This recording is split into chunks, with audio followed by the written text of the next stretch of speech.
Zosimus, New History, Book 1.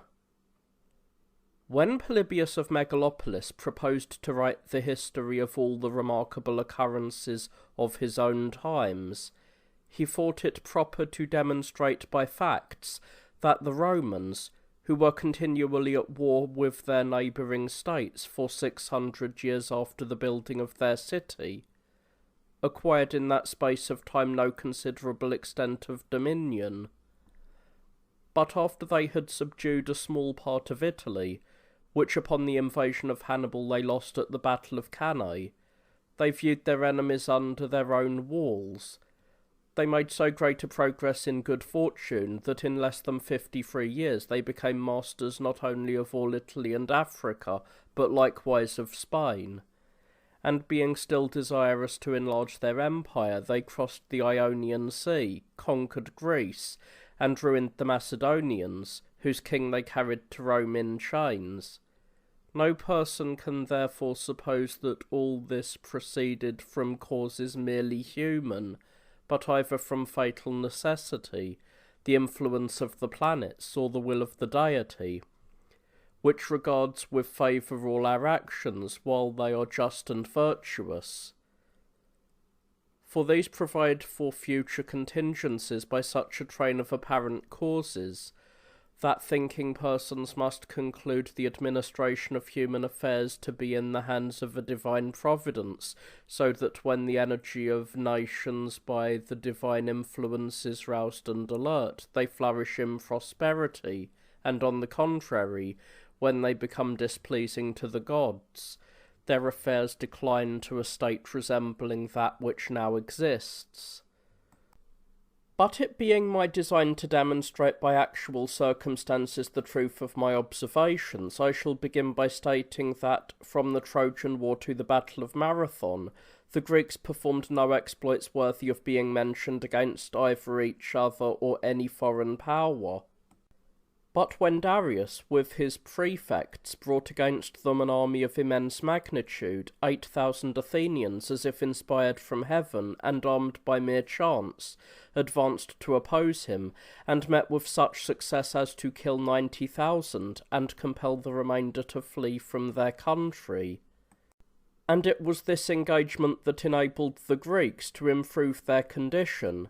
But Xerxes, after the death of Darius, invaded Greece with a force so much more considerable that he appeared to carry all of Asia along with him into Greece, for the sea was covered with his ships, and the land with his soldiers. Finding it necessary to cross from Asia into Europe, he constructed a bridge over the Hellespont for the passage of his foot soldiers, and, as if the two elements of earth and water were not capable of receiving his army without depriving them of their natural use, cut a channel through Mount Athos, in which his ships rode as in the sea.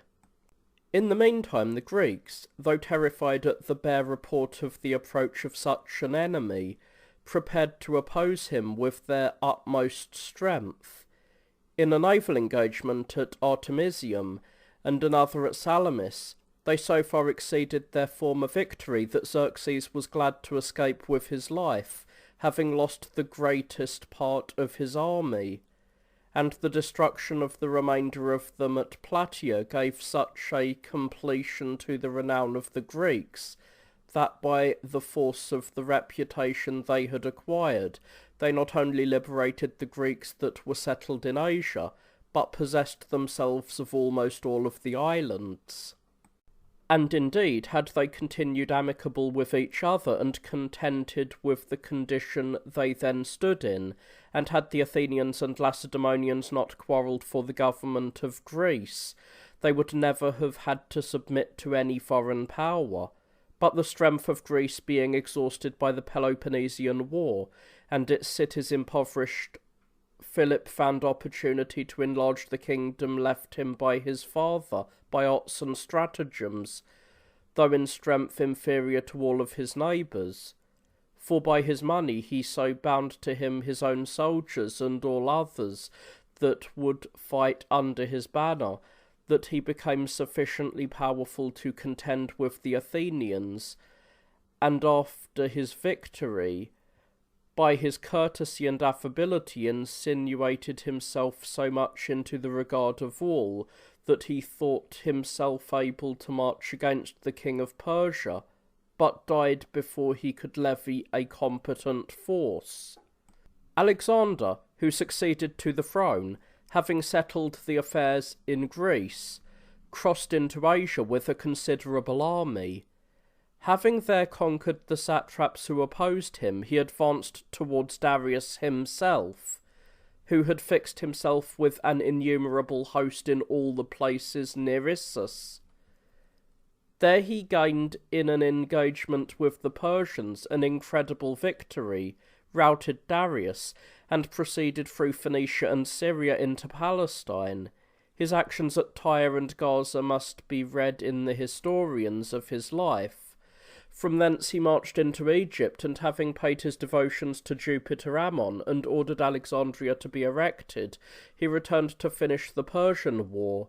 On his march, finding that he was esteemed by all people, he proceeded into Mesopotamia, and though he heard that Darius was prepared to receive him with a greater army than before, yet he advanced with the force he then had, and engaged at Arbela, where he gained so important a victory as to destroy all the troops of Darius and overturn the Persian monarchy, although the king himself escaped.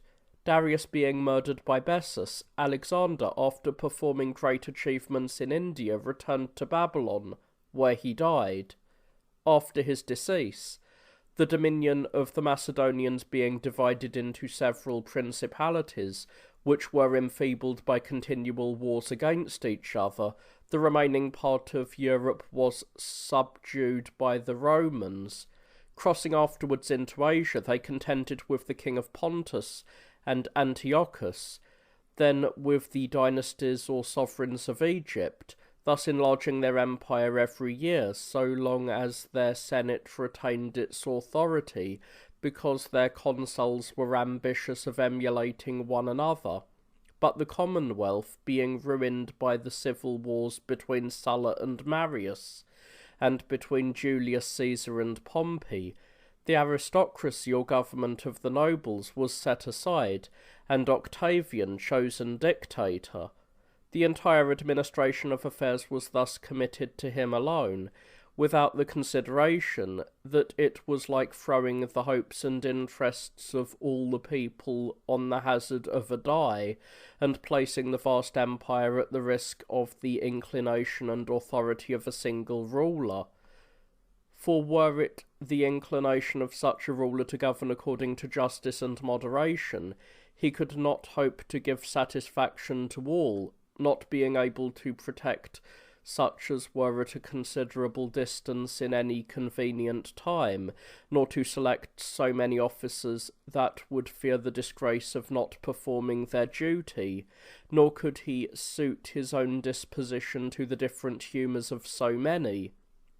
But if he should wish to break through the bonds of imperial and regal government and exercise absolute tyranny by subverting the existing establishments, conniving at great crimes, selling of justice, and regarding his subjects as slaves, and most and indeed with few exceptions almost all of the emperors have done this, it must of necessity follow that his unbounded savage authority would prove a common calamity.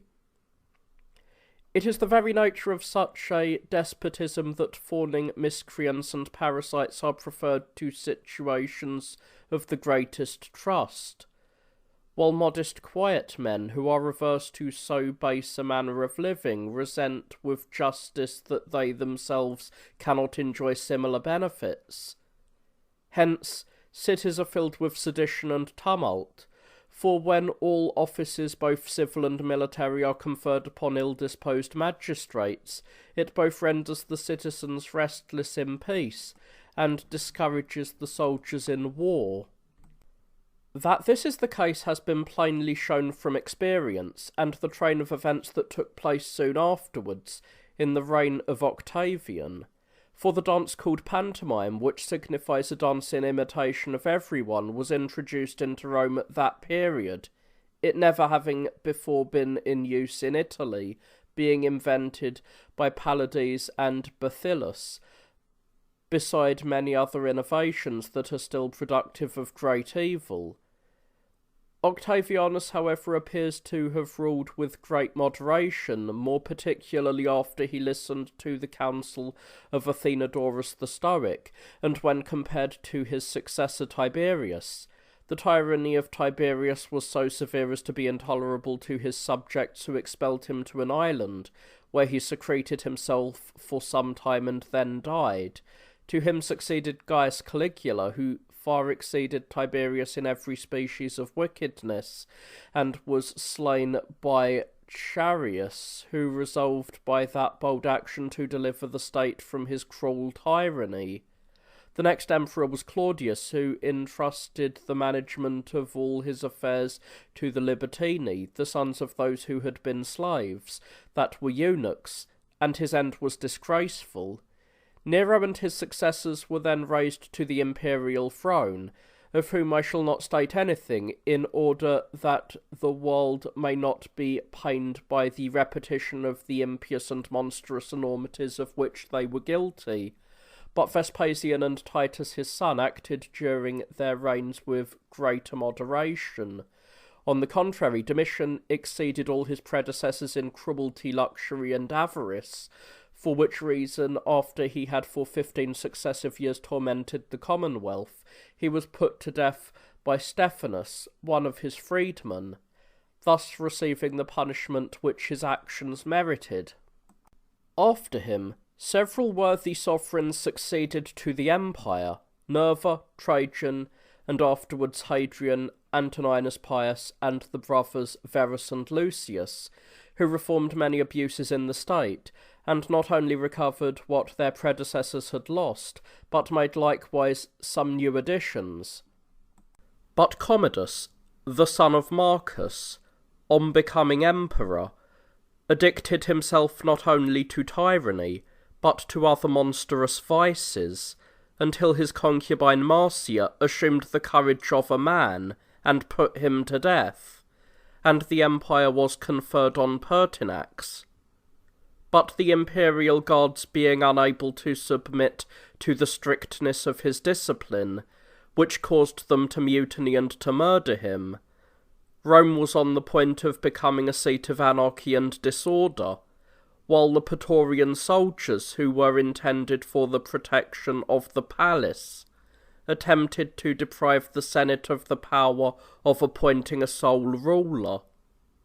And the empire, being now put up as it were for sale, Didius Julianus, at the instigation of his wife, assisted by his own folly, produced a sum of money with which he purchased the empire, and exhibited such a spectacle as the people had never before witnessed. The soldiers who raised him to the dignity by violence put him in possession of the palace and all that it contained. But he was called to account and deprived of life by the very men who were the means of his exaltation, nor was his life more than a momentary golden dream. At his removal, the Senate consulted whom to elect emperor, and fixed on Severus, but Albinus and Niger, pretending a right to the throne at the same time, a furious civil war broke out between the competitors, the cities being divided between the different parties.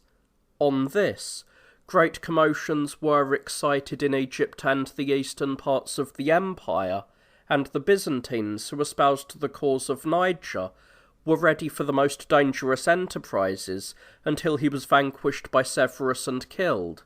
After him, Albinus likewise took leave of the empire and the world altogether, and thus the sole power now devolved on Severus.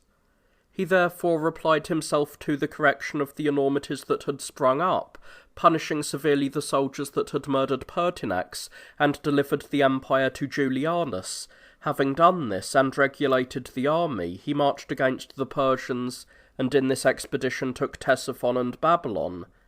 overran the Arabians called sea knights from their dwelling in tents, conquered the principal part of Arabia, and performed many other great achievements.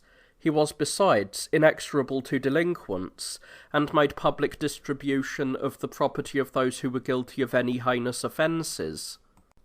Having adorned many cities with sumptuous edifices, he declared his son Antoninus emperor, but at his death left his other son Geta as co-heir with him in the government, appointing for their guardian Papininus, a person eminent for his strict justice, and for his ability in the knowledge and interpretation of the law, in which he excelled every Roman either before or since his time. But this worthy man, in a short time, became odious to Antoninus, because he used his utmost endeavours to frustrate a design which he had discovered, formed by Antoninus against his brother Geta. He resolved therefore to remove this obstacle, and concerted with the soldiers the destruction of Papininus. This being effected, and his hands at liberty, he slew his brother, whom his own mother could not save, though he fled to her for protection. But not long after this, Antoninus was remunerated for the murder of his brother, and it was never known who was the person that killed him. The soldiers at Rome then chose for Emperor Macrinus, the prefect of the court, while those in the east set up Elagabalus, who was related to the mother of Antoninus. Each army was now so tenacious of its choice that a civil disturbance arose between them, and while the supporters of Elagabalus were bringing him to Rome, those of Macrinus advanced from Italy. The two armies engaged at Antioch in Syria. Macrinus was so completely routed that he was compelled to fly from the camp, and was taken and put to death between Byzantium and Babylon. Elagabalus, after this victory, punished all that had espoused the cause of Macrinus's enemies, and led so dissolute and shameful a life, and held such frequent communications with magicians and jugglers, that the Romans, unable to endure his excessive luxury, murdered him, tore his body into pieces, and proclaimed Alexander emperor, who likewise was of the family of Severus. He, though very young, gained such signs of a good disposition as inspired the people with hope that he would prove a mild ruler. He made Flavinus and Chrestus prefects of his court, men not only well acquainted with military affairs, but excelling in the management of civil business. But Mamaea, the emperor's mother, placed over them Alpinus, as an inspector of their conduct, and indeed as a partner in their office, he being an excellent lawyer, and knowing not only how to regulate present affairs, but to provide prudently for the future. This gave such offence to the two soldiers that they secretly planned his destruction. When Mamaea understood this, she prevented their design by putting aside the conspirators and making Alpinus the sole prefect of the court. But afterwards, becoming suspected by the army for reasons which I am unable to state, there being many various reports concerning his inclination, he lost his life in a tumult, which the emperor himself could not prevent. The soldiers after this event, forgetting by degrees their former regard for Alexander, appeared unwilling to put his commands in execution, and in order to avoid being punished for their negligence, excited public commotions in which they promoted a person named Antoninus to the empire, but he, being incapable of sustaining so weighty a charge, declined it. They chose in his stead Uranius, a man of low and servile condition, whom they immediately placed before Alexander, dressed in purple, by which they intended to express more strongly their contempt for the emperor. Alexander, finding himself surrounded with so many difficulties, became changed both in bodily constitution and in disposition. He was infected with an insatiable avarice, amassing riches with the utmost solicitude, which he confided to the care of his mother. While his affairs were thus unfortunately situated, the armies in Pannonia and Moesia which were far from respecting him previously, now became more disposed to revolt, and being therefore determined on an innovation, raised to the empire Maximinus, the captain of a Pannonian troop.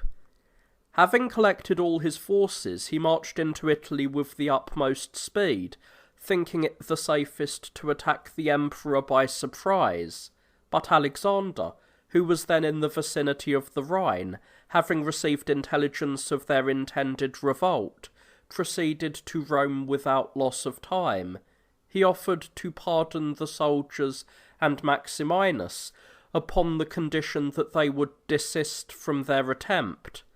He could not, however, appease them, and therefore desperately exposed himself to death. Mamaea his mother, and the prefects who issued from the palace to allay the tumult, were likewise murdered. Maximinus thus became well established in the throne, but the people universally regretted the change of a moderate emperor for a cruel tyrant. Maximinus was of obscure birth, and therefore on his exaltation to the imperial dignity, his excessive insolence in his new authority eclipsed those good qualities with which nature had endowed him. He thus became intolerable to all men, not only doing injuries to those that were in honourable offices, but being guilty of the greatest cruelties in exercise of his power, bestowing favours only upon sycophants who laid information against quiet persons, by charging them with being debtors to the imperial treasury. At length, he went so far as to murder persons out of avarice, before he heard them plead in their own defence, seized on the towns as his own, and plundered the inhabitants. The nations subject to the Romans, being unable to endure his monstrous cruelty, and greatly distressed by the ravages he committed, the Africans proclaimed Gordianus and his son of the same name to be emperors, and sent ambassadors to Rome, one of whom was Valerianus, a man of consular rank who afterwards himself became emperor. This was highly gratifying to the Senate, which deliberated on how to remove the tyrant, inciting the soldiers to revolt, and reminding the people of the injuries that they suffered, as well as in their individual capacities, as in that of members of so mighty a state. Having thus agreed how to act, they selected out of the whole Senate 20 persons who understood military discipline, and out of that number appointed 2, Balbinus and Maximus, to hold the chief command, and proceeded towards Rome, being ready for an insurrection. But Maximinus, hearing of their intention, marched with great precipitation towards Rome, with the Moors and Gauls that were under his command, and on the way laid siege to the garrison of Aquileia, because they closed their gates against him. His own party, at length consulting the public benefit, with great reluctance consented to those who wished to put him to death, and he was thereby reduced to such extremity as to be under the necessity of making his son a petitioner on his behalf, supposing that his tender age would abate their anger and incline them towards compassion. But at this they became more enraged, and after they had murdered the boy in a most barbarous manner, they dispatched the father likewise, on which one of them cut off his head and carried it to Rome, as an evidence and as a trophy of their victory. Being thus delivered from all their apprehensions, they waited for the arrival of the 2 emperors from Africa. These princes being wrecked in a storm, the Senate conferred the supreme direction of affairs on Gordianus, the son of one of them. In his reign, the Romans relaxed a little from their former melancholy, being treated by the emperor with plays and other amusements, but awakening as it were from a profound sleep, they formed a secret conspiracy against the emperor, instigated by the council of Balbinus and Maximus, who incited some of the soldiers against him. This being detected, the heads of the conspiracy and many of the accomplices were put to death. Soon after this, the Carthaginians became discontented with the emperor and attempted to substitute Sabinus in his stead, but Gordianus raised a force in Africa which quickly caused them to submit. Upon this they delivered up the intended usurper, solicited pardon for their offences, and were freed from the danger that hung over them. In the meantime, Gordianus married the daughter of Timescales, a man in high esteem for his learning, and appointed him prefect of the court, by which he seemed to supply the deficiency of his own youth in the administration of public affairs.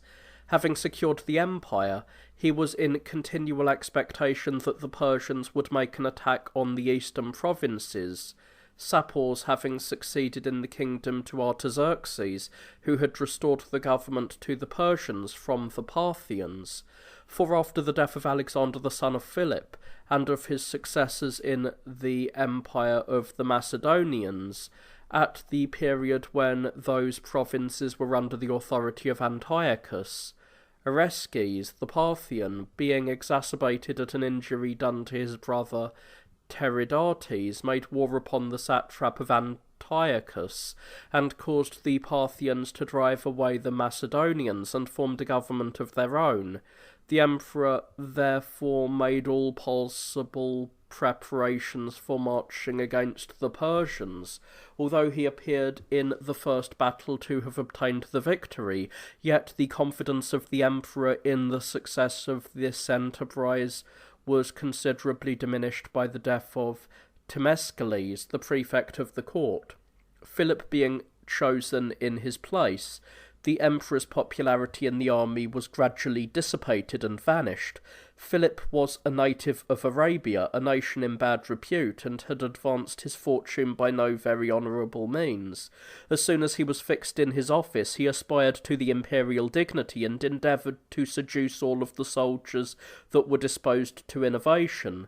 Observing that abundance of military provisions was supplied, while the emperor was staying about Carrhae and Nisibis, he ordered the ships that brought those provisions to go further up the country, in order that the army, being oppressed with famine, might be provoked to mutiny.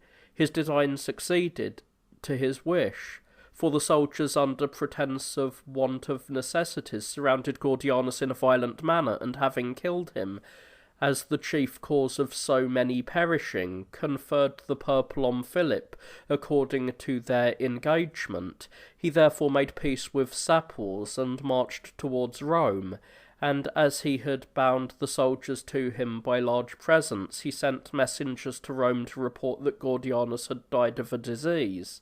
On his arrival at Rome, having made the Senate his friends, he thought it most politic to confer the highest preferments on his near relations. From this motive he made his brother Priscus general of the army in Syria, and entrusted the forces in Moesia and Macedonia to his son-in-law Severianus. Thinking that he had by these means established himself in the possession of the empire, he made an expedition against the Capri, who had plundered all of the country about the Ister. When an engagement took place, the barbarians, not being able to withstand the impetuous charge of the Romans, fled into a castle in which they were besieged.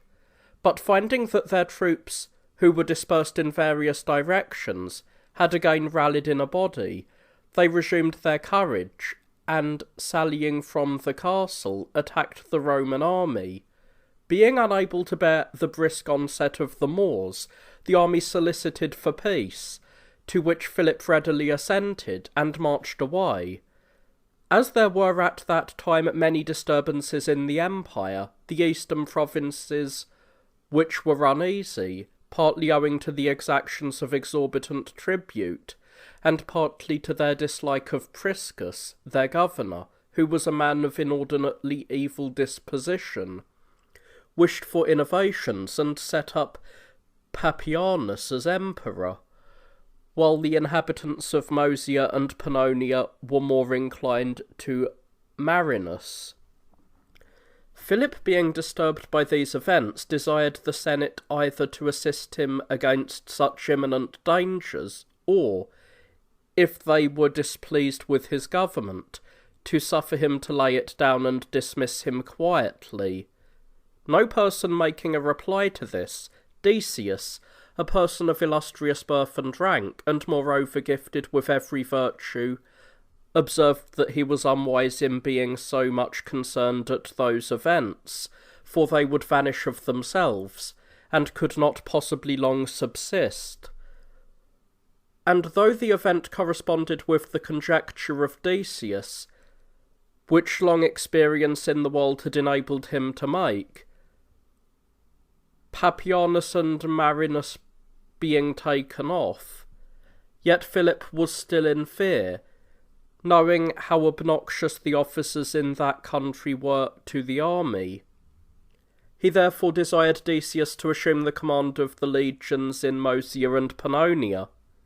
As he refused this under the plea that it was inconvenient both for Philip and himself, Philip made use of the rhetoric of necessity, as the Thessalians term it, and compelled him to go to Pannonia to punish the accomplices of Marinus. The army in that country, finding that Decius punished all that had offended, thought it most politic to avoid the present danger, and to set up a sovereign who would better consult the good of the state, and who, being more expert both in civil and military affairs, might without difficulty conquer Philip. For this purpose they clothed Decius in purple, and notwithstanding all his apprehensions of future mischances, compelled him to assume the supreme authority. Philip therefore, on hearing that Decius was thus made emperor, collected all his forces to overpower him. The supporters of Decius, though they knew that the enemy had greatly the advantage in numbers, still retained their confidence, trusting to the general skill and prudence of Decius. And when the two armies engaged, although the one was superior in number, yet the other so excelled it in discipline and conduct, that a great number of Philip's partisans were slain, and he himself among them, together with his son, on whom he had conferred the title of Caesar. Decius thus acquired the empire. The Scythians, taking advantage of the disorder which everywhere prevailed through the negligence of Philip, crossed the Don River and pillaged the countries in the vicinity of Thrace. But Decius, marching against them, was not only victorious in every battle, but recovered the spoils they had taken, and endeavoured to cut off their retreat to their own country, intending to destroy them all, to prevent their ever again making a similar incursion. For this purpose he posted Gallus on the banks of the Don River with a competent force, and led in person the remainder of his army against the enemy. This expedition exceeded to his utmost wish, but Gallus, who was disposed to innovation, sent agents to the barbarians requesting their concurrence in a conspiracy against Decius. To this they gave a willing assent, and Gallus retained his post on the bank of the Don River. But the barbarians divided themselves into 3 battalions, the first of which posted itself behind a marsh, Decius having destroyed a considerable number of the 1st battalion. The second advanced, which he likewise defeated, and discovered part of the 3rd, which lay near the marsh. Gallus sent intelligence to him that he might march against them across the fen. Proceeding therefore incautiously in an unknown place, he and his army became entangled in the mire, and under that disadvantage were so assailed by the missiles of the barbarians that not one of them escaped with life. Thus ended the life of the excellent Emperor Decius. To him succeeded Gallus, who declared his son Volusianus his associate in the empire, and published an open declaration that Decius and his army had perished by his contrivance. The barbarians now became more prosperous than before, for Gallus not only permitted them to return home with the plunder, but promised to pay them annually a sum of money, and allowed them to carry off all the noblest captives, most of whom had been taken at Philippopolis in Thrace. Gallus, having made these regulations, came to Rome, priding himself on the peace he had made with the barbarians. And though he at first spoke with approbation of Decius's mode of government, and adopted one of his sons, yet after some time was elapsed, fearing that some of them who were fond of new projects might recur to a recapitulation of the princely virtues of Decius, and therefore might at some opportunity give the empire to his son, he concerted the young man's destruction without regard either to his own adoption of him, or to common honour and justice. Gallus was so supine in the administration of the empire, that the Scythians in the first place terrified all the neighbouring nations, and then laid waste to all of the countries as far by degrees as the sea-coast, not leaving one nation subject to the Romans unpillaged, and taking almost all of the unfortified towns, and many that were fortified. Beside, the war on every side, which was insupportably burdensome to them, the cities and villages were infested with a pestilence which swept away the remainder of mankind in those regions, nor was so great a mortality ever known in any former period.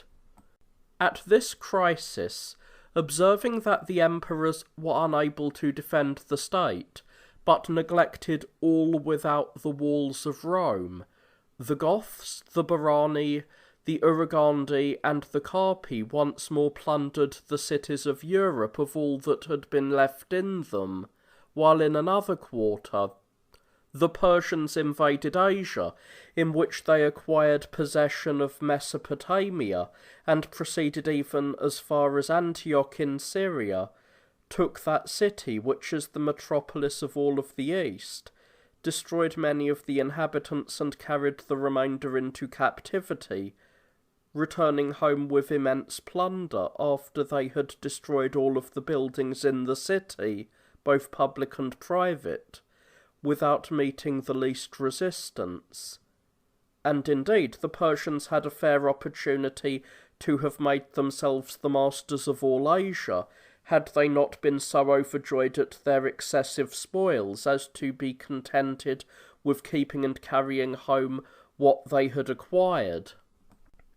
Meanwhile, the Scythians of Europe were in perfect security, and went over into Asia, spoiling all of the country as far as Cappadocia, Pessinus, and Ephesus, until Aemilianus, the commander of the Pannonian legions, endeavouring as much as possible to encourage his troops, whom the prosperity of the barbarians had so disheartened that they durst not face them, and reminding them of the renown of Roman courage, surprised the barbarians that were in the neighbourhood, having destroyed great numbers of them, and led his forces into their country, removing every obstruction to his progress, and at length freeing the subjects of the Roman Empire from their ferocity, he was appointed emperor by his army.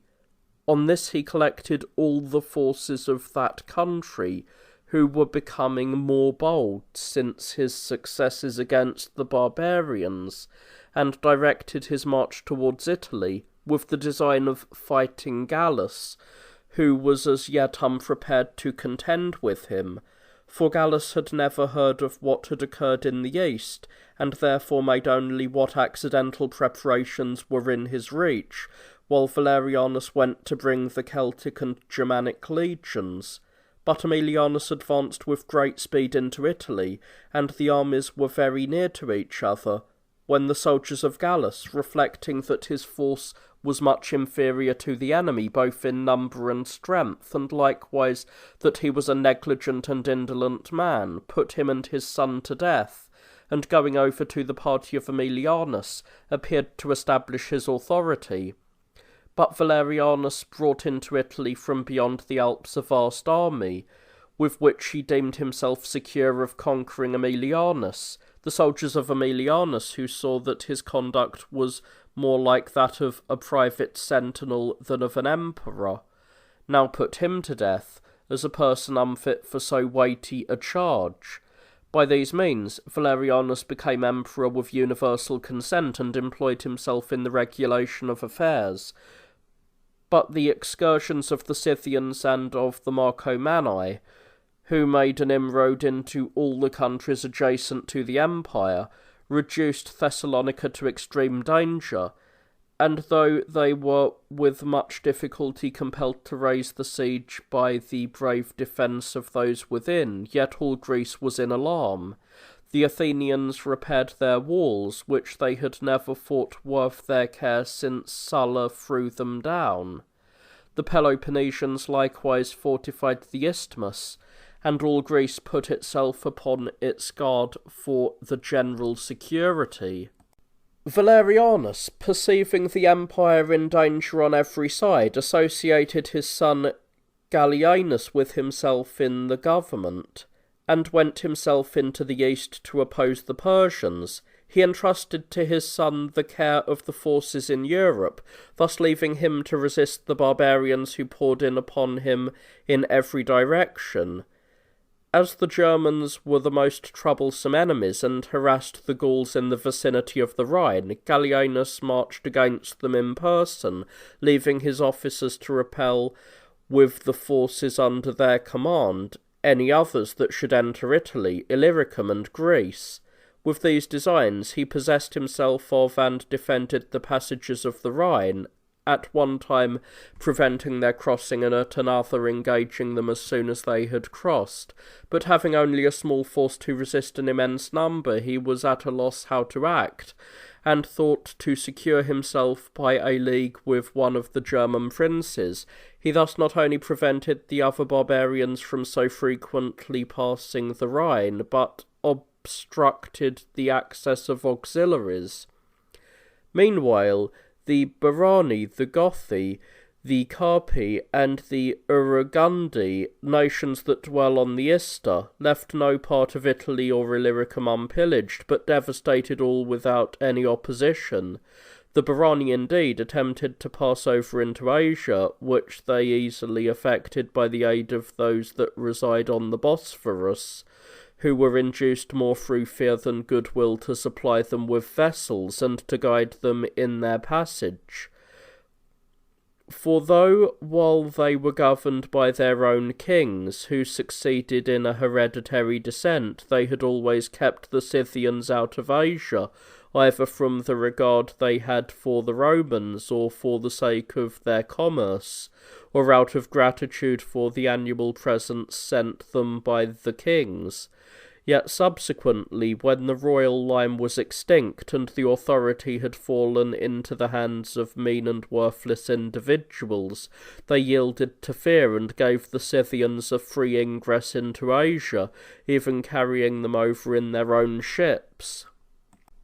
While the Scythians plundered all before them, the people who inhabited the sea coast of Pontus removed into the fortified towns of the interior, the barbarians at the same time making an attack on Pityus, which is surrounded by a strong wall and possessed a convenient harbour. But Socinianus, who commanded the army there, made so vigorous a defence that the barbarians were routed, and in such dread lest the other garrisons, hearing what was done, might join with that of Pityus and totally destroy them, that they hastened with the utmost speed to their ships and returned home under great hazard, having lost many of their companions at the battle of Pityus. Thus the inhabitants of the vicinity of the Euxine Sea, who owed their preservation to the conduct of Socinianus, were relieved from all present apprehension lest the Scythians after this repulse should pay them another visit. But while Valerianus sent for Socinianus, made him prefect of the court, and consulted with him about the repairing of Antioch, the Scythians procured ships from the Bosphorus and again crossed the strait.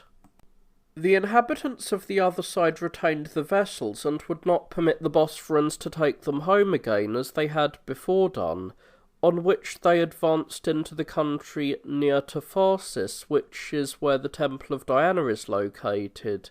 Having made a fruitless attempt to take the temple, they proceeded directly to Pityus. Having there seized on the castle and turned out the garrison, they advanced forward, and as they had a large navy into which they put all of the captives who were able to manage an oar, they sailed with favourable weather, which continued almost the whole summer, towards Trapezus. This is a large and populous city, which was then guarded by 10,000 men above the usual complement. When they commenced the siege of it, they did not even imagine they should succeed, as it was surrounded by 2 walls, but when they observed that the soldiers were addicted to sloth and drunkenness, and that instead of continuing on guard, they were always in search of pleasures and debauchery, they piled against the wall trees which they had prepared for the purpose of scaling it, on which their troops mounted in the night and took the city. The soldiers within were struck with consternation at the sudden and unexpected assault. Some of them succeeded in escaping through the gates. The rest were slaughtered by the enemy. Having thus got possession of the place, the barbarians acquired an incredible quantity of money, beside a very great number of slaves, for almost all of the inhabitants of the country had fled there for refuge into the city, as it was very strongly fortified. Having demolished all of the temples and houses and everything that contributed to the grandeur or ornament of the city, they devastated the adjacent countryside and returned home with a great number of ships. When the neighbouring Scythians perceived the booty they had acquired, they determined on making a similar attempt, and for that purpose prepared a fleet, which their captives and others who through necessity had taken up their abode there, assisted them in building. They resolved, however, not to set out as the Barani had, because it was tedious and hazardous to sail that way, and they would have to pass through places that were already plundered. They stayed therefore until winter, and then leaving to their left the Euxine Sea and to their right the Ister, while their land forces marched as quickly as they could along the shore, they arrived at the lake of Philotina, which lies to the west of Byzantium near the Pontus. Finding that the fishermen of the lake had concealed themselves and their vessels in the neighbouring fens, they made an agreement with them to put their land forces on board the fishermen's boats and sail forward in order to pass the strait between Byzantium and Chalcedon. And though there was a guard from Chalcedon as far as the temple which stands at the entrance of the Pontus, which was strong enough to overpower the barbarians, yet some of the troops marched away under the pretext of meeting a general whom the emperor had sent there, and others were so terrified that when they first heard of it they fled with all possible precipitation. The barbarians then crossed over, took Chalcedon without opposition, and got possession of abundant money, arms, and provisions.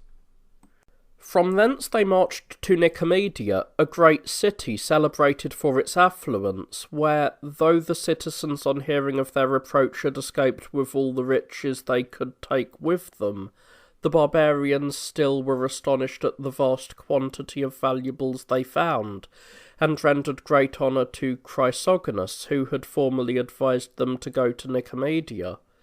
And when they had overrun Nicaea, Ceus, Apamea, and Prusa, and treated those places in the same manner, they proceeded towards Cyzicus, but the river Rhindicus was so overflown of its banks in consequence of the violent rains that had fallen, that they were unable to cross it, and were compelled to retire.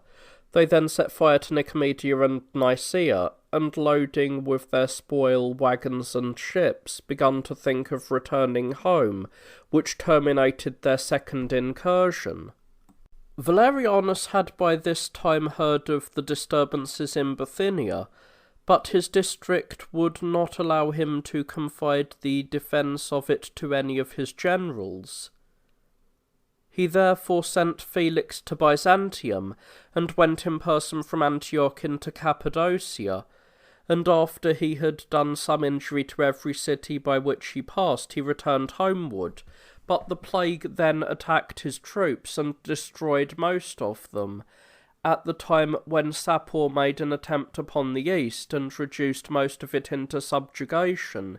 In the meantime, Valerianus became so effeminate and indolent, and he despaired of ever recovering from the present ill state of affairs, and would have concluded the war by a present of money, had not Sapor sent back the ambassadors who were sent to him with that proposal, without their errand, desiring the emperor to come and speak to him in person concerning the affairs he wished to adjust, to which he most imprudently consented, and going without consideration to Sapor with a small retinue to treat for peace, was presently laid hold of by the enemy, and so ended his days in the capacity of a slave among the Persians, to the disgrace of the Roman name in all future times.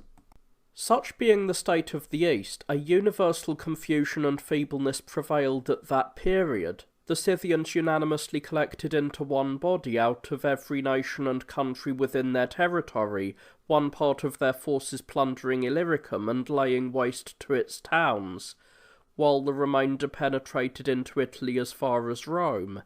Gallienus in the meantime still continued beyond the Alps, intent on the German war, while the Senate, seeing Rome in such imminent danger, armed all the soldiers that were in the city, and the strongest of the common people, and formed an army, which exceeded the barbarians in number. This so alarmed the barbarians that they left Rome, but ravaged all the rest of Italy.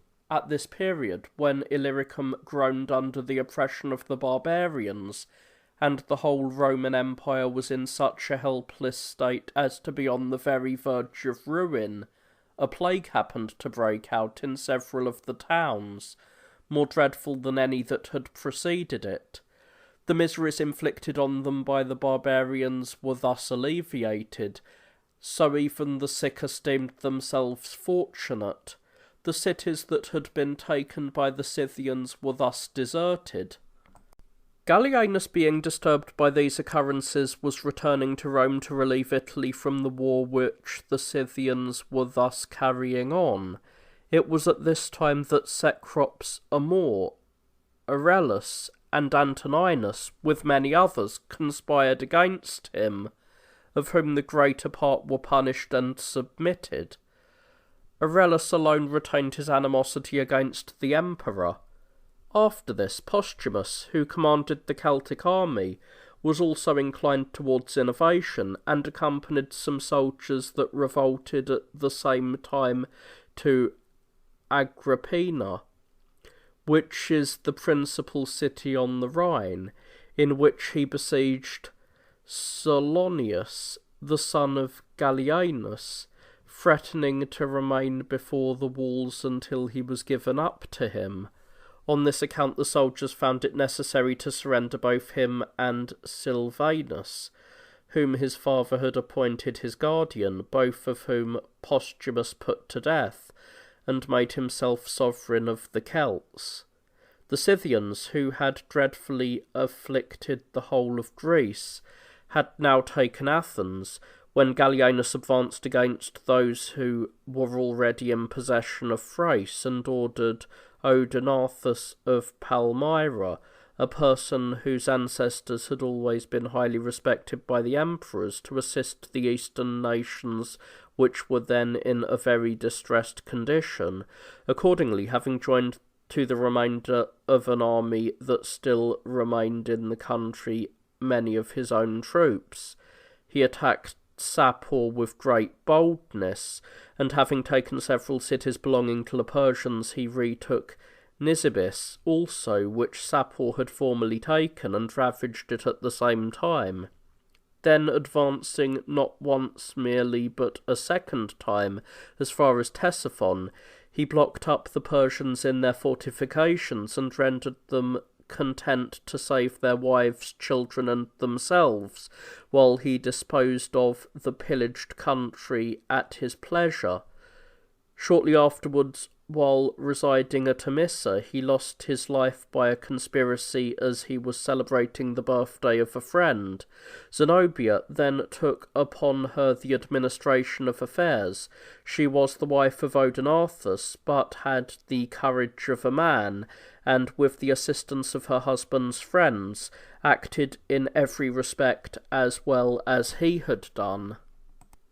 While affairs were thus situated in the east, intelligence was brought to Gallienus, who was then occupied in the Scythian war, that Aurelius, who was commander of the cavalry posted in the neighbourhood of Milan to watch the motions of Posthumus, had formed some new design, and was ambitious to be emperor. Being alarmed at this, he went immediately to Italy, leaving the command against the Scythians with Macrinus, a person of great experience in military affairs. While he carried on the war with great ability, Gallienus in his journey towards Italy had a plot formed against him by Heraclinus, prefect of the court, who communicated his designs to Claudius, in whom the chief management of affairs was vested. The design was to murder Gallienus. Having found a man very ready for such an undertaking, who commanded a troop of Dalmatians, he entrusted the action to him. To effect it, the party stood by Gallienus at supper and informed him that some of the spies had brought intelligence that Aurelius and his army were close at hand. By this they considerably alarmed him. Calling immediately for his horse and arms, he mounted, ordering his men to follow him in their armour, and rode away without any attendants. Thus the captain, finding him alone, killed him. When the troops were calmed by their commanders, Claudius was chosen emperor, having previously been designated for that dignity by general consent. Aurelius, who had for a long time kept himself out of the hands of Gallienus, presently sent agents to Claudius to effect a peace. Surrendering himself, he was killed by the guard of the emperor, who still remembered the hatred they bore against him for his treachery. The Scythians were by this time so elated by their former successes that they appointed a place of meeting with the Herculi, Pusiae, and Gothi, near the river Tyra, which empties itself into the Pontus, where having built 6,000 vessels and put on board them 320,000 men, they sailed across the Pontus and made an attempt on Tomes, a fortified town, but were repulsed from it. From thence they proceeded to Marcianopolis, a city of Mysia, but failing there likewise in their attack on it, they took the opportunity of a favourable wind, and sailed forward. On their arrival at the Straits of Tropontis, they could not manage their vessels in so violent a current, and while they were carried down by it without any order, they fell foul on each other, by which some of them were sunk, and others driven on shore, to the great destruction of both men and ships. On this account the barbarians departed from the Propontis, and sailed towards Cyzicus. Being obliged to return from thence without success, they passed through the Hellespont, and arrived at Mount Athos. Having there refitted and careened their vessels, they laid siege to Cassandria and Thessalonica, which they were near taking by means of machines which they raised against the walls. But hearing that the emperor was advancing with an army, they went into the interior, plundering all the neighbourhood of Doberus and Pelagonia. There they sustained a loss of 3,000 men, who were met with by the Dalmatian cavalry, and with the rest of their forces engaged the army of the emperor. Great numbers were slain in this battle on both sides, but the Romans, by a pretended flight, drew the barbarians into an ambuscade and killed more than 50,000 of them. The remainder of the Scythians sailed round Thessaly and Greece to pillage all the country, and as they were not strong enough to attack the towns which had fortified themselves and provided for their own security, they carried off all of the men that they found in the open country. The Scythians being thus dispersed, with the loss of a great part of their troops, Zenobia began to think of extending her dominion, and therefore sent Zabdas into Egypt, because Timagenes, an Egyptian, attempted to place Egypt under the government of the Palmyrans. He had for this purpose raised an army of Palmyrans, Syrians, and barbarians, to the number of 70,000, which was opposed by 50,000 Egyptians. A sharp engagement ensued between them, in which the Palmyrans had greatly the advantage. He then departed, leaving them a garrison of 5,000 men. During these transactions, Probus, who had been appointed by the emperor to clear the sea of pirates, having heard of the subjugation of Egypt by the Palmyrans, marched against them with his own forces, and with as many of the Egyptians as were averse to the Palmyrans, and drove out their garrison. The Palmyrans rallying with fresh forces, Probus, having levied a body of Egyptians and Africans, gained another victory, and drove the Palmyrans out of Egypt. But as Probus was encamped on a mountain near Babylon, thereby cutting off the passage of the enemy into Syria, Timagenes, who was well acquainted with the country, seized on the summit of the mountain with 2,000 men, and attacked the Egyptians by surprise. Probus, being taken with the rest, killed himself. Egypt being thus reduced by the Palmyrans, the barbarians, who survived the battle of Nisus between Claudius and the Scythians, defending themselves with their carriages, which went before them, marched towards Macedon, but were so distressed by the want of necessities that many of them and of their beasts perished with hunger. They were met likewise by the Roman cavalry, who, having killed many of them, drove the rest towards Mount Haemus, where, being surrounded by the Roman army, they lost a vast number of men. But a quarrel ensuing between the Roman horse and foot soldiers, the emperor wishing the foot to engage the barbarians, the Romans, after a smart engagement, were defeated with a considerable loss. But the cavalry, coming up immediately, redeemed in some degree the miscarriage of the infantry. After the battle, the barbarians proceeded on their march, and were pursued by the Romans. The pirates, who cruised about Crete and Rhodes, retired without doing anything worthy of mention, and being attacked by the plague on their way home, some of them died in Thrace, and some in Macedon. All that survived were either admitted into the Roman legion, or had lands assigned to them for cultivation, and so became husbandmen. Nor was the plague confined to the barbarians alone, but began to infest the Romans, many of whom died, and amongst the rest Claudius, a person adorned with every virtue. His death was a severe loss to his subjects, and was consequently much regretted by them. Quintilius, the brother of Claudius, was then declared emperor.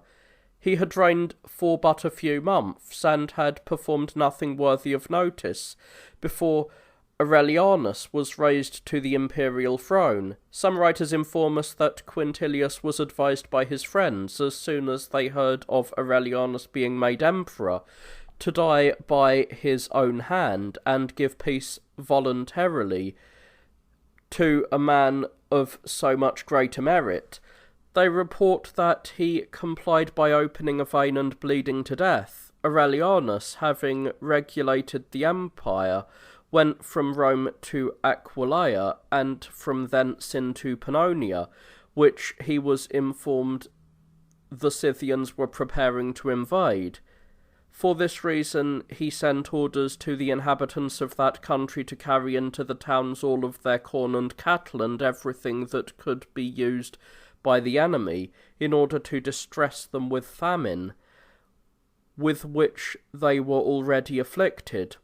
The barbarians, having crossed the river into Pannonia, had an engagement the result of which was nearly equal. But the same night the barbarians recrossed the river, and as soon as day appeared, sent ambassadors to treat for peace. The emperor, hearing that the Alemanni and their neighbouring nations intended to overrun Italy, was with just reason more concerned for Rome and the adjacent places than for the more remote, having therefore ordered a sufficient force to remain for the defence of Pannonia. He marched towards Italy, and on his route, on the borders of that country near the Ister, slew many thousands of barbarians in one battle. Several members of the Senate, being at this time accused of conspiring against the emperor, were put to death, and Rome, which before had no walls, was now surrounded with walls. This work was begun in the reign of Aurelianus, and was finished by Probus. At the same time, Epitimus, Urbanus, and Domitianus were likewise suspected as innovators, and were immediately apprehended and punished. During these occurrences in Italy and Pannonia, the emperor prepared to march against the Palmyrans, who had subdued all Egypt and the east as far as Ankara in Galatia, and would have acquired Bithynia even as far as Chalcedon if the inhabitants of that country had not learned that Aurelianus was made emperor, and so shook off the Palmyran yoke, as soon as the emperor was on his march thither. Ankara submitted to the Romans and afterwards to Anna, and all the cities between that and Antioch. There finding Zenobia with a large army ready to engage, as he himself also was, he met and engaged her as honour obliged him, but observing that the Palmyran cavalry placed great confidence in their armour, which was very strong and secure, and that they were much better horsemen than his soldiers, he placed his infantry by themselves on the other side of the Orontes. He charged his cavalry not to engage immediately with the vigorous cavalry of the Palmyrans, but to wait for their attack, and then, pretending to fly, to continue so doing until they had wearied both the men and their horses, through excess of heat and the weight of their armour, so that they could pursue them no longer. This project succeeded, and as soon as the cavalry of the emperor saw their enemy tired, and that their horses were scarcely able to stand under them, or themselves to move, they drew up the reins of their horses, and, wheeling round, charged them, and trod them under foot as they fell from their horses, by which means the slaughter was promiscuous, some falling by the sword, and others by their own and the enemy's horses. After this defeat, the remains of the enemy fled into Antioch. Labdas, the general of Zenobia, fearing that the Antiochans, on hearing of it, should mutiny, chose a man resembling the emperor, and clothing him in a dress such as Aurelianus was accustomed to wear, led him through the city, as if he had taken the emperor prisoner. By this contrivance he imposed on the Antiochans, stole out of the city by night, and took with him Zenobia with the remainder of the army to Emissa. In the meantime the emperor was intent on his affairs, and as soon as it was day, called the foot soldiers around him, intending to attack the defeated enemy on both sides. But hearing of the escape of Zenobia, he entered Antioch, where he was joyfully received by the citizens. Finding that many had left the city under apprehension that they should suffer for having espoused the party of Zenobia, he published edicts in every place to recall them, and told them that such events had happened more through necessity than of his own inclination. When this was known to the fugitives, they returned in crowds, and were kindly received by the emperor, who, having arranged affairs in the city, proceeded to Emissa. Finding that a party of Palmyrans had got possession of a hill above the suburbs of Daphne, thinking that its steepness would enable them to obstruct the enemy's passage, he commanded his soldiers to march with their bucklers so near to each other, and in so compact a form, as to keep off any darts and stones that might be thrown at them. This being observed, as soon as they ascended the hill, being in all points equal to their adversaries, they put them to flight in such disorder that some of them were dashed in pieces from the precipice, and others slaughtered in the pursuit by those that were on the hill, and those that were mounting it. Having gained the victory, they marched on with great satisfaction at the success of the emperor, who was liberally entertained at Apama, Larissa, and Arethusa. Finding the Palmyran army drawn up before Emissa, amounting to 70,000 men, consisting of Palmyrans and their allies. He opposed to them the Dalmatian cavalry, the Mosians and Pannonians, and the Celtic legions of Noricum and Raetia, and beside these, the choicest of the imperial regiment selected man by man, the Mauritanian horse, the Tyranese, the Mesopotamians, the Syrians, the Phocians, the Palestinians, and the Phoenicians, all men of acknowledged valour, the Palestinians beside other arms wielding clubs and staves. At the commencement of the engagement, the Roman cavalry receded, lest the Palmyrans, who exceeded them in number and were better horsemen, should by some stratagem surround the Roman army. But the Palmyran cavalry pursued them so fiercely, though their ranks were broken, that the event was quite contrary to the expectations of the Roman cavalry, for they were pursued by an enemy much their superior in strength, and therefore most of them fell. The foot had to bear the brunt of the action. Observing that the Palmyrans had broken their ranks, when the horse commenced their pursuit, they wheeled about and attacked them with weapons while they were scattered and out of order, upon which many were killed, because the one side fought with the usual weapons, while those of the Palestinians brought clubs and staves against coats of mail made of iron and brass. The Palmyrans therefore ran away with the utmost precipitation, and in their flight trod each other to pieces, as if the enemy did not make sufficient slaughter. The field was filled with dead men and horses, while the few that could escape took refuge in the city. Zenobia was not a little disturbed by this defeat, and therefore consulted on what measures to adopt. It was the opinion of all her friends that it would be prudent to relinquish all pretensions to Emissa, because the Emissans were disaffected towards her and friendly to the Romans. They advised her to remain within Palmyra, and when they were in security in that strong city, they would deliberate at leisure on their important affairs. This was no sooner proposed than done, with the concurrence of the whole assembly. Aurelianus, upon hearing of the flight of Zenobia, entered Emissa, where he was cordially welcomed by the citizens, and found a treasure which Zenobia could not carry along with her. He then marched immediately to Palmyra, which he invested on every side, with his troops supplied with provisions of every kind by the neighbouring country. Meantime, the Palmyrans only derided the Romans, as if they thought it impossible for them to take the city, and one man in particular spoke in very indecent terms of the emperor's own person. Upon this, a Persian who stood by the emperor said, "If you will allow me, sir, you shall see me kill that insolent soldier," to which the emperor consented, and the Persian, placing himself behind some other men that he might not be seen, shot at the man while in the act of looking over the battlements, and hit him while still uttering his insulting language, so that he fell down from the wall before the soldiers and the emperor. The besieged, however, still held out in hope that the enemy would withdraw for want of provisions, and persisted in their resolution until they were themselves without necessities. They then called a council, in which it was determined to fly to the Euphrates and request aid of the Persians against the Romans. Having thus determined, they set Zenobia on a female camel, which was the swiftest of that kind of animal, and much more swift than the horse, and conveyed her out of the city.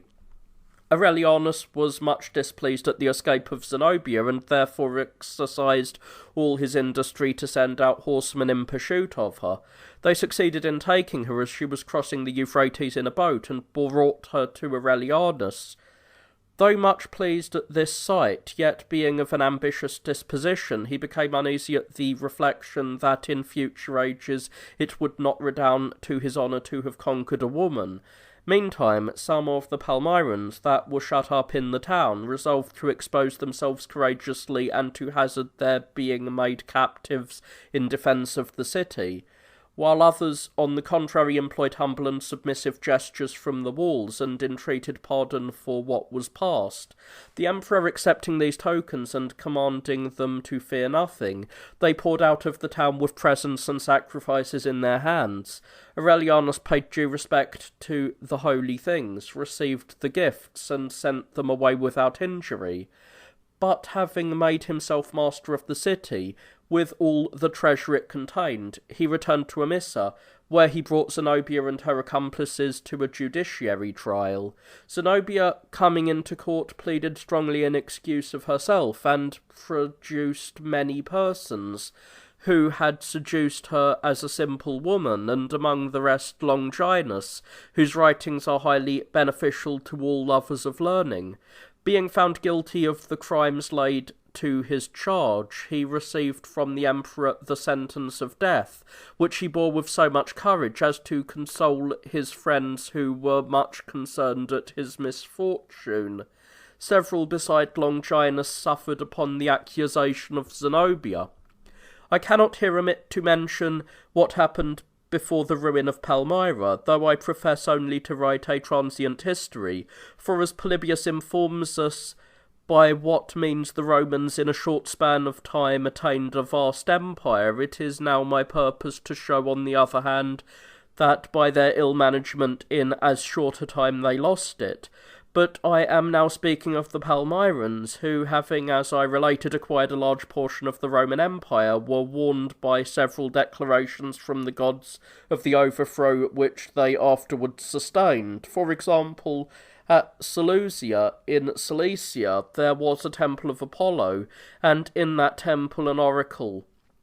It is reported of this deity that he used to give all those that were infested with locusts a species of bird, which used to hover about the temple and would send them along with any that desired it.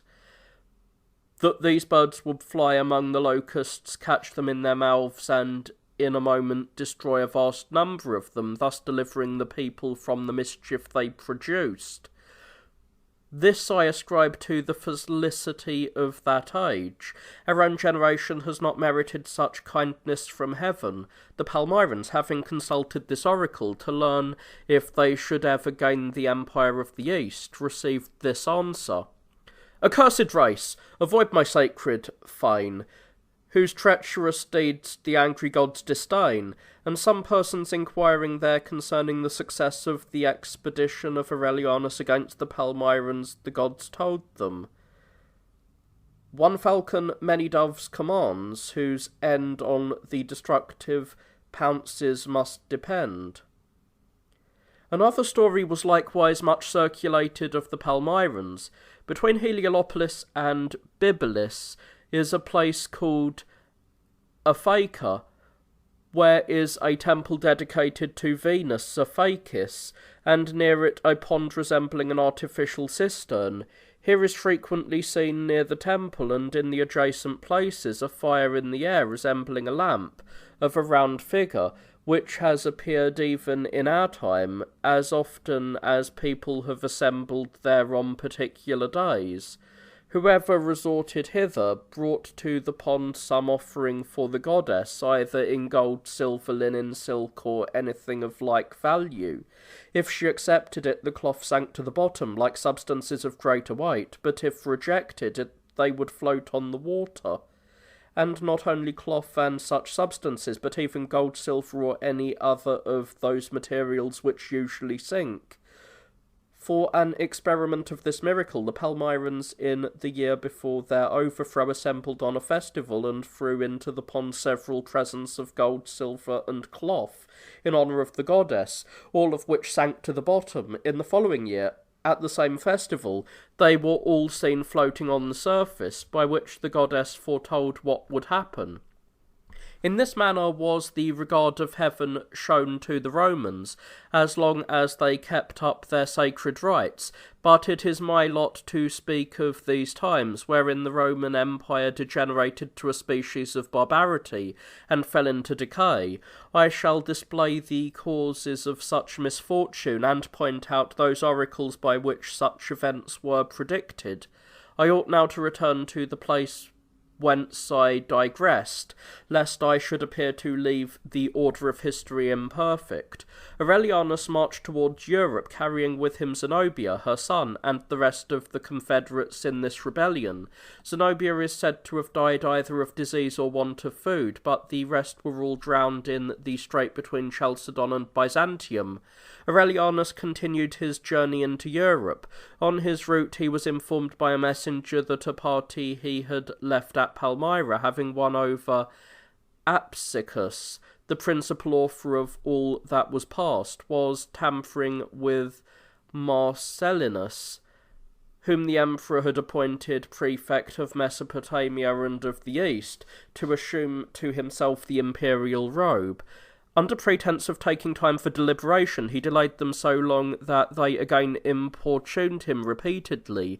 He was forced, therefore, to frame ambiguous answers to their demands until he had given notice to Aurelianus of their designs.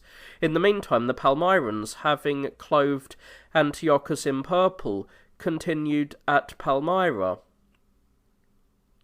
Aurelianus, being informed of this, hastened to the east without any preparation, and arriving at Antioch, surprised all the people, who were then attending a horse race, and were astonished at seeing him. From thence he proceeded to Palmyra, which he took and razed without a contest, but not thinking Antiochus worthy of being punished on account of the meanness of his condition, he dismissed him. After this action he speedily reduced the Alexandrians, who were disposed to rebellion, being already in commotion. He then entered Rome in triumph, where he was magnificently received by the Senate and the people.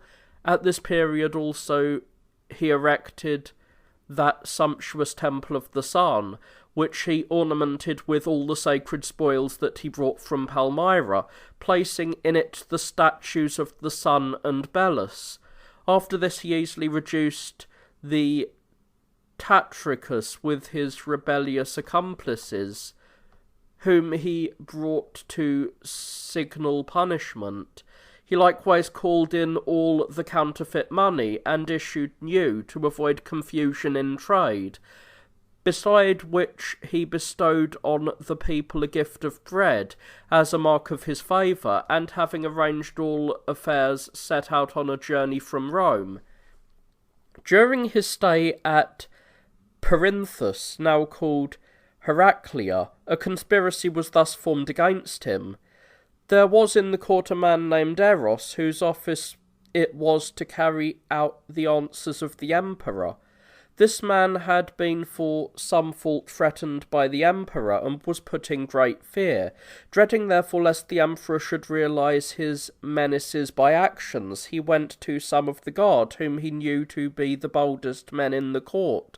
He told them a plausible story, and showed them a letter of his own writing in the character of the emperor, which he had long before learnt to counterfeit, and persuading them first that they themselves were to be put to death, which was the meaning expressed in the letter, he endeavoured to prevail on them to murder the emperor. The deception answered. Observing Aurelianus to go out of the city with a small retinue, they ran upon him and murdered him. He was buried on the spot with great magnificence by the army in consideration of the great services he had performed, and the dangers he had undergone for the good of the public. Upon his death the empire fell into the hands of Tacitus, in whose time the Scythians crossed the Palus Maeotis, and made incursions through Pontus even into Cilicia, until he opposed them, partly in person and partly by Florianus, prefect of the court, whom he left in commission for that purpose. This emperor completely routed and destroyed them. He himself was going into Europe, but was thus circumvented and killed. He had committed the government of Syria to his cousin Maximinus, who treated the nobility of that country with such austerity that he caused them both to hate and fear him.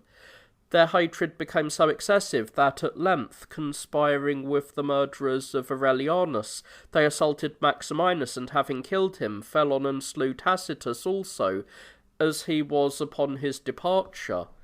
A universal civil disturbance now arose. those of the east cursing Probus Emperor, and those at Rome Florianus. The former of these governed all Syria, Phoenicia, Palestine, and Egypt, but the later was in possession of all the countries from Cilicia to Italy, beside which the homage of all nations beyond the Alps, the Gauls, Spaniards, Britons, and Africans, was paid to him. When both, therefore, were ready for war, Florianus came to Tarsus, resolving to encamp there, leaving his victory over the Scythians at the Bosphorus unfinished, by which he gave them an opportunity of recovering themselves and returning home, though he had cut off their retreat.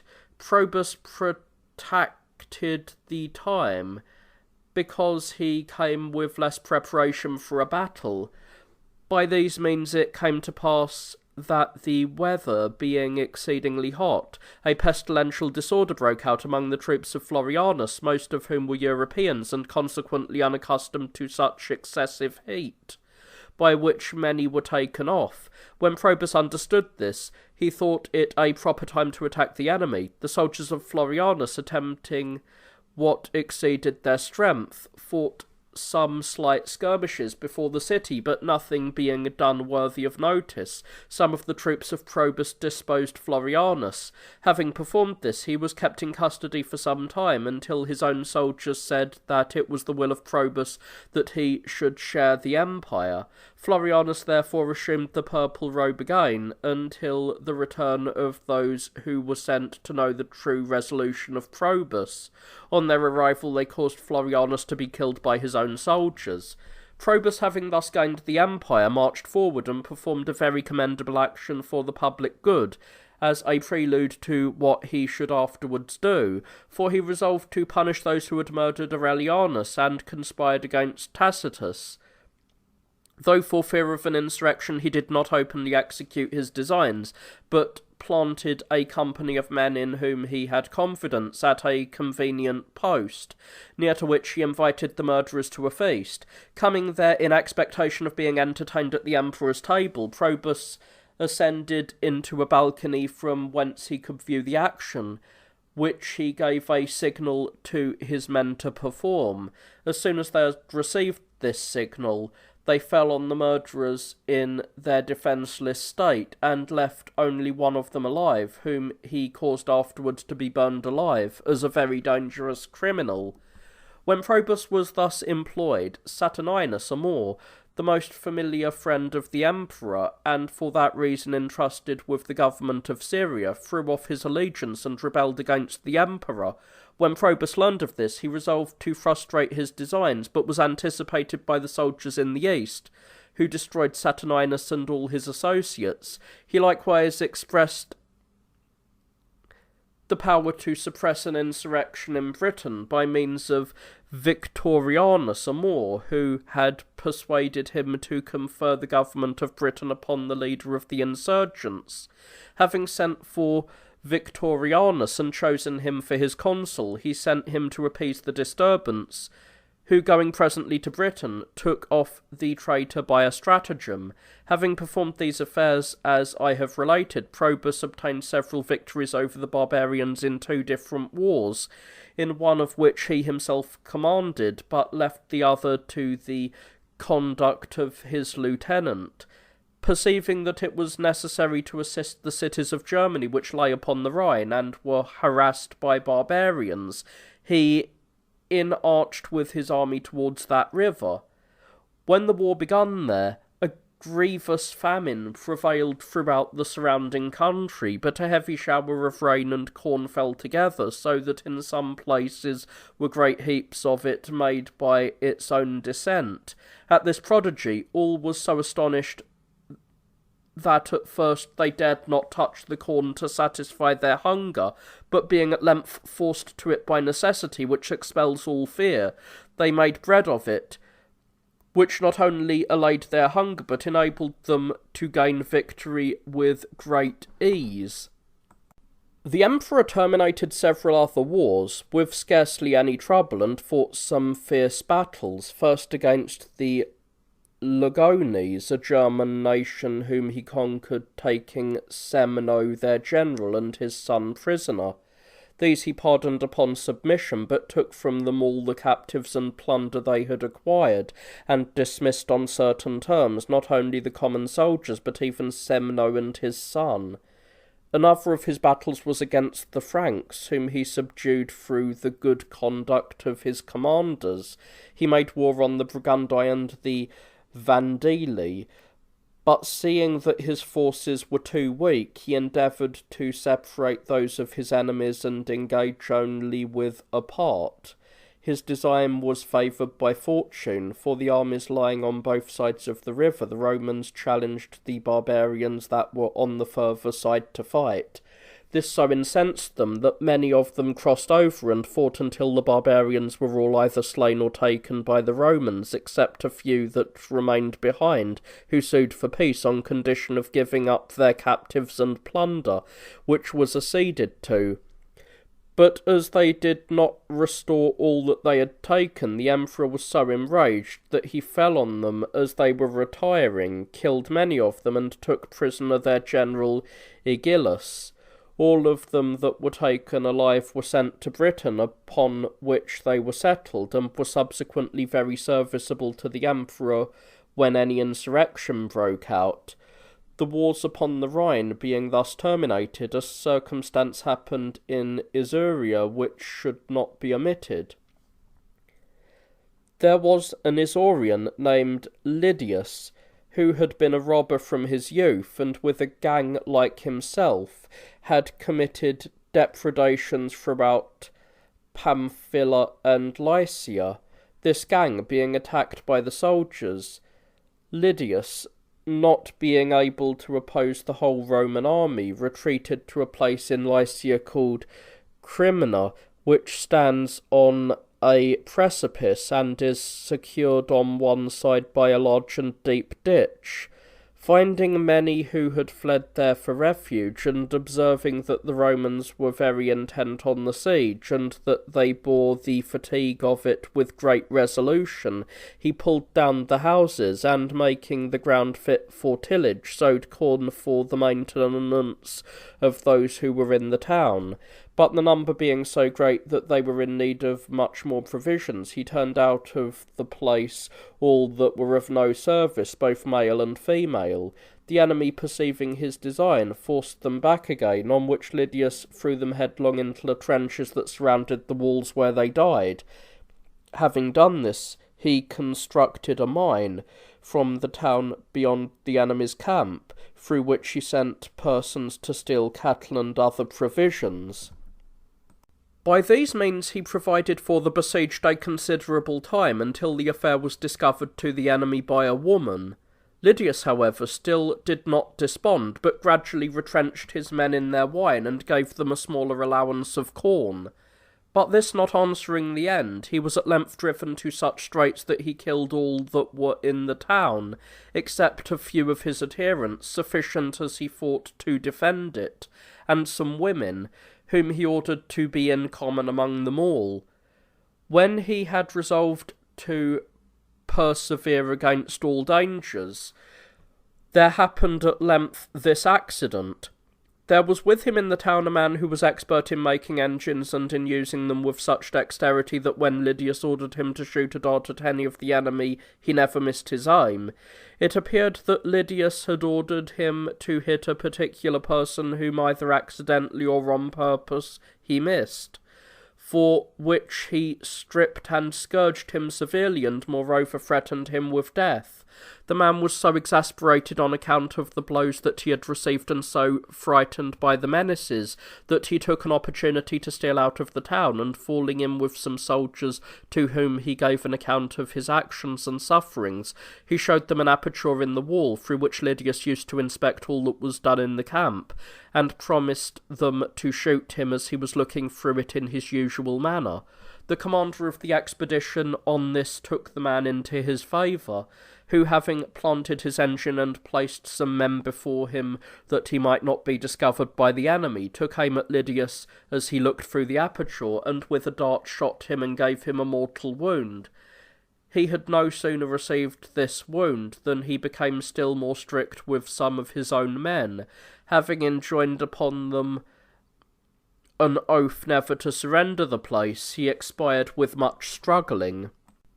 Ptolemaeus in Thebes, having revolted from the emperor and commenced a war, Probus, by the good conduct of his officers, compelled both that place and its allies to surrender. He likewise left in Thrace the Barestane, a Scythian people, who submitted to him, giving them land to inhabit there, on which account they observed the Roman laws and customs.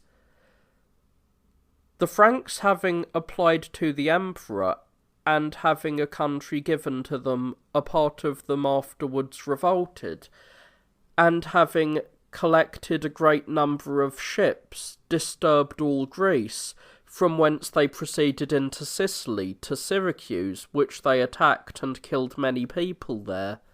At length they arrived in Africa, whence, though they were repulsed by a body of men from Carthage, yet they returned home without any great loss. This circumstance likewise happened during the reign of Probus. 80 gladiators conspiring together and having killed their keepers ran out into the city and plundered all in their way. Many other persons, as is usual in such cases, with doubts mixing with them.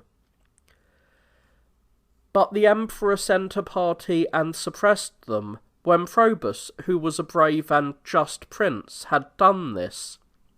The remainder of this book, and the beginning of the next, are lost. To supply that deficiency in the narrative, we have collected from other authors this short account. Probus was succeeded by Carus, who marched against the Persians as far as Ctesiphon, where he received the appellation of the Persian emperor, but soon afterwards died, according to some of a disease, though others state that he was killed by lightning. He had 2 sons. Numerianus, a very promising youth, from whom the state might have expected all possible happiness and good, had he not been murdered by Aper, and Carinus, a person abandoned to all kinds of vices, who was killed by Diocletian. Second book. The longest period of the life of a man is only equal to the intermediate space between these games, for an age, or the space of 100 years, is by the Romans called seculum. This is an excellent remedy for the plague, consumption, and other diseases. Of its origin, receive this account. Valesius, from whom descended the Valerian family, was a great man among the Sabines, before whose house a grove of very lofty trees, which were burnt with lightning, existed. He was thus induced to inquire the meaning of such a portent.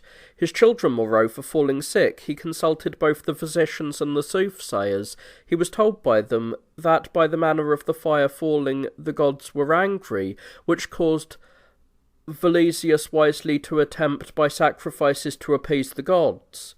He and his wife being terrified and expecting every moment the death of their children, he prostrated himself before Vesta, and promising to offer up 2 entire souls instead of their children, which were his own and that of their mother.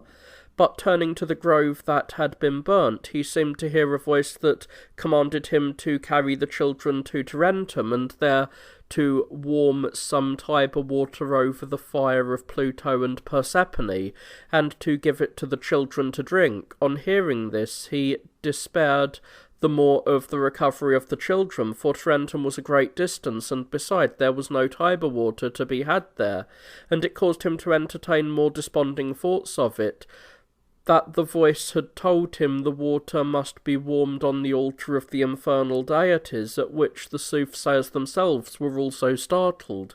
However, having heard it the second time, he obeyed the command of the gods. Putting his children on board a small river vessel, he carried the fire along with him.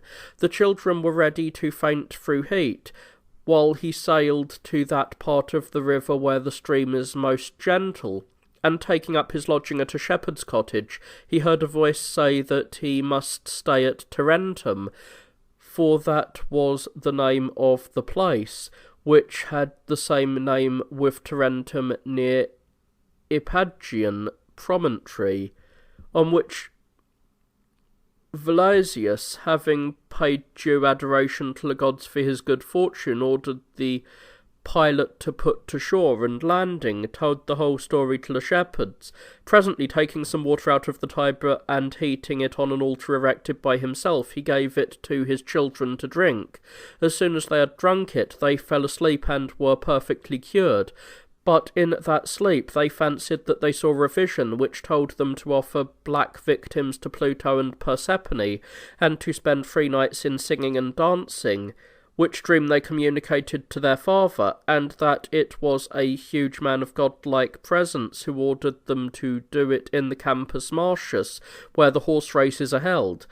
Velasius, therefore, intending to build an altar in that place, set the masons to dig, who found an altar ready-made, on which was inscribed, to Pluto and Persephone, by which, being more plainly instructed how to act, he sacrificed the black victims on the altar, and kept the vigils in that place. The same altar and the manner of sacrificing on it thus originated. The Romans and the Albions being at war, and both prepared for battle, a monstrous figure appeared, clothed in black skin, and crying out that Pluto and Persephone commanded sacrifices to be made to them before they fought. It disappeared, on which the Romans, who were terrified at the sight, made an altar underground, and when they had sacrificed on it, buried it at a depth of 20 feet, in order that it might not be found by any but themselves. Velasius, having found it, according to command, sacrificed upon it, and kept the vigils, for which he was called Manius Valerius Tarentuninus. For the Romans call the infernal gods Manes, and Valer signifies to be in good health, and the surname Tarentuninus he derived from Tarentum, where he sacrificed. Some time afterwards, when a plague happened in the city, which was the year after the expulsion of the kings, Publius Valerius Publicola sacrificed a black bull and a black heifer to Pluto and Persephone, by which he freed the city from the disease. He wrote on the altar this inscription: Publius Valerius Publicola dedicated fire to Pluto and Persephone in the Campus Martius, and exhibited spectacles in honour of them, for the preservation of the Roman people.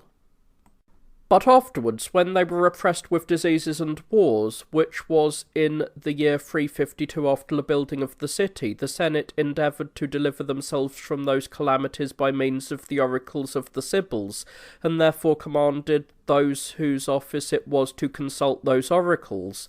Having so done, they told the Senate that by sacrificing to Pluto and Persephone an end would be put to all their miseries.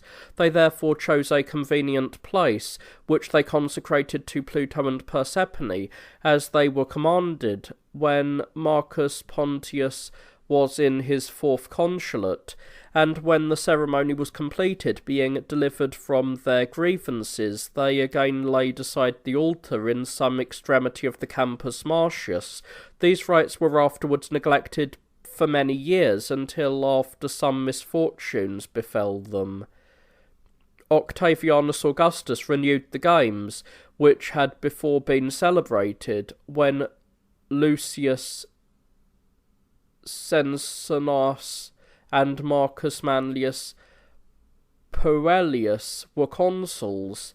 They were again used under the consulate of Lucius Censoninus and Gaius Sabinus, when Aetius Capito had explained the laws concerning them, and the 15 men who had the care of the books of the Sibyls had found out the time when the sacrifices ought to be performed and the games held. After Augustus was dead, these games were celebrated by Claudius without any regard to the due time. After him, Domitian, who paid no regard to what Claudius had done, computed the years from the time when Augustus kept the festival, and seemed to observe their original installation. And after them, Severus in the 110th year restored the same game, with his 2 sons Antoninus and Geta, when Chilo and Libo were consuls. This is said to be the manner in which these games were observed. The beadles went round at the time and invited all the people to a spectacle such as they had never witnessed and never would again.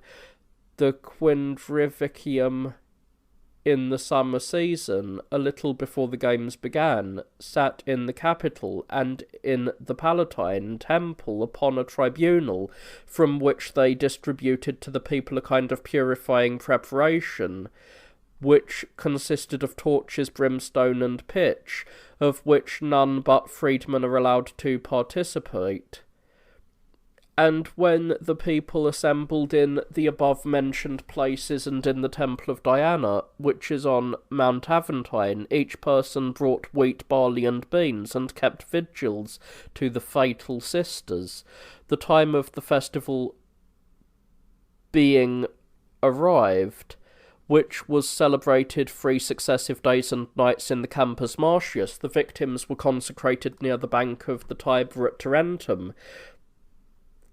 There they sacrificed to several deities, to Jupiter, Juno, Apollo, Latona, and to the Parcae, Lucriae, Ceres, Pluto, and Persephone, which was performed in this order. The first night of the spectacles were exhibited the emperor with the Quindrivicium sacrificed 3 lambs on as many altars purposefully placed on the side of the river, where, having sprinkled the altar with blood, he offered up the victims whole. Then, having prepared a scene without a theatre, they placed a great number of lights, made a large fire, by which they sang a new hymn to render the games more solemn. They who performed these ceremonies were rewarded for their labour with the first fruits of their wheat, barley, and beans, for these were, as I stated, distributed among the people. The following day, when they went up to the Capitol, which was where the usual sacrifices were offered, and going from thence to the appointed place, celebrated games in honour of Apollo and Diana.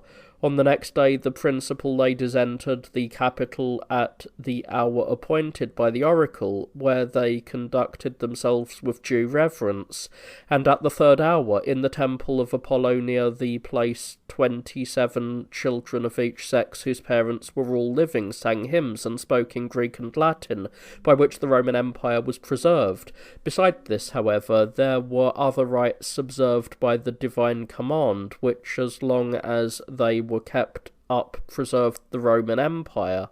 But in confirmation of what I have stated, I will add the oracle of the Sibyl, which has been mentioned by others before my time.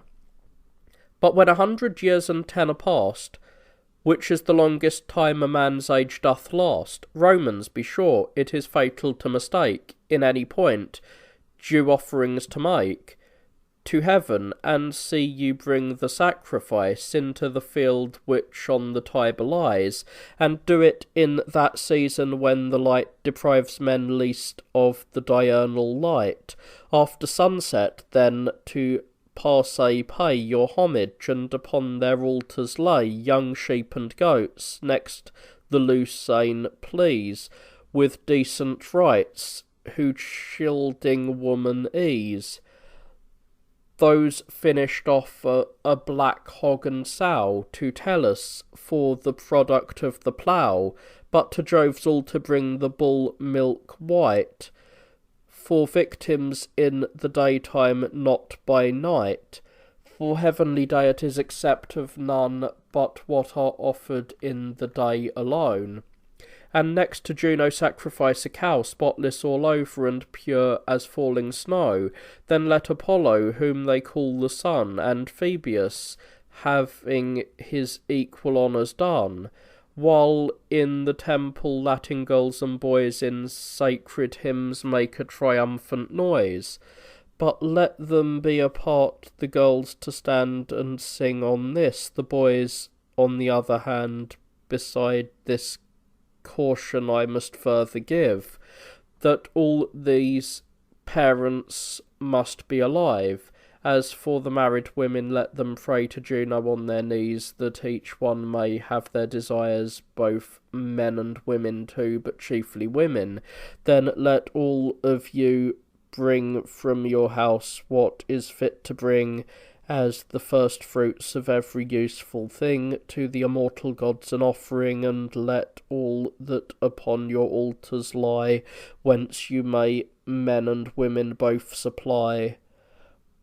But to attend the gods, be sure there be both night and day a numerous company of votaries, both serious and free.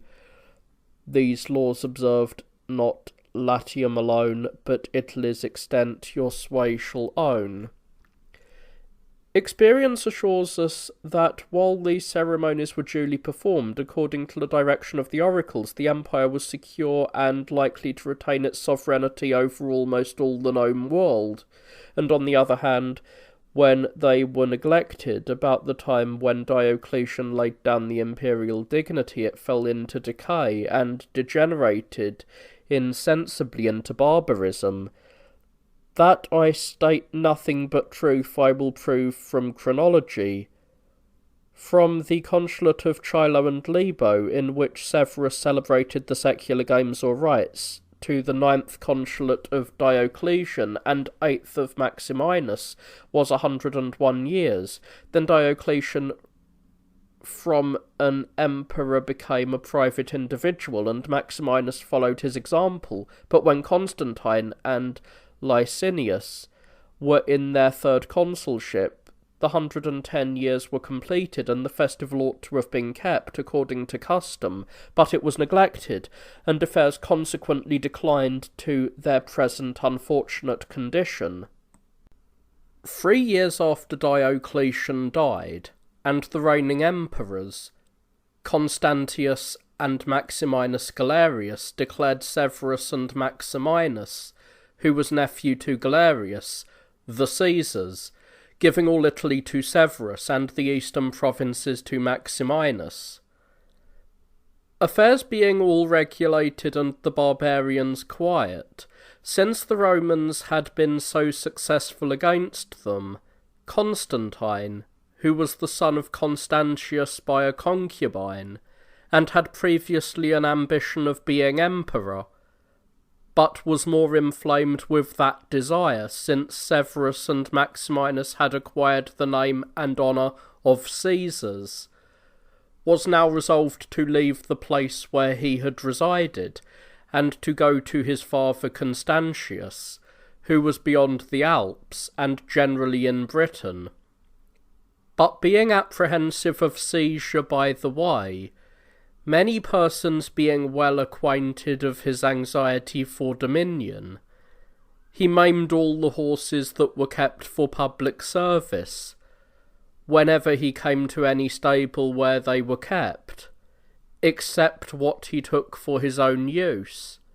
He continued to do this throughout his journey, by which means he prevented those that pursued him from going further, while he himself proceeded towards the country where his father was. It happened that Constantius died at that time. The guards, therefore, who thought none of his legitimate children to be fit for the imperial dignity, considered that Constantine was a person capable of sustaining it, and conferred the honour upon him, in hopes of being remunerated with handsome presents. When his effigy according to custom was exhibited at Rome, Maxentius, the son of Maximinus Herculius, could not endure the sight of Constantine's good fortune, who was the son of a harlot, while himself, who was the son of so great an emperor, remained at home in indolence, and his father's empire was enjoyed by others. He therefore associated with himself in the enterprise Marcellinus and Marcellus, 2 military tribunes, and Lucianus, who distributed the swine's flesh, with which the people of Rome were provided by the treasury, and the court guards, called Praetorian. By them he was promoted to the imperial throne, having promised liberally to reward all that assisted him in it. For this purpose they first murdered Abellius, because he, being prefect of the city, opposed their enterprise. Maximinus Galerius, when he had learned of this, sent Severus Caesar against Maxentius with an army. But while he advanced from Milan with several legions of Moors, Maxentius corrupted his troops with money, and even the prefect of the court, Anulinus, and thereby conquered him with great ease. On which Severus fled to Ravenna, which is a strong and populous city, provided with necessities sufficient for himself and soldiers. When Maximinus Herculius knew this, he was doubtless greatly concerned for his son Maxentius, and therefore, leaving Lucania, where he then was, he went to Ravenna. Finding that Severus could not by any means be forced out of this city, it being well fortified and stored with provisions, he deluded him with false oaths, and persuaded him to go to Rome. But on his way thither, coming to a place called the Free Tabernae, he was taken by a stratagem of Maxentius and immediately executed. Maximinus Galerius could not patiently endure these injuries done to Severus, and therefore resolved to go from the east to Rome, and to punish Maxentius as he deserved. On his arrival in Italy, he found the soldiers about him so treacherous that he returned into the east without fighting a battle. At this period, Maxentius Herculius, who lamented the tumults which disturbed the public peace, came to Diocletian, who then lived at Carnutum, a town of Gallia Celtica, and endeavoured to persuade him to resume the empire, and not to suffer the government which they had preserved so long, and with so much difficulty, to be exposed to the madness and folly of those who had possessed themselves of it, and who had already brought it near to ruin. But Diocletian refused to listen to him, for he wisely preferred his own quiet, and perhaps foresaw the troubles that would ensue, being a man well versed in matters of religion.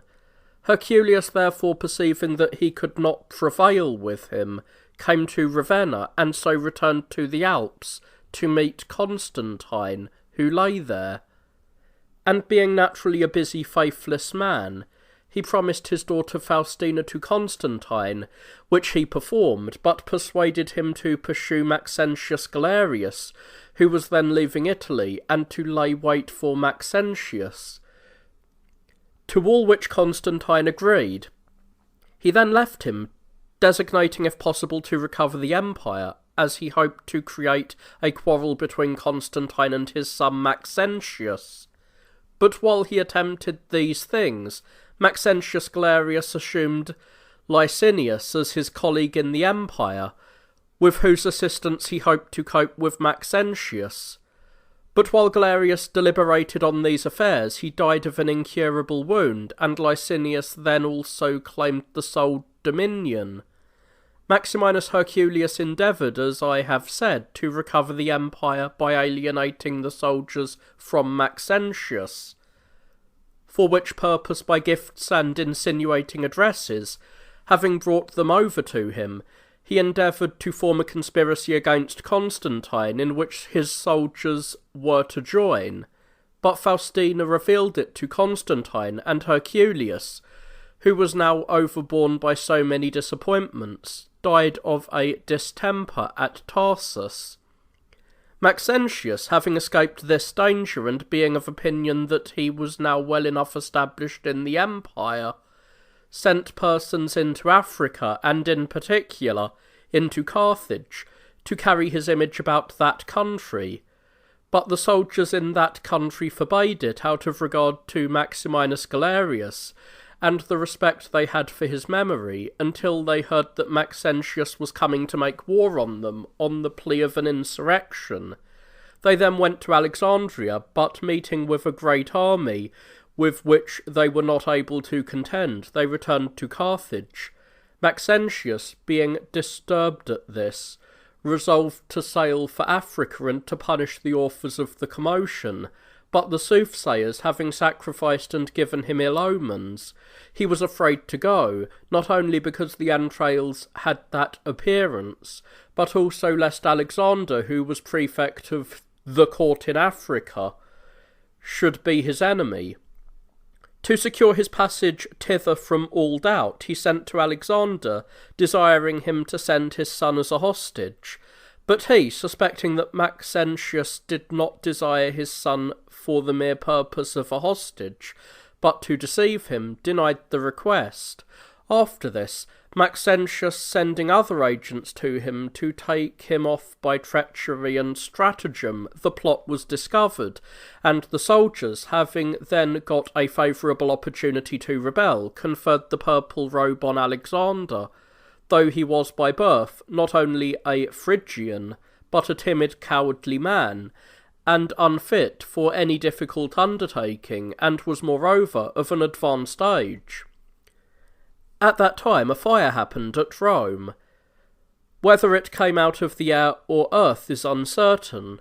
It broke out in the Temple of Fortune, and while the people ran to extinguish it, a soldier speaking blasphemy against the goddess was killed by the mob out of zeal, by which a mutiny was occasioned among the soldiers. They would have destroyed the whole city had not Maxentius soon appeased their rage. Maxentius after this sought every occasion to make war on Constantine, and pretending grief for his father's death, of which Constantine was the cause, he designed to go towards Rhaetia, which is contiguous both to Gaul and Illyricum, for he imagined that he should subdue Dalmatia and Illyricum by the assistance of the generals in those parts, and of the army of Licinius, but thinking it better first to arrange affairs in Africa, he raised an army, bestowing the command of it on Rufius Volusianus, prefect of the court, and sent them into Africa. He sent Zeno also along with Rufius, who was a person not only expert in military affairs, but also esteemed for his courtesy and affability. On the first charge, Alexander's troops retired on a body of men in the rear, nor was the other party left unconquered by the enemy. Alexander himself was taken and strangled. The war being thus at an end, a good opportunity was afforded to sycophants and informers of impeaching all the persons in Africa, who had good estates, as friends to Alexander. Nor were any of the accused spared, but some of them put to death, and others deprived of all their possessions. After this he triumphed at Rome for the mischief done at Carthage. Such was the state of the affairs of Maxentius, who conducted himself with cruelty and licentiousness towards all of the inhabitants of Italy, and even to Rome itself. In the meantime, Constantine, who had long been jealous of him, was then much more disposed to contention. Having therefore raised an army amongst the barbarians, Germans and Celts, whom he had conquered, and likewise drawn a force out of Britain, amounting in the whole to 90,000 foot and 8,000 horse, he marched from the Alps into Italy, passing those towns that surrendered without doing them any damage, but taking by storm those which resisted. While he was making this progress, Maxentius had collected a much stronger army, consisting of 80,000 Romans and Italians, all the Tuscans on the sea coast, 40,000 men from Carthage, beside what the Sicilians sent him, his whole force amounting to 170,000 foot and 18,000 horse.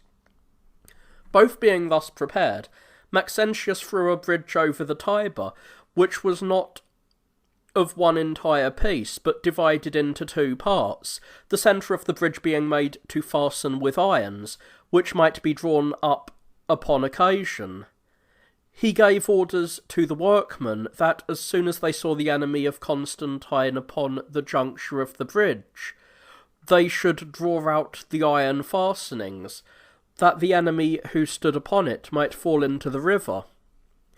Constantine, advancing with his army to Rome, encamped in a field before the city, which was broad and therefore convenient for cavalry.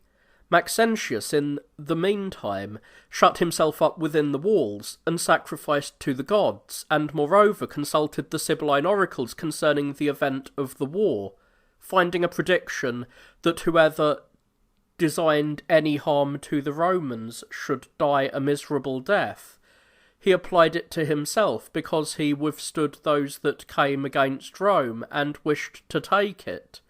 His application indeed proved just, for when Maxentius drew out his army before the city and was marching over the bridge that he himself had constructed, an infinite number of owls flew down and covered the wall. When Constantine saw this, he ordered his men to stand to their arms, and the two armies being drawn up opposite to each other, Constantine sent his cavalry against the enemy, whom they charged with such impetuosity that they threw them into disorder.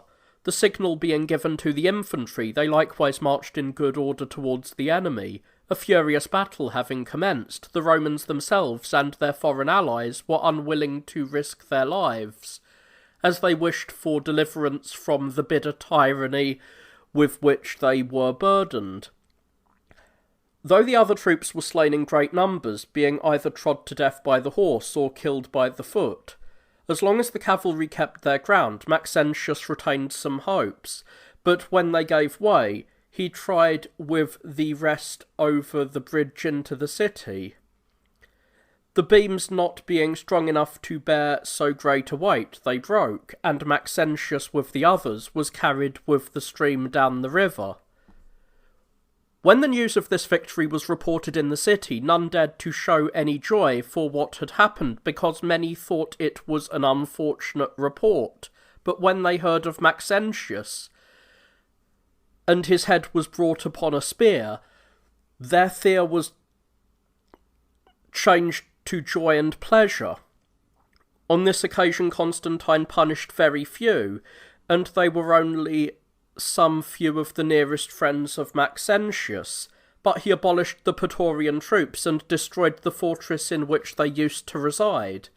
At length, having arranged all things in the city, he went towards Gallia Celtica, and on his way sent for Licinius to Milan, and gave him in marriage to his sister Constantina, whom he had formerly promised him when he wished him to unite with himself against Maxentius. That solemnity over, Constantine proceeded towards the Celts.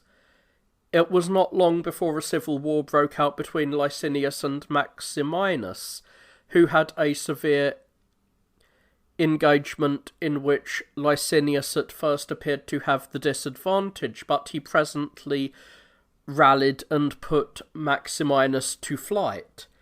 This emperor, travelling through the east into Egypt in hopes of raising a force to renew the war, died at Tarsus. The empire being thus devolved on Constantine and Licinius, they soon quarrelled, not because Licinius gave any cause for it, but that Constantine in his usual manner was unfaithful to his agreement by endeavouring to alienate from Licinius some nations that belonged to his dominions. By this means an open rupture ensued, and both prepared for war. Licinius took up his headquarters at Sybaris, a city of Pannonia which stands on a hill, the road to which is rugged and narrow. The greatest part of this road is through a deep morass, and the remainder up a mountain on which stands the city. Below it extends a spacious plain, which centres the view with a boundless prospect.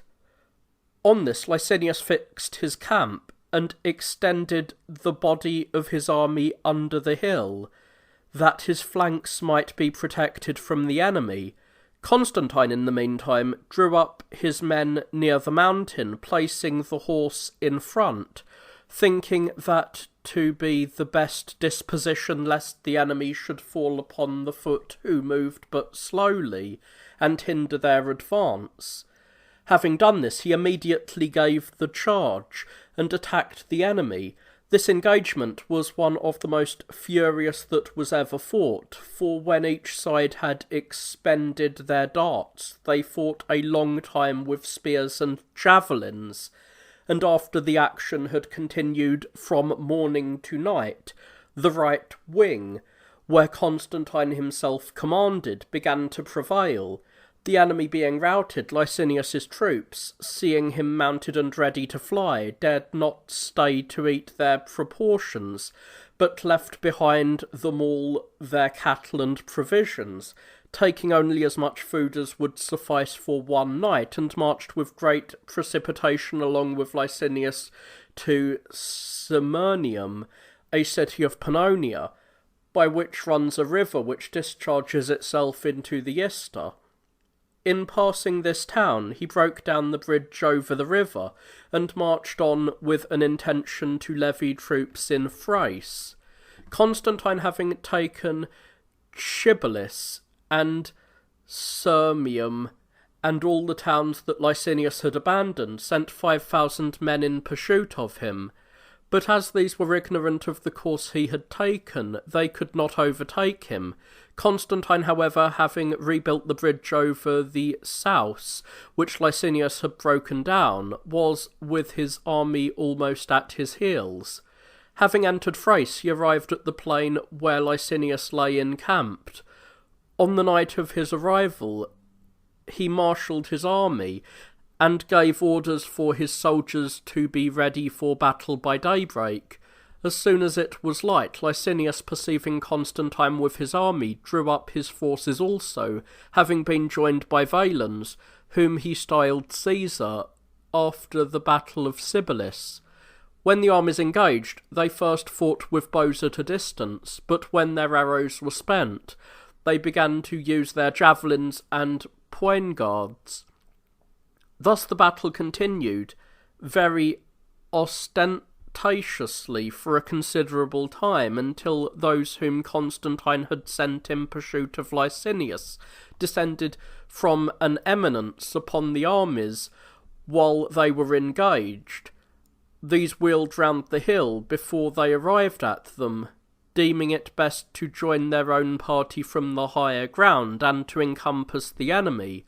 The troops of Licinius, being aware of them, courageously withstood against them all, so that many thousands were slain on both sides, and the advantage was equal, till the signal was given for both to retire. The next day they agreed on a truce, and entered into an alliance with each other on the condition that Constantine should possess Illyricum and all the nations westward, and that Licinius should have Thrace and the east. But that Valens, whom Licinius had made Caesar, should be put to death, because he was said to be the author of all the mischief which had happened. Having done this, and sworn on both sides to observe the conditions, Constantine conferred the rank and title of Caesar on Crispus, his son by a concubine called Minervina, who was as yet but a youth, and on Constantine, who was born but a few days before at Araltum.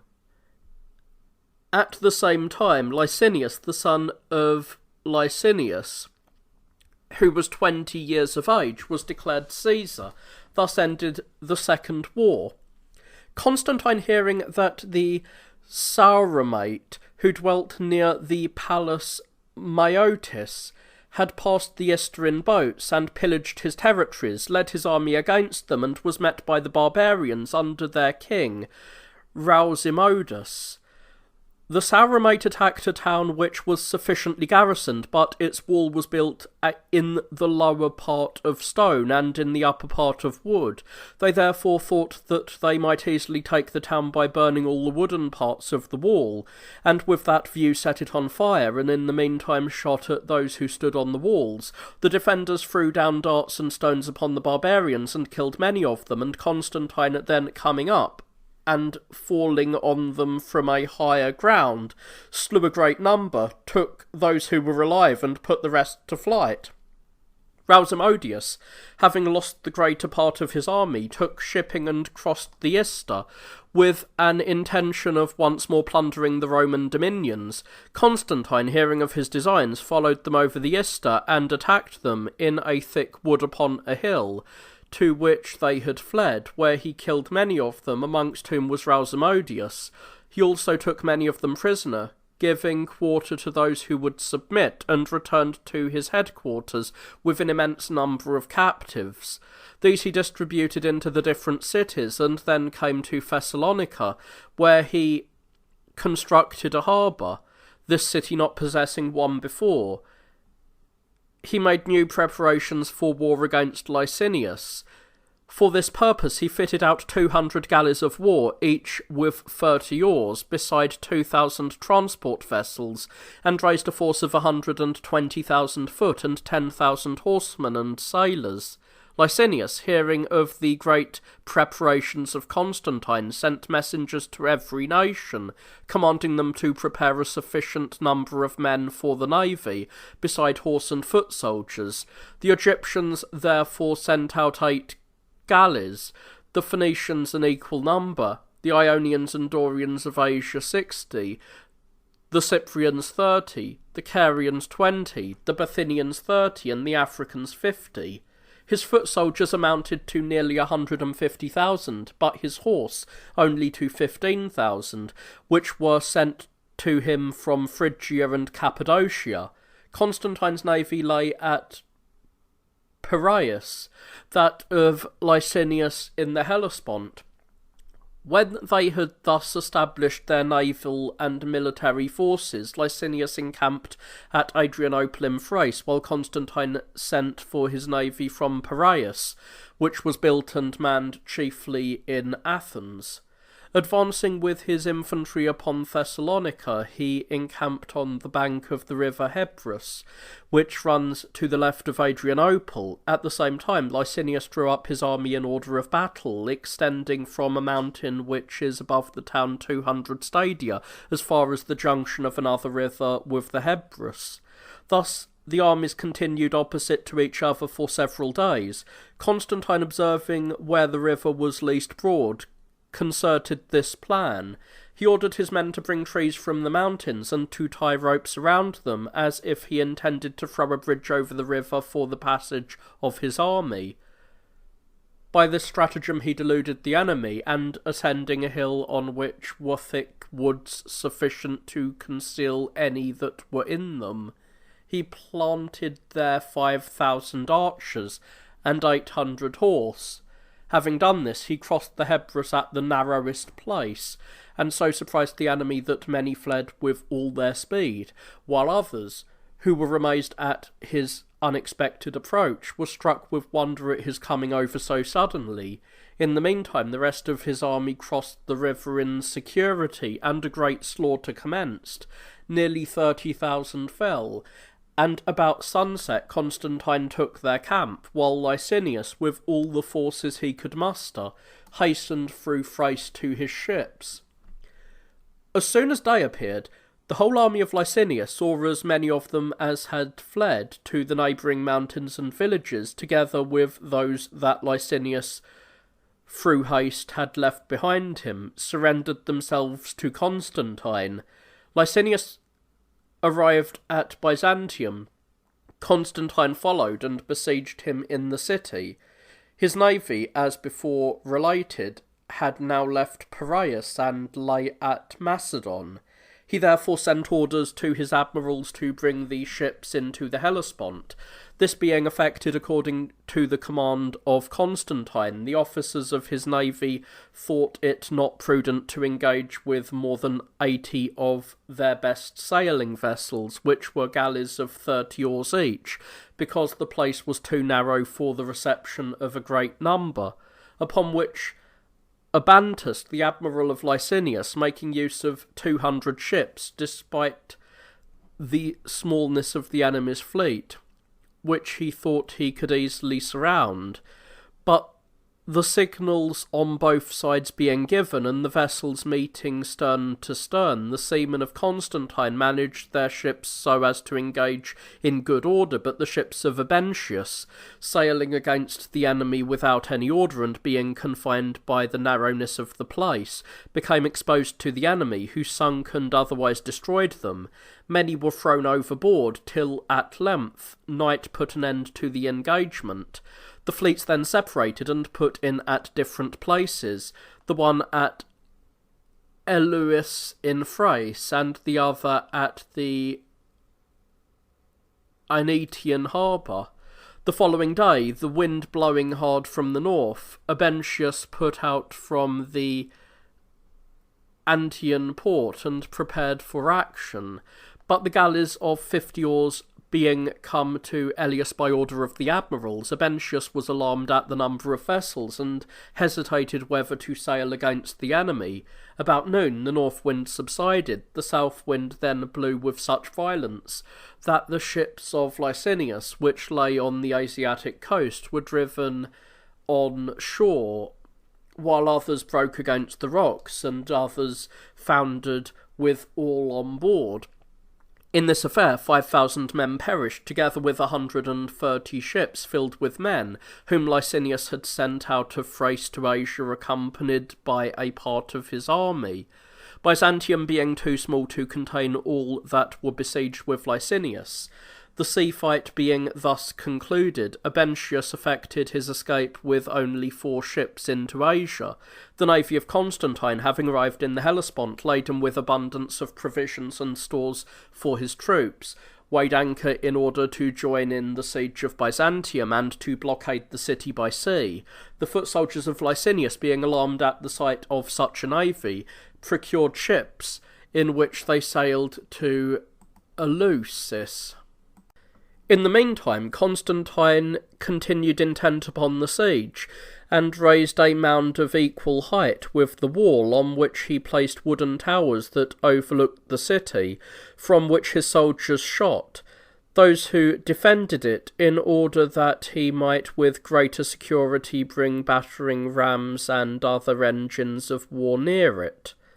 By these means he thought himself sure to take the city, at which Licinius, being terrified and not knowing how to act, resolved to leave Byzantium and the weaker part of his army therein, and to take with him only such men as were fit for active service, and had given proofs of their attachment to himself, and to hasten without delay to Chalcedon in Bithynia.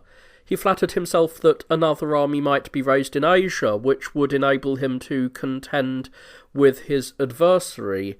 Arriving therefore at Chalcedon, and having appointed Martinius to the command of the court guards, whom the Romans call Magister Officiorum, his associate in this dangerous enterprise, he declared him Caesar, and sent him with an army to Lampsacus to hinder the passage of the enemy from Thrace into the Hellespont.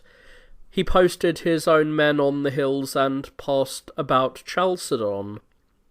While Licinius was thus occupied, Constantine, who had a great number of transports as well as warlike vessels, and was desirous to make use of them in crossing over and possessing himself of the opposite shore, fearing that the Bithynian coast might be inaccessible to ships of burden, immediately constructed some small vessels, with which he sailed to the sacred promontory, which lies at the entrance of the Pontus, 200 stadia from Chalcedon. He there landed his army, which having done, he drew them up upon some adjacent hills. Licinius, though he then saw that Bithynia was already in the hands of the enemy, was rendered so desperate by danger that he sent for Martinius from Lampsacus, and in order to encourage his men to fight, told them that he himself would lead them. Having said what he thought necessary to encourage them, he drew them up in order of battle, and marching out of the city met the enemy, who were prepared for him.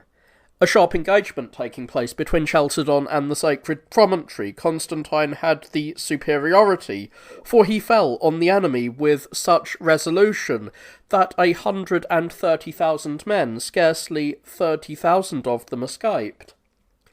When the Byzantines heard of this, they immediately threw open their gates to Constantine, as did the Chalcedonians.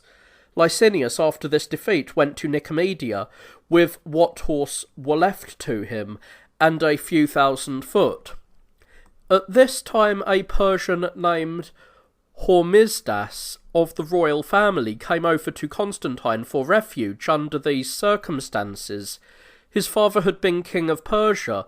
He was once celebrating his own birthday after the Persian manner, when Hormisdas entered the palace, bringing with him a large quantity of venison. But as the guests at the table did not rise and pay him the respect and honour due to him, he became enraged, and told them he would punish them with the death of Marsyas. This saying most of them did not understand, because it related to a foreign story, but one of them, who had lived in Phrygia and had heard the story of Marsyas, explained to them the meaning of Hormisdas Menis while they sat at table. It was therefore so treasured up in their recollections that when his father died they remembered his threat and chose his younger brother as king, though according to law the elder should be preferred above the other children. Not content with that, they put Hormisdas in chains and confined him on a hill which lies before the city. But after some time had elapsed, his wife effected his escape in this manner.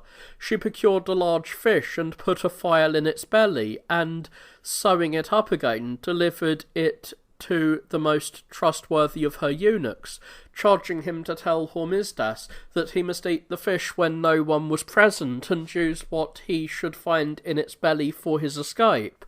When she had formed this contrivance, she sent several camels loaded with wine and abundance of meat to entertain her husband's keepers. While they were enjoying the feast, she gave them Hormisdas to cut open the fish, and found the file. Having with that file, he filed off his shackles from his legs, and put on the robe of the eunuch, and passed through the midst of his keepers, who were by that time perfectly intoxicated. Taking one of the eunuchs along with him, he fled to the king of Armenia, who was his particular friend. By these means he got safe to Constantine, who showed him all the possible kindness and respect. But Licinius, being besieged by Constantine at Nicomedia, also knew not what to do, being sensible that he had not an army equal to engage. Going therefore out of the city, he submitted himself to Constantine and brought him the purple robe, proclaiming him his emperor and lord, and entreating pardon for what was past. He presumed that he certainly should escape with his life, because Constantine had sworn to his wife that he would spare him, but Constantine delivered Martinius to the guards, that they might put him to death, and sent Licinius to Thessalonica, as if he were to live there in security. However, he afterwards broke his oath, which was usual with Constantine, and caused him to be murdered.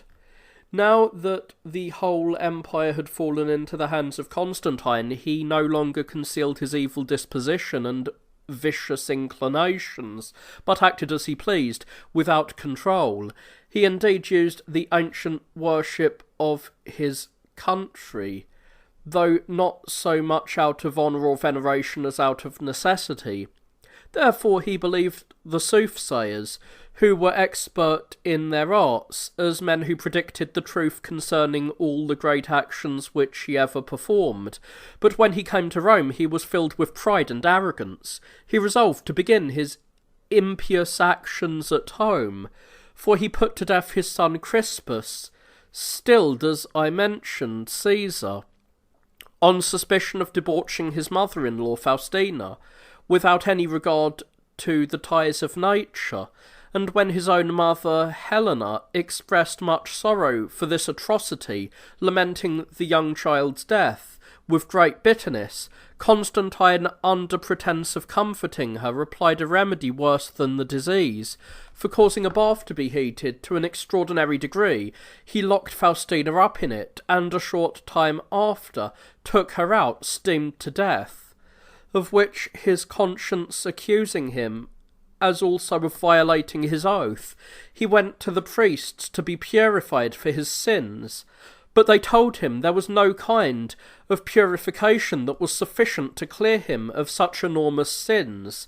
A Spaniard named Aegyptius, very familiar with the court ladies, being at Rome, happened to fall into conversation with Constantine and assured him that the Christian doctrine would teach him how to cleanse himself from all of his offences, and that they who received it were immediately absolved from all of their past sins.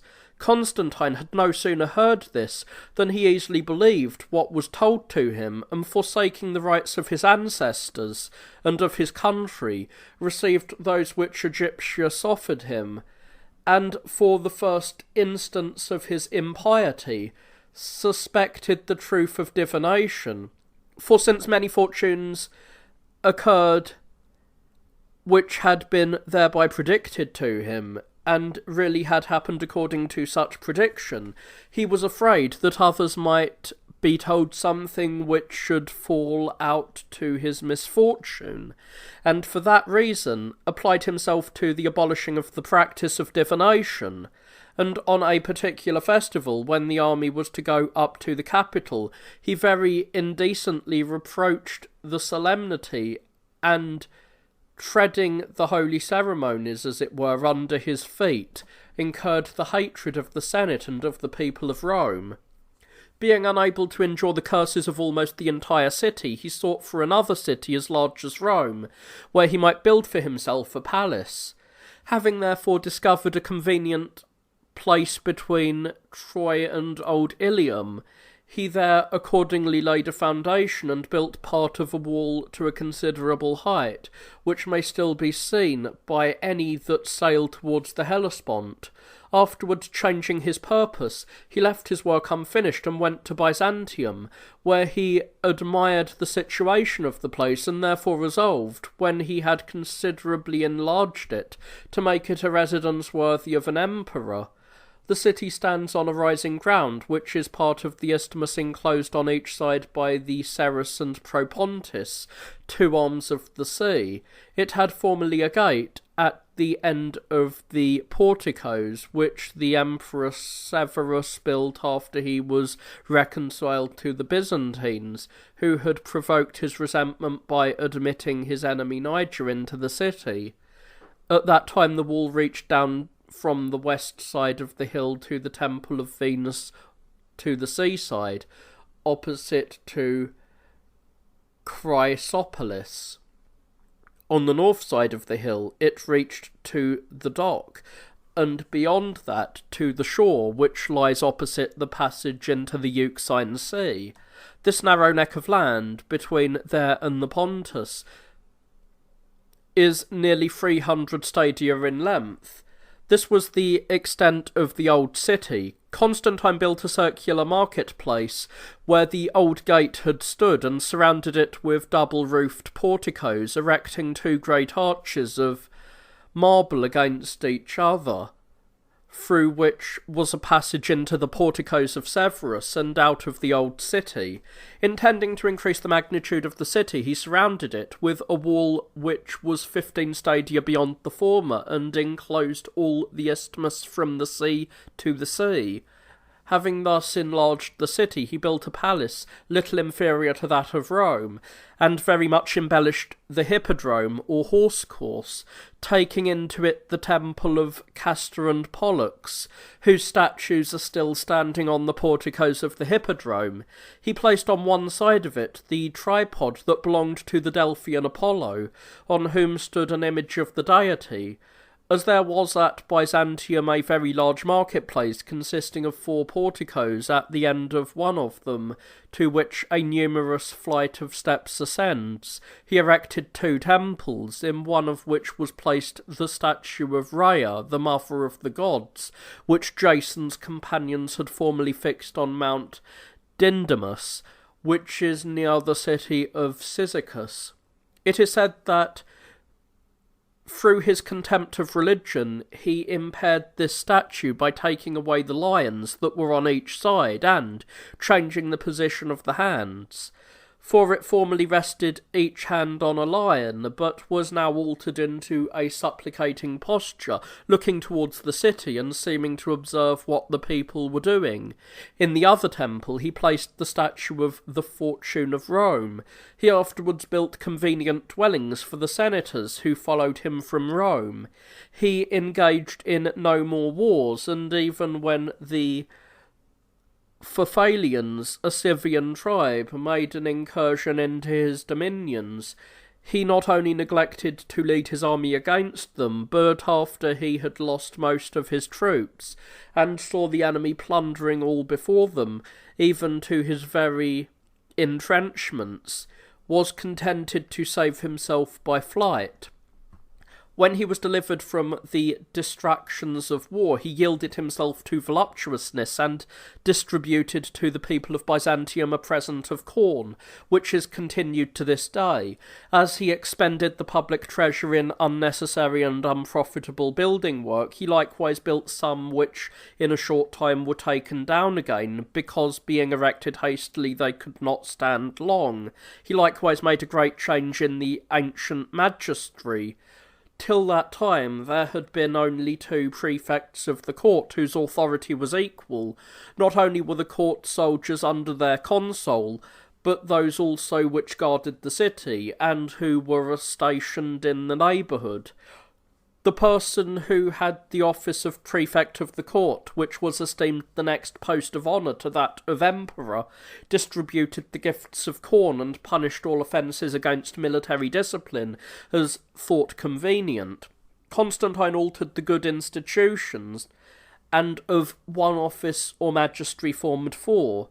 To one of these prefects he committed all Egypt, and Pentapolis in Libya, and all the east as far as Mesopotamia, with Cilicia, Cappadocia, Armenia, and the coast from Pamphylia to Trapezus, and the castles near Pharsis.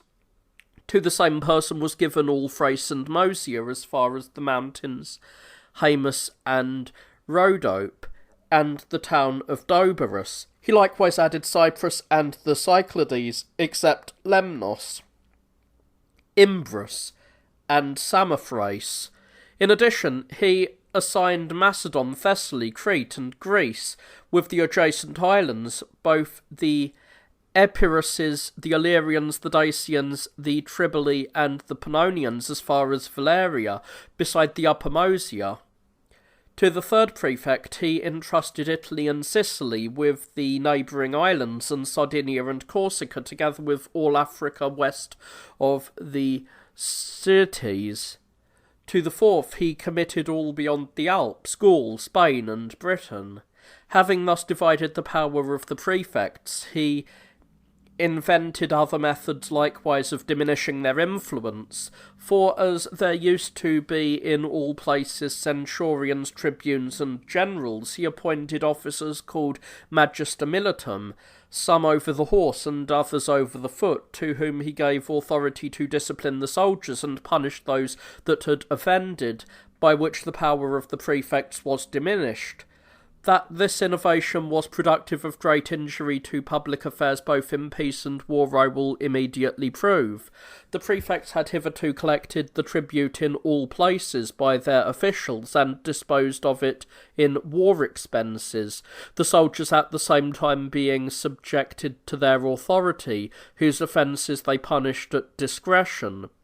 Under these circumstances the soldiers, considering that the same person who gave them their pay had the infliction of punishments, whenever they offended, did not dare to act contrary to their duties for fear of their stipend being withheld and of being duly punished. But now, since one person is paymaster and another inspector of discipline, they act according to their own inclinations. Constantine likewise adopted another measure, which gave the barbarians free access into Roman dominions. For the Roman Empire, as I have related, was by the care of Diocletian protected on its remote frontiers by towns and fortresses in which soldiers were placed. It was consequently impossible for the barbarians to pass them, there being always a sufficient force to oppose their inroads, but Constantine destroyed that security by removing the greater part of the soldiers from these barriers of the frontier, and placing them in towns that had no need of defenders, thus depriving those who were exposed to the barbarians of all defences, and oppressing the towns that were quiet with so great a multitude of soldiers that many of them were totally forsaken by their inhabitants. He likewise rendered his soldiers effeminate by accustoming them to public spectacles and pleasures. To speak in plain terms, he was the first cause of the affairs of the empire declining to their present miserable state. However, I must not omit to relate that having given to his three sons, Constantine, Constantius, and Constans, the title of Caesar, he so greatly enlarged the city of Constantinople that many of the succeeding emperors who made it their residence drew to it too great a number of inhabitants, who flocked there from all parts, as soldiers, merchants, and in other occupations. On this account its walls were rendered more capacious than those which Constantine built, and the buildings were permitted to be placed so near to each other that the inhabitants are exposed to much inconvenience and danger in their housing and in the streets. Beside this, a considerable portion of the sea was added to the land by driving down piles, thus forming dry ground, on which was built a sufficient number of houses to form of themselves a considerable city. I have indeed often wondered, since the city of Byzantium is become so great, that no other is equal to it either in felicity or magnitude, that our ancestors had not any prophecy concerning its good fortune. Having directed my thoughts some time to this inquiry, I consulted many historians and collections of oracles, and at length, after much difficulty and taking great pains to interpret them, I discovered an oracle which is attributed to Cybele, or Phalo of Epirus.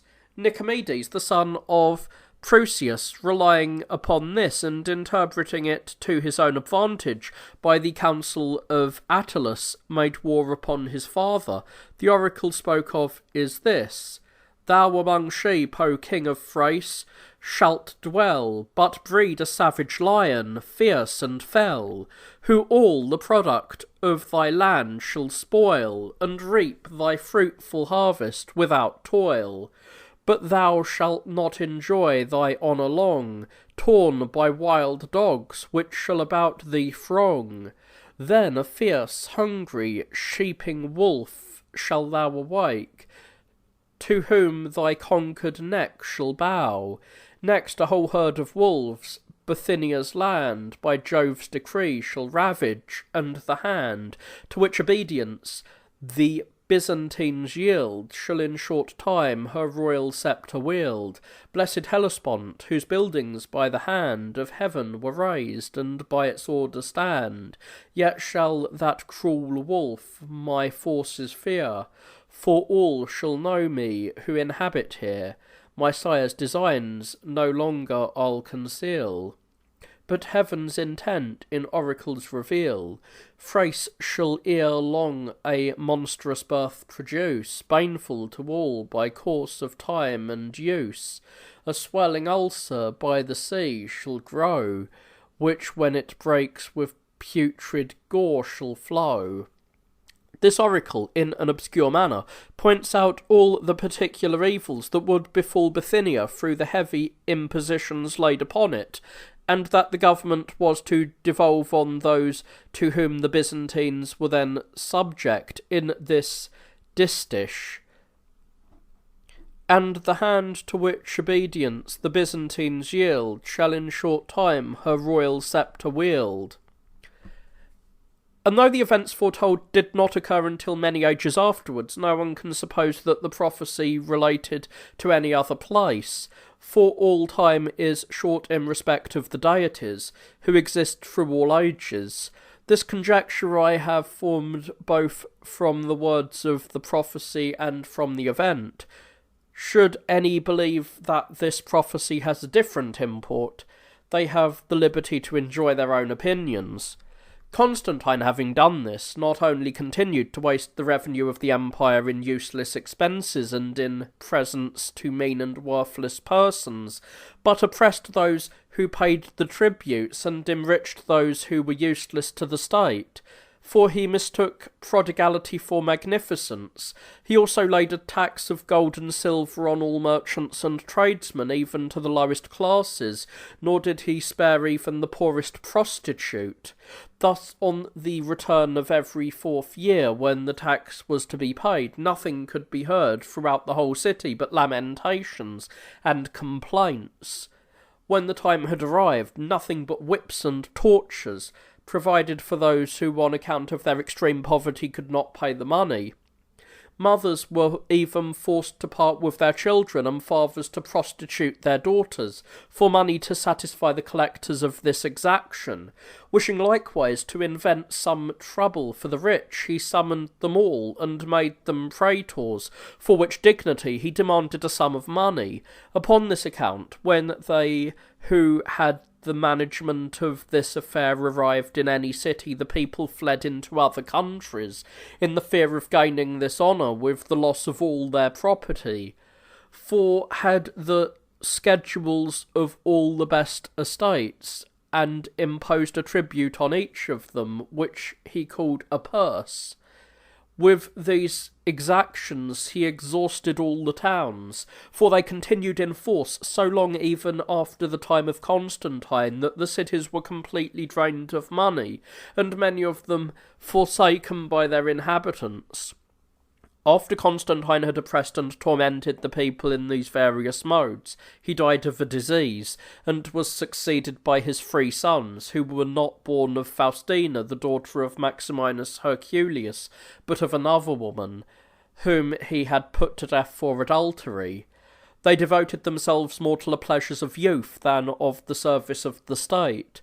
They began by dividing the nation between them, Constantine the eldest and Constans the youngest having for their share all beyond the Alps, together with Italy and Illyricum, the countries bordering on the Euxine Sea, and all that belonged to Carthage in Africa.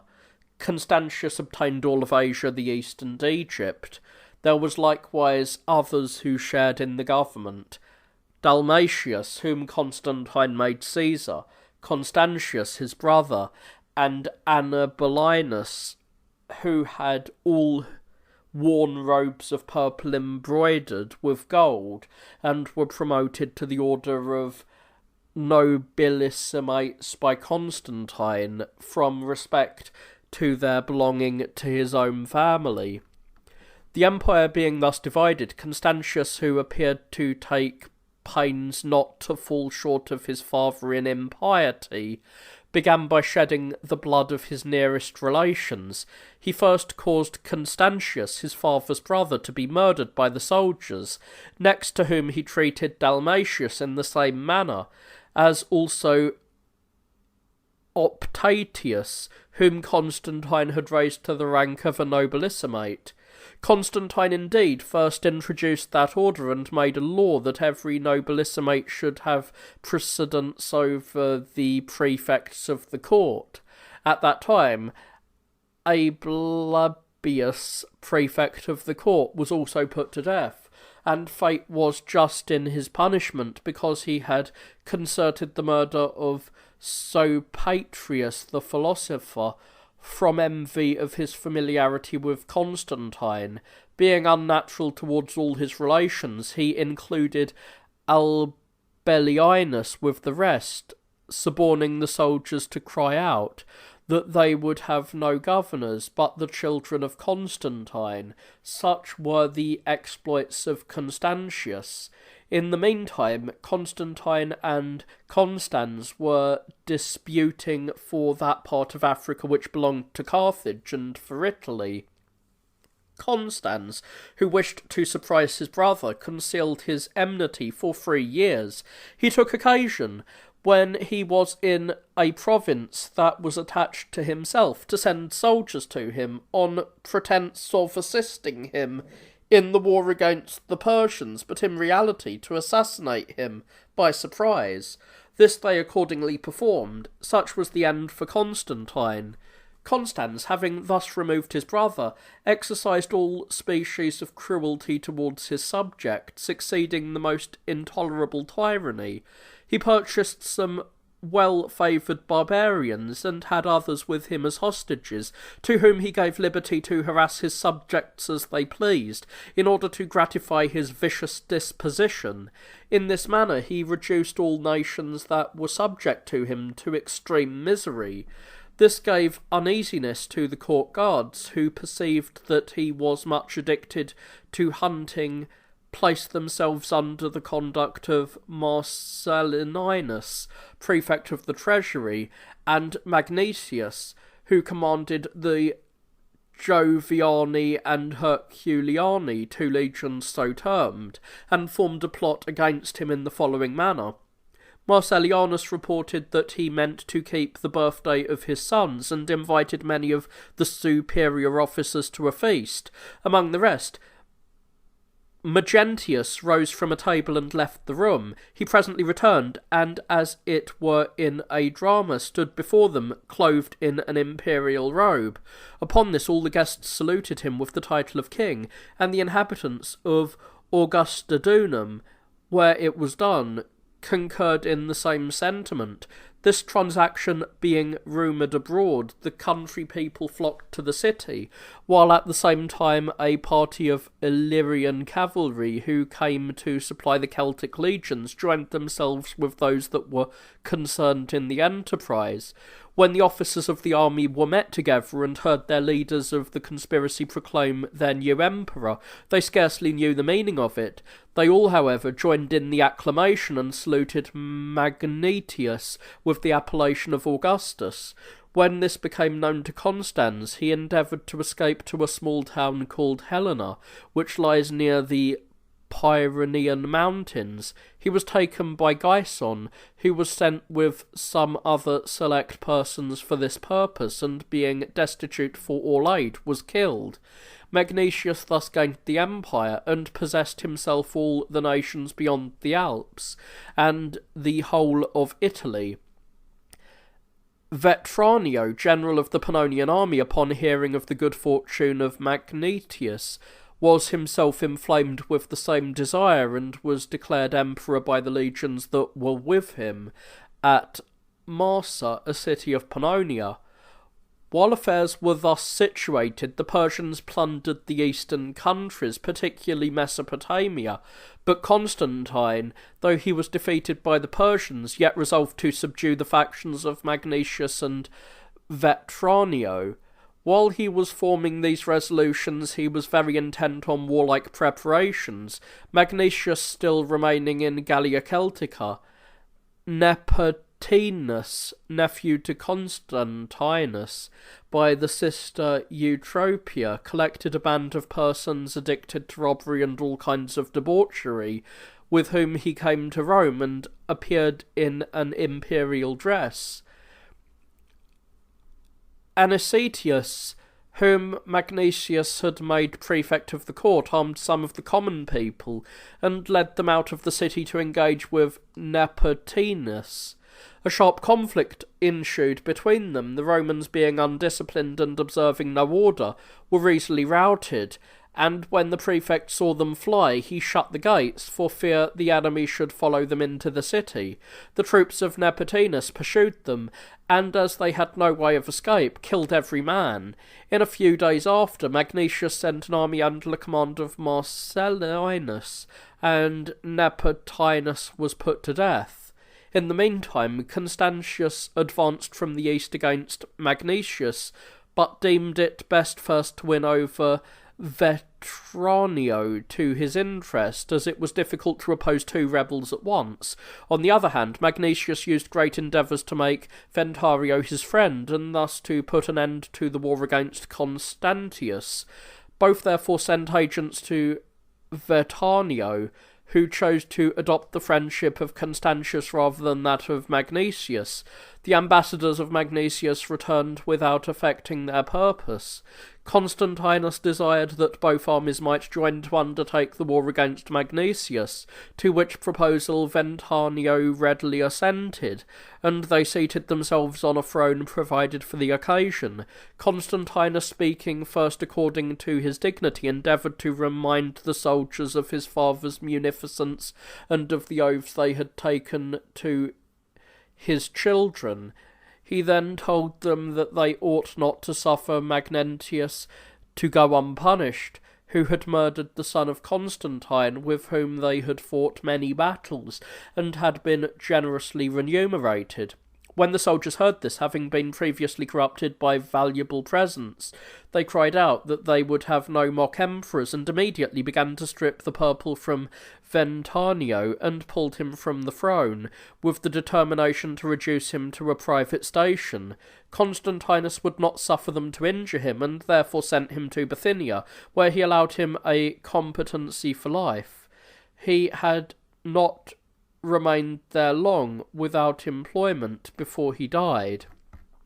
Constantinus, having so well succeeded in his designs against Ventanio, marched against Magnentius, having first conferred the title of Caesar on Gallus, the son of his uncle and brother to Julian, who was afterwards emperor, and given him in marriage to his sister Constantia, either in order that he might oppose the Persians, or, as seemed more probable, that he might have an opportunity of taking him off. He and his brothers were the only remaining persons of the family whom Constantius had not put to death, as I have related. When he had clothed Gallius with the Caesarian robe and appointed Lucilianus general in the Persian war, he marched towards Magnentius with his own troops and those of Ventanio in one body. Magnentius, on the other hand, resolved to meet him with a larger force. He declared his kinsman Caesar and appointed him to govern the nations beyond the Alps. The armies meeting in Pannonia and coming near to each other at a town called Mursa, Magnentius placed an ambuscade in the defiles near Adrana and sent a messenger to the officers of the army of Constantine to retard their march, saying that they might proceed to Cyzica, whence he intended to give them battle, the fields in the neighbourhood being spacious and open. When Constantinus heard this, he was much pleased that he was to fight in a place where there was room for his cavalry to manoeuvre, being superior to the enemy in that kind of force. He accordingly led his army to Cyzica. As they were marching unarmed and without order, not suspecting anything, the troops that lay in ambush attacked them, and blocked up the passages with stone, which they threw upon them in such quantities that the great part of the army was killed.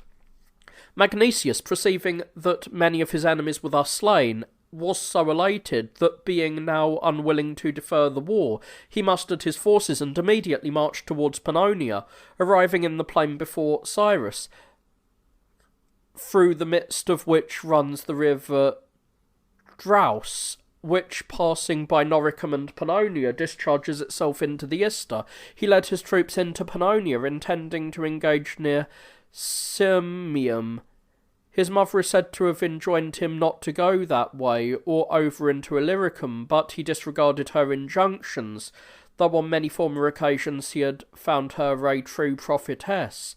Meantime, he deliberated whether to construct a bridge over the South, or to pass on boats joined together for that purpose.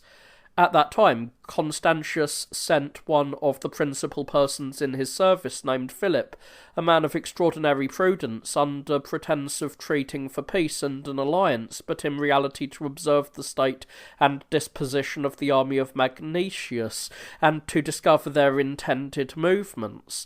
Approaching the camp, he met Marcellinus, the principal confidant of Magnentius, and by him was conducted to Magnentius.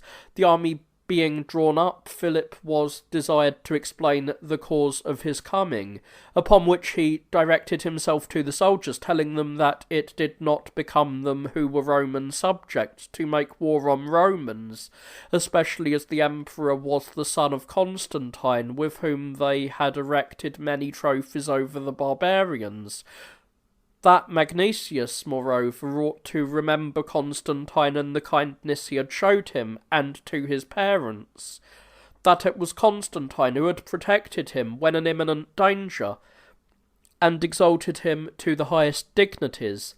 Having made these observations, he requested Magnesius to depart from Italy, and to be content with the government of the nations beyond the Alps. This speech of Philip nearly occasioned a mutiny of the whole army. Magnesius, therefore, being alarmed, with much difficulty prevailed on the soldiers to attend him. He said that he likewise was desirous of conducting a peace, but would then dismiss the assembly until he had deliberated upon how to act, upon which, the assembly being dissolved, Marcellinus entertained Philip as one whom he was desirous of obliging by the laws of hospitality. Meanwhile, Magnesius debated with himself whether to dismiss Philip without the purpose of his embassy being effected, or, in violation of the laws of nations, detain him. He determined after much hesitation to invite all the officers of his army to sup with him, and at table inform them of his opinion. The following day he again convened the army, and reminded them of the injuries they had received from Constans when furious and intoxicated, that the soldiers could not sustain the enormities with which he oppressed the state contrary to all the laws of justice, but had inclined to what was most for the public advantage, and that after they had freed the cities from so savage a monster, they had compelled him to become their emperor. He had scarcely concluded this address when they all rose, and displayed their willingness to continue the war by arming themselves immediately, in order to cross the Staus.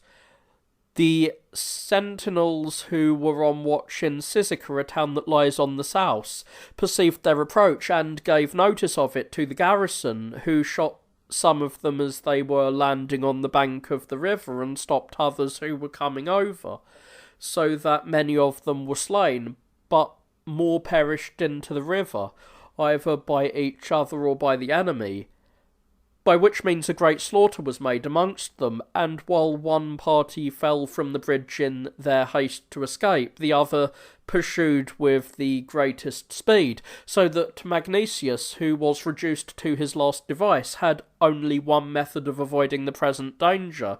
He struck a spear into the ground, and beckoned with his right hand to the enemy as if he wished to treat for peace. When he saw that they attended to this, he said he would not pass the South without the emperor's permission. As soon as he had said this, Philip told him that if he would treat for peace, he must leave Italy and Noricum, and go into Illyricum. Constantius, having heard what was said, commanded his soldiers to continue their pursuit no longer, and permitted Magnesius to bring his troops into the plains between Noricum, Pannonia, Moesia, and Dacia, having a wish to leave those rugged places, and to contend where his horse would have room to manoeuvre, for in that space of force he had the advantage of the enemy. His design succeeded, and he appointed Sibyllis, which he thought a convenient place for his purpose, it being the place where Constantine conquered Licinius. In that town, which is situated as I have described in my narrative of those times, he kept part of his army, and having erected a bulwark between the hill on which the town stands and the plain through which the river South flows, he enclosed all that part of it which is not encompassed by the river with a deep ditch and a strong rampart. He then made a bridge of boats over that part of the river which surrounds the palace, which bridge he could destroy when he pleased, and put together again with the same ease. Here he placed tents for his army, and in the midst of them a royal tent of exceeding magnificence. The emperor then invited his officers to a banquet, at which all except Latinus and Theseus were present. Those were absent though they were the greatest favourites of the emperor, because they were officiating for Philip, who was detained by Magnesius, notwithstanding his being an ambassador. While they were consulting about this affair, Titianus, a man of the senatorian order at Rome, came with an insolent message from Magnesius. He employed many absurd expressions against Constantine and his children, charging the destruction of the cities on the emperor's negligence, and commanded Constantinus to make way for Magnesius by abdicating the empire, and to be contented with his life being granted to him. But the emperor only desired the gods and fate to be avengers of Constans, saying that he would fight with their assistance. He suffered Titianus to return to Magnesius, though Philip still remained in his custody. Magnesius now drew out his army, and taking Siscica on the first assault, razed it to the ground. Having overrun all the country near the south, he acquired great plunder. He marched towards Sirmium, which he hoped likewise to take without bloodshed, but failing in his attempt, being repulsed by the inhabitants and the troops that defended the town, he marched with his whole army to Mursa. Finding that those in the town had shut the gates against him and mounted the walls, he was at a loss how to act on this occasion, having no engines nor any other method of getting near the wall. He was assailed with stones and darts by those that stood on the battlements. When Constantinus heard that the place was besieged, he marched with all his forces to its relief, having passed by Sybaris and all the country through which the river Draus passes. Meanwhile, Magnesius approached nearer to Mursa and set fire to the gates, thinking if he could destroy the iron that covered the wood, which would soon yield to the flames, he might make a passage wide enough for the entrance of his army into the city. But this did not succeed to his wishes, and the people on the wall extinguished the flames with water which they poured down in large quantities. When he therefore heard that Constantinus was near Mursa, he invented another stratagem to this effect. There was before the city a stadium or place of exercise, formerly used by those that fought for prizes, which was covered over with wood. In this he concealed 4 companies of Celts, with orders that when Constantinus should come up, and they were ready to engage before the city, to attack the enemy by surprise, and to surround them and kill every man. This being discovered by those that were on the walls, Constantinus immediately sent thither Scoliodas and Manadus, 2 of his officers. They first selected the choicest of their men, both heavy-armed and archers, and taking them along with themselves, fastened up all the doors of the stadium. Having then possessed themselves of the upper steps loading into the stadium, and enclosed the soldiers that were within on all sides, they threw darts at them, and observing some of them with their shields placed over their heads attempting to force open the doors, they fell upon them, and did not cease throwing darts or cutting at them with their swords, until they had killed them all. This project of Magnesius being thus frustrated, the armies met and engaged in the plain before Mursa, where such a battle was fought as had not occurred before in the course of this war, with great numbers falling on both sides. Constantinus, considering that as this was a civil war, victory itself would be scarcely an advantage to him, now the Romans being so much weakened as to be totally unable to resist the barbarians who attacked them on every side, began to think that it would be better to end the war by offering proposals for peace. While he was thus deliberating, the armies were still engaged, and that of Magnesius became more furious, nor would they cease fighting, though night came on. But even their officers continued performing what belonged to common soldiers, and encouraging their men to oppose the enemy with vigour.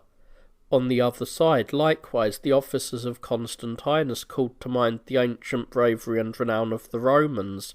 Thus the battle continued until it was completely dark. Nor did even darkness cause them to relax, but they wounded each other with spears, swords, or whatever was in their reach. so that neither night nor any other obstacle which usually causes some respite in war could put an end to the slaughter, as if they thought it the greatest felicity that could happen to them to perish beside each other. Amongst the officers that showed great bravery in this battle and fell in it were Arcadius, commander of the legion called Abulci, and Menelaus, who commanded the Armenian horse archers. What is said of Menelaus is worthy of being related. He could take 3 darts at once, and with one shot hit 3 men, by which manner of shooting he killed a great number of the enemy, and was himself almost the cause of their flight. He was killed by Romulus, who was the first in command in the army of Magnentius, and Romulus himself fell at the same time. He was wounded by a dart, which Menelaus had thrown at him, yet continued fighting after he had received the wound until he had killed the person who had given it to him. Constantinus now gaining the victory, by the army of Magnentius taking to flight, a terrible slaughter ensued. Magnentius therefore being deprived of all hope, and apprehensive lest the remnant of his army should deliver him to Constantinus, deemed it best to retire from Pannonia and to enter Italy in order to raise an army there for another attempt. But when he heard that the people of Rome were in favour of Constantinus, either from hatred to himself, or because they had heard that he had lost the battle, he resolved to cross the Alps and seek for himself a refuge among the nations on that side. Hearing, however, that Constantinus had likewise engaged the barbarians near the Rhine against him, and that he could not enter Gaul, as some officers had obstructed his passage thither, in order to make their court to Constantinus, nor through Spain into Mauritania, on account of the Roman allies there, who studied to please Constantinus. In these circumstances he preferred a voluntary death to a dishonourable life, and chose rather to die by his own hand than that of his enemy. Thus died Magnentius, having been emperor 3 years and 6 months. He was of barbarian extraction, but lived among the Leti, a people of Gaul. He understood Latin, was bold when favoured by fortune, but cowardly in adversity, ingenious in concealing his natural evil disposition, and deemed by those who did not know him to be a man of candour and goodness. I have thought it just to make these observations concerning Magnentius, that the world may be acquainted with his true character, since it has been the opinion of some that he performed much good, who never in his life did anything with a good intent. Decentius, whom Magnentius had called to his assistance, being now on the road to Italy, soon heard of the misfortune of Magnentius. Meeting with some legions and troops, from which he saw no hope of escaping, slew himself. After these occurrences, the whole empire being in the hands of Constantinus, he began to be more arrogant than before, and could not conduct himself with any moderation in his prosperity. The state informers, with which such men are usually surrounded, and which are designed for the ruin of those that are in prosperity, were augmented. These sycophants, when they attempted to erect the downfall of a noble in hopes of sharing his wealth and honours, contrived some false accusation against him. This was the practice in the time of Constantinus. Spies of this description, who made the eunuchs of the court their accomplices, flocked about Constantinus and persuaded him that his cousin Gallus, who was a Caesar, was not satisfied with that honour, but wished to be emperor. They so far convinced him of the truth of this charge that they made him resolve upon the death of Gallus. The contrivers of this design were Dynamius and Picentius, men of obscure condition, who endeavoured to raise themselves by such evil practices. Lampadius also, the prefect of the court, was in the conspiracy, being a person who wished to engross more of the emperor's favour than any other. Constantius listened to those false insinuations, and Gallus was sent for, knowing nothing of what was intended against him. As soon as he arrived, Constantinus first degraded him from the dignity of Caesar and, having reduced him to a private station, delivered him to the public executioners to be put to death. This was not the first time that Constantinus imbrued his hands in the blood of his relations, but only one other in addition to the many former. Constantinus, after having acted towards Gallus Caesar in the manner I have related, left Pannonia to proceed into Italy, but perceiving all the Roman territories to be infested by the incursions of the barbarians, and that the Franks, the Alemanni, and the Saxons had not only possessed themselves of 40 cities near the Rhine, but had likewise ruined and destroyed them by carrying off an immense number of the inhabitants and a proportionate quantity of spoils, and that the Sarmatians and the Quadi ravaged without opposition Pannonia and Upper Moesia, beside which the Persians were perpetually harassing the eastern provinces, though they had previously been tranquil in the fear of an attack from Gallus Caesar. Considering these circumstances and being in doubt what to attempt, he scarcely thought himself capable of managing affairs at this critical period. He was unwilling, however, to associate anyone with himself in the government, because he so much desired to rule alone, and could esteem no man his friend. Under these circumstances he was at a loss as to how to act. It happened, however, that when the empire was in so great a danger, Eusebia, the wife of Constantinus, who was a woman of extraordinary learning and of greater wisdom than her sex is usually endowed with, advised him to confer the government of the nations beyond the Alps on Julianus Caesar, who was brother to Gallus and grandson of Constantinus. As she knew that the emperor was suspicious of all his kindred, she thus circumvented him. She observed to him that Julian was a young man, unacquainted with the intrigues of state, having devoted himself totally to his studies, and that he was wholly inexperienced in worldly business, that on this account he would be more fit for his purpose than any other person, that either he would be fortunate and his successes would be attributed to the emperor's conduct, or that he would fail and perish, and that thus Constantinus would have none of the imperial family to succeed him. Constantinus, having approved her advice, sent for Julian from Athens, where he lived among the philosophers, and excelled all his masters in every kind of learning. Accordingly, Julian returning from Greece into Italy, Constantinus declared him Caesar, giving him in marriage to his sister Helena, and sent him beyond the Alps.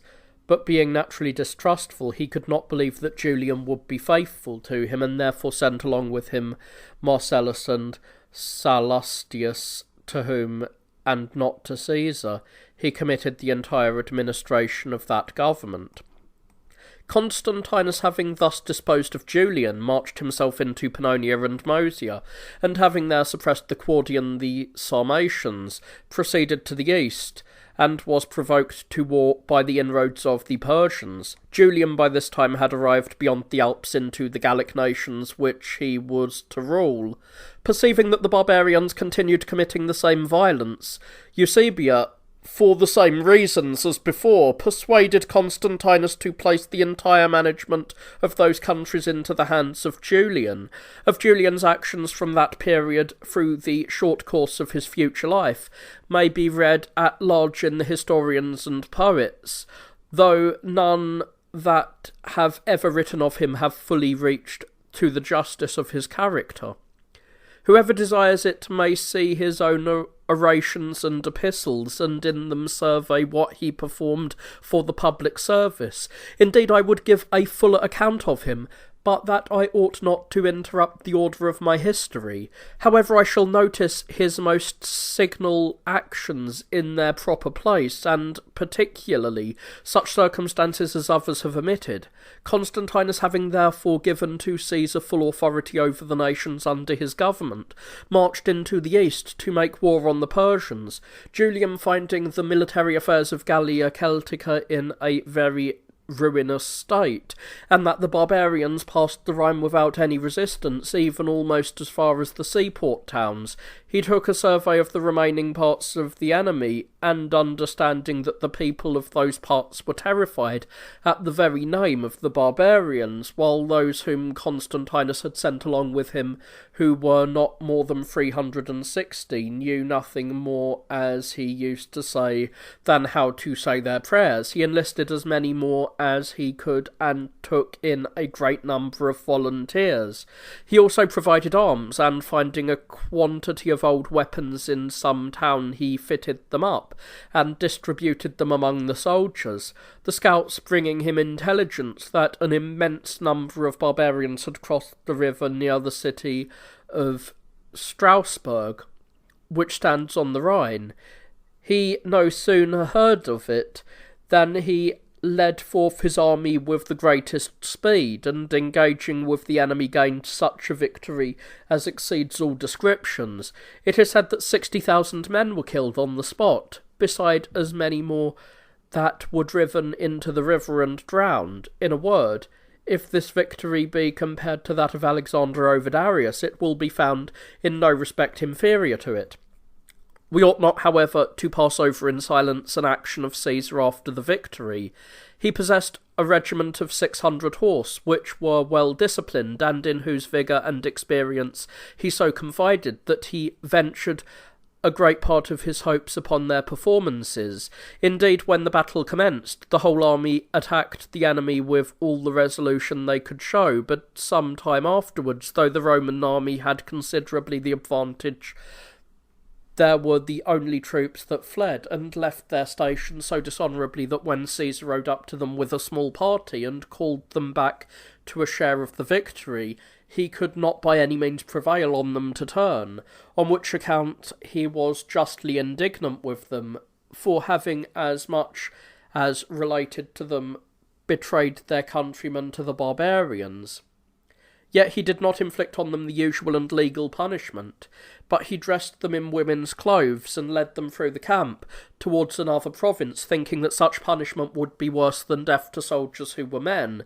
Indeed, this happened very fortunately for both of them, for in the second war against the Germans they recollected their ignominy and were almost the only troops who conducted themselves bravely in that engagement. After these events he raised a great army to make war on the whole German nation. He was opposed, however, by the barbarians in vast numbers. Caesar therefore would not wait while they came up to him, but crossed the Rhine, preferring that their country should be the seat of the war and not that of the Romans, as by that means the cities would escape being pillaged by the barbarians. A most furious battle therefore took place, a great number of the barbarians being slain on the field of battle, while the rest fled, and were pursued by Caesar into Hercynian forests, that is the Black Forest, and many of them killed. Vadomarius, the son of their general, was made prisoner. The army returned home, singing songs of triumph and praises to Caesar for the exploits he had performed. Julian sent Vadomarius to Constantinus, ascribing the victories he had gained to the good fortune of the emperor.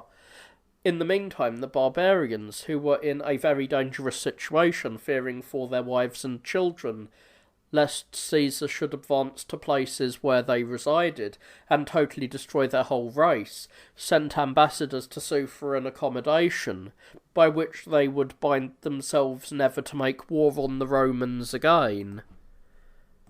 Caesar told them that he would listen to no proposals for peace until they restored the captives whom they had formerly taken in the various towns they had conquered, As they consented to this and promised to deliver all that remained alive, Caesar used the following method of ascertaining that no single captive was detained by the barbarians. He sent for all that had fled out of each city and village and required them to give him the names of the persons who had been carried off by the enemy from each of such city or village, each of them having named the persons whom they knew, either from relationships, friendships, neighbourhoods, or some other grounds. He ordered the imperial notaries to take a list of them, which they did so privately that the ambassadors knew nothing of it. Upon this he crossed the Rhine, and commanded them to bring back the captives, which they did in a short time, as they declared that those were all they had taken. Caesar, who was seated upon a high throne, behind which the notaries were placed, ordered the barbarians to produce their captives according to their agreement. When the captives came singly before him and told their names, the notaries who stood close behind Caesar examined their papers to find if they were all correct, afterwards comparing those which they had taken down with those that had appeared before Caesar, and perceiving that the inhabitants of the different places had named many more than were present, they communicated it to Caesar, on which he threatened the ambassadors with a war against their countrymen for not delivering all of the captives, and by the information of the notaries named some individuals of particular places that were still missing. The barbarians, on hearing this, presently imagined that Caesar had the most abstruse secrets of nature revealed to him by some divine intelligence, and therefore promised to give up all that they found alive, and bound their promise with the customary oath of their country. Having done this and restored as many captives as it was probable had been taken out of the 40 cities which they had sacked, Caesar was at a loss what course to adopt, perceiving the cities to be completely ruined, and that the land had remained long without cultivation, which occasioned great scarcity of provisions among those who were delivered up by the barbarians. For the neighbouring cities could not supply them, having themselves felt the violence of the barbarians, and consequently having no great abundance for their own use. Having therefore deliberated on what course to pursue, he formed this plan. As the Rhine discharges itself at the extremity of Germany into the Atlantic Ocean, and the island of Britain is about 900 stadia from its mouth, he cut timber from the woods on the banks of the river and built 800 small vessels, upon which he sent into Britain for a supply of corn, and brought it up the Rhine. This was so often repeated, the voyage being short, that he abundantly supplied those who were restored to their cities with sufficiency for their sustenance, so likewise for the sowing season, and what they needed until harvest. These actions he performed when he had scarcely attained the 24th year of his age.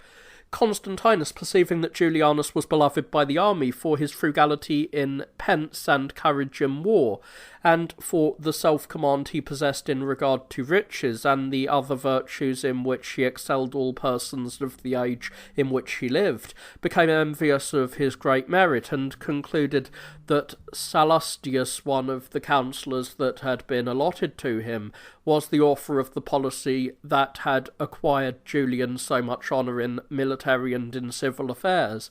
He therefore sent for Salustius, as if he intended to confer the government of the eastern provinces upon him. Julian readily dismissed him, resolving to obey the emperor in all respects. Though Salustius was removed, Julian still advanced in whatever was committed to his care. The soldiers improved in discipline as well as augmented in number, and the towns enjoyed the blessing of peace. The barbarians in that quarter now began almost all to despair, and expected little short of the complete destruction of all that remained alive.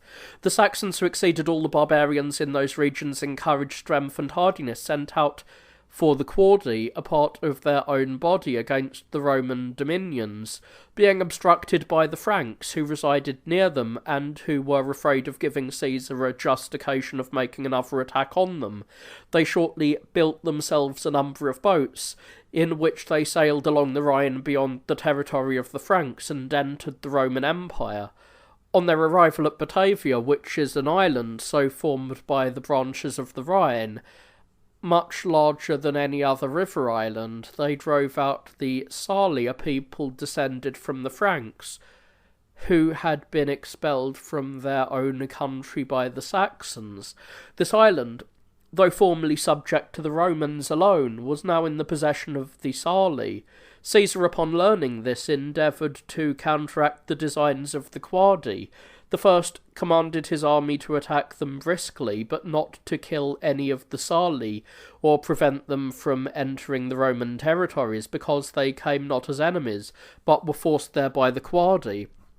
As soon as the Sali heard of the kindness of Caesar, some of them went with their king into Roman territory, and others fled to the extremity of their country, but all humbly committed their lives and fortunes to Caesar's gracious protection. Caesar, by this time perceiving that the barbarians dared not again engage him, but were intent on secret excursions and rapine, by which they did great damage to the country, scarcely knew how to act, until at length he invited a stratagem to confound the barbarians. There was a man of extraordinary stature and of courage proportional to his size. Being by nation a barbarian and accustomed to plunder with the others, he had thought proper to leave his own country and go into Gallia Celtica, which was subject to the Romans. While he was residing at Trevis, which is the largest city in all the nations beyond the Alps, and saw the barbarians from beyond the Rhine, ravaging the cities on this side of the river, and committing depredations everywhere without opposition, which was before Julian was made Caesar, he resolved in himself to defend those towns. As he dared not attempt this without being supported by the law, he at first went alone into the thickest part of the woods, and waited there till the barbarians made their incursions. In the night, when they lay intoxicated and asleep, he fell on them and slew them in great numbers, bringing their heads and showing them to the people of the town. This he practised continually, to such an extent that he ablated the keenness of the barbarians, who fought unable to guess at the cause, yet were sensible of the losses they sustained, the army diminishing daily. Some other robbers having joined this man, and their number having increased to a considerable body, Charitio, who was the name of the man who first used this kind of ambuscade against the barbarians, came to Caesar, and told him the whole circumstances, which few persons knew beyond that time. Caesar was at this time unable to restrain their nocturnal and clandestine incursions of the barbarians, as they robbed in small parties, straggling from each other, and when day appeared not one of them was visible, all hiding themselves in the woods, and subsisting on what they had gained by robbery. Considering, therefore, the difficulty of subduing such an enemy, he determined to oppose these robbers, not with an army of soldiers, but with men of similar description. For this reason he sent Cherito and his band, aiding them by adding to them many of the Sali against the plundering Quadi, who, though they lived on what they stole, yet were probably less expert in the art of robbing than these men who had studied it. In the day he guarded the open fields, and killed all that escaped his robbers. He did this for a long time, until the Quadi were reduced to such extremities, and to so small a number, that they and their general surrendered themselves to Caesar, who had taken a great number of prisoners in the form of excursions and engagements, and among the rest the son of the king, who was taken by Charito. from this cause when they so lamentably petitioned for peace, and Caesar demanded some of the chiefs as hostages, and required the king's son to be one of them, the general or king broke out into a most pathetic complaint, and declared with tears in his eyes that his son was one that had been lost. Caesar, perceiving this, compassionated his sorrow, and showed him his son who had been nobly entertained, but told him that he would retain the youth as a hostage as well as the others of the chiefs whom he had in his possession. He condescended, however, to make peace with them on condition that they would never again take arms against the Romans. Caesar, after he had thus settled affairs, added the Sali, the Quadi, and many of the inhabitants of Batavia to his legions, of whose discipline we still make use. Meanwhile, the Emperor Constantinus was in the east, disposing of the Persian affairs, and intent only on the wars in those countries. All the nations beyond the Alps were in a state of tranquillity, from the prudent management of Caesar. Nor were either Italy or Illyricum in any danger, the barbarians who dwelt beyond the Ister being fearful that Caesar would come through Gaul and pass the Ister to attack them. They therefore contained themselves within the bounds of moderation. Constantinus being thus occupied, the Persians, under their king Saphor, at that time ravaged Mesopotamia, and having pillaged all the places about Nisibis, they besieged the city itself with their whole forces. Lucilianus, the commander, was so well provided for a siege that, partly by the happy occasions of which he availed himself, and partly by his own contrivances, the city escaped the dangers that threatened it. The manner in which this was effected I have thought it superfluous to explain, since Julian himself has given a relation of all the transactions of those times in a particular treatise, in which the reader may easily discern the eloquence and ability of its author. At this juncture, the affairs of the East appearing tranquil, and the splendid actions of Julian occupying the discourse of the public, the mind of Constantinus became the seat of the most bitter envy. Being mortified at the prosperity that attended all that had been done in Celtica and Spain, he invented pretexts by which he might gradually and without any dishonour diminish the authority of Julian, and then deprive him of his dignity. For this purpose he sent a messenger to Caesar, requiring him to send 2 of the Celtic legions, as if he wanted their assistance. Julian, in obedience to his order, immediately sent them away, partly through ignorance of his designs, and partly because he wished to avoid giving him the least cause of anger. After this he took every possible care of the affairs of Gaul, while the army daily increased, and the barbarians, even in the most remote parts of their country, were in such dread of him that they did not even dream of making war. Constantinus afterwards required more legions to be sent to him from Caesar, and, having obtained the demand, sent for 4 other companies, according to which order Julian gave notice to the soldiers to prepare for marching. But while Julian was at Parisium, a small town in Germany, the soldiers, being ready to march, continued at supper till midnight, in a place near the palace, which they so called there. They were as yet ignorant of any design against Caesar, when some tribunes, who began to suspect the contrivances against him, privately distributed a number of anonymous billets among the soldiers, in which they represented to them that Caesar, by his judicious conduct, had so managed affairs, that almost all of them had erected trophies over the barbarians, that he had always fought like a private soldier, and was now in extreme danger from the emperor, who would shortly deprive him of his whole army unless they prevented it. Some of the soldiers, having read these billets and published the intrigue to the whole army, all were highly enraged. They suddenly rose from their seats in great commotion, and with the cups yet in their hands went to the palace. Breaking open the doors without ceremony, they brought out Caesar and, lifting him on a shield, declared him Emperor and Augustus. They then, without attending to the reluctance of Julian, placed a diadem upon his head. Julian was uneasy at what they had done, yet did not think it safe to reverse it because Constantinus would not observe any oath or covenant or any obligation by which men are bound to their word. However, he determined to try him. He therefore sent ambassadors to inform Constantinus that he had been declared emperor without his own concurrence, and, if he pleased, was ready to lay aside his diadem and be contented with the sole dignity of being Caesar.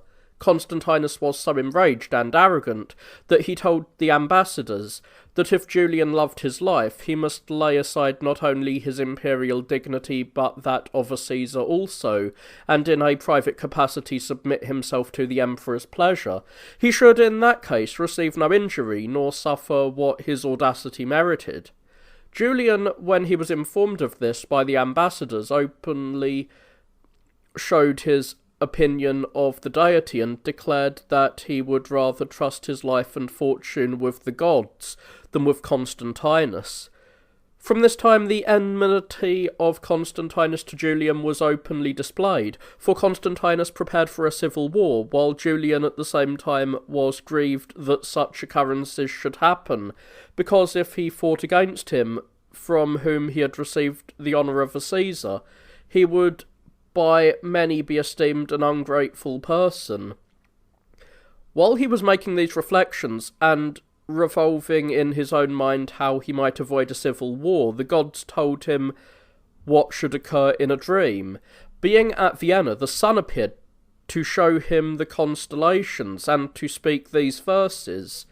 When Jupiter the extremity commands, of moist Aquarius and Saturn stands, in Virgo 25, the imperial state of high Constantinus shall be closed by fate. Relying therefore on this vision, he conducted public business with his usual diligence. It being yet winter, he took all possible precautions in what related to the barbarians, that if he should be forced to undertake any new enterprise, Celtica might be secure. At the same time, when Constantinus continued in the east, Julian prepared to frustrate his design. The summer being advanced, he had no sooner settled affairs among the barbarians beyond the Rhine, having in part forced them to moderation by the sword, and partly persuaded them by experience of the past to prefer peace to war, that he put his army in a posture to take a long journey, and having appointed officers both civil and military to govern the towns and the borders, he marched his army towards the Alps. Upon his arrival in Raetia, where the river Ista rises, which runs through Noricum, Pannonia, Dacia, Moesia, and Scythia until it empties itself into the Euxine Sea, he constructed a number of boats, with 3,000 of his troops sailed down the Ista, commanding 20,000 of them to march by land to Sirmium. As they rode with the stream, and had the advantage of the annual winds called Atasian, he arrived on the 11th day at Sirmium. When it was reported that he was there, the people thought that Constantinus was the emperor meant, but on finding that it was Julian, they were amazed, as if they had taken him for an apparition. The army from Celtica having joined him, he wrote to the Roman Senate and to the forces in Italy, desiring them to keep their cities safe, he being the emperor. As Taurus and Florentius, the consuls for that year, left Rome as soon as they had heard that Julian had crossed the Alps into Pannonia, he ordered them to be styled the fugitive consuls in all public instruments. He behaved with great kindness to all the towns he passed through, and, though in great haste, gave them all good expectations of him. He likewise wrote to the Athenians, the Lacedaemonians, and the Corinthians, to inform them of the reason of his approach. When he was at Sirmium, there came to him ambassadors from all of Greece, to whom he gave such answers as were worthy of him, and granted all their reasonable demands. He then marched forwards with his Celtic forces and others which he had raised at Sirmium, and the legions that were stationed in Pannonia and Moesia. Arriving at Nisus, he consulted the soothsayers what measures to pursue. As the entrails signified that he must stay there for some time, he obeyed, observing likewise the time that was mentioned in his dream. When this, according to the motion of the planets, was arrived, a party of horsemen arrived from Constantinople at Nius, with intelligence that Constantinus was dead, and that the armies desired Julian to be the emperor. Upon this he accepted what the gods had bestowed upon him, and proceeded on his journey. On his arrival at Byzantium, he was received with joyful acclamations by all ranks of the people, who called him their beloved fellow-citizen, he being born and brought up in that city, and showed him every kind of respect, as a person who was likely to be the author of much good to mankind. He here provided for the advantage both of the city and the army. He conferred on the city the privilege of electing a senate like that of Rome. He also constructed there a harbour to secure ships from the south wind, and a portico leading to the port. He built a library at the imperial portico, in which he placed all of the books he possessed, and having done this, he prepared for the Persian War. After having remained 10 months in Byzantium, he appointed Hormisdas and Victor to the command of his armies, and proceeded to Antioch. It is unnecessary to relate with what pleasure and enthusiasm the soldiers performed this journey, for it is not probable that they would be guilty of any improprieties under such an emperor as Julian. Upon his arrival at Antioch, he was joyfully received by the people, but being naturally great lovers of spectacle and public amusements, and more accustomed to pleasure than to serious affairs, they were not pleased with the emperor's general prudence and modesty. He indeed avoided entering the public theatres, and would seldom see plays, and when he did, would not sit at them the whole day, on which account they spoke disrespectfully of him and offended him. He revenged himself on them not by any real punishment, but by composing a very spirited oration, which contains so much satire and keenness that it will serve as a perpetual lampoon of the Antiochans. Being pertinent for their offences, and penitent for them, the emperor, after doing for the city all the favours which equity would allow him, granted to it a senate, the members of which succeeded by hereditary descent from father to son, admitting likewise those that were born of the daughters of senators into the same body, a privilege which few cities possess. After these and many other just and noble actions, he prepared to make war on Persia. When the winter was past, having collected his forces and sent them before him in the usual manner of marching, he departed from Antioch, though without encouragement from the oracle. The reason for this failure is in my power to explain, yet I pass it over in silence. He arrived on the 5th day at Hierapolis, where he had ordered all the ships to assemble, which used to navigate the Euphrates from Samosata and other places. Having given the command of them to Hyrieus, one of his officers, he sent him forward, but stayed himself in Hierapolis 3 days. He then proceeded to Batni, a small town in Osrhoene, where the Edessans met him in crowds, presenting him with a crown and welcoming him to the city with joyful acclamations. He accepted their kindness, and entering the city, he made whatever regulations he thought useful, and went on to Caria.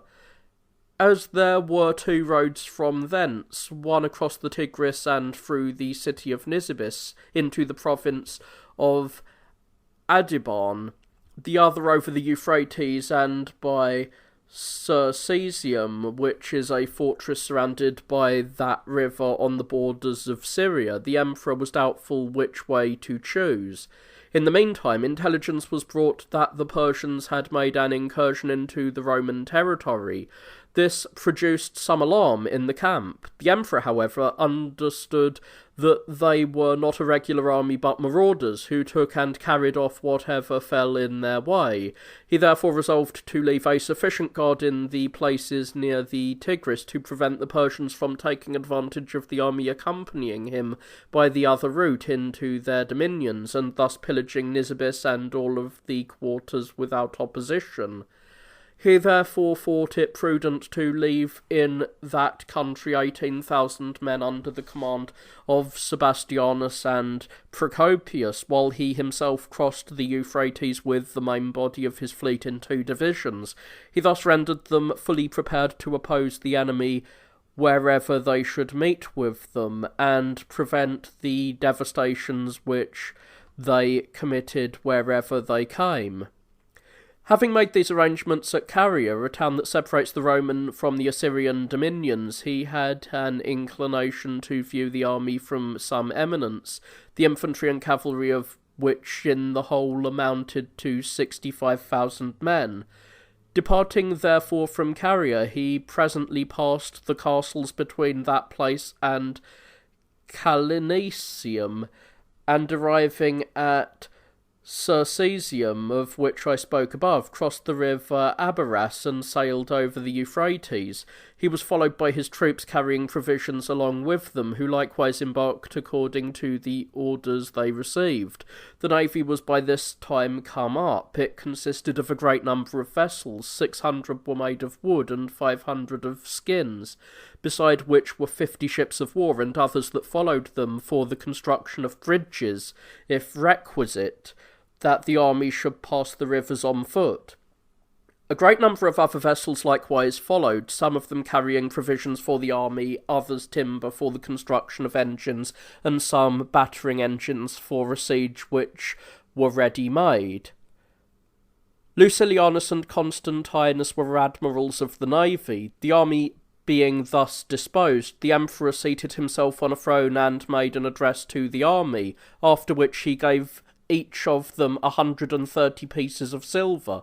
He then proceeded towards Persia, giving the command of the infantry to Victor, and that of the cavalry to Hormisdas and Arinthius jointly.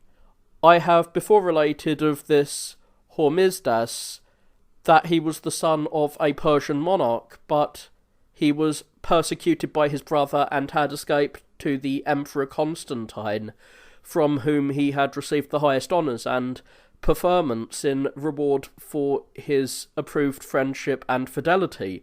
The emperor, on entering Persia, placed the cavalry on the right and proceeded along the bank of the river, the rearguard marching at a distance of 70 stadia. Between these and the main body were placed the beasts of burden, which carried the heavy armour and provisions, the attendants, that they might be secure, being enclosed on every side by the army. Having thus arranged the order of his march, he thought proper to send before them 1,500 men, in order to reconnoitre and observe whether any enemy approached either openly or in ambuscade. Of these he made Lucilianus captain. Then advancing 60 stadia, he arrived at a place called Lautha, and from thence to Dura, where were perceived the ruins of a city, which was then deserted, and the sepulchre of the Emperor Gordianus. In this place the soldiers found abundance of deer, which they shot and feasted on with great satisfaction. From thence he proceeded in 7 days to a place called Pathius, opposite to which was an island in the river, wherein was a castle containing a great number of men. He therefore ordered Lucilianus with 1,000 of his advanced guard to attack it. While it continued dark, the assailants proceeded without discovery, but as soon as it was day, being perceived by one of the guards that came out from the castle to fetch water, the garrison was dreadfully alarmed. They all immediately mounted the ramparts until the emperor came into the island with his engines and part of the army, and promised the besieged that if they would surrender themselves in the castle, they would escape death. They accordingly surrendered and were sent by the emperor into the Roman dominions, conducted by a guard of soldiers. Their captain, Pucius, was not only made a tribune in the army, but on account of his fidelity was taken by the emperor into a familiarity which always subsisted.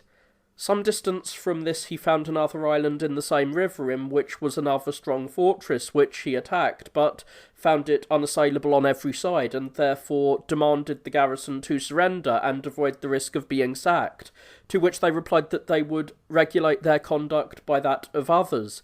He therefore proceeded on to other fortresses which he passed by, being satisfied with such promises, for he did not think it profitable to waste much time in these small affairs, but considered it the best course to hasten and prepare for the main business of the war.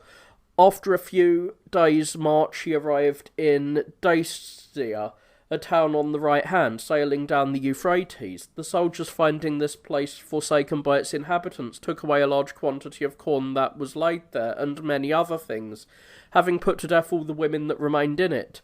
They so completely razed the buildings that no one on seeing the place could imagine a town ever stood there.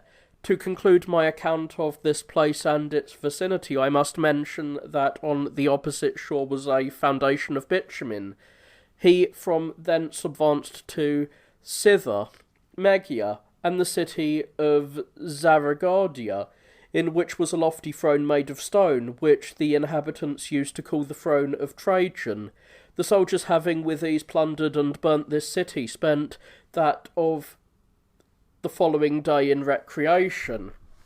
The emperor in the meantime was surprised that his army had advanced so far without meeting with any Persians, either in ambuscade or in the open field, and therefore sent Hormisdas with a party to reconnoitre, because he was best acquainted with the country. In this expedition Hormisdas and his soldiers were all near perishing, had they not been unexpectedly preserved by a fortunate accident. A person called Serenas, which is a title of distinction among the Persians, had planted an ambuscade in a particular place, expecting Hormisdas and his troops to pass that way, and intending to surprise them as they passed. This hope would have been successful, had not the Euphrates burst its banks, and running between the enemy and Hormisdas, obstructed the march of his men. Being compelled by this cause to defer the journey the following day, they discovered the ambuscade of Serenus and his troops, with whom they engaged. Having killed many, they put to flight the others. They admitted the remainder of them into their own army. They proceeded from thence to a branch of the Euphrates, which reached as far as Assyria and joins the Tigris. Here the army found a stiff clay and marshy ground, in which the horses could not move without difficulty, as they could not swim across the river in their armour, nor ford through it, being deep and full of mud. They did not know how to extricate themselves. Their difficulties were increased by the appearance of the enemy on the opposite bank, who were prepared to obstruct their passage with darts and stones, which they threw with slings. With no other person able to imagine an expedient to free them from those imminent dangers, the emperor himself, who had great sagacity in all things, and was well versed in military affairs, determined on ordering Lucilianus and his reconnoitring party to make an attack on the enemy's rear, and thereby create a diversion, until the enemy had crossed the river. For this purpose he sent Victor with a competent number of men. He began the journey in the night that the enemy might not discover him, and when he had proceeded so far that the enemy could not perceive him even in the day, he crossed the channel to seek Lucilianus and his party. Continuing to advance without meeting the enemy, he called out loudly to his countrymen and sounded the trumpets for them to bear him. He succeeded in meeting Lucilianus, who, judging the intent of his coming, joined his force to that of Victor, and attacked the enemy by surprise in the rear, being so unexpectedly assaulted that they were either slain or made their escape in whatever manner they could. The emperor, perceiving the success of this manoeuvre, passed the river without opposition, and continued his march until he arrived at a city called Bursabora, the size and situation of which he examined. It was enclosed by 2 circular walls. In the midst of it was a citadel with another wall, shaped like the segment of a circle, to which there was a communication from the inner wall of the city, very difficult of ascent.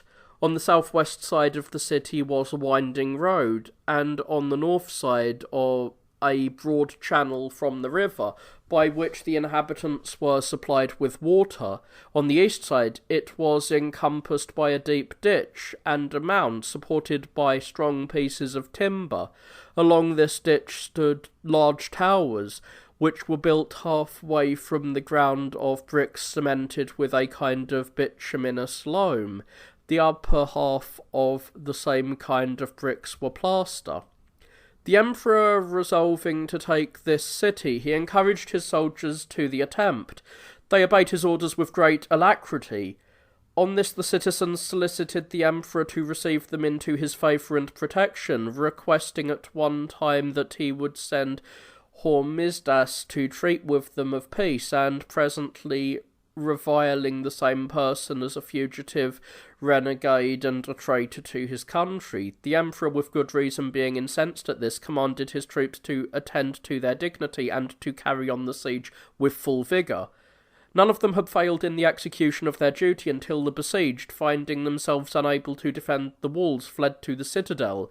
The emperor, on seeing this, sent his troops into the city, which was now deserted of inhabitants. They destroyed the walls, burnt the houses, and planted engines at the most convenient places, with which they threw darts and stones on those in the fort. The besieged kept the assailants at a distance with darts and stones, which they threw back against them, so that great slaughter was occasioned on both sides. The emperor, either by his own ingenuity on consideration of the situation of the place, or by means of his extensive experience, constructed an engine of the following description. He fastened together great pieces of timber with iron in form of a square tower. This he placed against the wall of the citadel till it gradually became of equal height. In this tower he placed archers and engineers accustomed to fling darts and stones. The Persians being thus harassed on all sides, both by the besiegers and by those in the tower, were compelled, after a short resistance, to promise that, if the emperor would offer them any reasonable terms, they would surrender the citadel. It was therefore agreed that upon surrendering the citadel to the emperor, all the Persians in the place should pass without molestation through the midst of the Roman army, and should each receive a sum of money and a garment. About 5,000 men were suffered to depart, beside those who had escaped in boats over the river. The soldiers, upon searching the citadel, discovered a vast quantity of corn, arms, and military engines of all kinds, and household furniture and provisions in abundance. Of all these they disposed as they chose, except that the greater part of the corn was put on board ships for the maintenance of the soldiers, the remainder being divided between them in addition to their usual allowance. The weapons that were calculated for the use of Romans were distributed to the soldiers. Those that were adapted only to the Persian manner of fighting were either burnt or thrown into the river. By this action, the renown of the Romans was considerably augmented, so great a city being next to Ctesiphon, the most important in Assyria, and so strongly fortified, being taken by assault in 2 days. For this reason the emperor highly commended the soldiers and treated them with great kindness, distributing to each man 100 pieces of silver. Meanwhile, Serenus, advancing with a large army from a town in Assyria, surprised the reconnoitring party in advance of the army, killed one of the 3 tribunes and some of his men, and put the remainder to flight, carrying off a military engine with which was in the form of a dragon, such as the Romans usually carry in war. The emperor, on learning this, was much displeased, and in his anger attacked the forces of Serenus, compelled all to fly that could escape, retook the ensign which the enemy had carried off, and coming immediately to the city where Serenus had surprised the party, stormed, took, and burned it. As the commanders of the party, preferring his own safety to the valour and honour of a Roman, had left his standard in the enemy's hands, he deprived him of his girdle, regarding him as a mean and worthless person, together with all who had accompanied him in his flight. On his advance beyond the river, he arrived at a place near a city called Tisenia. This was surrounded by a ditch, which, though very deep, the Persians filled with a large quantity of water, which they procured from the neighbouring river, called the King's River.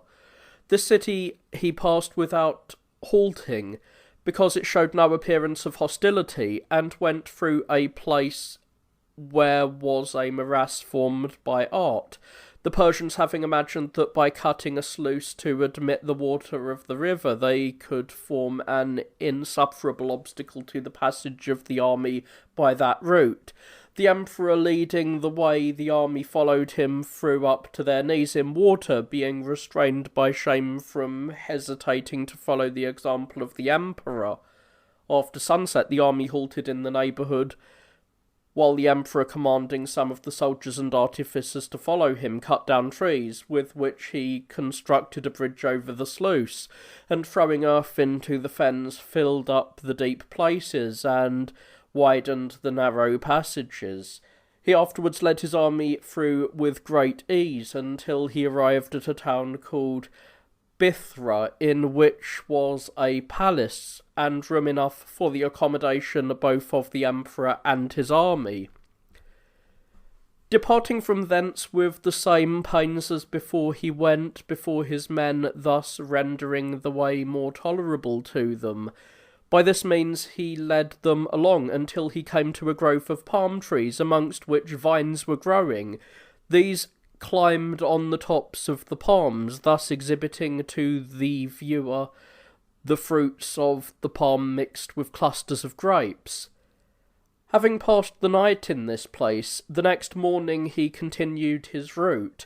Approaching too near to a castle, he was in danger of receiving a mortal wound from a Persian, who, issuing from the castle with his sword in hand, aimed a stroke at the emperor's head. Observing this, he placed his shield on his head and warded off the blow. The soldier immediately fell on the Persian and killed him, with all his companions, except a few who escaped through the enemy's ranks into the castle. The emperor, being enraged at this audacious attempt, walked round the castle to examine whether it were in any part assailable. While he was thus employed, Serenus attacked the soldiers who remained in the palm grove before they knew of his approach, hoping that by this means not only to get possession of all their beasts of burden and carriages, but to divert the emperor from the siege of the castle. He was disappointed in both parts of his project, for the emperor thought the capture of the castle an important object, because there, which was near a populous city called Basukis, beside many other castles, the inhabitants of which had fled into that which the emperor was besieging, their own not being strong enough to protect them, except some who fled to Ctesiphon, or hid themselves in the thickest part of the grove. For this reason the emperor besieged it, while in the meantime that part of the army which was sent out to reconnoitre and scout the country defeated all who opposed them, and rendered the emperor secure during the continuance of the siege. Some of the fugitives, having taken refuge among the fens in the grove, did not escape the reconnoitring parties, who killed some and made the rest into prisoners. They who were besieged in the castle kept off the enemy with darts of all kinds, and because they had no stones within, they made balls of pitch, which they set on fire, and flung at the besiegers. Nor was it difficult to hit those they aimed at, as they threw from above at a great multitude collected together. The Roman soldiers, however, omitted no kind of warlike policy, but retained their usual courage. They threw and shot at the enemy great stones and darts out of engines, as well as bows, and were contrived to strike several persons at one throw. The castle, being situated on a hill and fortified with two walls, 16 large towers, and surrounded by a deep ditch, which in one part was introduced into the castle to furnish its inhabitants with water. The emperor ordered his soldiers to collect earth enough to fill up the ditch and raise on it a mount to the height of one of the towers. He likewise resolved to make a mine under the wall beyond the inner precinct for the purpose of surprising the enemy. The enemy obstructed there who were raising the mound by continually casting darts upon them. The emperor therefore himself invented means of defending against the darts and fireballs. He left the care of the mine and raising the mount to Nevita and Dagaliphus.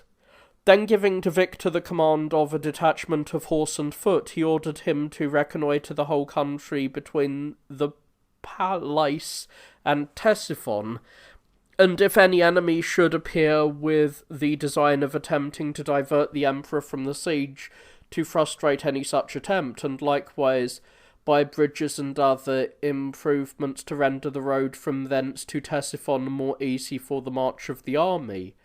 Having thus assigned to his officers their respective charges, he planted his battering rams against one of the gates, which he broke to pieces. Perceiving that those to whom the care of the mine was committed were slothful and negligent of their charge, he removed them as a disgrace for their remissness, and substituted others in their place.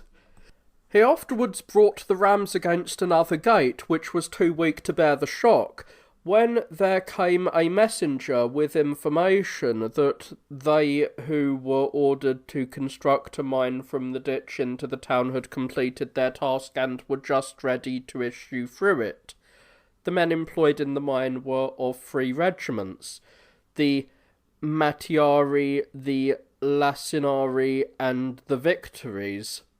The emperor, however, suspended the attack a short time, while he commanded an engine to be brought against another gate, where he planted all his army to induce the enemy to believe that on the following day he intended with that engine to storm the castle, his real design being to divert the attention of the Persians from the mine.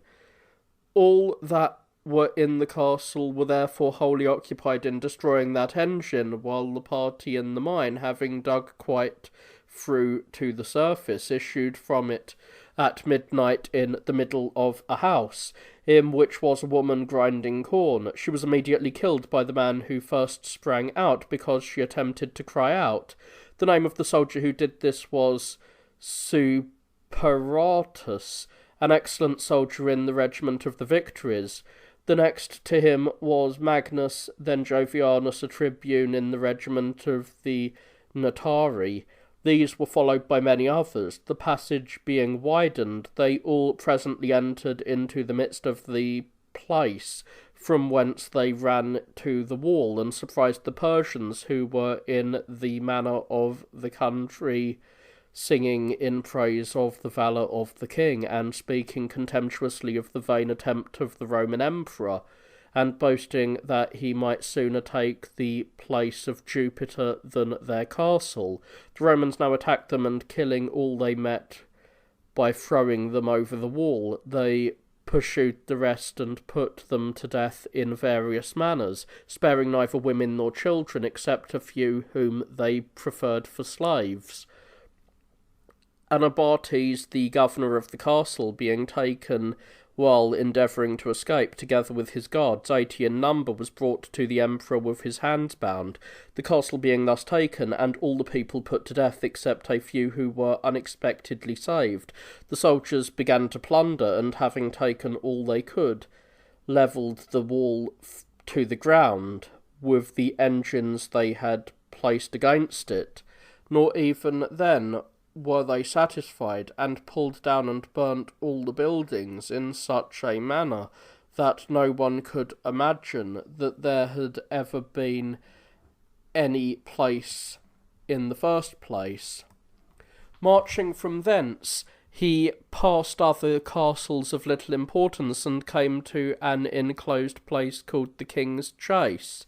This was a large space of ground surrounded by a wall and planted with all kinds of trees, in which were wild beasts of every description, which were supplied with providence, they being kept solely for the king's hunting, whenever he was disposed for that diversion.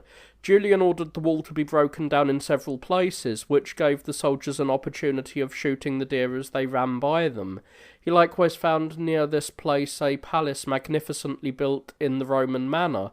He would not suffer the tribunes to deface any part of it, through respect to its founders. The army from hence passed by several castles and arrived at a city of Armenia called Sabatha, which is 30 stadia from that which was formerly called Zocassa, but now Seleucia. While the emperor remained with the greatest part of the army in a neighbouring place, the advanced guard had stormed the town.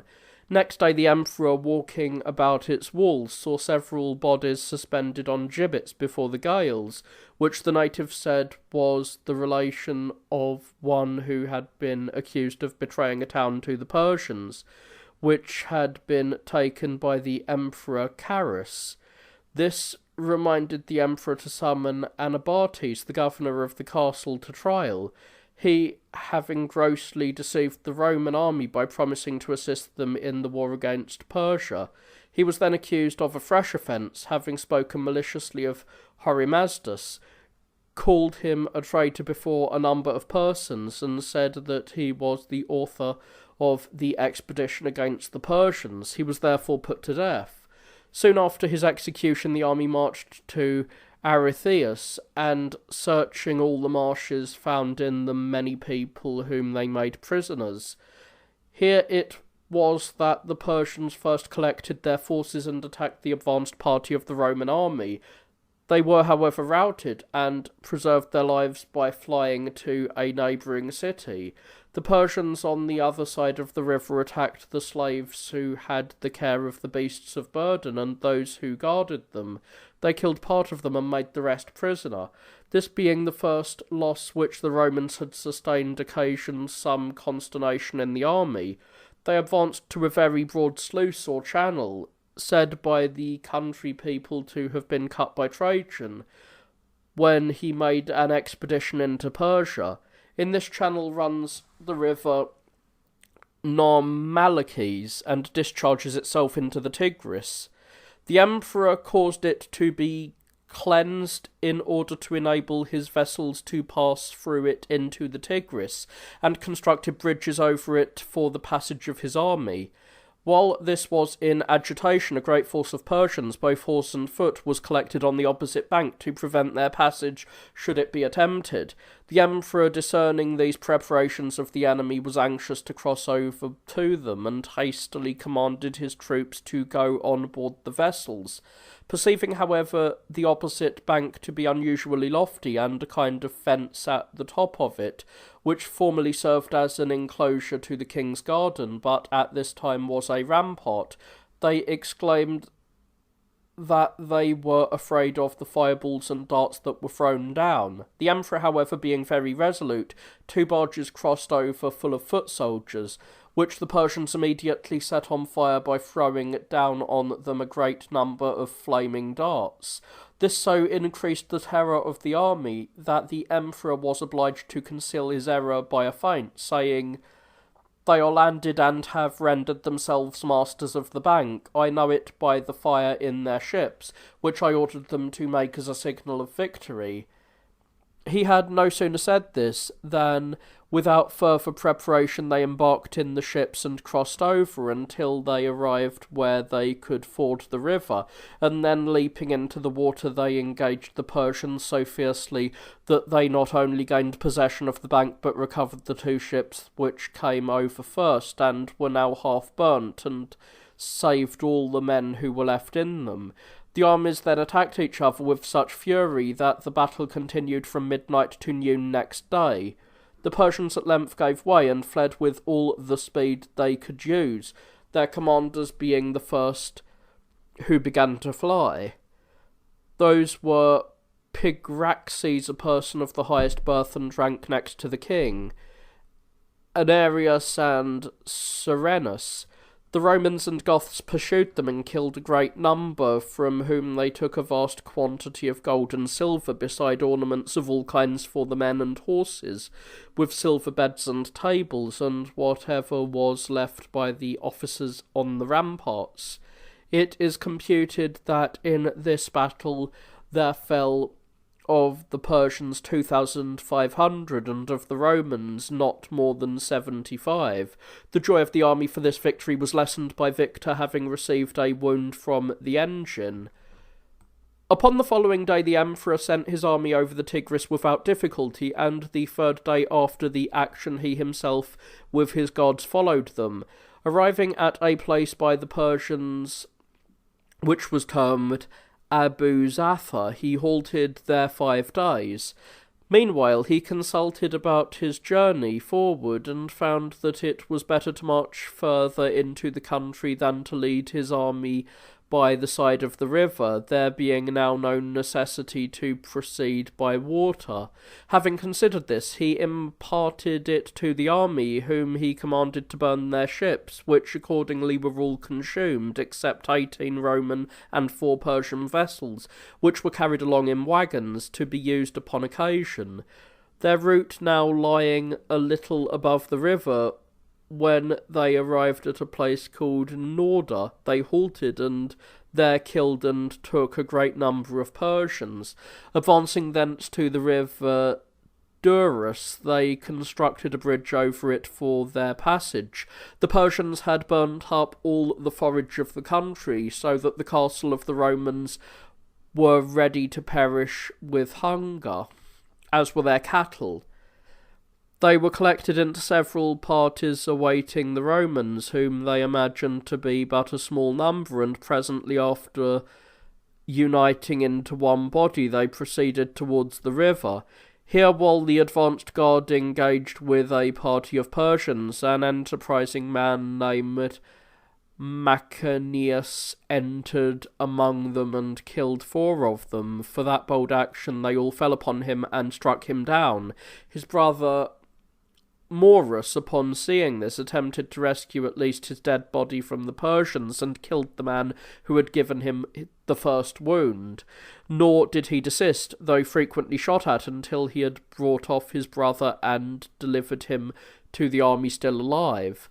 Afterwards, arriving at the city of Baroptha, they found the forage as before burnt up by the barbarians. Perceiving a party of Persians and Saracens, who dared not even look at the Roman army, but immediately fled, the Romans were unable to judge their designs, until the Persians, by collecting together into a considerable body, showed that they had a design upon the beasts of burden. Upon which the emperor, who immediately armed himself, proceeded with greater expedition against them than the rest of the army. The Persians, unable to sustain the force of his charge, fled to places which they were acquainted with. The emperor then continued his march to Simbra, which lies between 2 towns named Nisbara and Nischanba, which are separated from each other by the Tigris. The inhabitants have frequent and easy intercourse by a bridge over that river. The Persians burnt the bridge to prevent the Romans from availing themselves of it to injure both places. Hence the advanced party, who preceded the rest to collect forage, attacked and immediately defeated a body of Persians, while the army, finding abundance of provisions in the town, took what they had occasion for and destroyed the remainder. From thence they proceeded to a place between the cities of Danab and Sinca, where the Persians attacked the rear of the army and killed a great number. Their own loss, however, greatly exceeding that of the Romans, and having the disadvantage from many causes, they fled. In this engagement, Daces, a great satrap, was killed. He had formerly been sent on an embassy to the Emperor Constantinus with proposals for peace. The enemy, upon seeing that the Romans approached a town called Aceta burnt all the produce of the country, but the Romans hastened and extinguished the fire, took what they could save for their own use, and left. In their march from this place they came to a town called Maronza, where the Persians again attacked the rear guard and killed, amongst others, Bretannio, the captain of a troop, and a brave soldier. They also took several ships, which fell into their power by being considerably behind the army. The Romans from thence passed hastily along by some villages and arrived at a place called Tamara. Here they repeated the burning of their ships, for the cattle were so exhausted with the fatigue of travelling in an enemy's country that they were not able to carry all the necessities, and the Persians collected all the provisions they could and stored it in their strongest fortresses, that it might not fall into the hands of the Romans. When they were thus situated, they perceived the Persian army, upon which they engaged, and having considerably the advantage, they killed a great number of Persians. Upon the following day, about noon, the Persians drew up in a large body, and once more attacked the rear of the Roman army. The Romans, being at that time out of their ranks, were surprised and alarmed at the suddenness of the attack, yet made a stout and spirited defence. The emperor, according to his custom, went round the army, encouraging them to fight with ardour.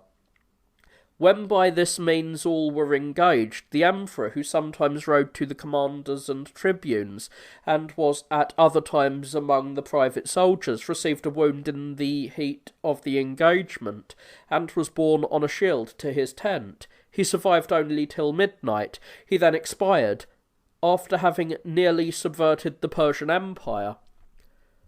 While the death of the emperor remained secret, the Roman army had so decidedly the advantage that 50 satraps and an immense number of private persons were slain. When the death of the emperor was discovered, and the soldiers returned to the tent where his body lay, a few of the Romans indeed continued to fight and overcame their enemies, while some troops sallying from a Persian garrison engaged with those under the command of Hormisdas. After a smart action, Antonius fell, who was the captain of the court guards. At the same time, Sallustis, prefect of the court, fell from his horse and was in danger of being killed by the enemy, when one of his servants dismounted and enabled him to escape.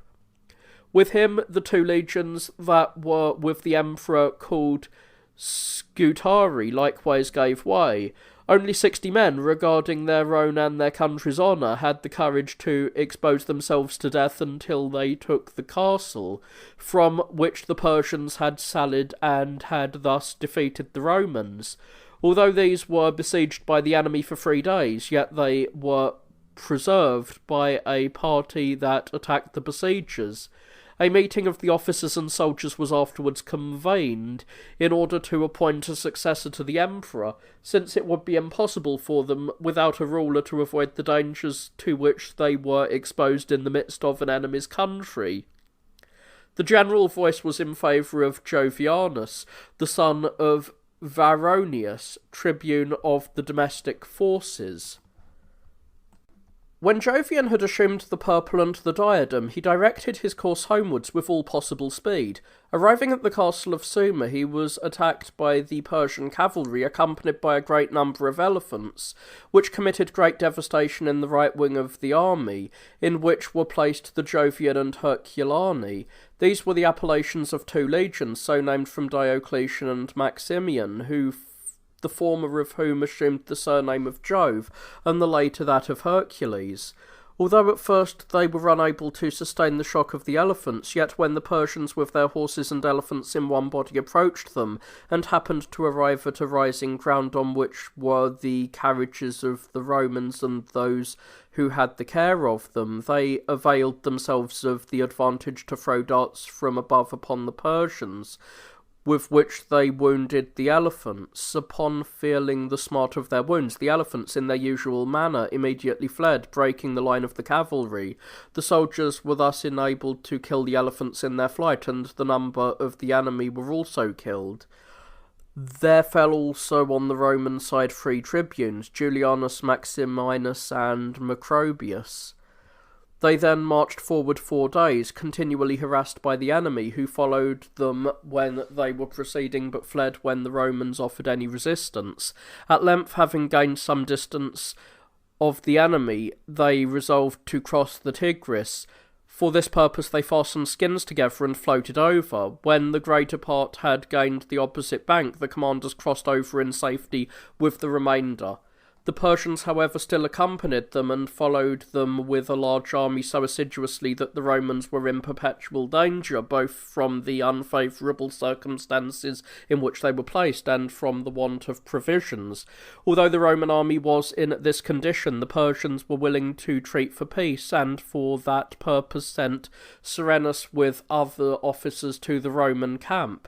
Jovian, upon hearing this, sent to them Solistus, prefect of the court, together with Aristeus, who, after some discussion, agreed on a truce for 30 years. The conditions were that the Romans should give up to the Persians the country of the Rabdacini and that of the Cangiuleni, Rameni, and Zeleni, beside 15 castles in those provinces, with the inhabitants' land, cattle, and all their property. The Nisbisi should be surrendered without its inhabitants, who were to be transplanted into whatever colony the Romans pleased. The Persians also deprived the Romans of a great part of Armenia, leaving them but a very small part of it. The truce having been concluded on these conditions and ratified on both sides, the Romans had an opportunity of remaining home unmolested, neither party offering or sustaining any injury, either by open force or secret machinations. Having arrived at this part of my history, I shall recur to former ages and inquire whether the Romans ever before gave up any of their dominions to other nations, or ever suffered any other to possess what they had once conquered. Lucullus, having defeated Tigranes and Mithridates, and added to the Roman Empire the whole country as far as the centre of Armenia and Nisibis, with the adjacent fortresses. Pompey, to crown all his great exploits by a peace which he effected, established and confirmed the possession of them to the Romans. Upon a former war in Persia, the Senate appointed Crassus their general and plenipotentiary, whose ill conduct brought a lasting disgrace on the Roman name, he being made a prisoner and dying among the Parthians. The command was then vested to Mark Antony. Being enamoured of Cleopatra, he became indolent and regardless of military affairs, and perished, charged with actions unworthy of a Roman. Notwithstanding, the Romans suffered all these disasters. They did not lose even one of their provinces. When the Republic was changed into a monarchy and Augustus constituted the Tigris and Euphrates the boundary of the Roman Empire, even that circumstance did not deprive them of this country. On the contrary, a considerable time afterwards, when the Emperor Gordianus fought against the Persians and lost his life in the midst of the enemy's country, the Persians, even after that disaster, were not able to acquire any part of the Roman dominion, nor did they succeed more even when Philip was emperor, although he entered into a most dishonourable peace with them. A short time afterwards, when the Persians' fire had set all the east in flame, and the great city of Antioch was taken by the Persian army, which advanced as far as Cilicia, the Emperor Valerianus made an expedition against them, and though he was taken by them, yet still they did not dare to claim the sovereignty of those countries. The death of the Emperor Julian alone was a sufficient cause to deprive us of them, and that in so irrevocable a manner that the Roman emperors have never since been able to recover any part of them. but have gradually lost still more, some having made themselves perfectly independent, others having surrendered themselves to the barbarians, and others becoming deserted, all which I shall in the course of this history relate as it occurred. To return from my digression, when peace was made with the Persians in the manner I have related, the Emperor Jovian and his army were returning home securely, but met with many difficulties through the badness of the road and the want of water, beside the loss of many men in the enemy's country through which he passed. He therefore sent Mauritius, a tribune, to fetch from Nisibis provisions for the army. He also sent others to Italy with intelligence of the death of Julian and of himself being created emperor. Having arrived after many difficulties near Nisibis, he would not enter the city because it was surrendered to the enemy, but remained all night before the gate, and the next morning received the crowns and compliments that were presented to him. The inhabitants entreated him not to forsake them and compel them to degenerate into barbarism after having lived so many ages under the Roman laws. They likewise suggested to him that it was dishonourable to him that while Constantinus, who had been engaged in 3 Persian wars, and was defeated in all, had notwithstanding always protected Nisibis, and even when it was besieged and in extreme danger, had exerted all his power to preserve it, yet that he, who had no such necessity, should yield that the city be given to the enemy, and exhibited to the Romans an occurrence which they had never before witnessed, being compelled to suffer such a city and such a province to fall into the hands of the enemy. The emperor, on hearing this, excused himself from complying with their desires by stating to them the articles of the treaty. Then Sabinus, who was the chief of their council, repeated what the people had said before in their petition, adding that to carry on a war against Persia they were not in need of money or any foreign aid, but were able with their own bodies and their own purses to defend themselves, assuring him at the same time that whenever they should prove victorious and recover their liberty, they would again become subjects to the Romans and obey their commands as before. To which the emperor replied that he could not infringe on the covenant. The citizens then urged him 1,000 times not to deprive the empire of such a bulwark, but their entreaties were in vain, and the emperor departed in anger, while the Persians demanded possession of the provinces, the castles, and the city, according to the conditions of the treaty. Upon this, the inhabitants of some provinces and castles, who had no opportunity of escaping, suffered the Persians to treat them as they pleased, but the Nisbians, having gained some time to prepare for their removal, the greater part of them retired to Amida, and a few fixed their abode in other towns. All places were filled with lamentation and discontent, finding themselves exposed to the incursions of the Persians now that Nisibis was in their power. The Carenni, among others, were so grieved at hearing the death of Julian that they stoned to death the person who brought the news, and threw heaps of stones on the body. So great a change in affairs was the death of one man then capable of producing. Jovian marched through all the towns in great speed, because they were so filled with grief that the inhabitants could not look patiently upon him, such being the custom and disposition of those countries. Taking with him the imperial guard, he proceeded to Antioch, whilst the main army attended on Julian's body, which was carried into Cilicia, and interred in a royal sepulchre in the suburbs of Tarsus. Upon his tomb are inscribed these verses: "Here rests in peace, retired from Tigris' wave, Julian the wise, the virtuous, and the brave."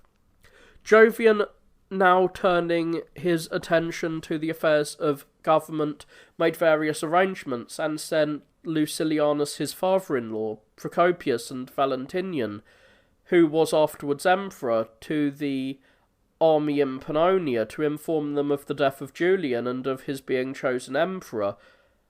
The Bavarians, who were at Sirmium and were left there for its protection as soon as they received the news, put to death Lucilianus, who had brought such unwelcome intelligence, without regard to his relationship to the emperor. Such was the respect they had to Jovian's relations that Valentinian himself only escaped from the death they intended to inflict on him. Jovianus, proceeding from Antioch towards Constantinople, suddenly fell sick at Daidostana in Bithynia, and died after a reign of 8 months, in which short time he had not been able to render the public any essential service. After his decease, a consultation was proposed for the appointment of a successor. Several discussions were held among the soldiers and the officers, and various persons were nominated. At length, Sallustius, the prefect of the court, was unanimously elected. He excused himself on the pretext of his advanced age, which disabled him from being of service in the present critical circumstances. They then desired that his son might be emperor in lieu of himself, but his son, he told them, was too young, and from that as well as other causes unable to sustain the weight of an imperial diadem. They thus failed in their wish to appoint so distinguished a person, who was the most worthy of the age. They therefore elected Valentinian, a native of Sibilis in Pannonia. He was an excellent soldier, but extremely illiterate. They sent for him, he being then at some distance, and the state was not long without a ruler. Upon his arrival at the army, at Nicaea in Bithynia, he assumed the imperial authority and proceeded forward. In the preceding book, I have related how the affairs were conducted until the death of Julian, after whom Valentinian was appointed emperor. I have now to state that while Valentinian was on his journey towards Constantinople, he was seized with a distemper, which increased his natural choleric temper to such a degree of cruelty, and even to madness, so that he falsely suspected his sickness to proceed from some charm or poison which Julian's friends had prepared for him through malice. Accusations to that effect were drawn up against some distinguished persons, which were set aside by the discretion of Sallustius, who was still prefect of the court. After his distemper abated, he proceeded from Nicaea to Constantinople. The army and his friends in that city advised him to choose an associate in the empire, that if occasion should require, he might have some one to assist him and prevent their again suffering as at the death of Julian. He compiled to comply with their advice, and after consideration selected his brother Valens, whom he thought most likely to prove faithful to him. He declared him an associate in the empire.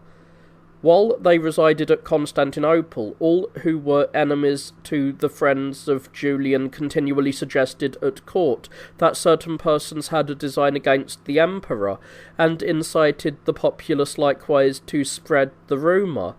Upon this, the emperor, who had other reasons for animosity against the friends of Julian, were excited to a great degree of hatred, and thereafter encouraged such charges against them as contained no appearance of reason. Valentinian was particularly severe against the philosopher Maximinus, who in Julian's time had caused him to be punished for the neglect of sacred things on the ground of Christianity. But other affairs, both civil and military, drew off their attention from these suspicions. They then applied themselves to the appointment of governors over the different provinces, and consulted who should have the charges of the palace, by which means all who had been governors of the provinces or had held any other office under Julian were discharged, and amongst them Sallustius, prefect of the court. Arinthius and Victor alone retained their military commands, while others who sought for preferments acquired them at hazard. The only reasonable action they performed was this: If any of the officers were found guilty of the crimes laid to their charge, they suffered without hope of pardon. Affairs being thus disposed, Valentinian deemed it most prudent to place the East as far as Egypt, Bithynia, and Thrace under the care of his brother Valens, and to take charge of Illyricum himself.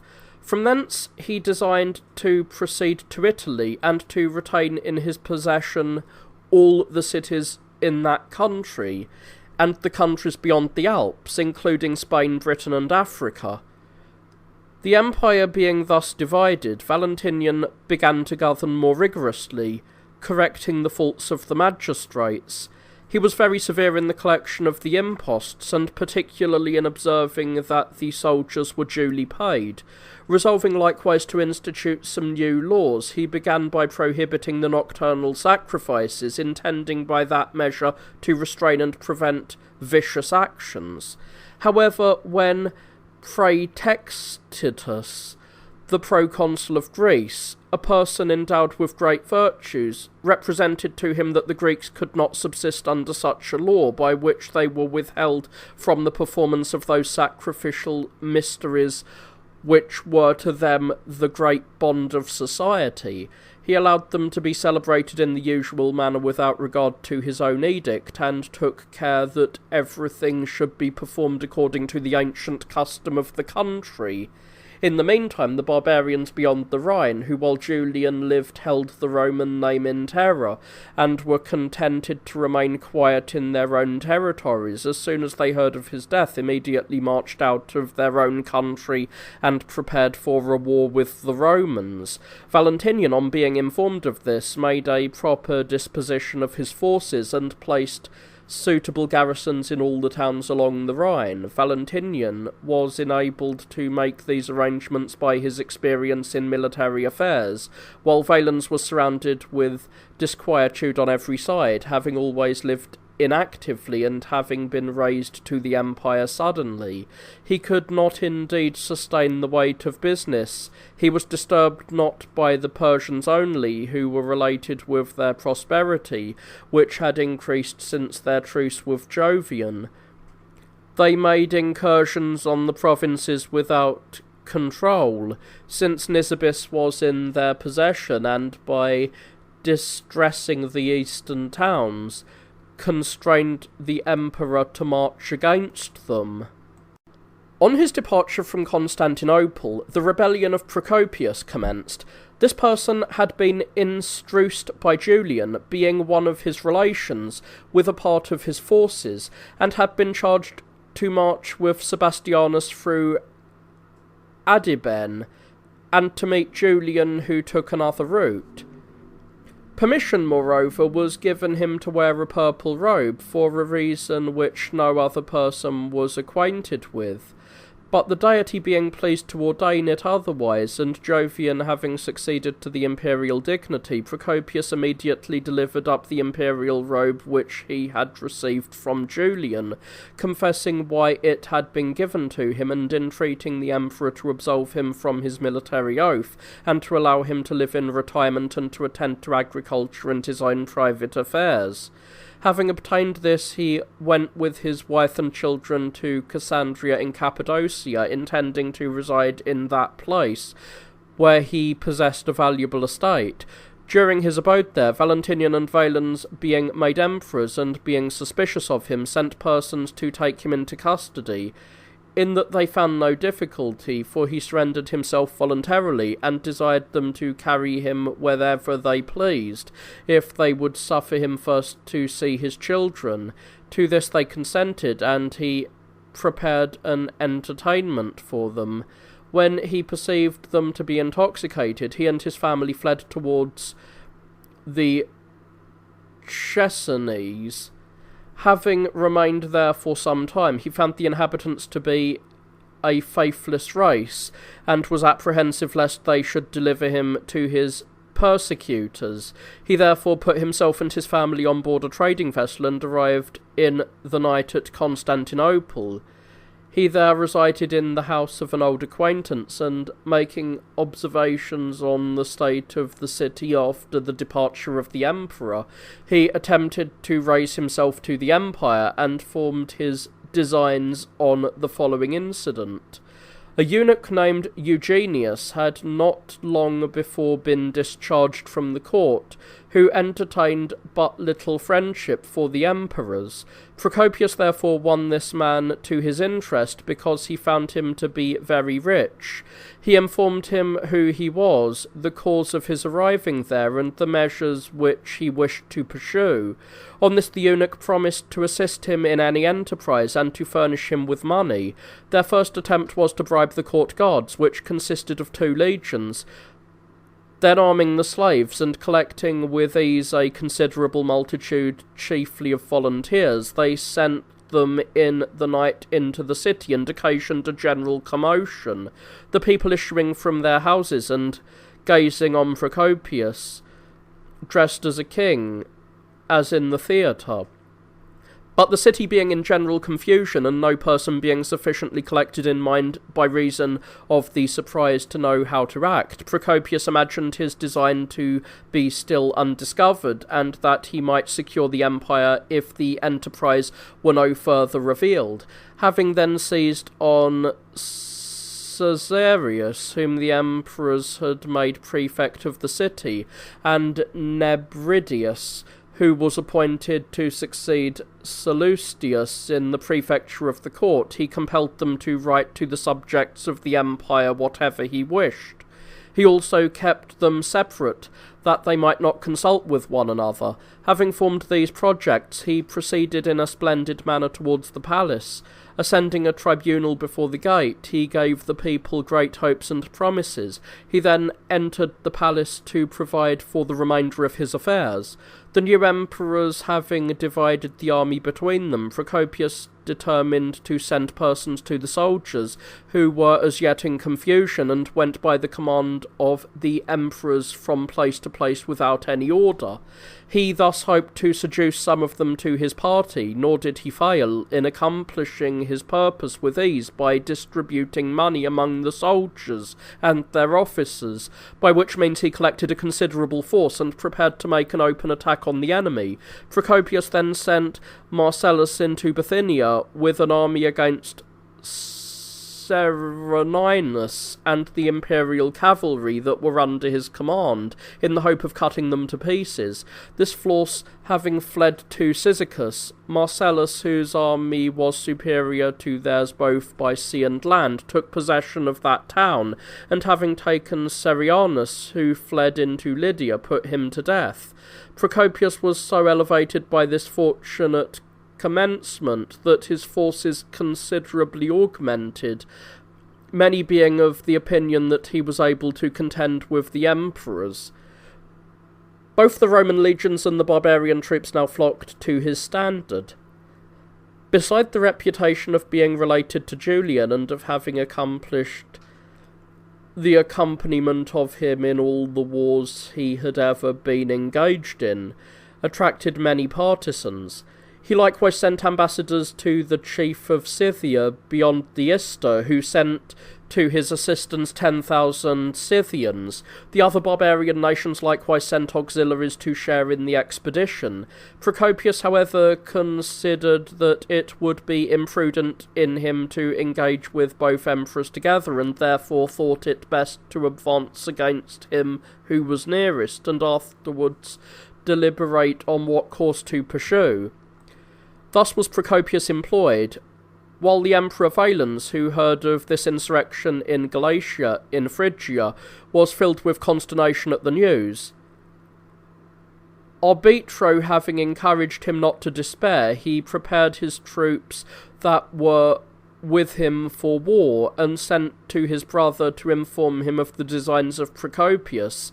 Valentinian, however, was little disposed for sending auxiliaries to one who was incapable of defending the empire, committed to his charge. Valens was therefore under the necessity of preparing for war, and appointed Arbito to the command of his army. While the armies were ready to engage, Arbito circumvented Procopius by a stratagem, and thereby seduced from him a great number of his men, from whom he received previous information of the designs of Procopius. On the advance of the Emperor and Procopius towards each other, the two armies met near Thyatira. Procopius at first appeared to have the advantage, by which he would have gained the supreme authority, Hormisdas in the engagement having overpowered the enemy. But Gordianus, another of the commanders of Procopius, imparting his intention to all the soldiers of Procopius who were attached to the emperor, in the midst of the battle cried out, "Augustus," and gave a signal for them to imitate his example. Thus, the most of the troops of Procopius went over to Valens. After having obtained this victory, Valens marched to Sardis, and from there into Phrygia, where he found Procopius in a town called Nacolia. Affairs having been ordered for the advantage of the emperor by Naplo, an officer of Procopius, Valens again prevailed and took him prisoner, and soon afterwards Marcellus, both of whom he put to death. Finding in the possession of Marcellus an imperial robe which had been given to him by Procopius, he was so enraged that he commenced an inquiry not only after the actors in the revolt, but after those who had given any counsel in it, or had even heard any circumstances which they had not revealed.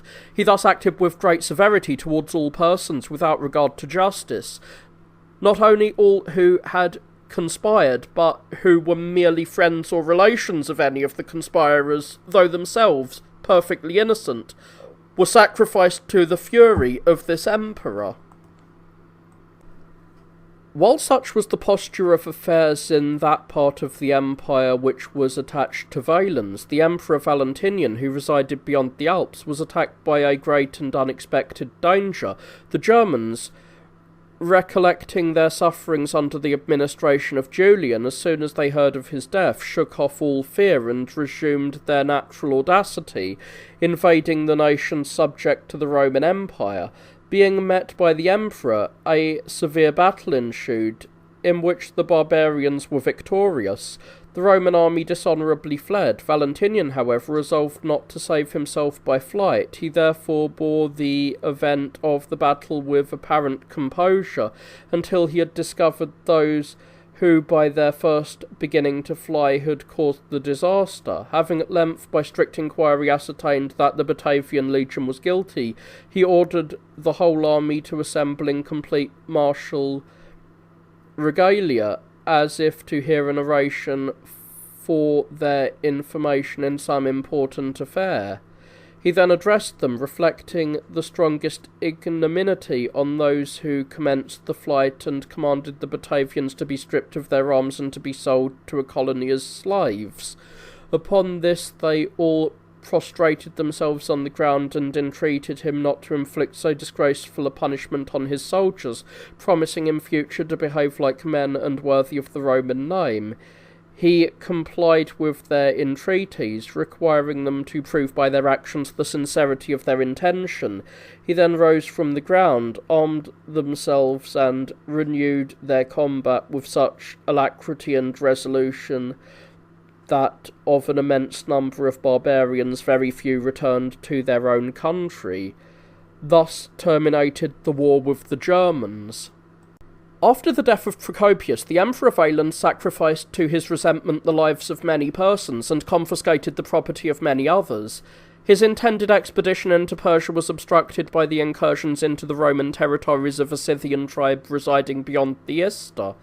Against these he directed a competent force, arresting their progress and compelling them to surrender their arms. He sent them to several of his towns on the Ister, with orders for them to be kept in prison without chains. These were the auxiliaries that were sent by a Scythian chief to Procopius. Their chief therefore demanded their dismissal from the emperor on the grounds that they had been sent at the request of ambassadors from the person who had then held the sovereign authority. Valens refused to listen to this demand. He replied that they had neither been sent for nor taken by him as friends, but as enemies. This produced a war with the Scythians. The emperor, perceiving that they designed to invade the Roman dominion and were for that purpose collecting together with the utmost speed, drew up his army on the bank of the Ister. He himself was stationed at Marcianopolis, the largest city of Thrace, where he paid great attention to the discipline of the army and to the supplies of provisions. He then appointed Auxinius prefect of the court. Sallustius, having by reason of his age obtained permission to resign that office, which he had twice held. Auxonius, though on the eve of so dangerous a war, acted with the strictest justice in the collection of the tributes, being careful that no person who was in the land was oppressed with extraction more than it was his right to pay. He likewise procured many transport vessels in which he conveyed provisions for the army through the Euxine Sea to the mouth of the Ister, and thence, that the army might be more easily supplied by boats to the several towns on the side of the river. These transactions having taken place in the winter season, the emperor marched from Marcianopolis into the territory of the enemy, with the troops that were stationed near the Ister, and attacked the barbarians. Not having sufficient resolution to come to a regular engagement, they took refuge in the marshes, from whence they occasionally sallied. The emperor therefore ordered his troops to continue at their stations, and collected all the slaves in the camp, and those who had the care of the baggage, promising them a sum of money to every man who brought him the head of a barbarian. This filled them with hopes of gaining the money, inducing them to go into the woods and fens, killing all that they met, whose heads they brought to the emperor, and received the promised reward. By these means so many were destroyed that the rest petitioned for a truce. The emperor acceded to their entreaty, and a peace was concluded with them, which reflected no dishonour upon the Roman name. It was agreed that the Romans should enjoy in security all their former possessions, and that the barbarians should not cross the river, nor enter into any part of the Roman dominions.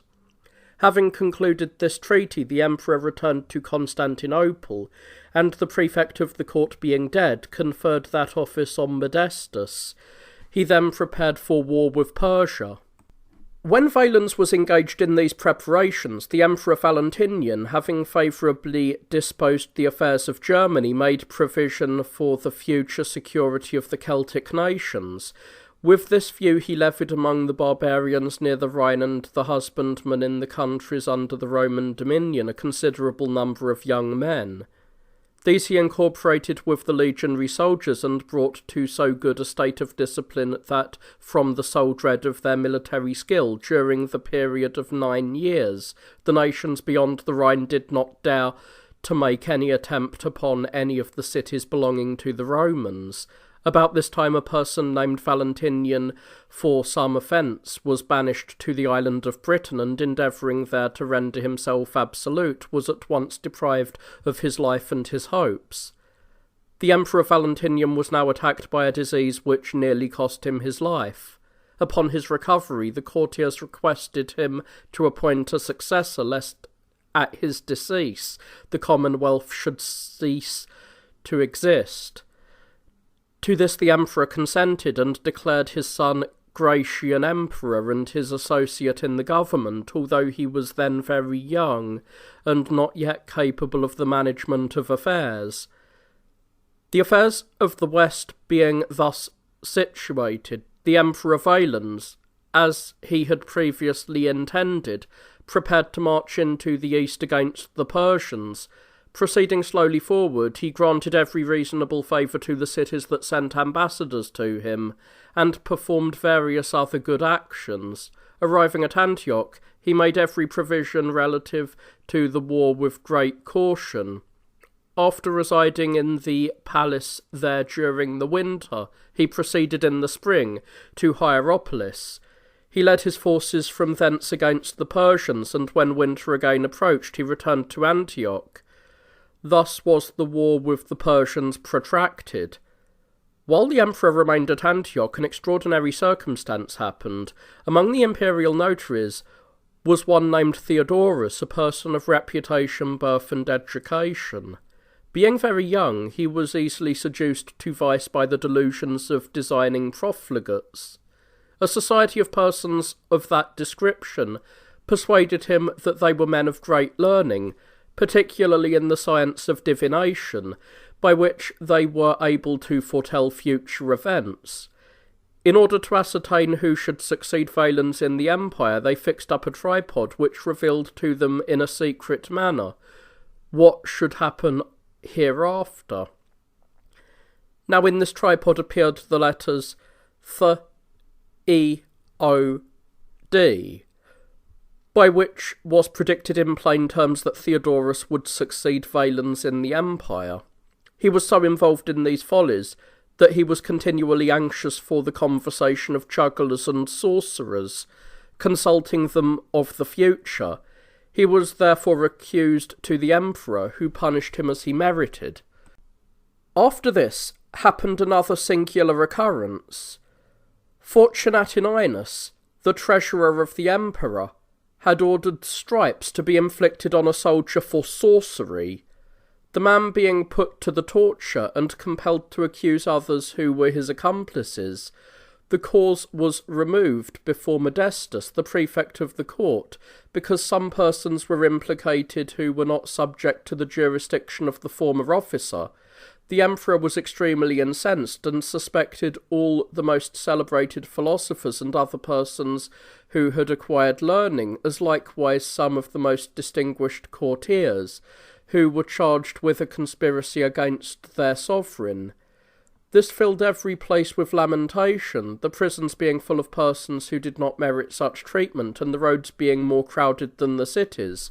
The guards who were appointed to the care of the prisons in which these innocent persons were confined declared themselves incapable of securing those who were under their charge, and were apprehensive that they would on some occasion escape by force, the numbers being so great. The informers in this affair were subject to no danger, being only compelled to accuse other persons. All that were accused were either put to death without legal proof, or fined by being deprived of their estates, their wives, children, and other dependents being reduced to extreme necessity. The design of these nefarious accusations was to raise a great sum of money for the treasury. The first philosopher of note who suffered was Maximinus. The next was Hilarius of Phrygia, who had clearly interpreted some obscure oracles.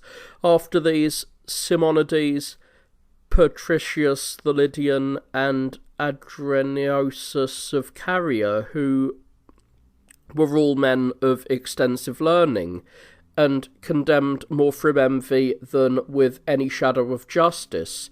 A universal confusion was occasioned by these proceedings, which prevailed to such a degree that the informers, together with the rabble, would enter without counsel into the house of any person, pillage it of all they could find, and deliver the wretched proprietor to those who were appointed as executioners, without suffering them to plead in their own justification. The leader of these wretches was a man named Festus, whom the emperor, knowing his expertise in every species of cruelty, sent into Asia as a proconsul, that no person of learning might remain alive, and that his design might be accomplished. Festus, therefore, leaving no place unsearched, killed all whom he found without form of trial, and compelled the remainder to fly from their country. Valentinian, thinking he had sufficiently secured himself from a German war, acted towards his subjects with great severity, exacting from them exorbitant tributes such as they had never before paid, under pretence that the military expenditure compelled him to have recourse to the public. Having thus acquired universal hatred, he became still more severe, nor would he inquire into the conduct of the magistrates, but was envious of all who had the reputation of leading a blameless life. In plain terms, he was now a person completely different from what he had appeared at the commencement of his reign.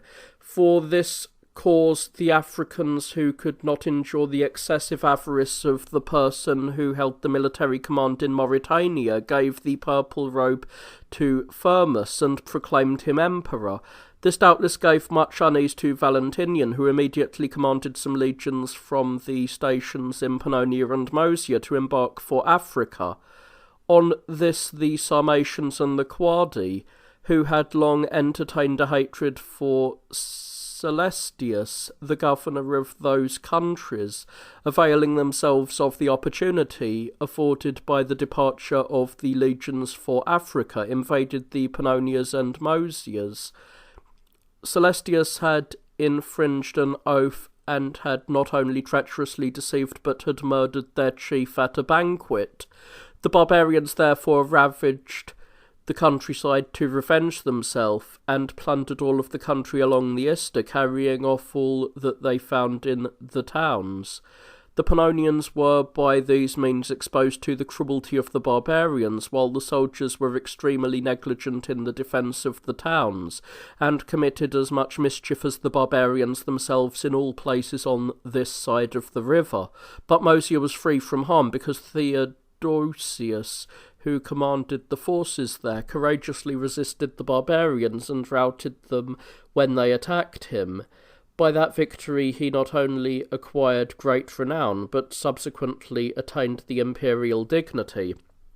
Valentinian, roused by the intelligence of these events, marched from Celtica to Illyricum for the purpose of opposing the Quadian Sarmatians, and consigned the command of his forces to Merobordes, who was a person of the greatest military experience.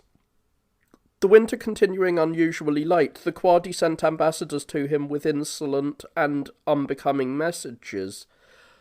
These so exasperated the emperor that, through the violence of his rage, the blood flowed from his head into his mouth and suffocated him. He thus died after having resided in Illyricum nearly 9 months, and after a reign of 12 years. After his decease, Sirmium was struck with lightning, which consumed the palace and the marketplace. This was thought by persons versed in such occurrences to be an omen of evil to public affairs.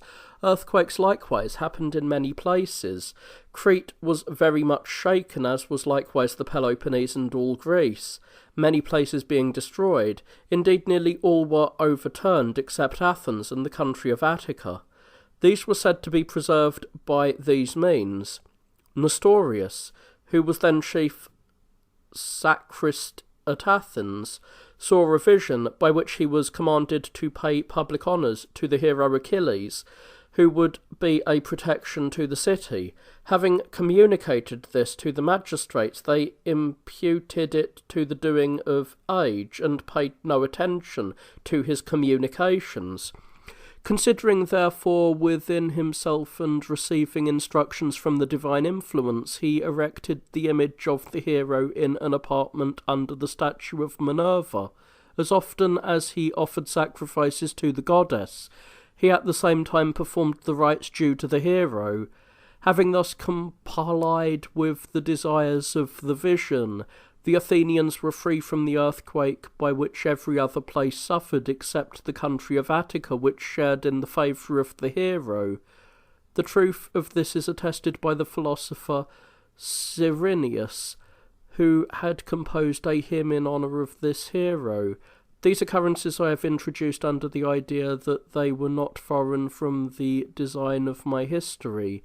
Valentinian being dead, the tribunes Merobordes and Equitus, reflecting on the distance at which Valens and Gratian resided, the former being in the east and the later left by his father in the western part of Gaul, were apprehensive lest the barbarians beyond the Ister should make an effort while the country was without a ruler. They therefore sent for the younger son of Valentinian, who was born of his wife, the widow of Magnetius. who was not far from thence with the child. Having clothed him in purple, they brought him into the court, though scarcely 5 years old. The empire was afterwards divided between Gratian and the younger Valentinian at the discretion of their guardians, they not being of age to manage their own affairs. The Celtic nations, Spain and Britain, were given to Gratian, and Italy, Illyricum, and Africa to Valentinian. In the meantime, the Emperor Valens was inundated with wars on every side. The first of these was with the Isaurians, who are by some called Pisidae, by others Solmi, and by others Cilices Montani, or Mountain Cilicians. They pillaged the towns of Lycia and Pamphylia, and though they could not obtain possession of the walls and houses, yet carried off all that was in the roads and fields. The emperor, who still remained at Antioch, sent a force sufficient to oppose them. The Isaurians then fled with their plunder to the clefts of the mountains, to which the soldiers were either prevented by indolence from pursuing them, or from some cause unable to redress the evils which the towns had suffered. While these affairs were so conducted, a barbarous nation, which till then had remained unknown, suddenly made its appearance, attacking the Scythians beyond the Ister. These were the Huns. It is doubtful whether they were Scythian, who lived under regal government, or the people whom Herodotus states to reside near the Ister and describes as a weak people with flat noses, or whether they came into Europe from Asia, for I have met with a tradition which relates that the Crimean Bosphorus was rendered firm land by mud brought down the Don River, by which they were originally afforded a land passage from Asia into Europe. However this might be, they, with their wives, children, horses, and carriages, invaded the Scythians, who reside on the Ister, and though they were not capable of fighting on foot, nor understood in what manner even to walk, since they could not fix their feet firmly on the ground, but live permanently and even sleep on horseback, yet by the rapidity with which they wheeled about their horses, by the suddenness of their excursions and retreats, shooting as they rode, they occasioned great slaughter among the Scythians. In this they were so incessant that the surviving Scythians were compelled to leave their habitation to the Huns, and crossing the Ister to supplicate the emperor to receive them, on the promise to adhere to him as faithful soldiers. The officers of the fortified towns near the Ister deferred complying with this petition until they should learn the pleasure of the emperor, who permitted them to be received without their arms. The tribunes and other officers therefore went over to bring the barbarians unarmed into the Roman territory, but occupied themselves solely in the gratification of their brutal appetites, or in procuring slaves, neglecting everything that related to public affairs. A considerable number therefore crossed over with their arms, through the negligence of the troops. These, on arriving into the Roman dominion, forgot both their petition and their oath. Thus all Thrace, Pannonia, and the whole country as far as Macedon and Thessaly were filled with barbarians, who pillaged all in their way. Of these extreme dangers to the emperor was informed by messengers, who were purposely sent to him. Having then arranged his affairs in Persia in the best possible manner, he hastened from Antioch to Constantinople, and from thence marched into Thrace against the fugitive Scythians. On his route a remarkable spectacle presented itself. The body of a man was lying in the road, perfectly motionless, which appeared as if it had been whipped from head to foot. The eyes were open, and gazed on all who approached it. Having inquired of him who he was, and from whence he came, and who had so severely beat him, and receiving no reply, they concluded it to be a prodigy, and showed him to the emperor as he passed by. Although he made the same entreaties, it still remained speechless, and, though void of motion and apparently dead, yet the eyes appeared as if alive. At length it suddenly disappeared. The spectators were unable to account for the prodigy, but persons who were skilled in such events said that it portended the future state of the empire, that the Commonwealth should appear as if it had been beaten and whipped until by the misconduct of its magistrates and ministers it would expire.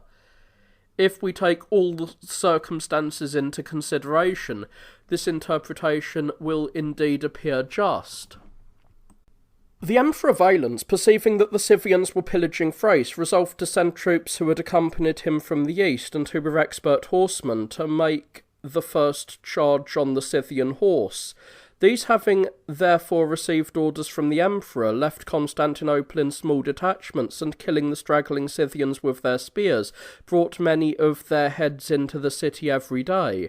As the fleetness of their horses and the force of their spears caused the Scythians to suppose it difficult to overcome these Saracens, they attempted to circumvent them by stratagem. They planted in several places ambuscades of 3 Scythians to 1 Saracen, but their designs were rendered abortive, as the Saracens, by means of the swiftness of their horses, could easily escape whenever they perceived any considerable number approaching.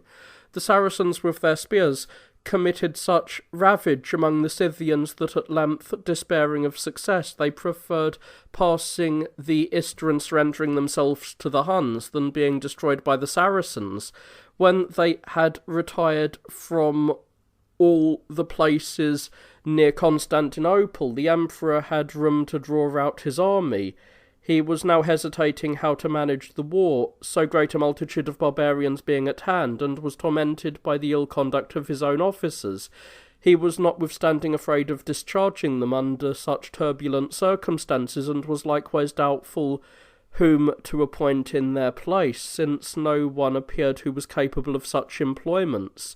At this juncture Sebastianus arrived at Constantinople from the west, although the emperors there, by reason of their youth, were unacquainted with affairs, and attended to little beside the calumnies of the eunuchs who waited upon them. Upon hearing of his arrival, Valens, knowing his ability both in civil and military affairs, appointed him to the command of his army, and entrusted him with the whole management of the war. Sebastianus, observing the indolence and effeminacy both of the tribunes and the soldiers, and that all they had been taught was only how to fly, and have desires more suitable to women than to men, requested no more than 2,000 men of his own choice. He was easily able to know the difficulty of commanding a multitude of ill-disciplined, dissolute men, and that a small number might be more easily reclaimed from their effeminacy, and moreover that it was better to risk a few than all.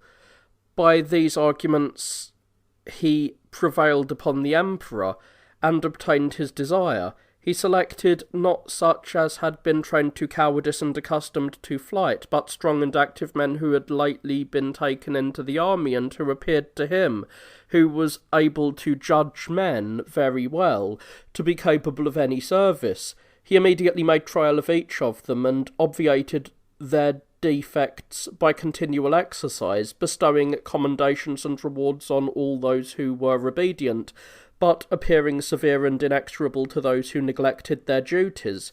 Having by these means infused into them the principles of the military art, he took possession of several fortified towns, and used these for the security of his army. From these he frequently surprised the barbarians, as they came out of their places of refuge for forage. Sometimes when they were loaded with spoils, he killed them and took what they had carried. At other times he destroyed them while they were intoxicated or washing themselves in the river.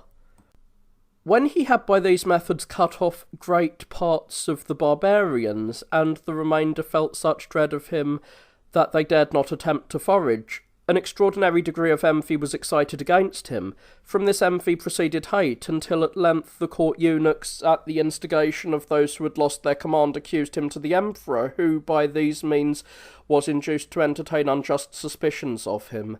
Sebastianus sent a request to the emperor desiring him to remain where he then was, and not to advance, since it was not easy to bring such a multitude to a regular engagement. He moreover observed that it would be better to protract the war in harassing them by ambuscades until they should be reduced to despair from the want of necessities, rather than expose themselves to the misery and destruction of famine, either surrendering themselves or departing from the Roman territory and submitting to the Huns.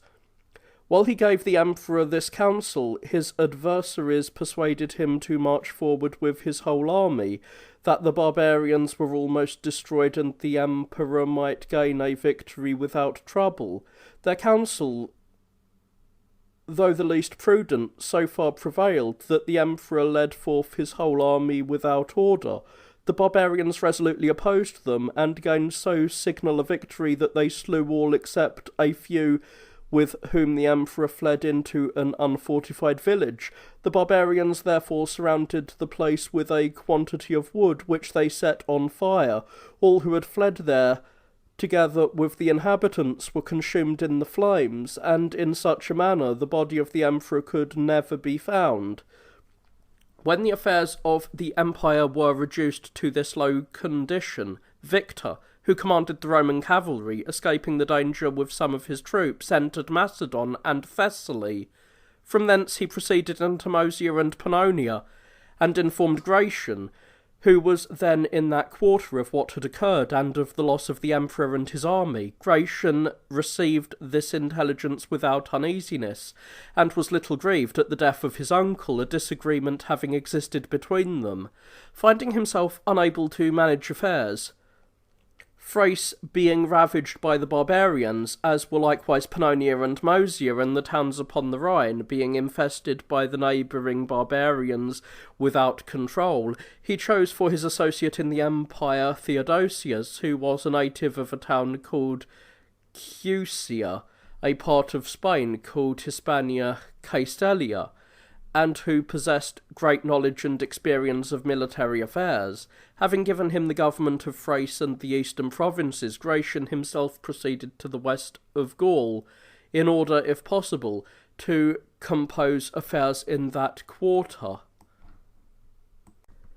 During the stay of the new emperor Theodosius at Thessalonica, a great concourse arrived from all parts of persons soliciting him on business both public and private, who, having obtained of him whatever he could conveniently grant, returned to their homes. As a great multitude of the Scythians beyond the Ister, the Gothi and the Typhali and other tribes that formerly dwelt among them had crossed the river and were driven to infest the Roman dominions because the Huns had expelled them from their own country, the Emperor Theodosius prepared for war with all his forces. All Thrace being now in the possession of the above-mentioned tribes, and the garrisons of the towns and castles not daring to move out of their walls, much less to engage in the open field, Moderes, who was of the royal family of the Scythians, and had not long before came over to the Romans, and for his fidelity had been made a general, placed his soldiers on the summit of a hill, which formed a spacious plain, and lay there unknown to the barbarians. Learning from his scouts that the enemy were in the fields below, luxuriously consuming the provisions they had plundered, by which they had intoxicated themselves, he commanded his soldiers to take with them only the swords and bucklers, and not their heavy armour as usual, and to attack the barbarians while they were immersed in voluptuousness. This they performed and destroyed in a very short space of time all of the barbarians, many of them dying insensibly, and others immediately on feeling their wounds. Having slain all, they began to rifle the bodies, and from thence proceeded to the women and children. They took 4,000 carriages, and as many captives as could be contained in them, beside many who usually walked, and only rode alternatively when fatigued. The army, having made this good use of the occasion afforded by fortune, the affairs of Thrace, which had been on the brink of ruin, were now the barbarians being crushed beyond all hope, re-established in peace. The eastern provinces were now in the most imminent danger from the following causes. When the Huns, as I have related, had invaded the countries beyond the Ister, the Scythians, being unable to withstand their incursions, entreated the Emperor Valens, who was then living, to admit them into Thrace, promising in perfect submission to his commands to perform the duty of faithful soldiers and subjects. By this promise Valens was induced to receive them, and imagining that it would be a surety of their fidelity to cause all of their young children to be brought up in a different country, he sent a great number of infants into the east, and appointed Julius to be superintendent, who maintained them and their education, conceiving him to be a person of competent understanding for the fulfilment of both these offices. He therefore distributed them into various towns to prevent them, when grown to manhood, from having an opportunity by being collected in great numbers of forming an insurrection. However, when they had attained maturity, the intelligence of what their countrymen had suffered in Thrace reached them in the different towns. This gave them much uneasiness, those of one city assembling together and sending private information to those in other places that they intended to assault the Roman towns in revenge for the suffering of their countrymen. In the meantime, Julius, discovering the design of the barbarians, was in doubt how to act. At length he resolved not to give Theodosius information of the conspiracy, not only because he was then in Macedon, but that he had been appointed to that charge by Valens, and not by Theodosius, who scarcely knew him. He therefore privately sent letters to the Senate of Constantinople, being authorized by them to proceed as he deemed most conducive to public affairs. He averted the danger with which the towns were menaced by the following measures. He sent for all of the officers, and, before he disclosed to them his design, required them to take an oath of secrecy. He sent for all the officers who were under this oath, and instructed how to act. They reported among the barbarians of each town that the emperor intended to bestow on them considerable presents, both in money and land, in order to bind them in gratitude to himself and the Roman people. For this purpose they were ordered to assemble on a particular day in the principal cities. This intelligence was so gratifying to the barbarians that their fury considerably abated. Upon the appointed day, they all attended at the places at which they were desired to meet. When they were arrived, the soldiers, on the signal being made, mounted upon the roofs of the houses in the respective marketplaces in which they were stationed, and cast at the barbarians such numbers of darts and stones that they killed every man. Thus were the eastern cities delivered from their apprehensions, and, by prudence of the officers, the disaster of the east and of Thrace was terminated. Meanwhile, the Emperor Theodosius, residing in Thessalonica, was easy of access to all who wished to see him. Having commenced his reign in luxury and indolence, he threw the majesty into disorder, and increased the number of his military officers. There had previously been but one general or master of the horse, and one of the foot, but he now distributed those offices to more than 5 persons. Each of these was allowed the same stipend, which either of the two had before enjoyed. It was likewise oppressive to the soldiers to be exposed to the avarice of so many commanders, for each of them endeavoured to extort from the allowances of the soldiers as much as one of the former two. He likewise increased the number of subaltern officers to more than double the original number, nor could the soldiers obtain the smallest part of their allowance. All this was occasioned by the negligence and excessive avarice of the emperor. He it was who introduced so vast an expense at the imperial table, that to serve it with such an extensive variety of dishes, whole legions of cooks, butlers, and other attendants were employed. The number of eunuchs in the service of the emperor was immense, most of whom, and particularly those of handsome persons, disgraced at the pleasure any magistrate or officer. The whole government was in effect at their disposal, the emperor being guided by their pleasures and changing his sentiments at their desire. As he squandered the public money without consideration, bestowing it on unworthy persons, he consequently impoverished himself.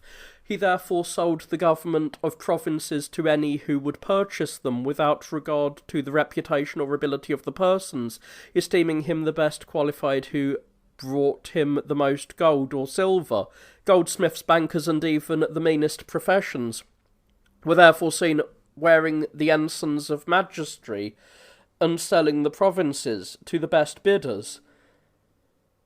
A change so great and unfortunate having occurred in the state, the army became weak and was soon annihilated. All the cities were likewise drained of money, partly by the excessive imposts and partly by the rapacity of the magistrates, for if any failed to appease their insatiable demands, they suborned villains to accuse them, thus acting as with the purpose of recovering what they had paid for their offices. The inhabitants of the towns lived in misery through their own poverty and the iniquity of the magistrates, their only recourse being to entreat the gods to deliver them from such afflictions, for hitherto they were permitted to enter the temples and to worship the gods in the manner of their country. Theodosius, observing that the army was considerably diminished, permitted as many of the barbarians beyond the Ister as were willing to enter his own army.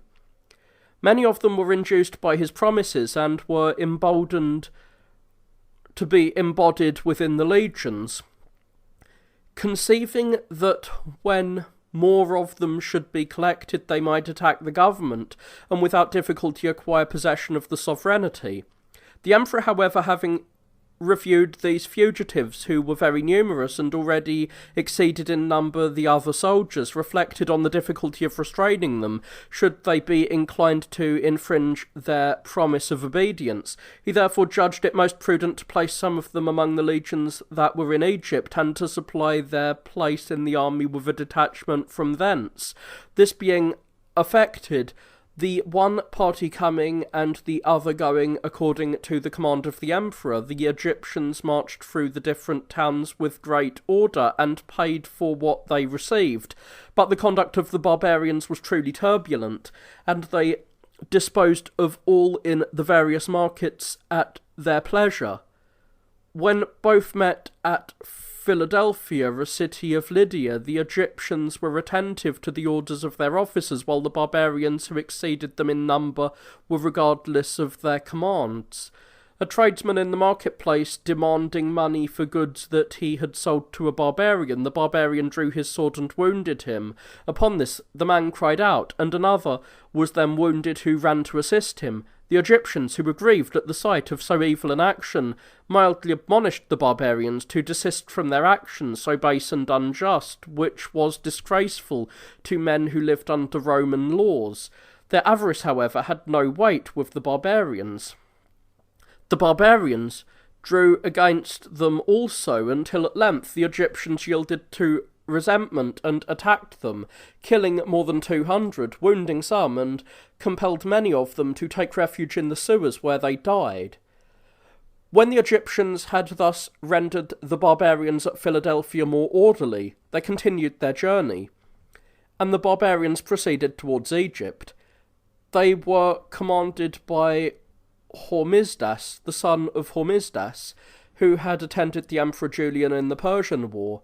When the Egyptians arrived in Macedon and were united with the legions there, no order was observed in the camp, nor was any distinction made between a Roman and a barbarian, but all were promiscuously mingled together, nor was even a muster-roll kept of the names of the soldiers. It was likewise permitted to the barbarians to return to their own country, and to send others in lieu of themselves to serve in the legion, and when they pleased again, to serve under the Romans.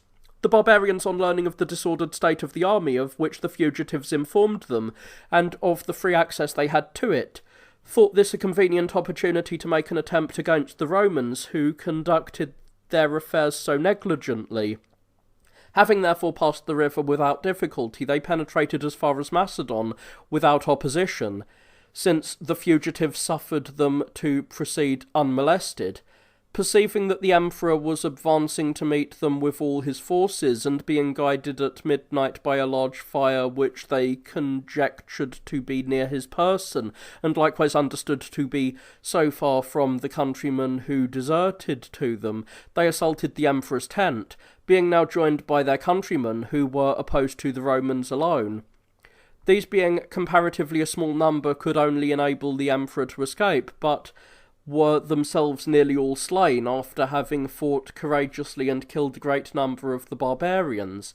Had the barbarians followed up their advantage and pursued those who fled with the emperor, they would certainly have had them all immediately in their power. But being satisfied with what they had gained, and having made themselves masters of Macedon and Thessaly, which were without protection, they left the towns uninjured in hope of receiving a tribute from them. The emperor, on learning that they had for that reason marched home, secured the castles, strengthened the towns with garrisons, and proceeded to Constantinople, having sent letters to the Emperor Gratian to inform him of what had occurred, and that the danger was so extreme that it was necessary to send assistance without delay. After having dispatched couriers with this message, he did not attend to the suffering of Macedon and Thessaly, but appointed persons to collect the tribute, whom he knew to be extremely severe in exacting it. Thus whatever had been spared by the humanity of the barbarians was seized as tribute, not only the money being taken, but even the ornaments of the women and the clothes of the women, reducing them to nakedness to satisfy the demands for taxes. Every town was therefore filled with tears and complaints, all calling out for the barbarians, and desiring their assistance against the Romans. Such was the state of Macedon and Thessaly, while at the same time the Emperor Theodosius made his entrance into Constantinople with great pomp, as if in triumph for some important victory, without regarding the public calamities, but proportioning the magnitude of his luxury to that of the city. Gratian, who was much disturbed by this intelligence, sent a sufficient force under the command of Baudo, accompanied by Arbogastes. Both of these were Franks, but strongly attached to the Romans, free from corruption or avarice, and prudent as well as brave soldiers. When they arrived with the army in Macedon and Thessaly, the Scythians, who were there pillaging all before them, on perceiving the resolution of these commanders, immediately retreated into Thrace, which they had previously plundered. Being in doubt as to how to act, they made use of the same stratagem as before, and endeavoured to delude Theodosius with some device. They sent to him fugitives of the lowest rank, to promise him the utmost fidelity and obedience, whom he believed and entertained.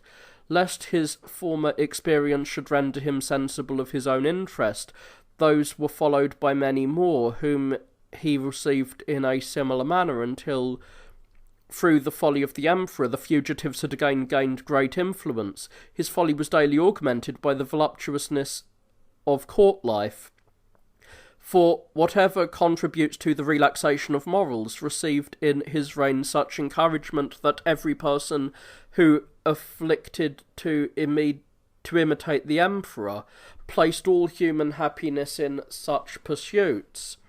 He encouraged mimics and dancers, and the dissolute and lascivious music which was in use during his reign and subsequently, and all that could conduce to obscenity to such a degree that the empire was totally ruined by those who imitated that species of madness, and to these the temples of the gods were everywhere violated. Nor was it safe for any one to profess a belief that there were any gods, much less to look up to heaven and adore them. While Theodosius was thus occupied, the Emperor Gratian sent Vitellianus to command the Illyrian legions, a person of no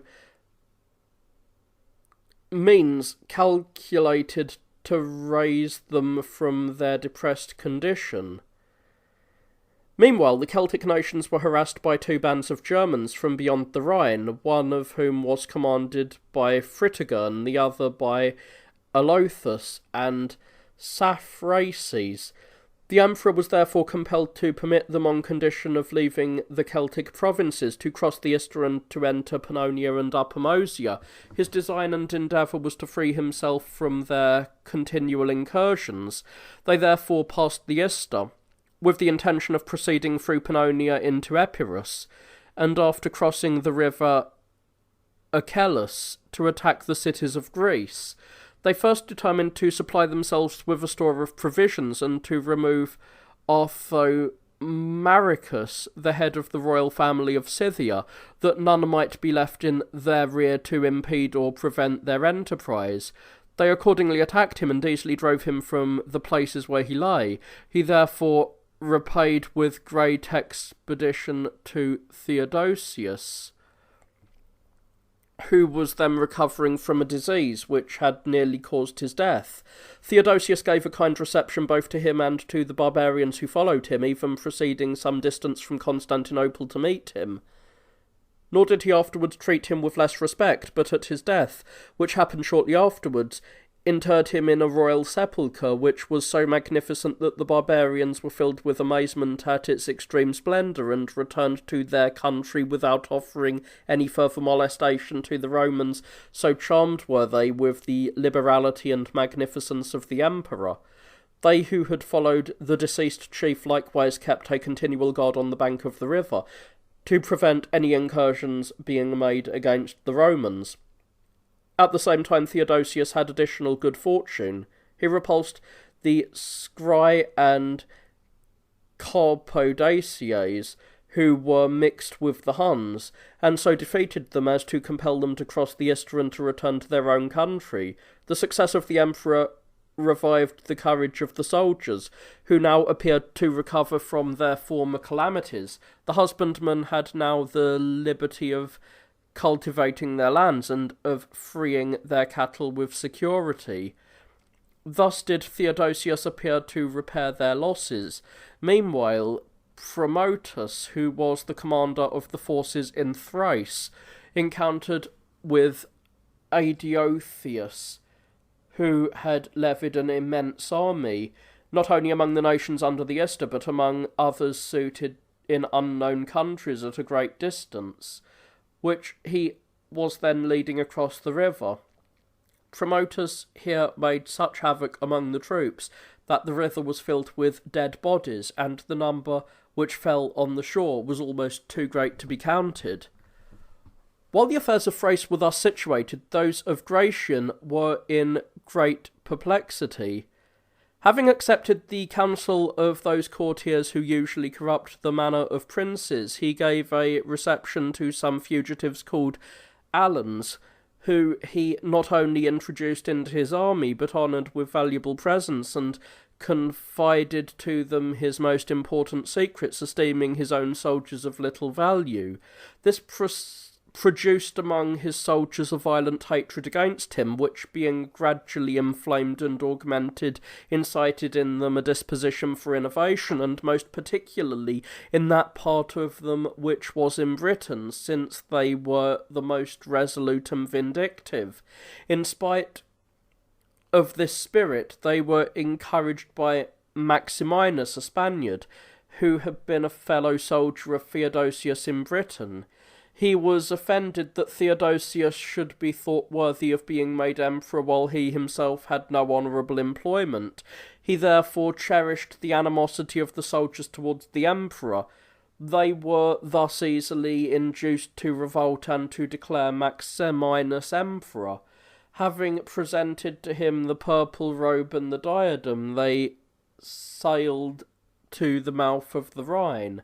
As the German army and all who were in that quarter approved of the election, Gratian prepared to contend against Maximius with a considerable part of the army which still adhered to him. When the armies met, there were only slight skirmishes for 5 days until Gratian, perceiving that the Mauritanian cavalry first deserted from him and declared Maximinus Augustus, and afterwards that the remainder of his troops by degrees espoused the cause of his antagonist, relinquished all hope, and fled with 300 horse to the Alps. Finding these regions without defence, he proceeded towards Rhaetia, Noricum, Pannonia, and the Upper Moesia. When Maximinus was informed of his route, he was not negligent of the opportunity, but detached Andragathus, commander of the cavalry, who was his faithful adherent, in pursuit of Gratian. The officer followed him with so great a speed that he overtook him when he was passing the bridge at Sigduns and put him to death, by which exploit he confirmed the authority of Maximinus. Upon this occasion it may not be improper to relate a circumstance which has some reference to the present part of my narration. Among the Romans, the person who had the superintendence of sacred things were the pontifices, whom we may term Geoffrey, if we translate the Latin word pontifices, which signifies bridge makers, into the Greek. The origin of that appellation was this. At a period before mankind were acquainted with the mode of worshipping by statues, some images of the gods were first made in Thessaly. At these were not then any temples, for the use of them was likewise then unknown. They fixed up those figures of the gods on a bridge over the river Peneus, and called those who sacrificed to the gods priests of the bridge, from the place where the images were first erected. Hence the Romans, deriving it from the Greeks, called their own priests pontifices, and enacted a law the kings, for the sake of dignity, should be considered of the number. The first of their kings who enjoyed this dignity was Numa Pompilius. After him it was conferred not only upon the kings, but upon Octavian and his successors in the Roman Empire. Upon the elevation of any one to the imperial dignity, the pontifices brought him the priestly habit, and he was immediately styled Pontifex Maximus, or chief priest. All former emperors, indeed, appeared gratified with the distinction and willingly adopted the title. Even Constantine himself, when he was emperor, accepted it, although he was seduced from the path of rectitude in regard to sacred affairs, and had embraced the Christian heresy.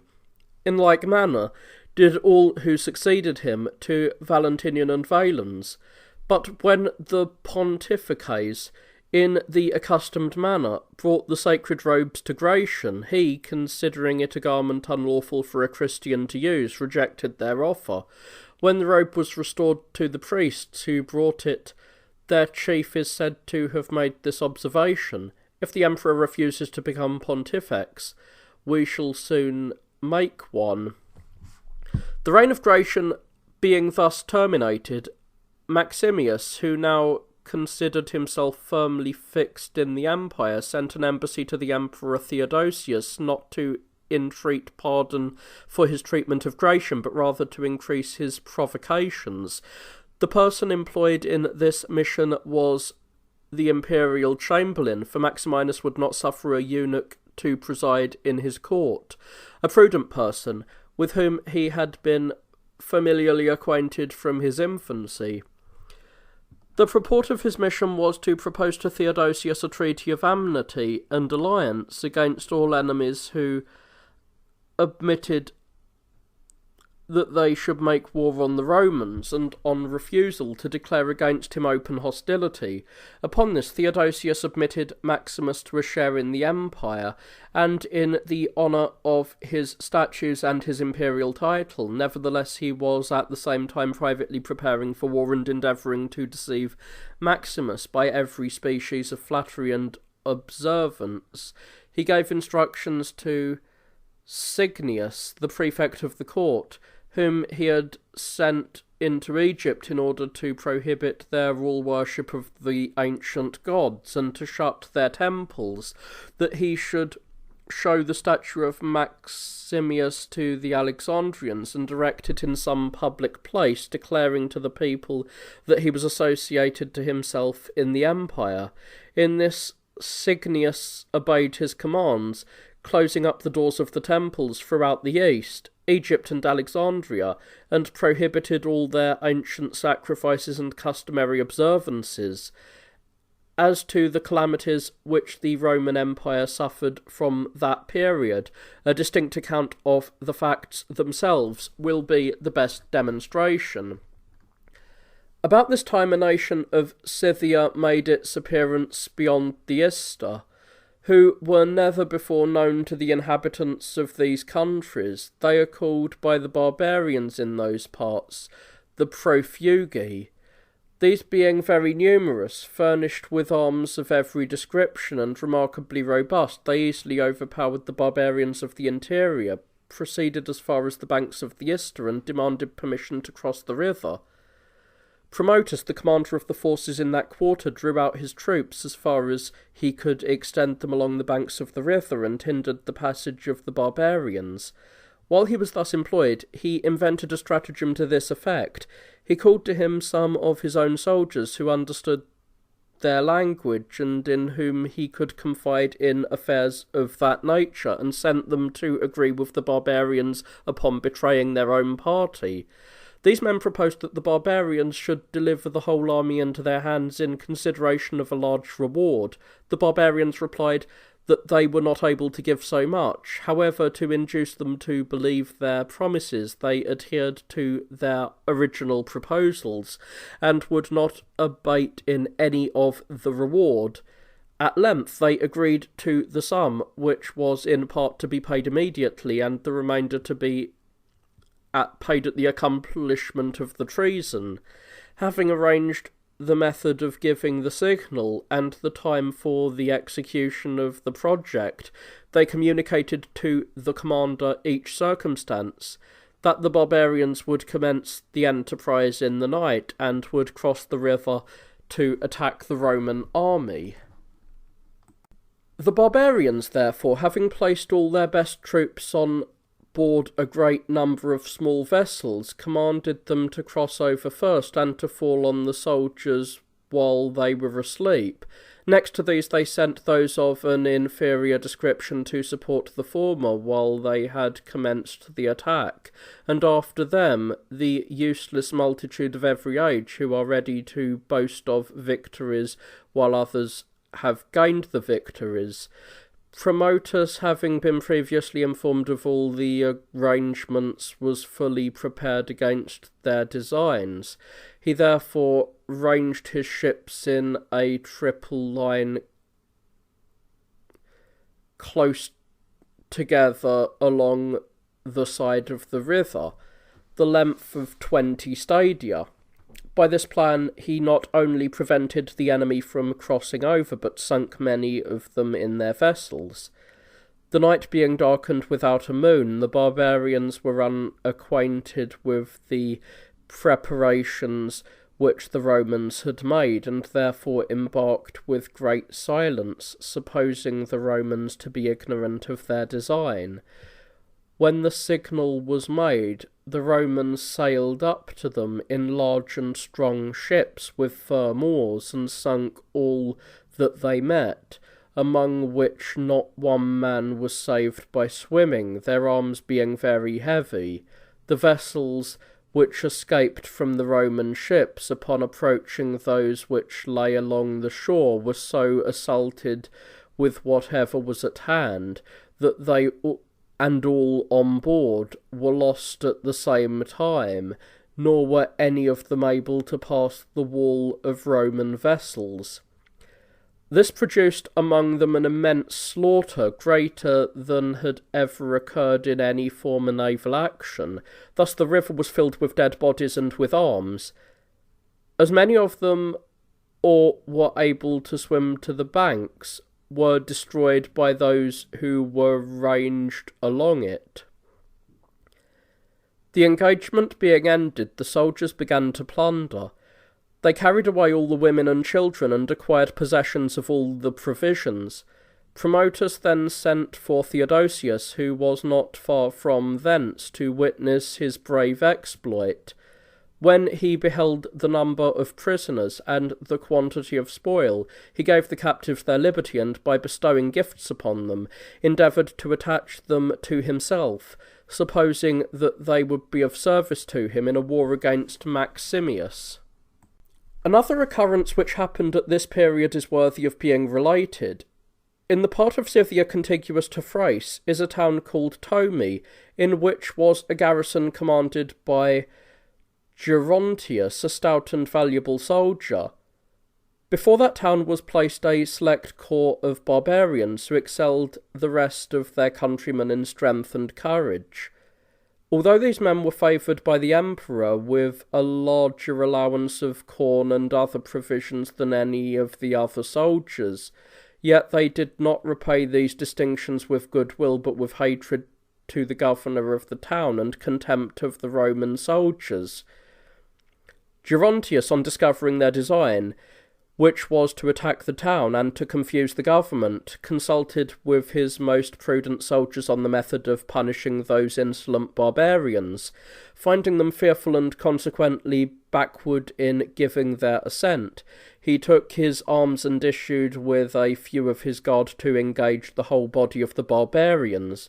Having opened the gates, he marched out against them while his soldiers were yet asleep, and shackled by fear as by a chain, or had mounted the wall to witness what should occur. In the meantime the barbarians laughed at the temerity of Gerontius, and thinking him desirous of death, sent against him men of extraordinary strength. Gerontius engaged with the first man whom he encountered, who immediately catching hold of his buckler resolutely opposed him. At length one of the guards, who saw them closed, coming to his assistance, cut off the arm of the barbarian and caused him to fall off his horse. While the barbarian stood in astonishment at his courage and audacity, Gerontius attacked others of the enemy. The soldier upon the wall, witnessing the exploits of the commander, recollected that they were Roman, and sallying out, killed most of the barbarians, who were astonished at so sudden an eruption. A few only of them escaped to an edifice which was held in high veneration by the Christians, and esteemed an asylum or sanctuary. Gerontius, having delivered this part of Scythia from all impending dangers, and from the barbarians who had formed attempts against it, but were subdued by his remarkable valour and conduct, expected some remuneration from the emperor.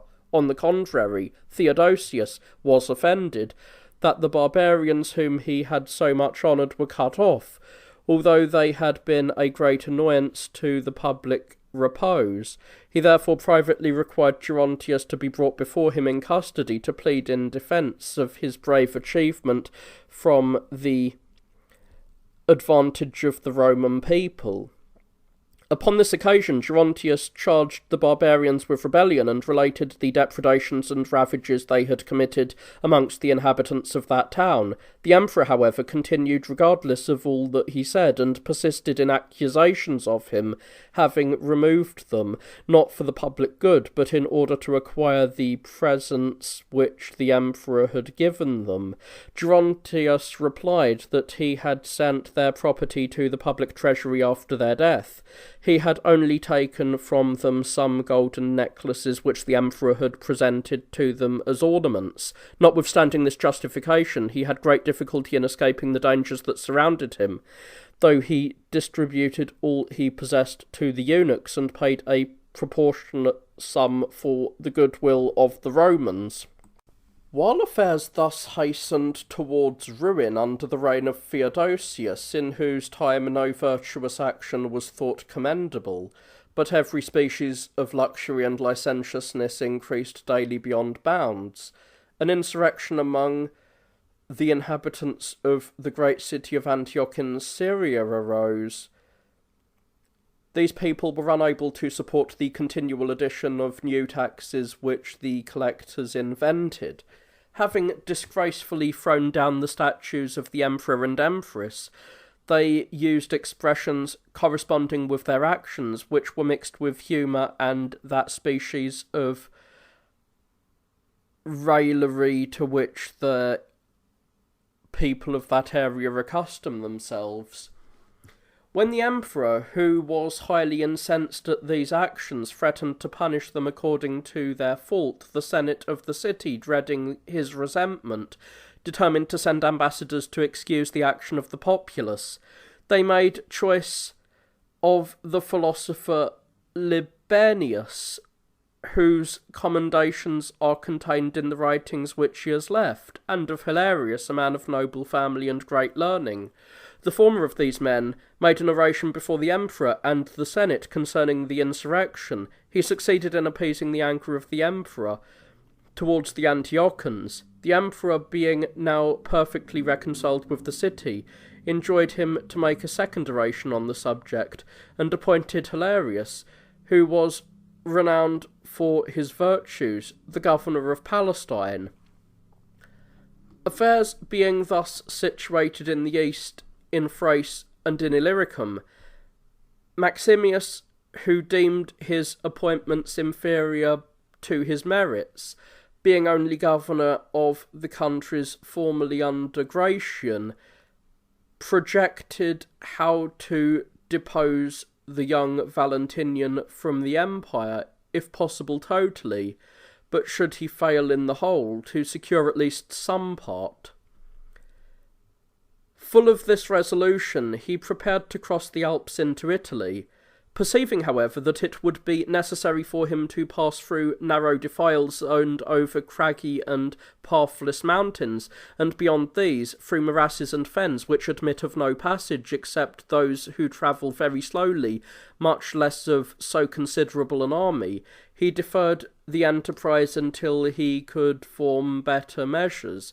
Valentinian, however, sending ambassadors from Aquileia to desire a countenance of peace, Maximius compiled to comply with his request, and pretended to be gratified with the proposal. Valentinian, therefore, sent Dominius to treat, who, though by birth a Syrian, was a steady friend to the emperor. As he was next to the emperor in authority, he seemed likewise to excel all others in fidelity and experience, and wherever private measures he wished to adopt, he imparted to this person alone.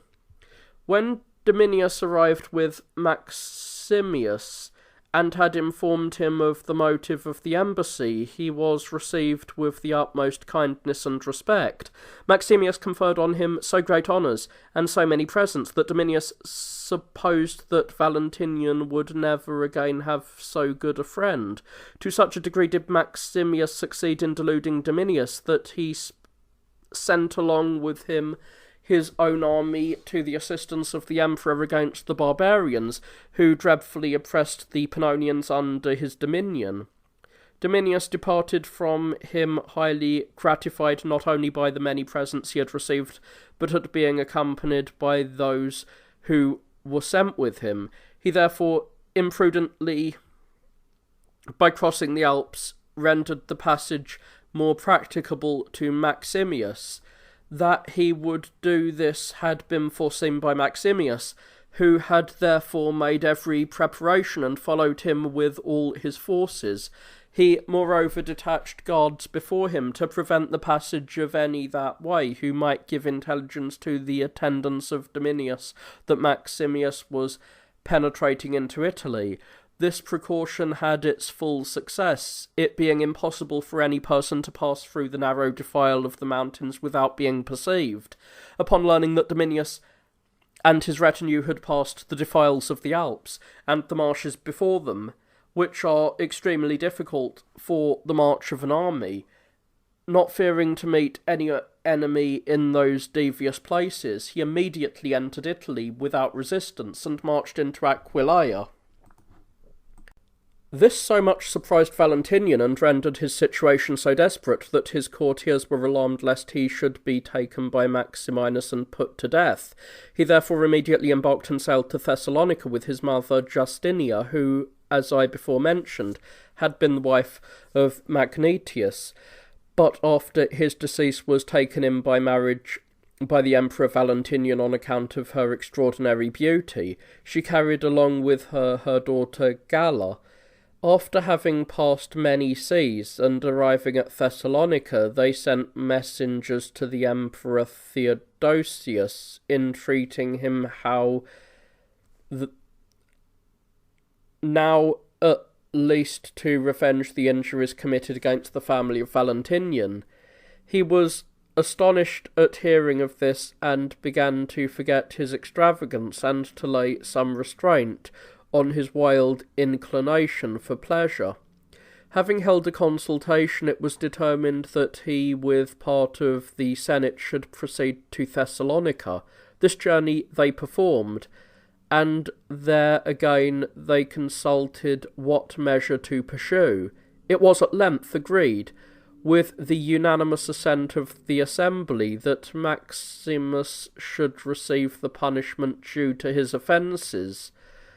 Their opinion was that such a person was undeserving of life, who had not only murdered Gratian and usurped the dominion, but after having succeeded in his usurpation, had extended his progress and also deprived the brother of Gratian of the territory which had been allotted to him.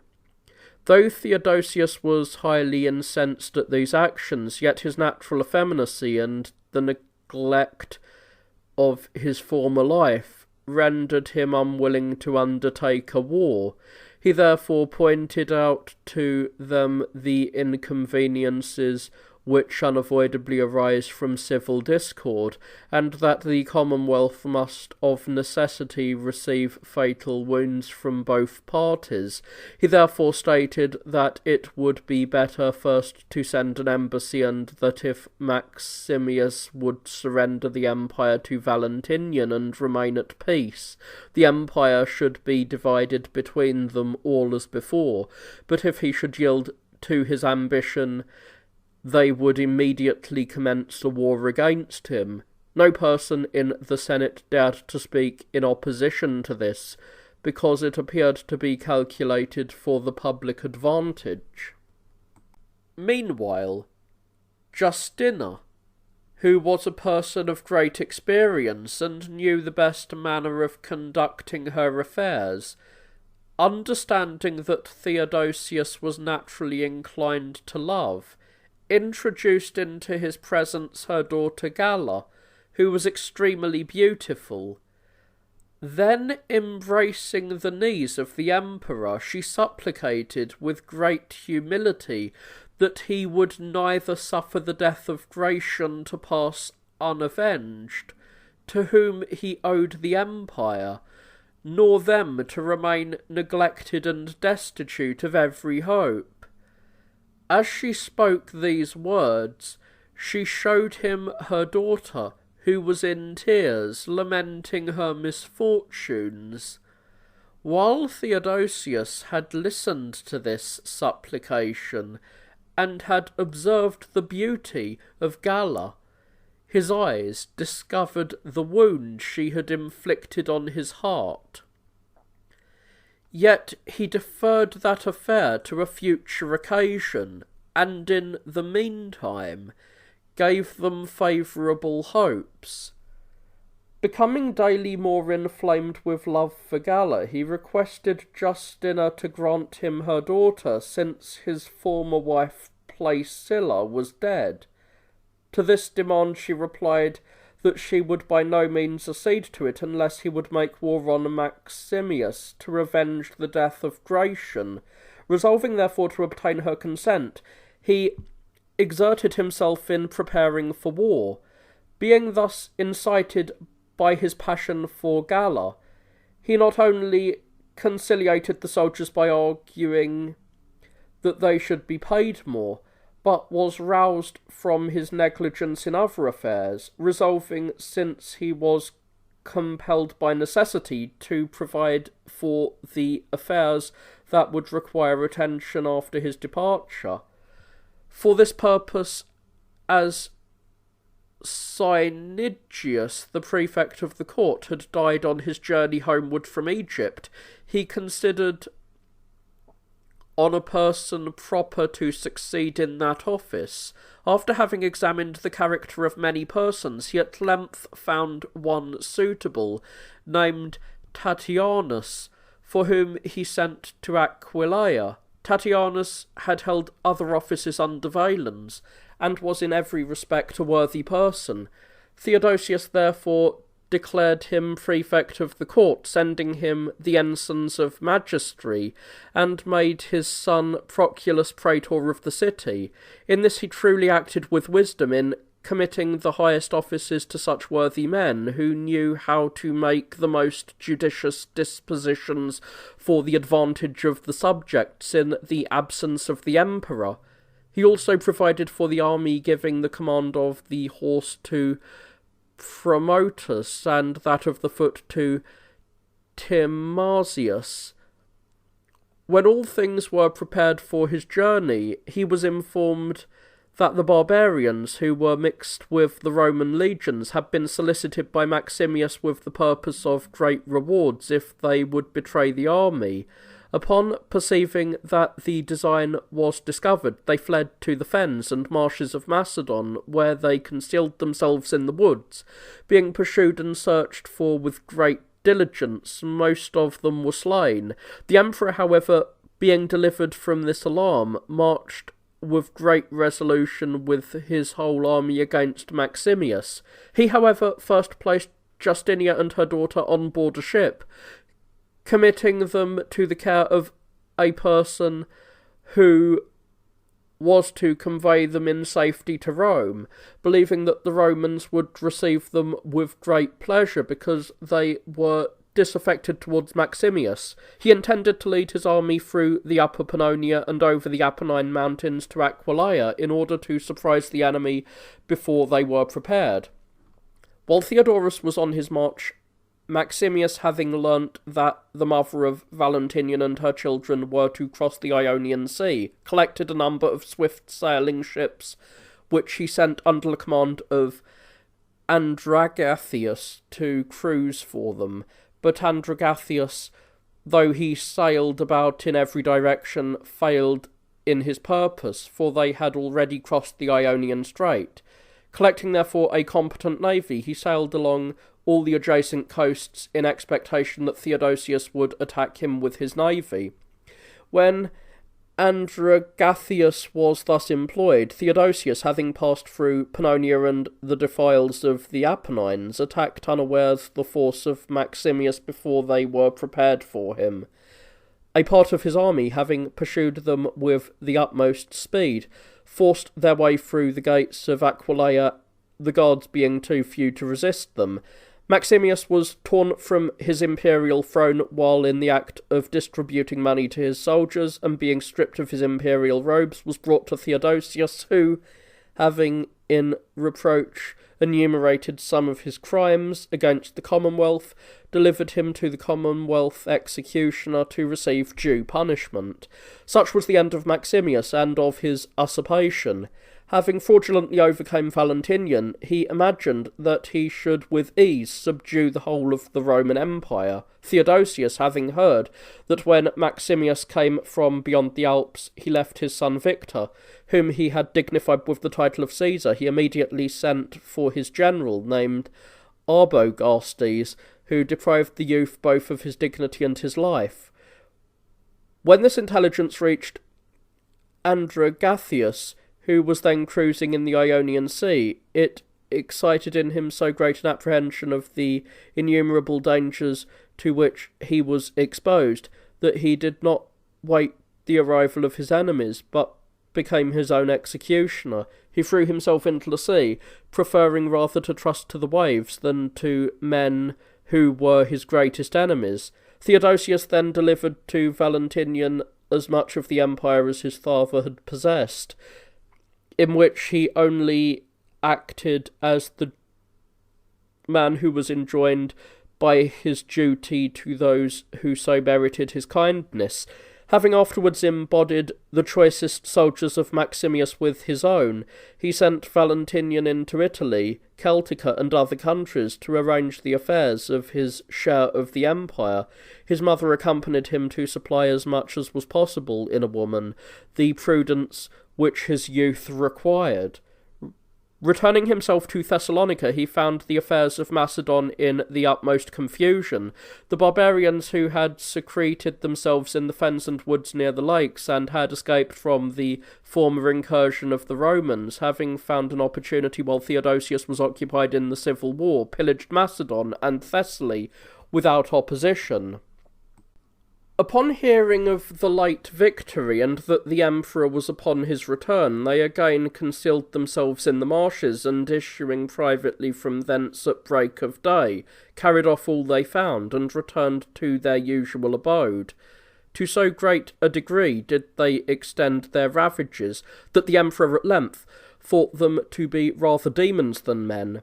Being therefore in doubt, he communicated his design to no person. He took with him 5 horsemen, each of whom he ordered to lead 3 or 4 horses, that when any horse became weary, the rider might have another to mount, and the horses might by that means be enabled to endure the fatigue of the enterprise which he intended. He gave no cause to suppose that he was the emperor, but travelled through the country as a private individual. When he or his retinue was in want of food, they procured it from the country people. He arrived at length at a small inn, in which resided an old woman, whom he requested to admit him into her house, and to give him some wine. She complied with both of these demands. When she was entertaining him very hospitably with wine and the provisions which were then accidentally in the house, the night approached, and he therefore desired her to allow him to sleep there, to which she likewise consented. In the room, when the emperor lay, he perceived a man who remained perfectly silent, and appeared to have no desire to be known. The emperor, being surprised at this appearance, called the old woman and demanded of her who the man was, and from whence he came. Her reply was that she could neither give him that information nor wherefore he came. All she knew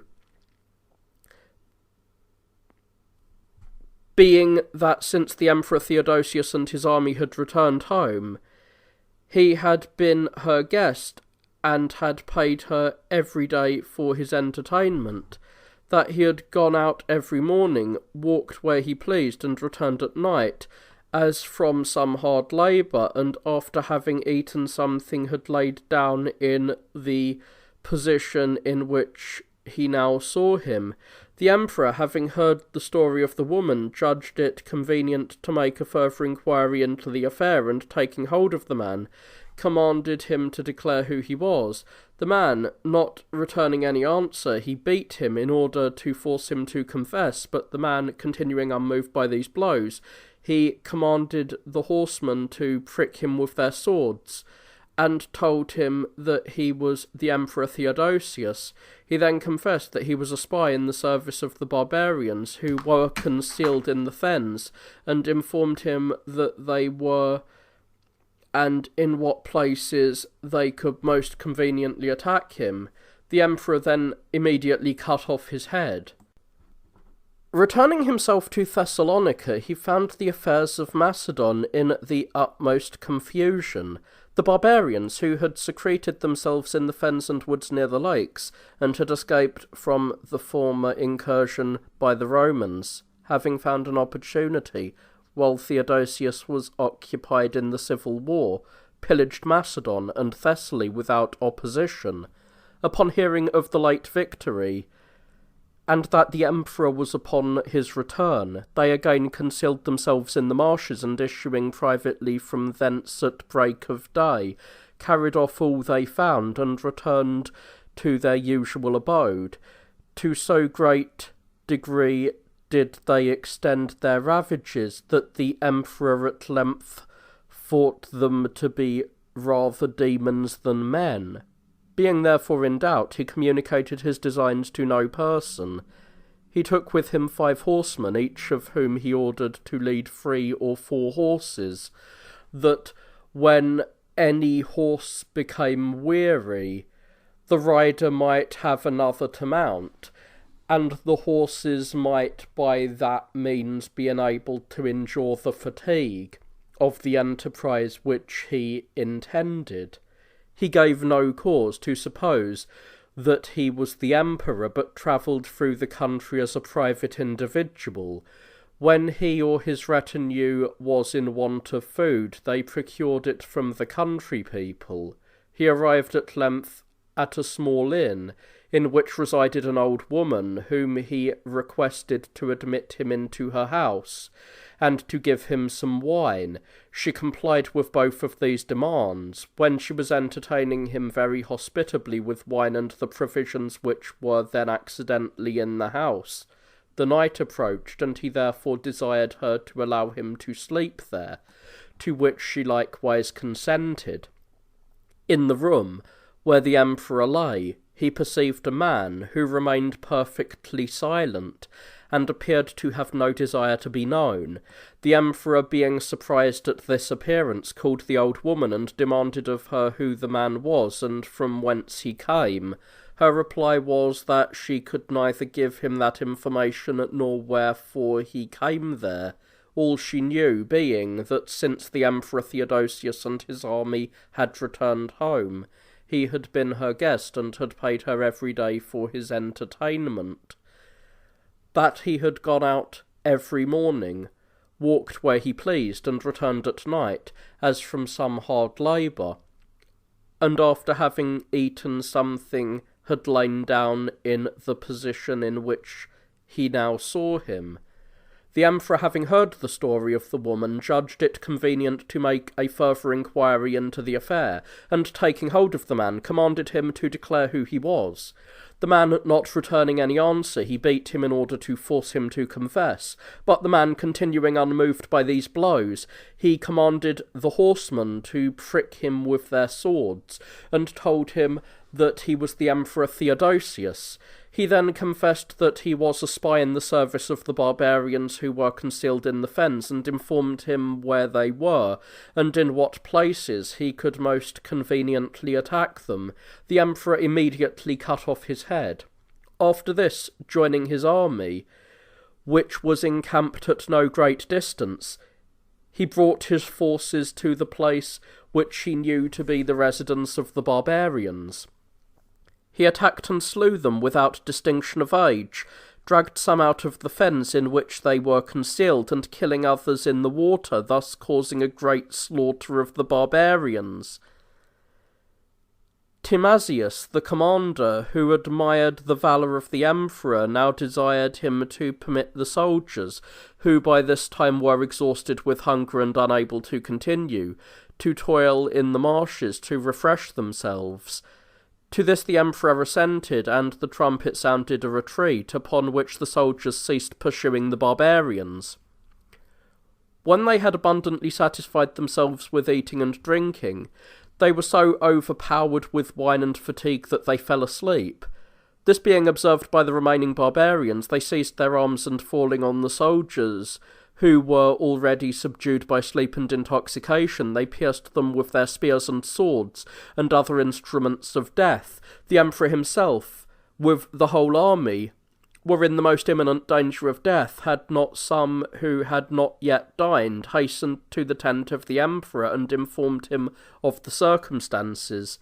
The emperor and those who were with him, being considerably alarmed, resolved to avoid the impending danger by a precipitate flight, but being met, as they were escaping, by Promotus, who had been sent for by the emperor, he desired the emperor to consult his own safety and that of those who were with him, as he himself would attend to the barbarians and punish them as for their obstinacy they deserved. He had no sooner said this than he hastened to the barbarians, whom he found still among the sleeping soldiers, and slew so many of them that scarcely any of them escaped with safety into the marshes. Such were the most remarkable incidents which happened to the Emperor Theodosius after his return from the defeat of Maximinus. When he again arrived at Constantinople, he was elated with pride for the victory over Maximinus, but was so much depressed at what his army and himself had suffered from the barbarians in the marshes that he resolved to bid adieu for the future to all wars. Committing therefore the management of those affairs to Promotus, he began to resign himself to his former mode of life, and delighted in splendid banquets, theatrical spectacles, horse races, and voluptuousness. These opposite features of his character have incited in me a degree of wonder, for although naturally addicted to indolence and other vices which I have before mentioned, and therefore when unmolested by any formidable accident giving way to his nature, yet when roused by any circumstance by which his affairs were threatened with danger, he laid aside his languor, and relinquishing his pleasures, prepared himself for manly, vigorous, and difficult enterprises, and notwithstanding he was so resolute as by experience we are informed, yet when free from anxiety, he would again become the slave of his natural vices of indolence and luxury. Of the magistrates whom he had appointed, Rufinus was considered the chief, who was by birth a Celtic Gaul, and commander of the court guards. Upon him the emperor reposed the entire confidence of all his affairs, and held no other person in great estimation. This gave offence to Timasius and Promotus, who, after having subjugated themselves to so many dangers for the public good, were placed only in the second rank of his favourites. After Rufinus was by this rendered so haughty and assuming that in public assembly he uttered some very strong expressions against Promotus. Promotus, unable to endure this, struck Rufinus in the face with great violence and wounded him. On this Rufinus immediately repaired to the emperor and showed him his face, excited him to such a rage that he declared if their envy against Rufinus should not diminish, they should very shortly see him emperor. Rufinus, who for other reasons was an enemy to many other persons, through his excessive ambition of being superior to all, on hearing this, persuaded the emperor to send Promotus from the court to some place where he might exercise the soldiers. Having obtained his desire, he employed some barbarians to wait in ambuscade as he was entering Thrace. These, as they were commanded, attacked him by surprise and killed him. He was a man superior to the desire of wealth, and had behaved with sincerity both towards the commonwealth and the emperors, but was justly rewarded for his folly in serving those who conducted the public affairs with so much negligence and impiety. When this action was rumoured abroad, and had become the theme of general conversation, every moderate and sober-minded person was displeased at such enormities. Yet Rufinus, at the same time, as if in reward for some glorious deed, was made consul. Charges without reasonable foundation were then alleged against Titanius and his son Proculus, who had given no other offence to Rufinus than of having discharged without bribery, and as much as was possible according to their duty, the offices of the prefect, the one of the court and the other of the city, to effect what was designed against them. Titanius, being first deprived of his office, was brought to trial, and Rufinus was appointed prefect of the imperial court. Although there were apparently other persons commissioned to sit as judges in this process besides Rufinus, yet he alone had authority to pronounce sentence. When Proculus discovered the plot, he effected his escape. Upon this, Rufinus, who thought him an active person and feared lest he should invent some mode of gifting him uneasiness, went to his father Titianus, and by deceitful oaths induced him to believe all that he had said. He even persuaded the emperor to give both his father and son the most favourable hopes, until he had thus deluded Titianus from a well-grounded suspicion into vain thoughts of security, and induced him by letters to recall his son. But as soon as Proculus arrived, he was seized and thrown into prison. Titianus being sent to reside in his own country, they sat several times in judgment on Proculus, until at length the judges agreed with Rufinus and commanded him to be carried to the suburbs and there suffer death.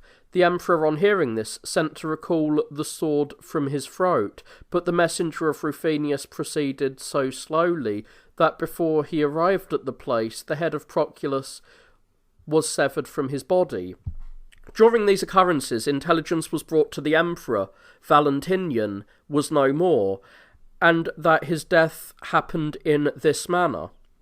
Abrogastes, a Frank, who was appointed by the Emperor Gratian lieutenant at Baudo, at the death of Baudo, confiding in his own ability, assumed the command without the emperor's permission, being thought proper for the station by all the soldiers under him, both for his valour and experience in military affairs, and for his disregard of riches. He attained great influence. He thus became so elevated that he would speak without reserve to the emperor, and would blame any measure which he thought improper. This gave such umbrage to Valentinian that he opposed him on several occasions, and would have done him injury had he known how to effect it. At length Valentinian, no longer able to submit to his correction, when Abrogastes was approaching him as he sat on the imperial throne, looked sternly at him and presented him with a writing, by which he dismissed him from his command.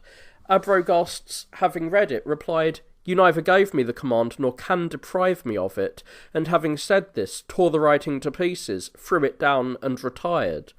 From that period, their hatred was no longer kept to themselves, but appeared in public.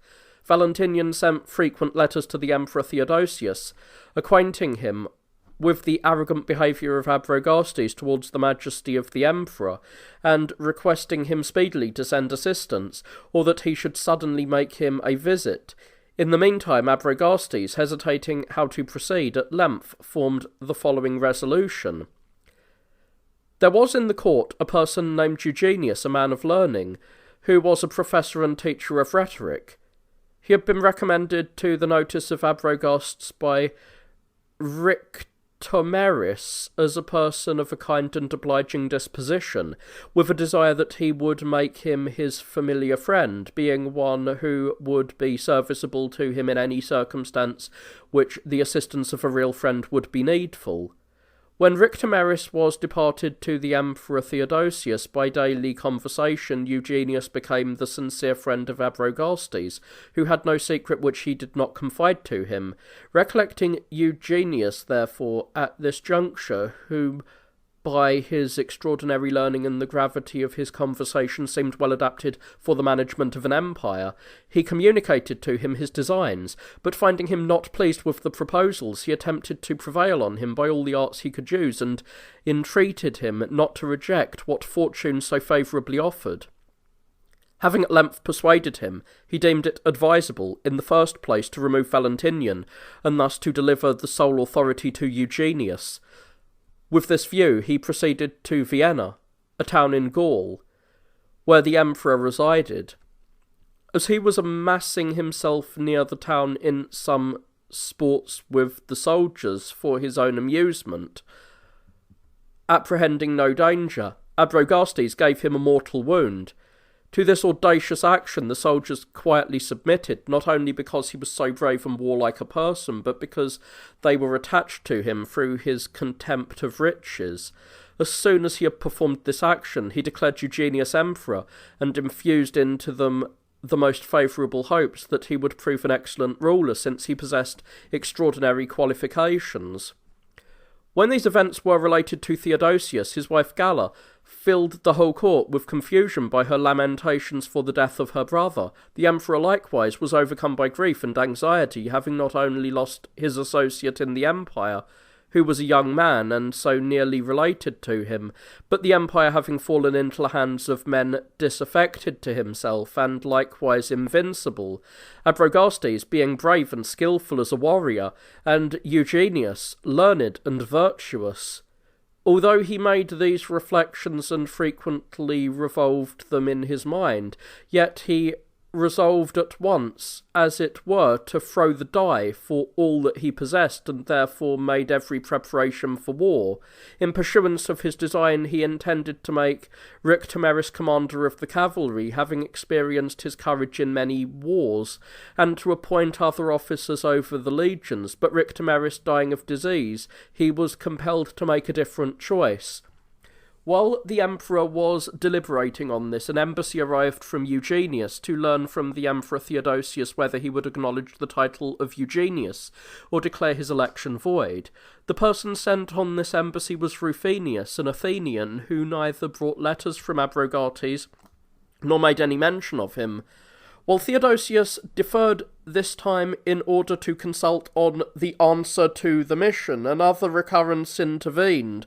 When Theodosius was first made emperor, he admitted to his friendship and alliance some barbarians, whom he attached both with promises and large presents, nor did he fail by all civilities to endeavour to acquire the regard of the officers of each nation, but admitted them even to his own table. Amongst these arose a debate in which two different opinions were maintained. Some of them declared that it was better to break the oaths they had taken when they entered into service of the Romans, while others, on the contrary, maintained that they ought not on any occasion act in opposition to their own agreements. The person who wished to trample on his engagements and persuaded his countrymen to do the same was Phryolphus, and on the other side, Faustinus maintained that they ought to observe what they had sworn. A considerable time elapsed before it was known that such a controversy existed among them, until on one occasion when they were at the emperor's table and had drunk more than usual, they quarrelled with each other and declared their sentiments. The emperor, therefore, when he had discovered the opinion of each individual, put an end to the entertainment. As they left the palace, they became so warm that Faustinus, unable any longer to contain his rage, drew his sword and killed Phryolphus. As his soldiers would have fallen upon Faustinus, the guards of the emperor interposed and prevented the tumult from proceeding further, although when the emperor heard of it, he was regardless of what had been done, and suffered them to kill each other as they pleased. In the meantime, having deluded the ambassadors with presents and fair words, he sent them home, and soon as they were departed, continued his preparations for war. Conceiving the principal object, as it really is, to be the choice of commanders, he gave the command of the Roman army to Timasius, and next to him Stilicho, who had married Serena, the niece of Theodosius. The barbarian allies he placed under the command of Gaines and Saulus, with whom Bacurius was likewise joined in commission, who was of Armenian extraction, a man of expert military knowledge, and devoid of evil inclinations. Having thus made choice of his principal officers, he was hastening to march when his wife Galla was delivered of an infant, but was no sooner eased of her burden than deprived of life. The emperor, having mourned for her a whole day, according to the rule of Homer, proceeded with his army to the war, leaving behind him his son Archidaeus, who had some time previously been made Caesar. The prince being young, his father, in order to amend the defects of his low age, led by leaving him with Rufinus, who was prefect of the court and acted as he pleased, even as much as the power of sovereignty enabled the emperor himself to do.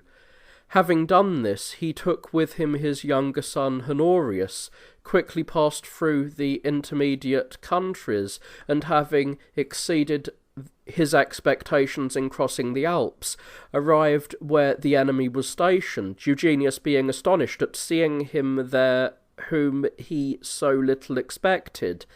But as he was arrived there, and consequently was under the necessity of engaging, he judged it more prudent to place the barbarian troops in front, and to expose them first.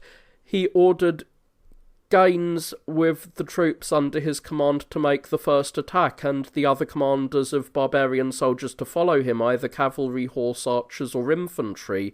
Eugenius then drew out his forces. When the two armies were engaged, so great an eclipse of the sun happened that for more than half the time of the action it appeared rather to be night than day.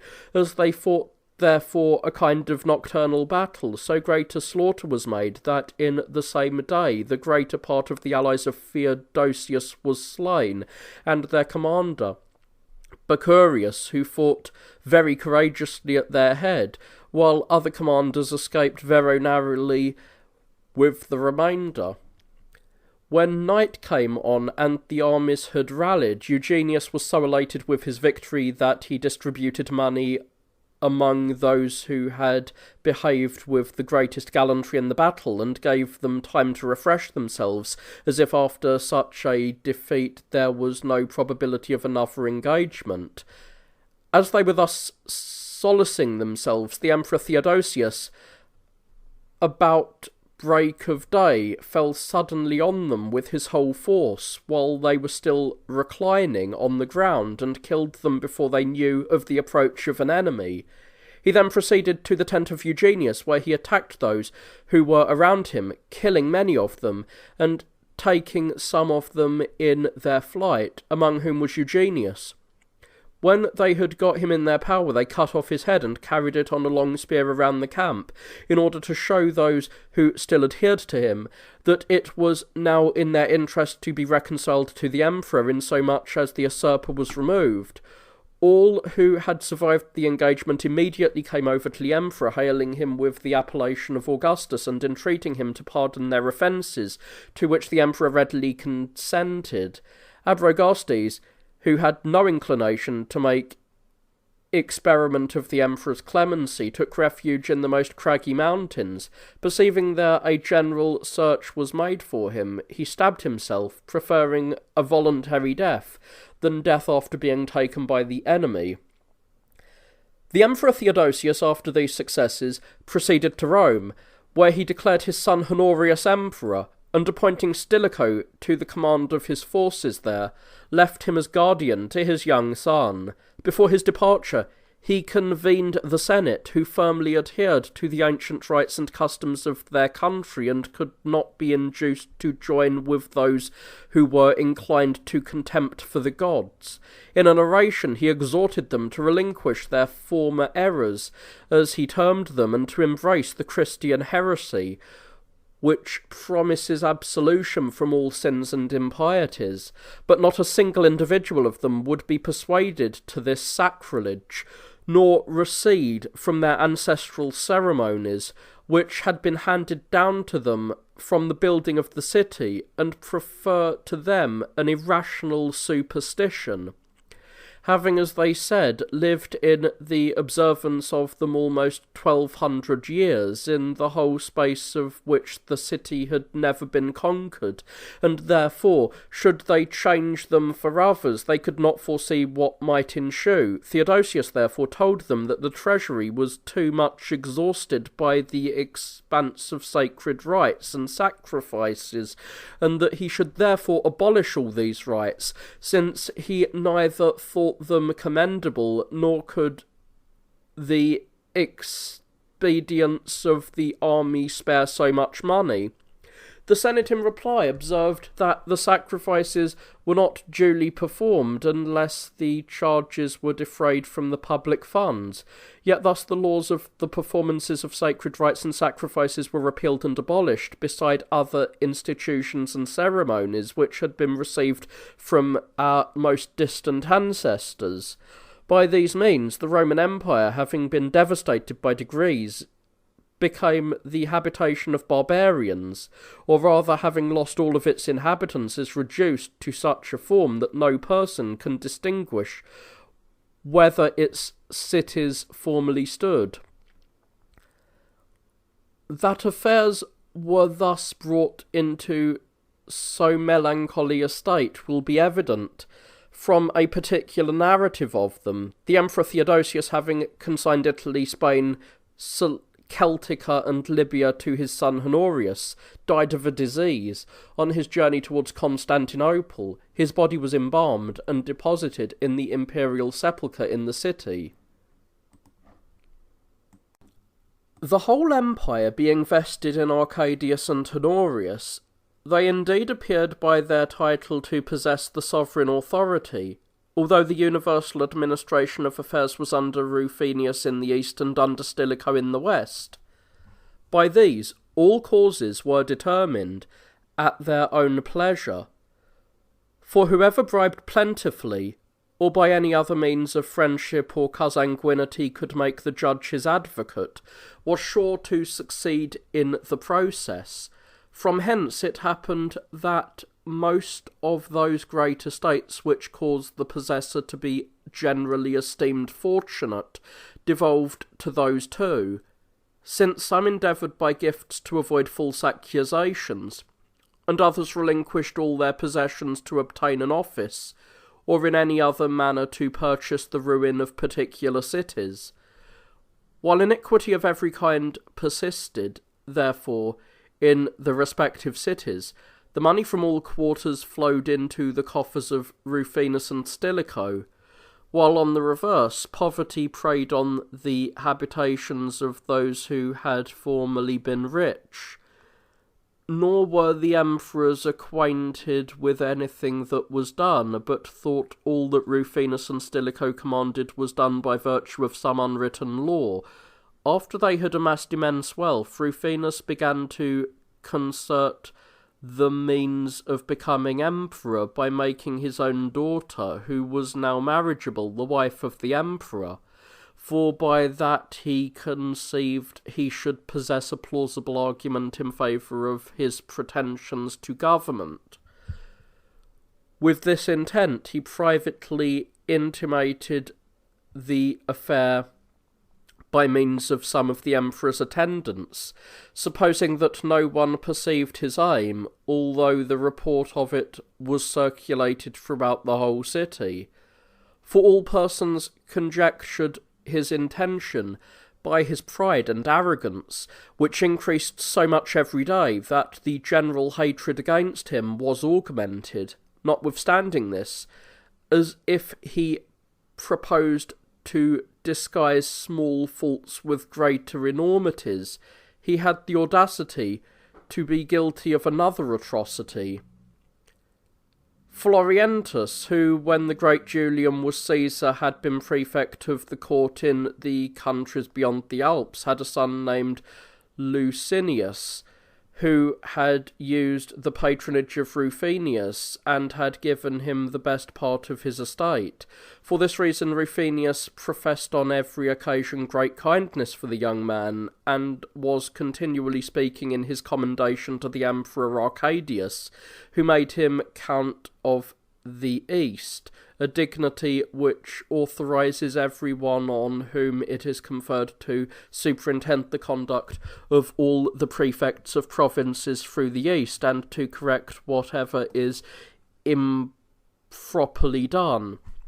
Licinius, exhibiting towards those under his authority all the virtue that becomes a governor, was celebrated for his justice, temperance, and all other endowments which adorn a worthy magistrate, neither having respect of persons or any other thoughts than such as were suggested to him by the laws.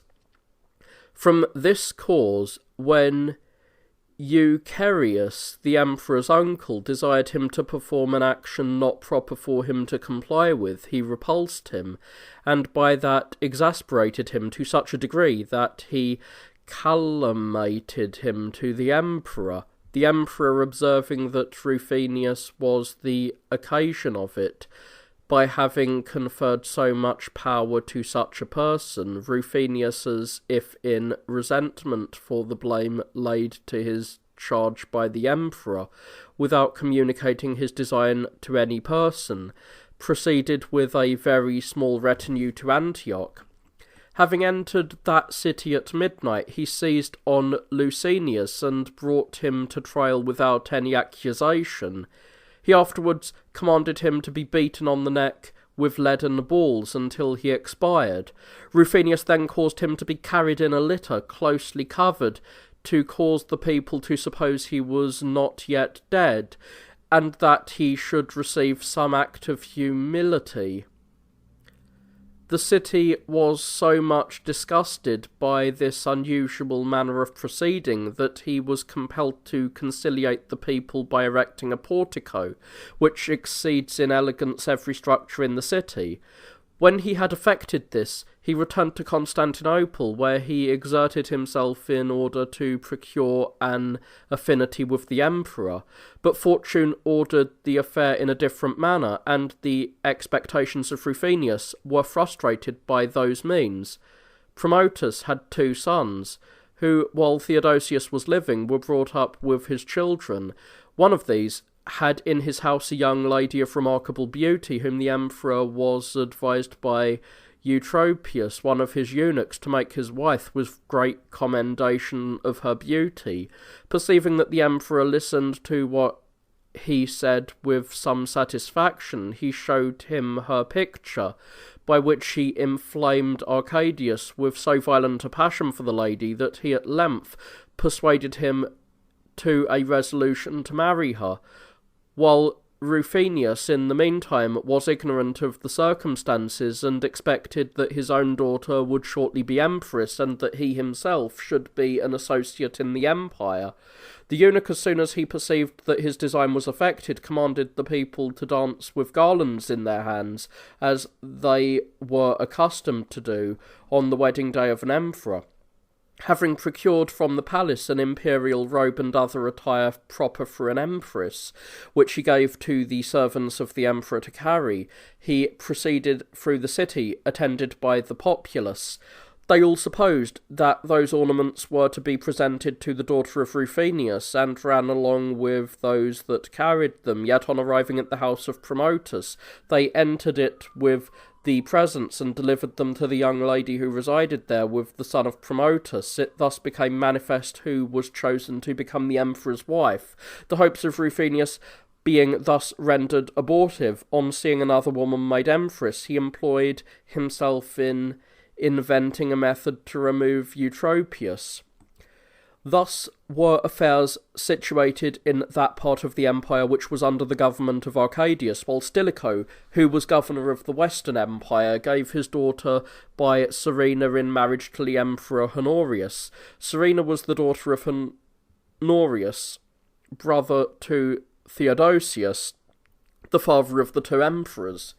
Stilicho, by his alliance with the emperor, strengthened his authority, having likewise almost the whole Roman army under his command.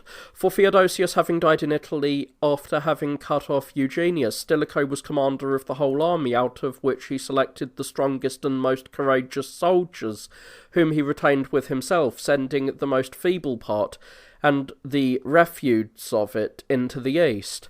After having done this, being much incensed against Rufinus, who desired to be invested in the east with power to balance his in the west, he resolved to go to Arcadius, wishing to obtain the disposal of all his affairs likewise at his own will and pleasure.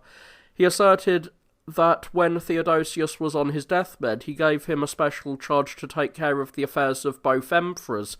When Rufinus understood this, he endeavoured by all the art of his power to prevent the expedition of Stilicho into the east, and likewise to disperse and weaken the military force of Arcadius. Indeed, while he was projecting these schemes, he found men for his purpose more wicked than he desired, by whose aid he occasioned great calamities to the Romans, in what matter I am about to relate. Musonius, a Greek, had 3 sons, who were named Musonius, Antiochus, and Axiochus. Of these, Musonius and Axiochus endeavoured to exceed their father, both in learning and ingenuity. But Antiochus adopted a contrary course, accustoming himself to nothing but wickedness. Rufinus, finding him adapted to this purpose, made him proconsul of Greece, because he wished that the barbarians, when they made inroads, should find but little trouble in laying it waste, and committed the garrison at Thermopylae to the care of Gerontius, who would be serviceable in all his designs against the Commonwealth. When Rufinus had concerted these infamous devices, he discovered that Alaric became seditious and disobedient to the laws, for he was displeased that he was not entrusted with the command of some other military forces beside the barbarians, which Theodosius had allotted to him when he assisted in the deportation of the usurper Eugenius. Rufinus therefore privately communicated with him, prompting him to lead forth his barbarians and auxiliaries of any other nation, as he might with ease render himself master of the whole country. Alaric on this marched out of Thrace into Macedon and Thessaly, committing the greatest devastations upon his way. On reaching Thermopylae, he privately sent messages to Antiochus, the proconsul, and to Gerontius, the governor of the garrison at Thermopylae, to inform them of his approach. This news was no sooner communicated to Gerontius than he and the garrison retired and left the barbarians a free passage into Greece. Upon arriving there, they immediately began to pillage the country and to sack all of the towns, killing all of the men, both young and old, and carrying off the women and children, together with the money. In this incursion, all of Boeotia and whatever countries of Greece the barbarians passed through after their entrance at Thermopylae was so ravaged that the traces are visible till the present day. Thebes only was excepted, being preserved partly by its own strength and partly by the impatience of Alaric to proceed to Athens, which prevented him from besieging this city. The Thebans having thus escaped, he advanced to Athens, expecting to take the city with ease, since, by reason of its magnitude, it could not easily be defended, nor being contiguous to the Piraeus could it hold out long before it would be compelled to surrender. Such was the hope of Alaric, but the antiquity of the city in the midst of these impious designs was able to call to its aid the presiding deities by which it was preserved. It is therefore worthy of the pains to describe the causes to which the city owed its preservation, it being divine and supernatural and calculated to excite devotion in all who hear it.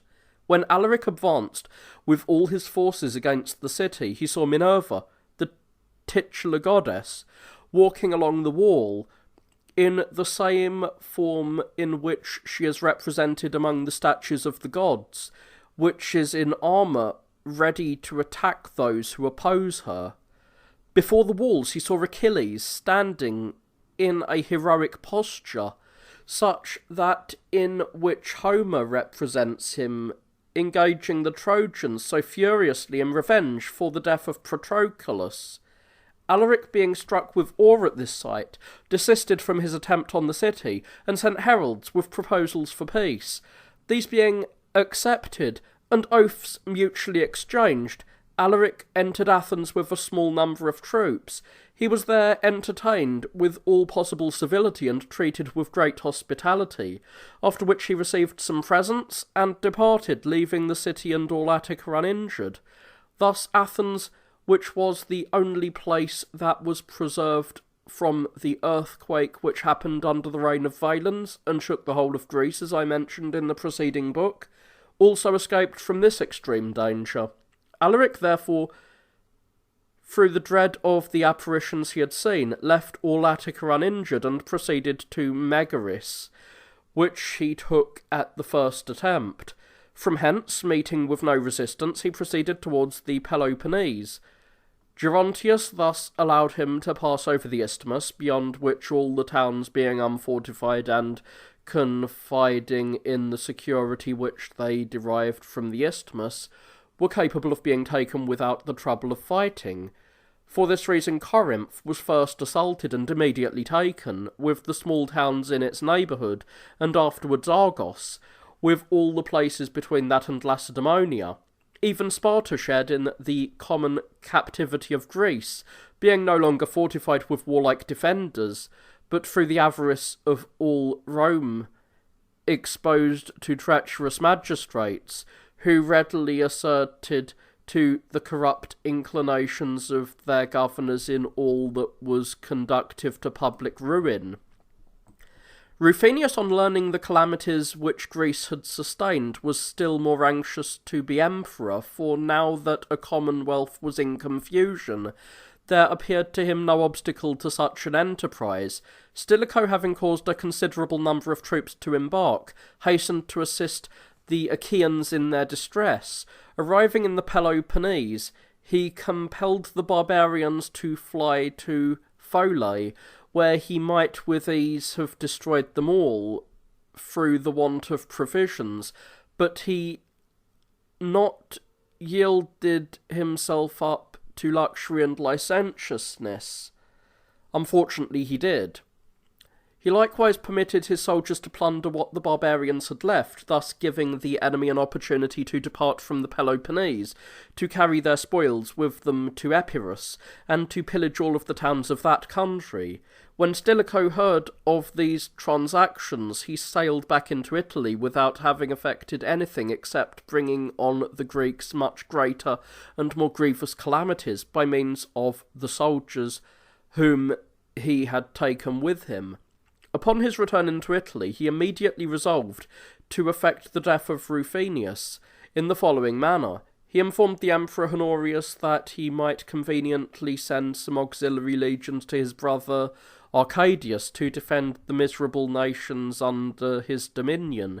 The Emperor commanding him to act as he judged expedient, he gave orders what troops should be sent upon that occasion, appointing Gaines their commander, to whom he communicated his designs against Rufinus. When these troops arrived near Constantinople, Gaines went forward and informed the Emperor Arcadius of their approach, and that they were come for the purpose of assisting him in the necessity. The Emperor being pleased at their coming, Gaines advised him to meet them on their entrance into the city, which he observed was an honour usually conferred on the soldiers in similar instances. The Emperor, being persuaded to this, went out of the city, and the soldiers paid him the usual marks of respect, which he received with kindness. At length, the signal being made by Gaines, they all fell on Rufinus, surrounding him, struck him with their swords, so that one struck off his right hand, another his left, a third divided his head from his body, and went away singing songs of triumph. They even insulted him after he was dead, as to carry his head around the whole city, asking every person they met to give something to an insatiable miser. Thus Rufinus, who occasioned many intolerable calamities to private individuals and was the author of much public mischief, suffered the punishment due to his atrocious actions. Meanwhile, Eutropius, who acted as an instrument in all the designs of Stilicho against Rufinus, had the superintendence and control of all that was done in the court. Although he appropriated to himself the principal part of the property of Rufinus, yet he granted to other persons a share of it. The wife of Rufinus with her daughter took refuge in the church belonging to the Christians, through fear of sharing the fate of her husband, until Eutropius assured them that they might sail unmolested to Jerusalem, which was the habitation of the Jews, but since the reign of Constantine had been adorned with edifices constructed by the Christians. Hence they passed the remainder of their days, Eutropius wishing to remove all persons of any weight, that no man might have so great an influence with the emperor as himself, formed a plot against Timasius, who had been commander since the reign of Valens. A false accusation was made against him to this effect. A native of Laodicea in Syria, named Bargus, who was a retailer of provisions, having been detected there in some misdemeanour, fled from Laodicea to Sardis, where he became famous for his knavery. Timasius, having visited Sardis and seen this man, who possessed sufficient wit and cunning to flatter any person into a kindness for him, he made him his familiar, and shortly gave him the command of a cohort. He likewise took him with himself to Constantinople, which displeased the magistrates, for Bargus had been formerly expelled from the city for some villainies of which he had been guilty. Eutropius, however, was well pleased with it, having found him a person adapted for his purpose in his false charges against Timasius. He therefore made him the informer, employing him to impeach Timasius of treason in aiming at the throne. In this cause the emperor sat as president of the court, but Eutropius stood near him, being the imperial chamberlain and possessing full authority to pass the sentence. But perceiving the people to be displeased that a vendor of provisions should accuse a person who had been so great and honourable, the emperor left the court, and left the whole affair to Saturninus and Procopius. The former of these was old, and had filled several offices of high importance, yet not without adulation, accustoming himself even in judicial cases to humour those who were the chief favourites of the emperor. On the other hand, Procopius, who was father-in-law to the Emperor Valens, was a morose, inflexible man, and in many instances spoke the truth boldly. Upon this occasion, being appointed a judge in the case of Timasius, he stated to Saturninus these objections: that Bargus was not a proper person to accuse Timasius, that a person who had held so many important offices and a man of so great an honour ought not to perish at the accusation of so mean and worthless a criminal, and that it was most improper that a benefactor should suffer from him who he had patronised. But Procopius gained no advantage by speaking with such freedom, since the opinion of Saturninus prevailed and was approved. Timasius was therefore sentenced to reside in Oasis, and was sent there under a common guard. This was a barren, inhospitable place, from which no person had ever returned after being carried there, the road to it being through a sandy, uninhabitable desert. Those who travelled to Oasis are ignorant of the course they pursue, as the wind fills up the tracks of their feet with sand, nor is there any tree or house by which they can direct themselves. Yet a report was in general circulation that Timasius was rescued by his son Syagrius, who, having eluded those who were sent in search of him, employed some robbers to rescue his father. But whether that report was founded on truth or was circulated to mollify Eutropius remains unknown. It is only ascertained that Timasius and Syagrius have never been seen since that period. Bargus, who had thus delivered Eutropius from all embarrassment respecting Timasius, was made commander of a legion by which he acquired a considerable income, yet had the folly to hope for still greater rewards, for he did not reflect that Eutropius, who had witnessed his villainy towards his benefactor Timasius, would naturally apprehend the same towards himself. When Bargus was absent from his home on the duties of his office, Eutropius therefore persuaded his wife, who for some occasion had quarrelled with him, to present an information to the emperor, containing various accusations by which Bagarus was impeached of the greatest crimes. Eutropius, on hearing this, read before the emperor, immediately brought Bargus to trial, and on his conviction delivered him to be punished as he deserved. Upon this occasion all men admired and praised the all-seeing eye of the deity, which no wicked man can escape. Eutropius, being intoxicated with his wealth, and elevated in his own imagination above the clouds, planted his emissaries in almost every country to pry into the conduct of affairs and the circumstances of every individual, nor was there anything from which he did not derive some profit. His envy and avarice, therefore, excited him against Abundantis,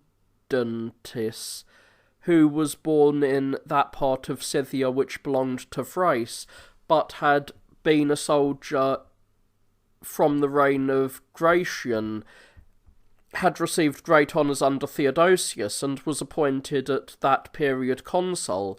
Eutropius, having the inclination to deprive him at once of his estates and dignity, the emperor authorised it, at least in writing, and Abundites, being immediately banished from the court, was ordered to spend the remainder of his days at Sidon in Phoenicia. By these means, though at Constantinople Eutropius had no person who dared even look at him, he recollected, however, that Stilicho was master of everything in the West, and therefore formed contrivances to prevent his coming to Constantinople. For that purpose he persuaded the emperor to convoke the Senate, and by a public decree declared Stilicho an enemy of the empire. This being accomplished, he immediately made Gildo his friend, who was the governor of that part of Africa which belongs to Carthage, and by his assistance separating the country from the dominion of Honorius, he annexed it to the empire of Arcadius. While Stilicho was in extreme displeasure at this, and knew not what course to pursue, an extraordinary circumstance happened. Gildo had a brother named Mascaldellus, against whom he had formed a design through the barbarian ferocity of his disposition, and therefore compelled him to sail to Italy to Stilicho to complain of the severity of his brother. Stilicho without delay gave him competent numbers of men and ships, and sent him against Gildo. Upon his arrival at the place where he heard his brother was stationed, he attacked him with all his forces before he was prepared for battle, and after a furious engagement defeated him to such a degree that Gildo hanged himself in preference to falling into the hands of his brother. By means of this victory, the brother of Gildo restored Africa to Honorius and returned to Italy. Though Stilicho was envious of him for his great achievement, yet he pretended an attainment to him and an attachment to him, and gave him favourable expectations. But subsequently, as he was going to some place in the suburbs, and was pacing over the bridge, Mascaldulus, among others, attending on him, the gods, in obedience to a signal which Stilicho gave them, thrust Mascaldulus into the river, where he perished through the violence of the stream. From this period the animosity between Eutropius and Stilicho was very evident, and the subject of general discourse. Yet, though they were at variance with each other, they agreed in insulting with security the miseries of the people, the one having given his daughter Maria in marriage to the Emperor Honorius, and the other governing Arcadius as if he were a sheep or any other tame animal. For if any of the subjects had a villa remarkable for its elegance, one of them would become its master. If any silver or gold were heard of, it flowed from its former proprietors into their coffers, great numbers of sycophants being dispersed in all places, who were ordered to give notice of such things. As the emperors on both sides were in this state, all of the senatorian order were grieved that affairs were so badly circumstanced, particularly Gaines, who had neither been rewarded with honour in proportion to his long service, nor could indeed be satisfied with any presents that were or could be bestowed on him, so insatiable was his avarice. What stung him more than the rest was that the money all flowed into the chests of Eutropius. Being therefore highly enraged, he made Tribigaldus an associate in his design, who was a man of extraordinary boldness and ready for any hazard. He had under his command not Romans but barbarians, who were stationed in Phrygia, where the care of them was committed to him by the emperor. Pretending to go into Phrygia to inspect the barbarians under his command, Tribigaldus left Constantinople, leading with him the barbarians whom he commanded. He attacked all places or persons that he met in his march, nor did he refrain from murdering men, women, and children, but destroyed all before him. In a short time he had collected such a multitude of slaves and other desperate men that he placed all Asia in extreme danger. Not only was Lydia filled with tumult, the inhabitants flying to the sea coasts, and from thence sailing with their families into the islands or to some other country, but the whole of Asia, situated by the sea, was in expectation of greater dangers than they had ever experienced. When these occurrences were communicated to the emperor, he did not compassionate the general calamity, for indeed he was incapable of understanding what was proper to be done, so extremely feeble was his mind, but gave the whole administration of the empire to Eutropius. When Eutropius had obtained this, he appointed Gaines and Leo his generals, intending to send the latter into Asia to attack the barbarians, or other promiscuous people who had overrun it, and so sent Gaines through Thrace and the Hellespont, if they should be troublesome in that quarter. Leo, who was appointed to relieve the emergencies of Asia, was a man devoid of all military conduct, and of every other qualification by which he might deserve to be elevated to his present rank, excepting only that he was the familiar friend of Eutropius. However, for that reason alone he was employed, and Gaines was sent into Thrace to prevent Tribigaldus and his followers from crossing the Hellespont, or if there should be occasion to engage him by sea. When these commanders were thus instructed, they led off their forces to their respective stations.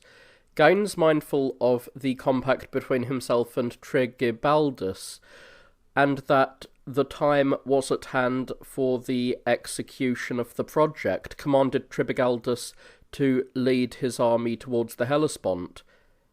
Had he concealed his design against the Commonwealth and departed quietly from Constantinople with his barbarians, his whole plan would have been accomplished.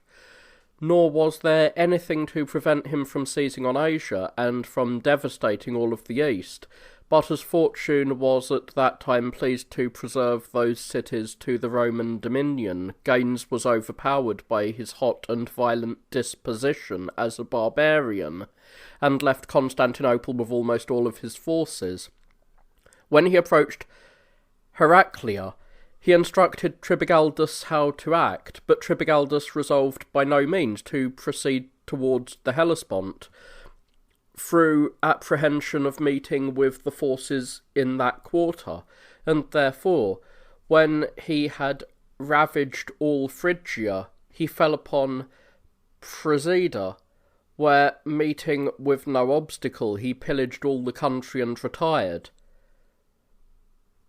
Through this intelligence, which was communicated to Gaines, but he was unconcerned at the ravages that had been committed in consequence of the agreement subsisting between himself and Tribigaldus. Leo, in the meantime, continued in the vicinity of the Hellespont and was prevented by fear from engaging with Tribigaldus, excusing himself that he was afraid lest Tribigaldus should send out a part of his forces and lay waste all of the country near the Hellespont, availing himself of his absence. By these means, Tribigaldus was enabled to take all the towns without opposition, and to put to death all their inhabitants, together with the soldiers. Not a single barbarian would fight for the Romans, but in the conflicts joined their own countrymen against the subjects of the empire. Meanwhile, Gaines pretended to be moved by the misfortunes of the Romans, yet professed to admire the artifice and bravery of Tribigaldus, declaring that he was invincible by reason of his prudence, and that he gained victories more by the conduct than by his force. Therefore, when he had crossed into Asia, he made no attempt to prevent the destruction of the towns and provinces, but confined himself merely to following the enemy, expecting that Tribigaldus would proceed into the east and privately send forces to his assistance. He had not yet disclosed his present intentions.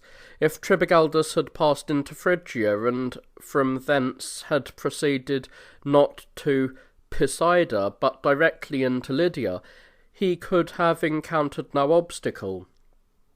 But when he had made himself master of that country, might likewise have devastated Ionia. By crossing the sea from thence into the islands, he might have procured as many ships as he desired, by which, there not being any army able to resist him, he would have been enabled to overrun the whole East, and to pillage every country there as well as Egypt. But not thinking on these advantages, he resolved to march into Pamphylia, which borders on Pisidia. He there fell into difficult roads, through which his horse could not by any means pass. As no army resisted their progress, an inhabitant of Selga, a town of Pamphylia, named Valentine, who possessed some learning and was not expert in military affairs, collected a band of slaves and peasants who had been accustomed to contend with the robbers in that quarter.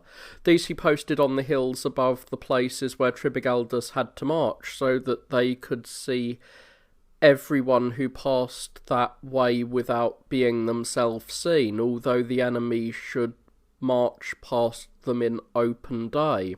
Tribigaldus and his barbarians, choosing the plainest way into the lower part of Pamphylia, and entering in the night into the fields under Selgi, the barbarians suffered severely by stones of immense size thrown down upon them. They had no way of escaping, there being on one side of the road a deep lake and morass, and on the other side a steep narrow passage, which would scarcely admit 2 men abreast.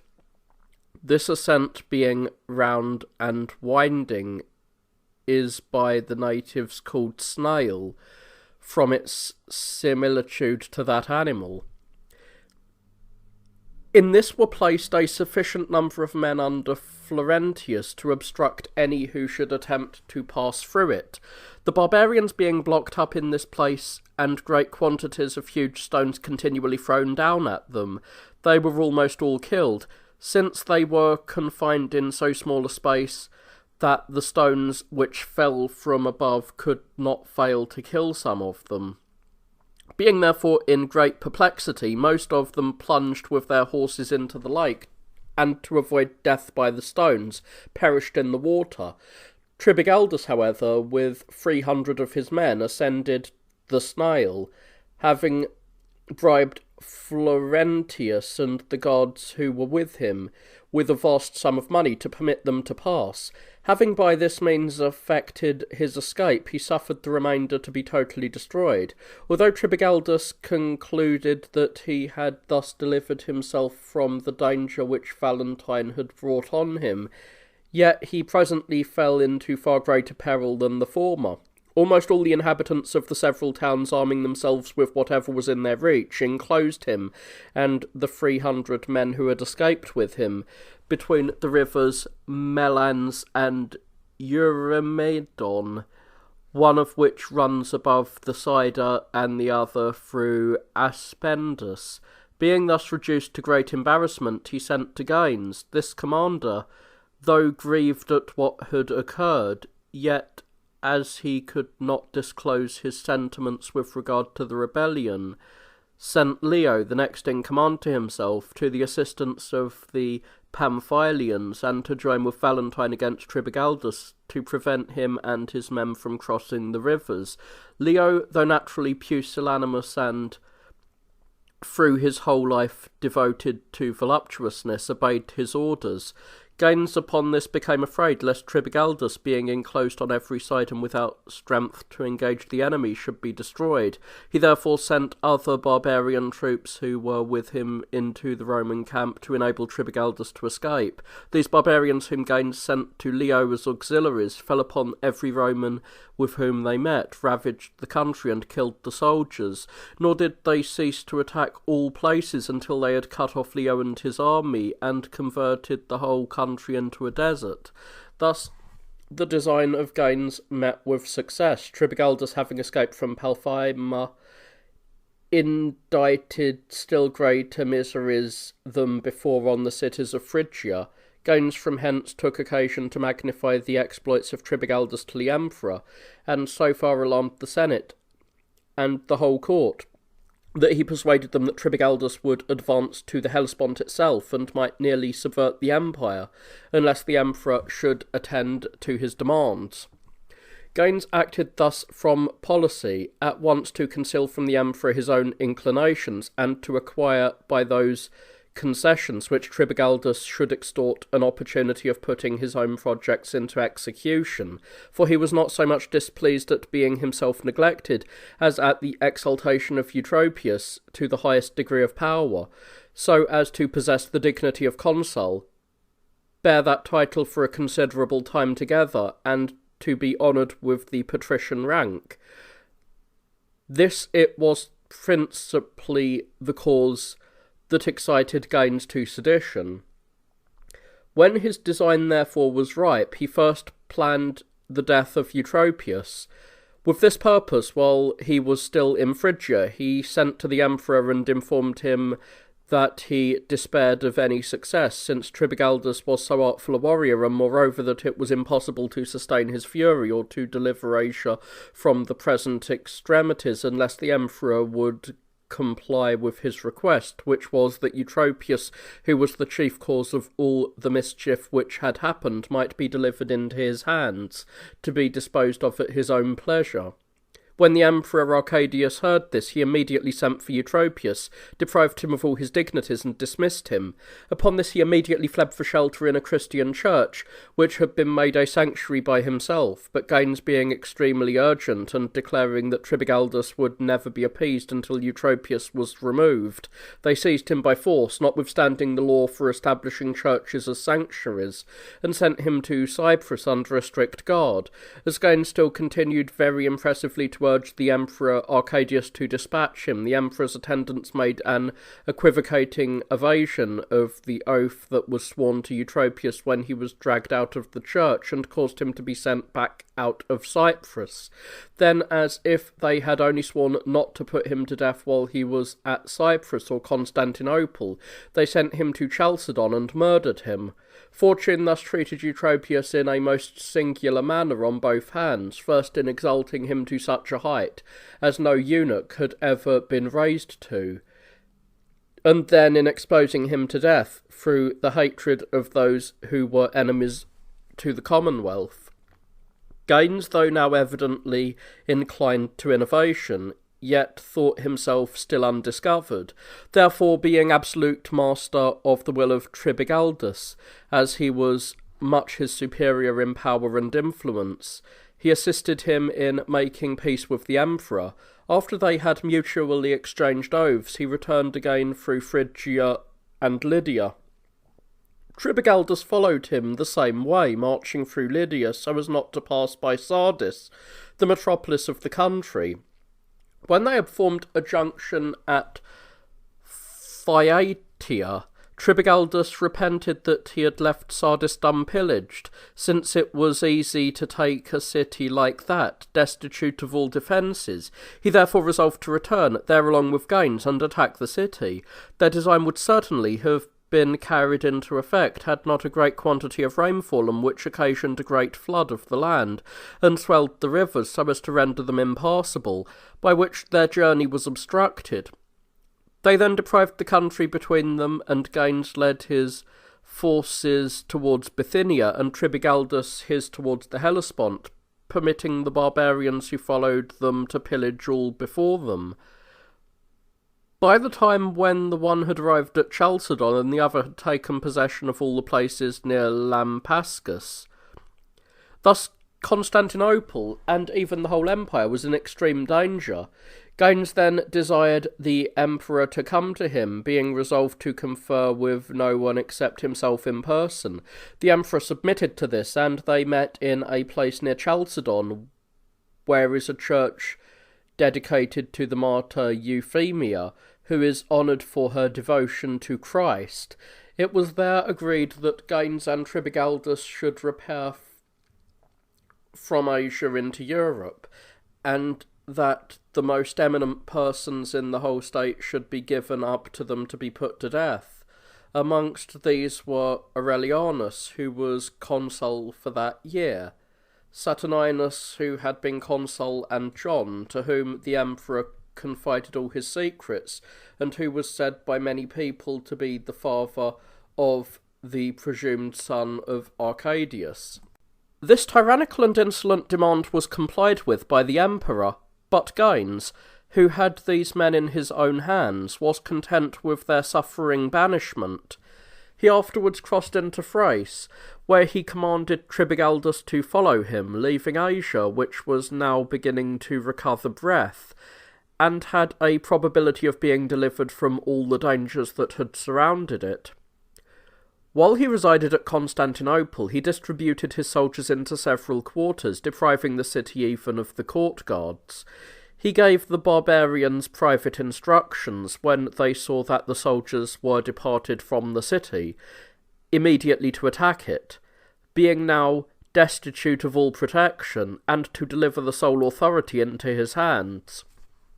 Having given these orders to the barbarians under his command, he left the city, pretending that the fatigues of war had imperilled his health, and that he was therefore in need of being refreshed, which he should never obtain unless he lived some time without anxiety. He therefore left the barbarians in the city, who considerably exceeded the number of the court guards, and retired to a villa about 40 stadia from the city, expecting an opportunity of attacking it when the barbarians within should make their attempt.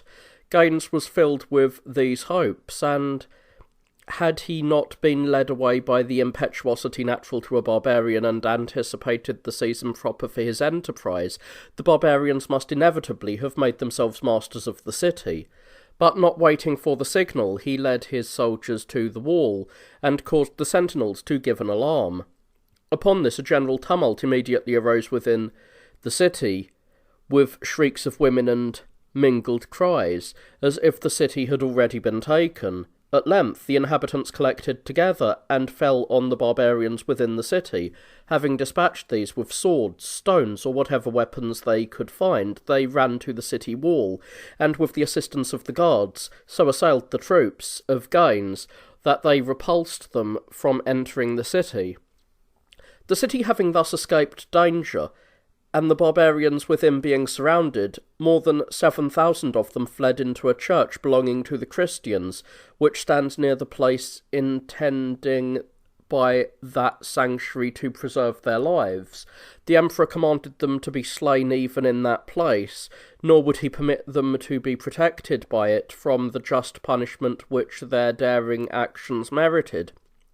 But although the emperor gave this command, none had the courage to lay hands on them, through apprehension that they would defend themselves. They therefore deemed it best to take off the roof of the church, over what they term the altar, and to throw down firebrands upon them, until every man should be burnt to death. By these means the barbarians were destroyed. This, in the eyes of some who were zealous for Christianity, appeared a most abominable crime to be committed in the midst of so great a city. Gainas, being disappointed in this great attempt, now made his own preparations for war against the Commonwealth. Attacking first the countries of Thrace, he found the cities well protected by walls and defended by their magistrates and inhabitants, for having been accustomed to wars and learned from former incursions how to provide for their own safety, they were ready to fight with the utmost zeal. Gainas, therefore, perceiving nothing left without the walls but grass, for they had collected all the fruits of the country and the cattle, resolved to leave Thrace and to hasten into the Chersonese, intending to return through the straits of the Hellespont into Asia. While he was hesitating on these measures, the emperor and the senate unanimously appointed Phratius commander of the war against Gainas. He, though a barbarian by birth, was yet a Grecian in every other respect, not only in his manner of living, but in his disposition and his religion. They therefore committed the management of the army to him, who had been a celebrated leader in many wars, and had delivered all of the east from Cilicia to Phoenicia and Palestine from the depredations of bandits. When he had received the command, he marched against Gaines and obstructed the passage of the barbarians into Asia across the Hellespont.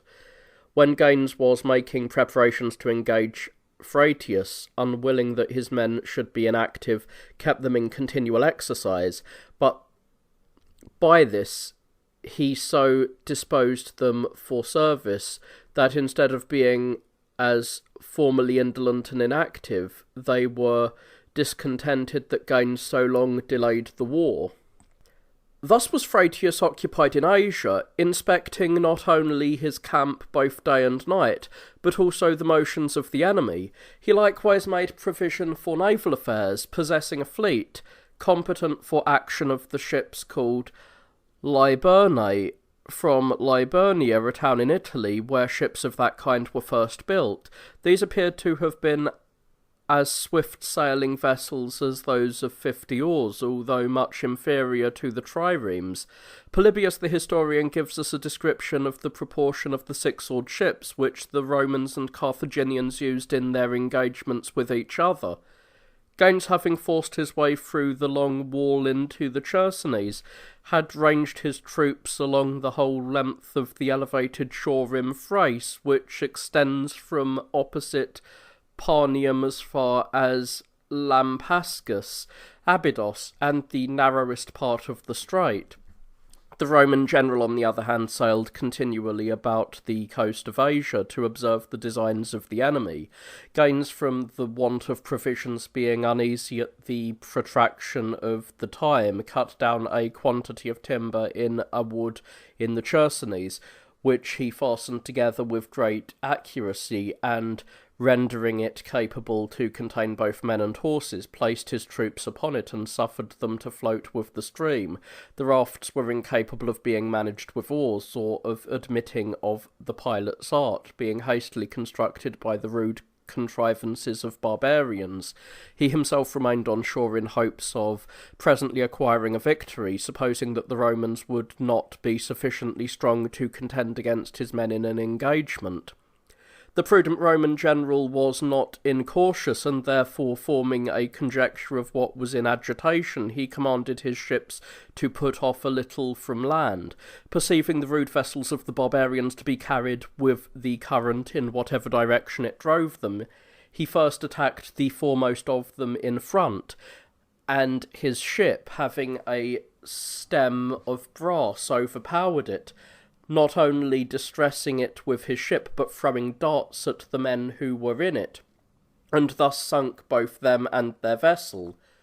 When the crews of his other ships saw this, they imitated the example, killed some of them with their darts, while others, falling off the rafts, were drowned, and scarcely any of them escaped with their lives. Gaines, being much grieved by this signal discomfiture, and having lost so many of his troops, removed from the Chersonese into that part of Thrace which is beyond it. Phratius did not think it expedient to pursue Gaines, but mustered his forces in the same place, being contented with the victory which fortune had bestowed upon him. Phratius was now subject of general animadversion for not pursuing Gaines, but sparing him, because those who were escaped with him were the fellow countrymen of Phratius.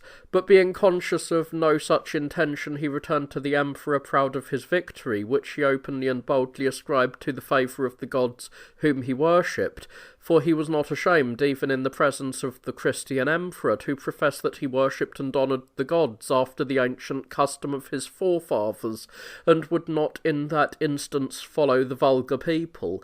The emperor received him with the greatest kindness, and appointed him consul. In the meantime, Gaines, having lost the greater part of his army, as I have related, fled with the remainder to the river Ister. Finding Thrace to be devastated by the former inroads it had sustained, he pillaged everything that was in his reach, apprehending, however, that another Roman army would follow him and attack his barbarians, who were a small number, and entertaining a suspicion of the Romans who accompanied him, he put every man of them to death. Before they were apprised of his intention, he afterwards crossed the Ister with his barbarians, designed to retire into his own country, there to spend the remainder of his days. While Gaines was thus proceeding, Uldes, who was at that period chief of the Huns, considering it unsafe to permit a barbarian followed by his army to fix his habitation beyond the Ister, and at the same time supposing that by expelling him from his country he should gratify the Roman emperor, provided means to oppose him. Having mustered a considerable number of troops, he drew them up in order of battle against the enemy. On the other hand, Gaines, perceiving that he could neither return to the Romans, nor in any other manner of escape avoid the attacks of Uldes, armed his followers and encountered the Huns. After several conflicts between the two armies, in some of which the party of Gaines was successful, many of his men being slain, Gaines himself was at length also killed, having fought with great bravery. The war being terminated by the death of Gaines, Uldes, the chief of the Huns, sent his head to the Emperor Arcadius, and was rewarded for this achievement. He therefore entered into a league with the Romans, affairs being now conducted without any order, through the emperor's want of prudence. Thrace was again disturbed. A band of fugitive slaves, and others who had deserted from the armies, pretending to be Huns, pillaged all the country, and took whatever they found out of the walls. At length, Phratius marched against them, and killing all he could meet with, delivered the inhabitants from their fears.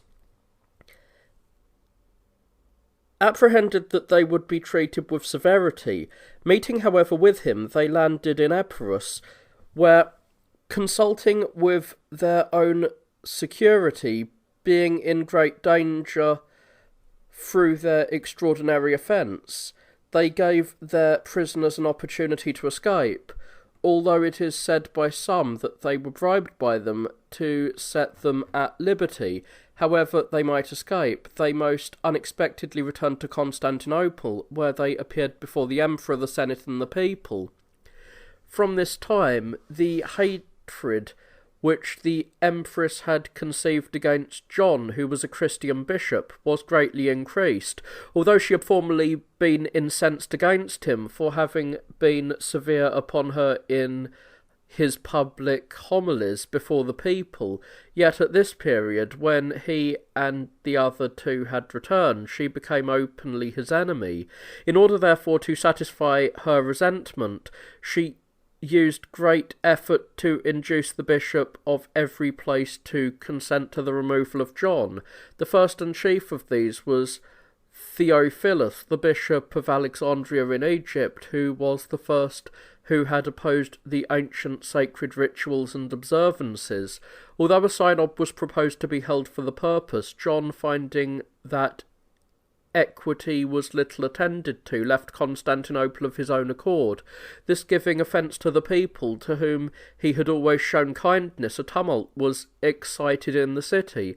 The Christian churches were then filled with those men who they call monks.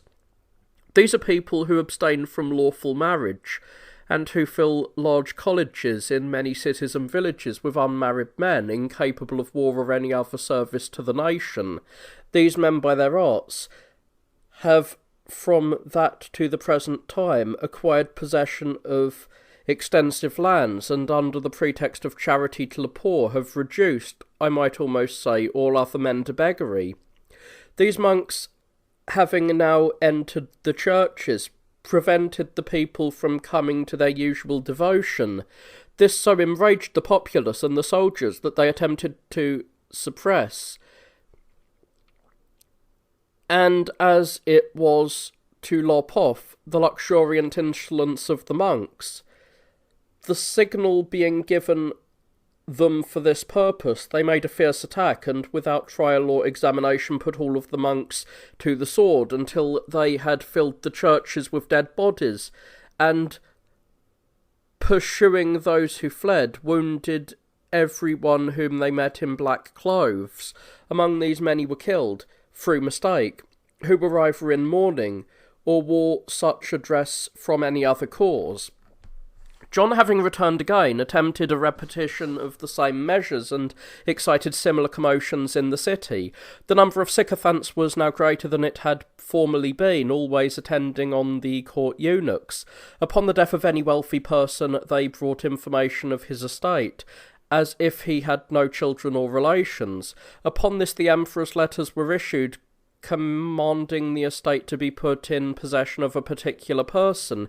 Inheritances were even disposed of to any who begged them, although the children of the party stood by, lamenting and calling on the parent.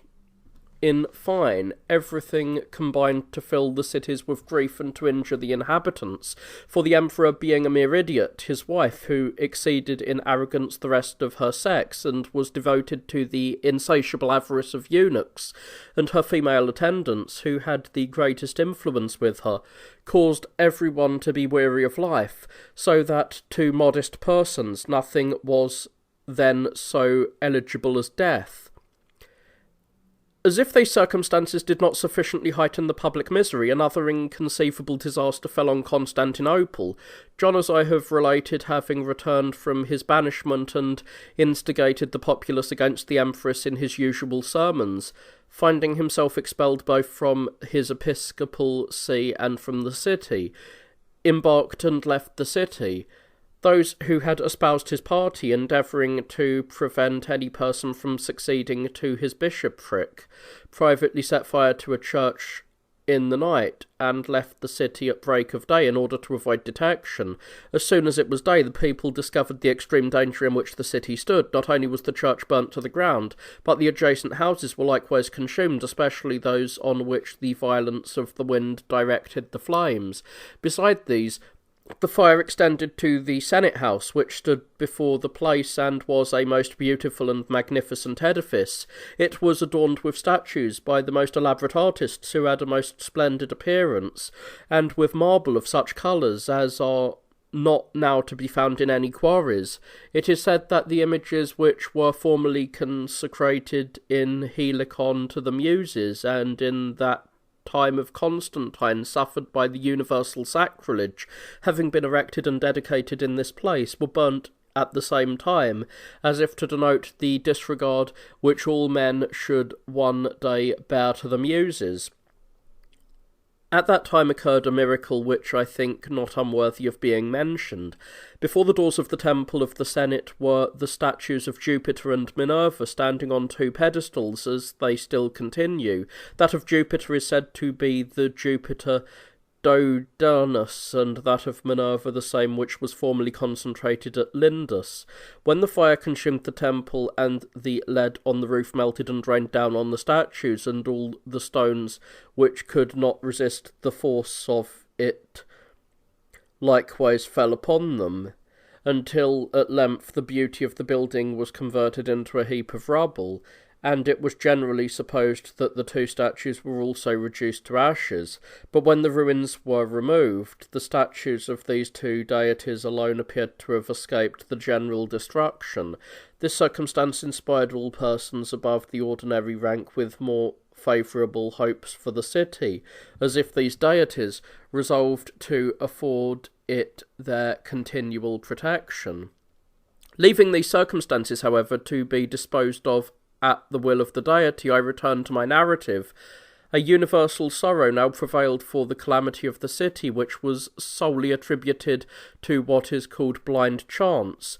While the emperor's attendants were occupied in rebuilding the ruined houses, at the same time it was reported at court that a great number of Isaurians, who reside in the inaccessible crags of Mount Taurus, had overrun the adjacent country in several bands. Although they were not sufficiently strong to attack the fortified towns, yet they ravaged all the unwalled villages and plundered everything before them, for by the former ravages which Tribigaldus and his barbarians had committed there, their present incursions were rendered more easy. When this intelligence was brought, Arbazicus was sent as commander of the relief of the oppressed Pamphylans, taking along with him a competent army. He pursued the robbers into the mountains, took most of their villages, and destroyed immense numbers of their men. Indeed, he might with ease have perfectly subdued them and have placed the towns in absolute security, had he not relaxed from his vigour, by yielding himself to luxury and lascivious pleasure, or through his avarice preferred riches to the public advantage. Being summoned for this treacherous behaviour before the emperor, he expected to undergo a trial, but by giving to the empress a part of what he had taken from the Isaurians, he not only escaped the law, but spent the rest of his money in such pleasures as the city afforded. The Isaurians thus contented themselves with the commission of private robberies, and had not yet broken out into an open invasion of neighbouring nations. In the meantime, Alaric, having marched, as I before related, out of the Peloponnese, and all the country through which the river Archelaus flows, halted in Epirus, in which resided the Melopians, the Thesprotians, and other nations. He intended to remain there until Stilicho had completed what they had agreed on, which was to this effect. Stilicho, perceiving that the ministers of Arcadius were reverse to him, intended by means of the assistance of Alaric to add to the empire of Honorius all of the Illyrian provinces. Having formed a compact with Alaric for that purpose, he expected shortly to put his design into execution, while Alaric waited for his commands. Rhodogysius, having collected 400,000 of the Celts, and the German tribes that dwelt beyond the Danube and the Rhine, made their preparations for passing over into Italy. This intelligence, when first communicated, occasioned a great consternation. While the several towns sunk into despondency, and even Rome itself was filled with apprehension of its danger, Stilicho took with him all the forces that were stationed at Tichum in Liguria, which amounted to about 30 cohorts, and all the auxiliaries that he could procure from the Almani and Huns, and without waiting for the approach of the enemy crossed the Danube with all his forces, thus attacking the barbarians before they were aware. He completely destroyed their whole forces, none of them escaping, except a few which he added to the Roman auxiliaries. Stilicho, as may be supposed, was highly elated by this victory, and led back his army, receiving garlands from the people of every place for having in so unusual a manner delivered Italy from the dangers which she so much dreaded and expected. He arrived at Ravenna, an ancient city, which is the metropolis of the province of Flaminia, and a Thessalian colony. It is called Rhene because it is surrounded by water, as the word Rhene imports, and not so named, as Olympodorus of Thebes relates, from Remus, the brother of Romulus, who founded it, for he must yield in this to Quadratus, who had mentioned this very circumstance in his history of the Emperor Marcus. At Ravenna, Stilicho, being intent on his preparations for attacking the Illyrian towns, and by the aid of Alaric expecting to separate them from the Arcadians, and to unite them to the empire of Honorius, two impediments at the same time happened to fall in his way. These were a report that Alaric was dead, and letters from the Emperor Honorius at Rome informing him that Constantine had revolted and had advanced from the island of Britain into the Transalpine provinces, where he conducted himself in the cities as emperor. The rumour concerning the death of Alaric appeared doubtful before some persons arrived and assured him of the reality of it, but the report that Constantine had set up for the empire was universally believed. Stilicho, being thus prevented from executing his intended expedition against the Illyrians, proceeded to Rome to consult with other persons concerning the present state of affairs. After the autumn was terminated and winter had commenced, Bassus and Philippus being chosen consuls, the Emperor Honorius, who had long before lost his wife Maria, desired to marry her sister Thermantia, but Stilicho appeared not to approve the match, although it was prompted by Serena, who wished it to take place from these motives. When Maria was about to be married to Honorius, her mother, deeming her too young for the marriage state and being unwilling to defer the marriage, although she thought that to submit so young and tender a person to the embraces of a man was offering violence to nature, she had recourse to a woman whom knew how to manage such affairs, and by her means contrived that Maria should live with the emperor and share his bed, but that they should not have the power to deprive her of virginity. In the meantime, Maria died a virgin, and Serena, who, as many readily be supposed, was desirous to become a grandmother of a young emperor or empress, through fear of her influence being diminished, used all her endeavours to marry her other daughter to Honorius. This being accomplished, the young lady shortly afterwards died in the same manner as the former. About the same time, Stilicho was informed that Alaric had left Epirus, and having passed through the defiles that form a passage from Pannonia to Venice, had pitched his camp at a town called Emo, which is situated between the Upper Pannonia and Noricum. It would not be impertinent to notice what is remarkable concerning this town and its origin. It is said that the Argonauts, being pursued by Aetius, arrived at the mouth of the Ister, by which its discharge enters the Pontus, and deemed it their best resource to proceed up that river against the stream, by the help of oars and convenient gales of wind, until they should approach nearer the sea. Having effected this, and arriving at the place, they left a memorial of their arrival there, which was the building of the town, afterwards placing their ship, the Argo, on machines purposely constructed. They drew it 400 stadia as far as the seaside, and thus arrived at the Thessalian shore, as is related by the poet Pisander, who has comprehended almost the whole story in a poem called The Heroic Marriages of the Gods. Alaric, having marched out of Emo and crossed the river Aquilus, passed over the Apennine Mountains and entered Noricum. The Apennine Mountains are situated on the border of Pannonia and render the way into Noricum very narrow. Wherefore, if the pass were guarded by a small number, a large force would find great difficulty in penetrating it. Notwithstanding this difficulty, Alaric advanced through into Noricum, and from thence sent messengers to Stilicho to desire a sum of money, not only in consideration of his stay in Epirus, which he said was made at the persuasion of Stilicho, but also to defray his journey into Noricum and Italy. But Stilicho, although he received the embassy, left those who brought it at Ravenna, and proceeded himself to Rome, with a design to consult the emperor and the senate upon this affair.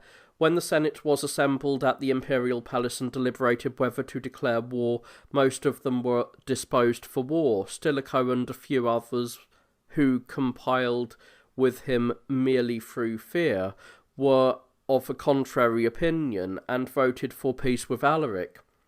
When those who preferred war desired of Stilicho his reason for choosing peace rather than war, and wherefore to the dishonour of the Roman name he was willing basely to purchase it with money, he replied, Alaric has continued this length of time in Epirus, that he may join with me against the Emperor of the East, and separate the Illyrians from that domain, and add them to the subjects of Honorius.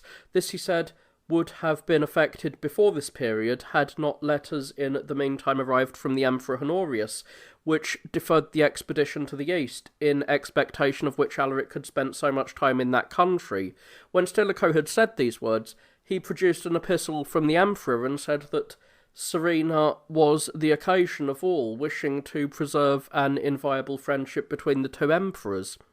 The Senate, therefore, imagining that Stilicho spoke nothing but what was reasonable, decreed that Alaric should receive 3,000 pounds of silver in consideration of maintaining peace, although most of them gave their voices more in dread of Stilicho than of their own judgment or inclination.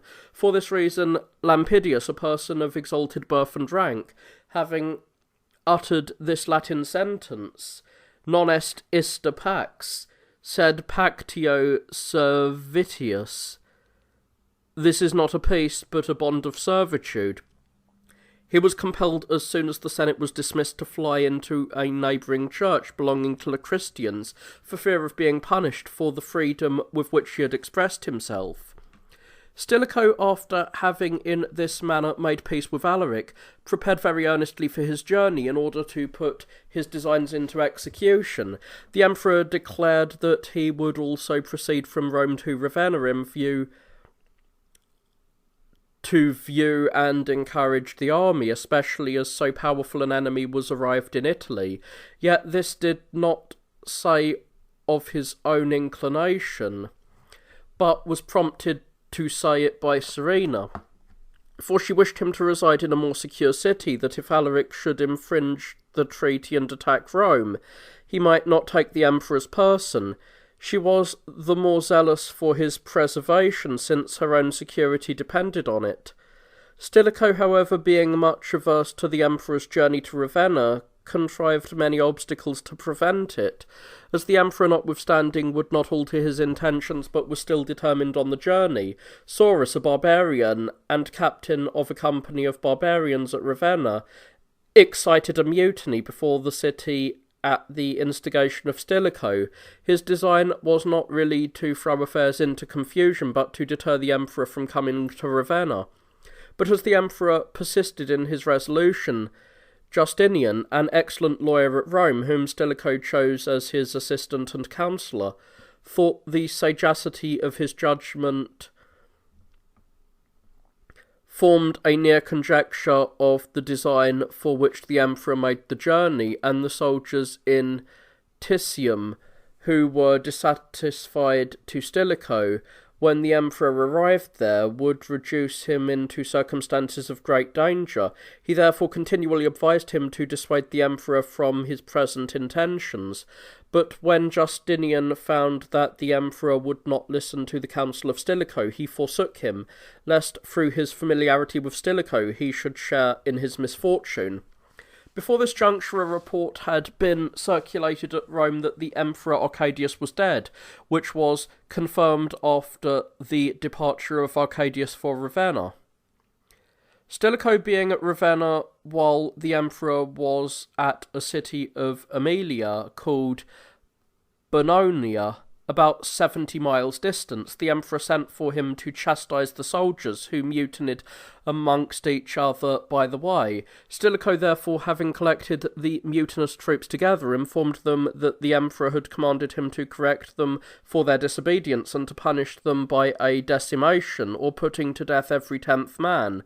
At this they were in such consternation that they burst into tears, and desiring him to have compassion on them, prevailed on him to promise them a pardon from the emperor.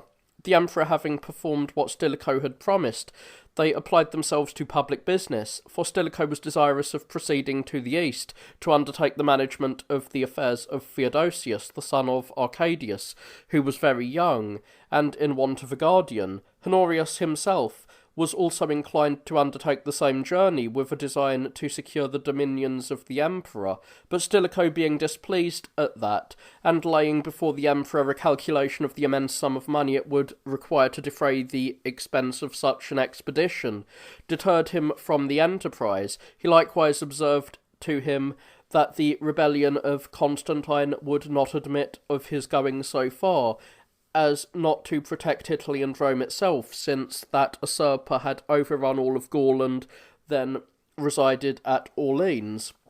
Moreover, though what he had pointed out was sufficient to deserve the attention and presence of the emperor, Alaric was also approaching with a vast force of barbarians, who, being a barbarian and void of faith, when he should find Italy devoid of all aid, would certainly invade it. He therefore deemed it the best policy and most conducive to the public advantage that Alaric should undertake the expedition against the rebel Constantine, along with part of his barbarians and some Roman legions, with their officers, who should share in the war. Stilicho added that he himself would proceed to the east if the emperor desired it, and would give him instructions on how to act there.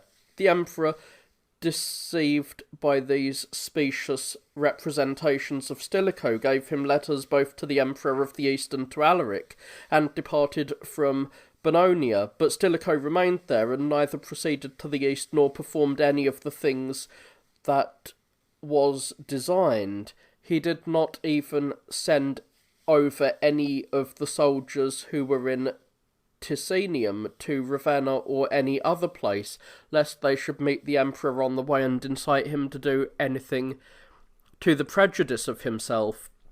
Stilicho being in these circumstances, although he was not conscious of any ill intention either against the emperor or the soldiers, Olympius, a native of the vicinity of the Euxine Sea and an officer of rank in the court guards, concealed under the disguise of the Christian religion the most atrocious designs in his heart. Being accustomed, because of his affected modesty and gentle demeanour, to converse frequently with the emperor, he used many bitter expressions against Stilicho, and stated that he was desirous to proceed into the east, from no other motive than to acquire an opportunity of removing the young Theodosius and of placing the empire in the hands of his own son Eucharius. These observations he made to the emperor as they were travelling, having then a good opportunity of doing it, and when the emperor was at Ticinium, Olympius, accustoming himself to visit the sick soldiers, which was the masterpiece of his hypocrisy, dispersed among them likewise similar insinuations. When the emperor had been at Ticinium for 4 days, all the soldiers being converted into the court, the emperor appeared before them and exhorted them to a war against the rebel Constantine. Finding that none of them were moved at anything relative to Stilicho, Olympius was observed to nod to the soldiers as if to remind them of what he had said to them in private. At this they were excited almost to madness, and killed Lamenius, who was prefect of the court in the nations beyond the Alps, and with him Chariabades, the commander of the legions in those parts, for these two had accidentally escaped from the hands of the usurper and were come to the emperor at Ticinum.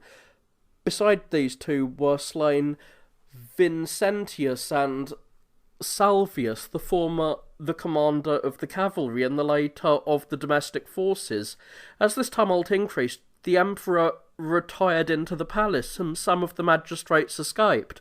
The soldiers then, dispersing themselves about the city, killed as many of the magistrates as they could lay hands on, tearing them out of their houses, into which they had fled, and plundered all the towns. So violent was the commotion that the emperor, finding the disorder beyond remedy, put on a short mantle, and, without either his long robe or his diadem, issuing into the midst of the city, had great difficulty in appeasing and restraining their fury, for those magistrates who were taken, even after their flight, were murdered.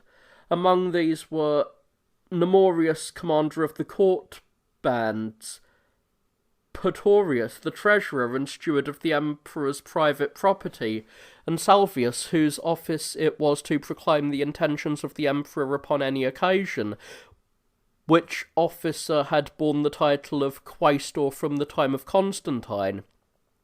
Nor could the latter escape death, though he embraced the emperor's knees. The tumult continued till late at night, and the emperor, fearing lest any violence should be committed against his own person also, for which reason he withdrew. They then happened to find Longinus, the prefect of the court for Italy, whom they put to death. All these magistrates were slain by the infuriated soldiers. There likewise perished so great a number of promiscuous persons as is beyond all computation. When intelligence of this reached Stilicho, who was then at Bononia, he was extremely disturbed by it. Summoning therefore all the commanders of his confederate barbarians who were with him, he proposed a consultation relative to what measures it would be most prudent to adopt.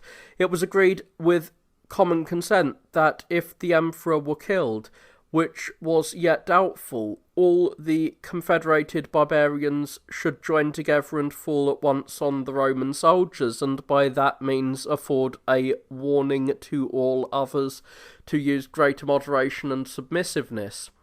But if the emperor was safe, although the magistrates were killed, the authors of the tumult were to be brought to condign punishment. Such was the result of the consultation held by Stilicho with his barbarians. When they knew that no indignity had been offered to the person of the emperor, Stilicho resolved to proceed no further in punishing or correcting the soldiers, but to return to Ravenna. For he reflected both on the number of the soldiers, and the emperor was not steadfastly his friend, nor did he think it either honourable or safe to incite barbarians against the Roman army. Stilicho being therefore filled with anxiety concerning these circumstances, the barbarians who were with him were very desirous of putting in force their former resolutions, and therefore endeavoured to dissuade him from the measures which he afterwards thought proper to be adopted. By being unable to prevail with him, they all determined to remain in some place until they should be better appraised of the emperor's sentiments towards Stilicho, with the expectation and the exception of Sarus, who excelled all the other confederates in power and rank, and who, accompanied by the barbarians under his command, having killed all the Huns who formed the guard of Stilicho while they were asleep, and having seized all the carriages that followed him, entered his tent, in which he remained to observe the events. Upon this, Stilicho, observing that his barbarians were quarrelling amongst each other, hastened to Ravenna, and engaged the cities in which were any women or children belonging to the barbarians, not to afford reception to any of the barbarians if they should come in the meantime. Olympius, who was now become master of the emperor's inclination, sent the imperial mandate to the soldiers at Ravenna, ordering them immediately to apprehend Stilicho and to detain him in prison with fetters. When Stilicho heard this, he took refuge in a Christian church that was near, while it was night. His barbarians and his other familiars, who, with his servants, were all armed, upon seeing this expected what would ensue. When the day appeared, the soldiers entering the church swore before the bishop that they were commanded by the emperor not to kill Stilicho, but to keep him in custody. Being brought out of the church and in the custody of the soldiers, other letters were delivered by the persons who brought the first, in which the punishment of death was denounced against Stilicho for his crimes against the Commonwealth. Thus, while Eucharius, his son, fled towards Rome, Stilicho was led to execution. The barbarians who attended him, with his servants and other friends and relations, of whom there were a vast number, preparing and resolving to rescue him from the stroke, Stilicho deterred them from all attempts by all imaginable menaces, and calmly submitted his neck to the sword. He was the most moderate and just of all the men who possessed great authority in that time, for although he was married to the niece of the first Theodosius, was entrusted with the empires of both his sons, and had been a commander 23 years, yet he never conferred military rank for money, or coveted the stipend of his soldiers for his own use. Being the father of one only son, he offered to him the office of tribune of the notari, and limited him neither to desire nor attempt obtaining any other office or authority, in order that no studious person or astrologers may be ignorant of the time of his death. I shall relate that it happened in the consulship of Bassus and Philippus, during which the Emperor Arcadius submitted to fate on the 22nd day of August. After the death of Stilicho, all the affairs of the court were managed by Olympius at his own pleasure and inclination. He also possessed the office of magister or governor of the court, while the other offices were disposed by the emperor at his recommendation. Meanwhile, not only all the friends of Stilicho, but all others who had any regard for him were searched out. Among these, Deuterius, who commanded the guard of the imperial bedchamber, was examined, as was likewise Petrus, tribune of the notary. These were publicly put to torture to force them to some confessions relative to Stilicho, yet they would state nothing either against him or against themselves.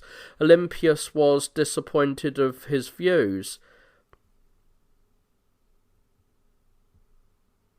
He, however, caused them to be beat to death with cudgels, although many others who were suspected of being adherents of Stilicho were acquitted with his designs, were examined and put to torture to induce them to confess a knowledge of his ambitions to be emperor, yet none of them would make such a confession. The inquirers at length desisted from their enterprise. In the meantime, the Emperor Honorius commanded his wife Firminita to be taken from the imperial throne and to be restored to her mother, who, notwithstanding, was without suspicion. He likewise ordered Eucharius, the son of Stilicho, to be searched for and put to death, having found him in a church in Rome, to which he had fled for refuge. They did not molest him, through respect of the Christian Church. At the same time, Heliocrates, the treasurer, produced in Rome the emperor's letters, commanding the confiscation of all the property of all who had borne any office in the time of Stilicho. But as if all these circumstances were not sufficient to satisfy the evil genius that held mankind in bonds of wickedness, and confounded all things through the neglect of sacred observances, the former disasters were heightened by an additional one, which thus happened. The soldiers who were in the city, on hearing of the death of Stilicho, fell upon the women and children of the city, who belonged to the barbarians, having as a preconcerted signal destroyed every individual of them. They plundered them of all they possessed. When this was known to the relations of those who were murdered, they assembled together from all quarters, being highly incensed against the Romans for so impious a breach of the promises they had made in the presence of the gods. They all resolved to join with Alaric, and to assist him in a war against Rome. Having therefore collected to the number of 30,000 men, they fixed themselves in whatever place they pleased, but Alaric was not sufficiently excited even by these men to undertake a war, but still preferred peace, being still mindful of the league into which he had entered with Stilicho. He therefore sent ambassadors with a desire to procure peace, even if he acquired it but for a small sum of money.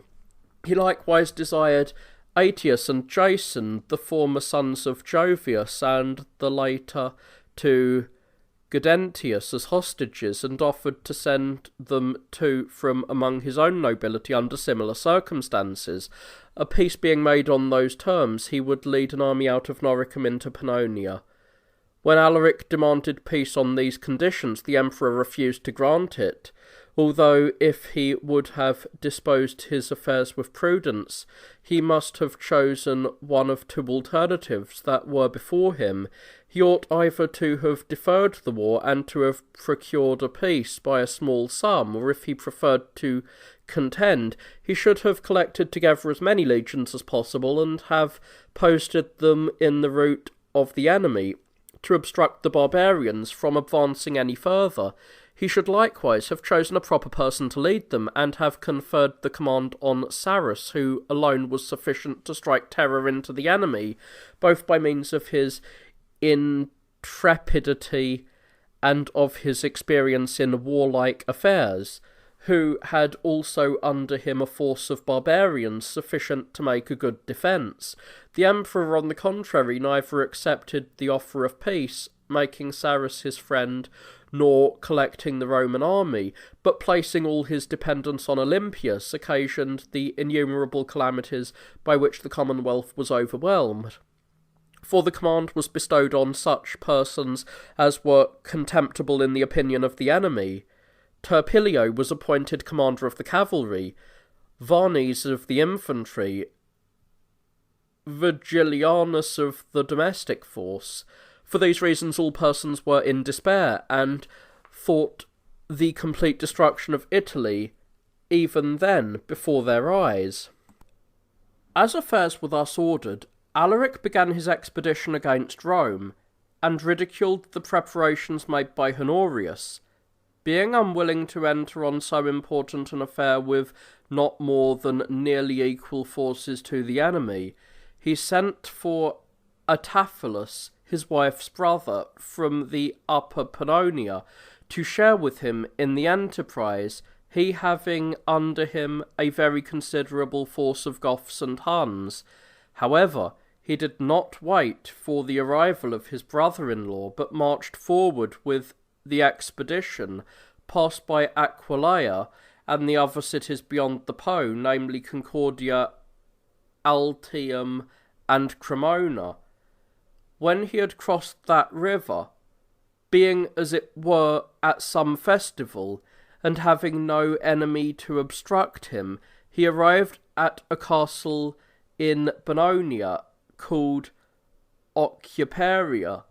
From thence, passing through all Aemilia and leaving Ravenna in his rear, he advanced to Orymium, a great city of Flaminia, moving by that likewise with haste, and by all the other towns of the province he came to Picenum, which is situated at the extremity of the Ionian Bay. From thence, marching towards Rome, he sacked all the castles and towns in his way. Thus, if Arsacius and Terentius, the two eunuchs, had not hastened to bring Eucharius, the son of Stilicho, from those quarters to Rome to be executed according to the command of the emperor, the youth would certainly have fallen into the hands of Alaric, and would have been saved. The eunuchs, having fulfilled their injunction, laid on them to great effect, and having delivered Thermatia, the wife of Honorius, to her mother, went by sea to the emperor in Galatia Celtica, where he then resided, because they were not able to go to him by the same way they had come. For these reasons, the emperor, conceiving that he should render good service to the Commonwealth by rewarding those two eunuchs for their great exploits in restoring Thermatia to her mother, and in putting to death Eucharius, appointed Terentius imperial chamberlain, and gave the next post under him to Arsacius, having then cut off Boetharius, who was commander of the troops in Greater Libya, and had married the sister of Stilicho. He gave the command to Herculaneus, the person who had killed Stilicho, and who received the honour as the recompense of his action. When Alaric was near Rome, besieging its inhabitants, the Senate suspected Surenna of bringing the barbarians against the city. The whole Senate, therefore, with Placatia, uterine sister to the emperor, thought it proper that she should suffer death for being the cause of the present calamity. They observed that Alaric, upon Surenna being removed, will retire from the city, because no person will remain by whom he can hope the town to be betrayed into his hands. This suspicion was in reality groundless, as Surenna never had any such intentions. However, she suffered justly for her impetuous behaviour towards the gods, which I am now to relate. When the elder Theodosius, after defecting to defeat the rebel Eugenius, arrived at Rome, and occasioned in all persons a contempt and neglect of divine worship by refusing to defray the charges of the holy rites from the public funds, the priests of both sexes were dismissed and banished, and the temples were deprived of sacrifices. Surenna insulting the deities with derision, was determined to see the temple dedicated to the mother of the gods. In this, perceiving some ornaments around the neck of the statue of Rhea, suitable to the divine worship that were paid to her, she took them off the statue and placed them upon her own neck. An aged woman, who was the only one remaining of the Vestal Virgins, upbraided her severely for so impetuous an action. Serena not only returned very violent language, but commanded her attendants to flog the Vestal Virgin. Notwithstanding, the old woman, as she was driven from the temple, prayed that whatever was done to such impiety might fall on Serena, her husband, and her children alone. Serena did not notice what she had said, but left the temple pleased with the ornaments she had obtained. Yet afterwards she was frequently visited by an appearance, not only imaginary in her dreams, but real, when she was awake, which predicted her death. Other persons likewise beheld the same appearance. So far did that just power of vengeance, whose office it is to punish the wicked, discharge its duty, that although Serena knew what would happen, she was without caution, and submitted that neck which she had decorated with the attire of the goddess even to a halter. It is likewise said that Stilicho, for an impiety not much unlike that of Serena was guilty, did not escape the secret hand of vengeance. He is said to have commanded the doors of the Capitol to be stripped of a large quantity of gold, with which they were covered. They who were employed in the act found on some of the doors the inscription, "These are reserved for a wretched prince." The veracity of the prediction contained in the inscription was proved, for he indeed died in the most wretched and miserable manner. However, the death of Serena did not remove Alaric from the siege, but he blocked up the gates all round, and, having possessed himself of the river Tiber, prevented the arrival of necessities from the port to the city. The Romans, on perceiving this, still resolved to persevere in their defence, expecting daily to receive auxiliaries from Ravenna, but none coming to their assistance, and being disappointed in their hopes, they diminished the allowance of grain, and ordered that not more than half of the former quantity of provisions should be dressed each day, and afterwards, when the scarcity increased, only a third part. Receiving no relief, and all the provisions being consumed, the famine, as might be expected, was succeeded by a pestilence, and all the places were filled with dead bodies. As the dead could not be interred outside the city, for the enemy were in possession of all avenues, the city was made the sepulchre. Thus it was in danger of being depopulated by an additional cause. And though no way of provisions had subsisted, yet the stench arising from the putrid corpses was sufficient to infect them with disease.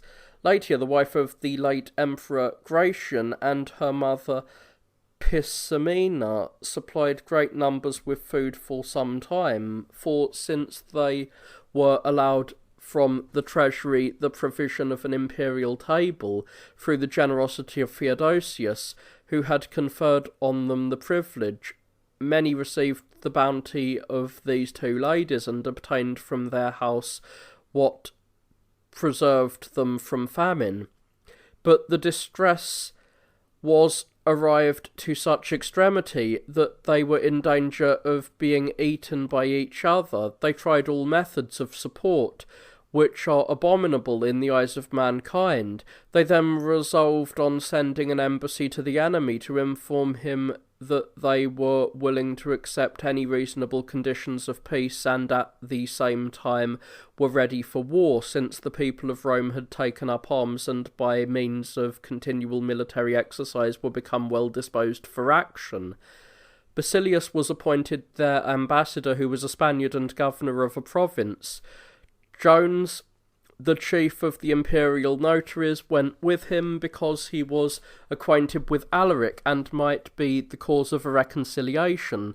The Romans did not certainly know whether Alaric himself was present or not, or whether it was he who besieged the city, for they were deluded by a report that it was another person who had been a friend of Stilicho who had occasioned him to come against the city.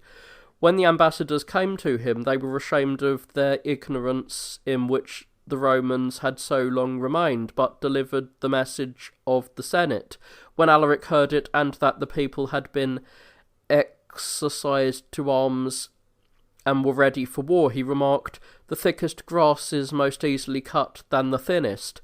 Having said this, he laughed immoderately at the ambassadors.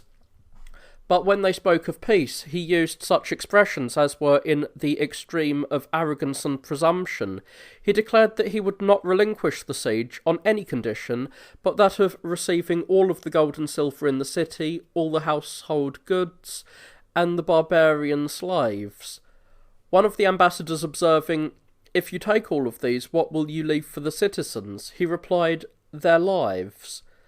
When the ambassador received this answer, they desired time to communicate it to the citizens and to consult with them in what manner they should act.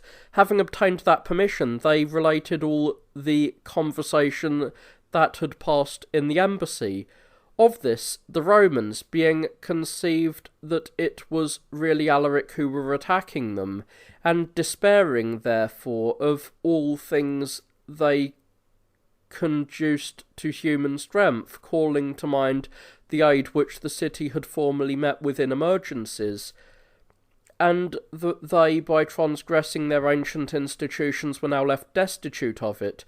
While they were occupied in these reflections, Pomponius, the prefect of the city, accidentally met with some persons who were come to Rome from Tuscany, and related that a town called Nevia had delivered itself from extreme danger, the barbarians having been repulsed from it by storms of thunder and lightning, which was caused by the devotion of the inhabitants to the gods in the ancient mode of worship. Having discoursed with these men, he performed all that was in his power according to the books of the chief priests. Recollecting, however, the opinion that were then prevalent, he resolved to proceed with greater caution, and proposed the whole affair to the bishops of the city, whose name were Innocent. Preferring the preservation of the city to his own private opinion, he gave them permission to do privately whatever they knew to be convenient.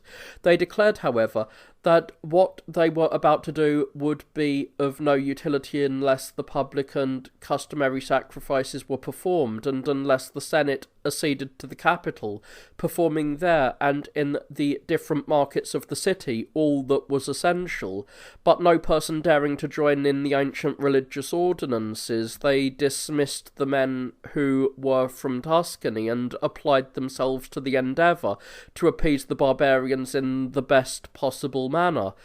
With this design they sent ambassadors. After long discussions on both sides, it was at length agreed that the city should gift £5,000 of silver and 30,000 of silver, 4,000 silk robes, 3,000 scarlet fleeces, and £3,000 of paper. As the city possessed no public stock, it was necessary for the senators who had property to undertake the collection by an assessment. Pallidus was empowered to rate every person according to his estate, but was not able to complete the whole sum out of all, either because many persons concealed part of their property, or because the city was impoverished through the avarice and unceasing exactions of the magistrates appointed by the emperor. The evil genius who at that time presided over the human race then incited the persons employed in the transaction to the highest pitch of wickedness. They resolved to supply the deficiency from the ornaments that were about the statues of the old gods. This was in effect only rendering inanimate and inefficacious those images which had been fixed up and dedicated to sacred rites and ceremonies, and were decorated with precious attire, for preserving the city in perpetual felicity. And since everything then conspired for the ruin of the city, they not only robbed the statues of the ornaments, but also melted down some of them that were made of gold and silver. Among these were that of or fortitude, which the Romans call virtues. This being destroyed, all that remained of the Roman valour and intrepidity was totally extinguished, according to the remarks of persons who were skilled in sacred rites and observances. The money being thus raised, they thought it advisable to send an envoy to the emperor to confer with him concerning the ensuing treaty, and to inform him that Alaric required not only money but the sons of certain noblemen as hostages, being willing on these conditions to make peace, and likewise to enter into alliance with the emperor, and to assist the Romans against their enemies. The emperor resolved to conclude a peace, the money being paid to the barbarians.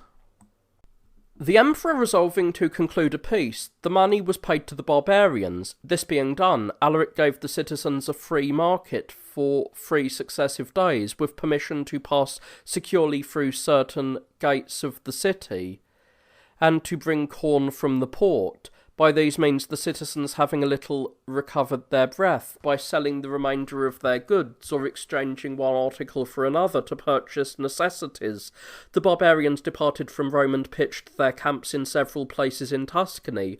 Almost all the slaves in Rome then fled from the city and enrolled themselves among the barbarians, to the number of 40,000. Some of the straggling barbarians attacked the Romans who were going down to the port and bringing up their provisions. When Alaric understood this, he used his utmost endeavours to prevent such proceedings, which were without his knowledge or consent. The Romans now appeared to possess a small respite from their misfortunes. The Emperor Honorius was now entering on the consulship, having enjoyed that honour 8 times, and the Emperor Theodosius in the East 3 times. At this juncture, the rebel Constantine sent some eunuchs to Honorius to entreat pardon for him for having accepted the empire. When the emperor heard this petition, perceived that it was not easy for him, since Alaric and the barbarians were so near, to prepare for other wars, and consulting the safety of his relations who were in the hands of the rebel, whose name was Valerianus and Didymus, he not only granted his request, but likewise sent him an imperial robe. But his care for his relations was in vain, they having been put to death before this embassy. Having done this, he sent home the eunuch. The peace with Alaric being not yet confirmed, as the emperor had neither given him hostages nor complied with all of his demands, the Senate sent Cecilianus, Attalus, and Maxentius on an embassy to Ravenna. Although these persons made a lamentable representation of the miseries which Rome had endured, and described the number who had tragically perished, yet they derived no benefit from it, because Olympius kept all in a confused state, and impeded the due course of affairs. From this cause the emperor dismissed the ambassadors without having effected the purpose of their mission, and discharged Theodorus from his office of prefect of the city, giving it to Cecilianus, and appointed Attalus to be his treasurer. As Olympius was wholly intent on searching all places for those who were reported to have any knowledge of the affairs of Stilicho, several persons were called in to question on false accusations. Among these were Marcellianus and Salonius, 2 brothers belonging to the imperial notaries. Those 2 were delivered to Olympius, to the prefect of the court.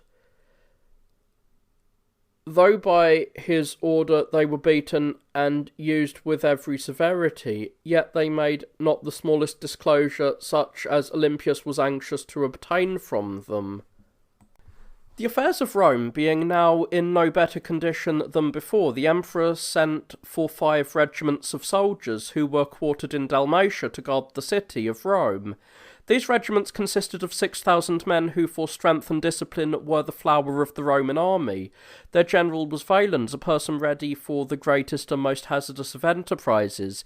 He disdained therefore to appear so cowardly as to march by a way that was not guarded by the enemy. Thus Alaric, delaying until he came up to him and attacking him with all his forces, cut off all the troops except 100, who with much difficulty escaped together with their commander. He arrived in safety at Rome together with Attalus, whom the Senate had sent to the emperor.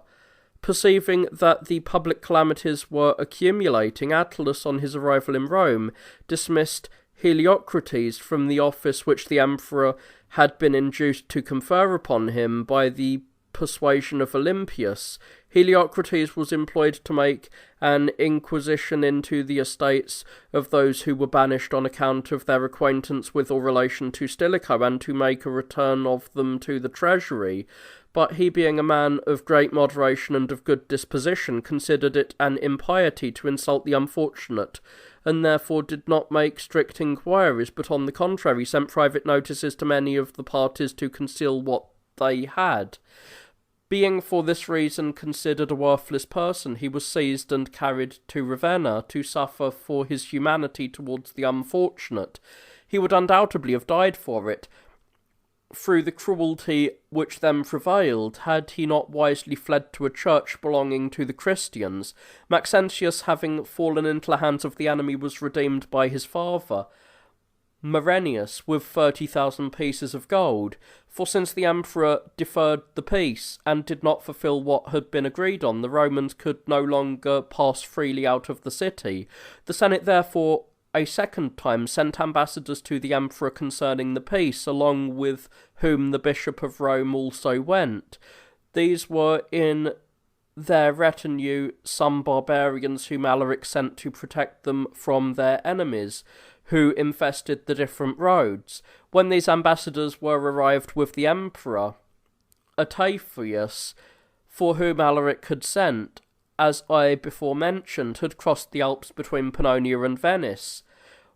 When the emperor heard his approach, and that he had with him an inconsiderable force, he ordered all his troops, both horse and foot, which were in the different towns, to march under their own officers to meet him.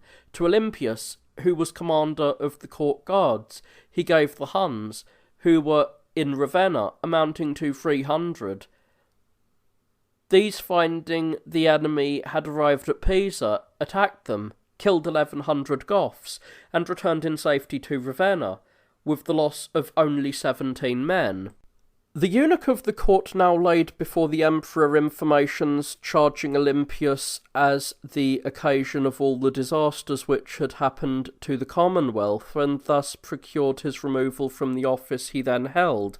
On this, fearing some greater misfortune, he fled into Dalmatia. In the meantime, the emperor sent Attalus, the prefect of the city, to Rome, and being very solicitous that nothing belonging to the treasury should be concealed, he also sent Demetrius to assist Attalus, and made diligent inquiry into the public funds. After making many innovations in the magistracy and in other respects, discharging those who were previously in high authority and bestowing their offices on others, he appointed Gernardius commander of the forces in Dalmatia, who already held the chief command of those stationed in the Upper Pannonia, Noricum and Raetia, as far as the Alps. This Gernardius, although of barbarian extraction, was in disposition inclined to all the virtues, and was remarkably devoid of covetousness. While he adhered to ancient ordinances, and could not endure to relinquish the old mode of worshipping the gods, a law was promulgated prohibiting all who were not Christians from wearing a girdle in the court.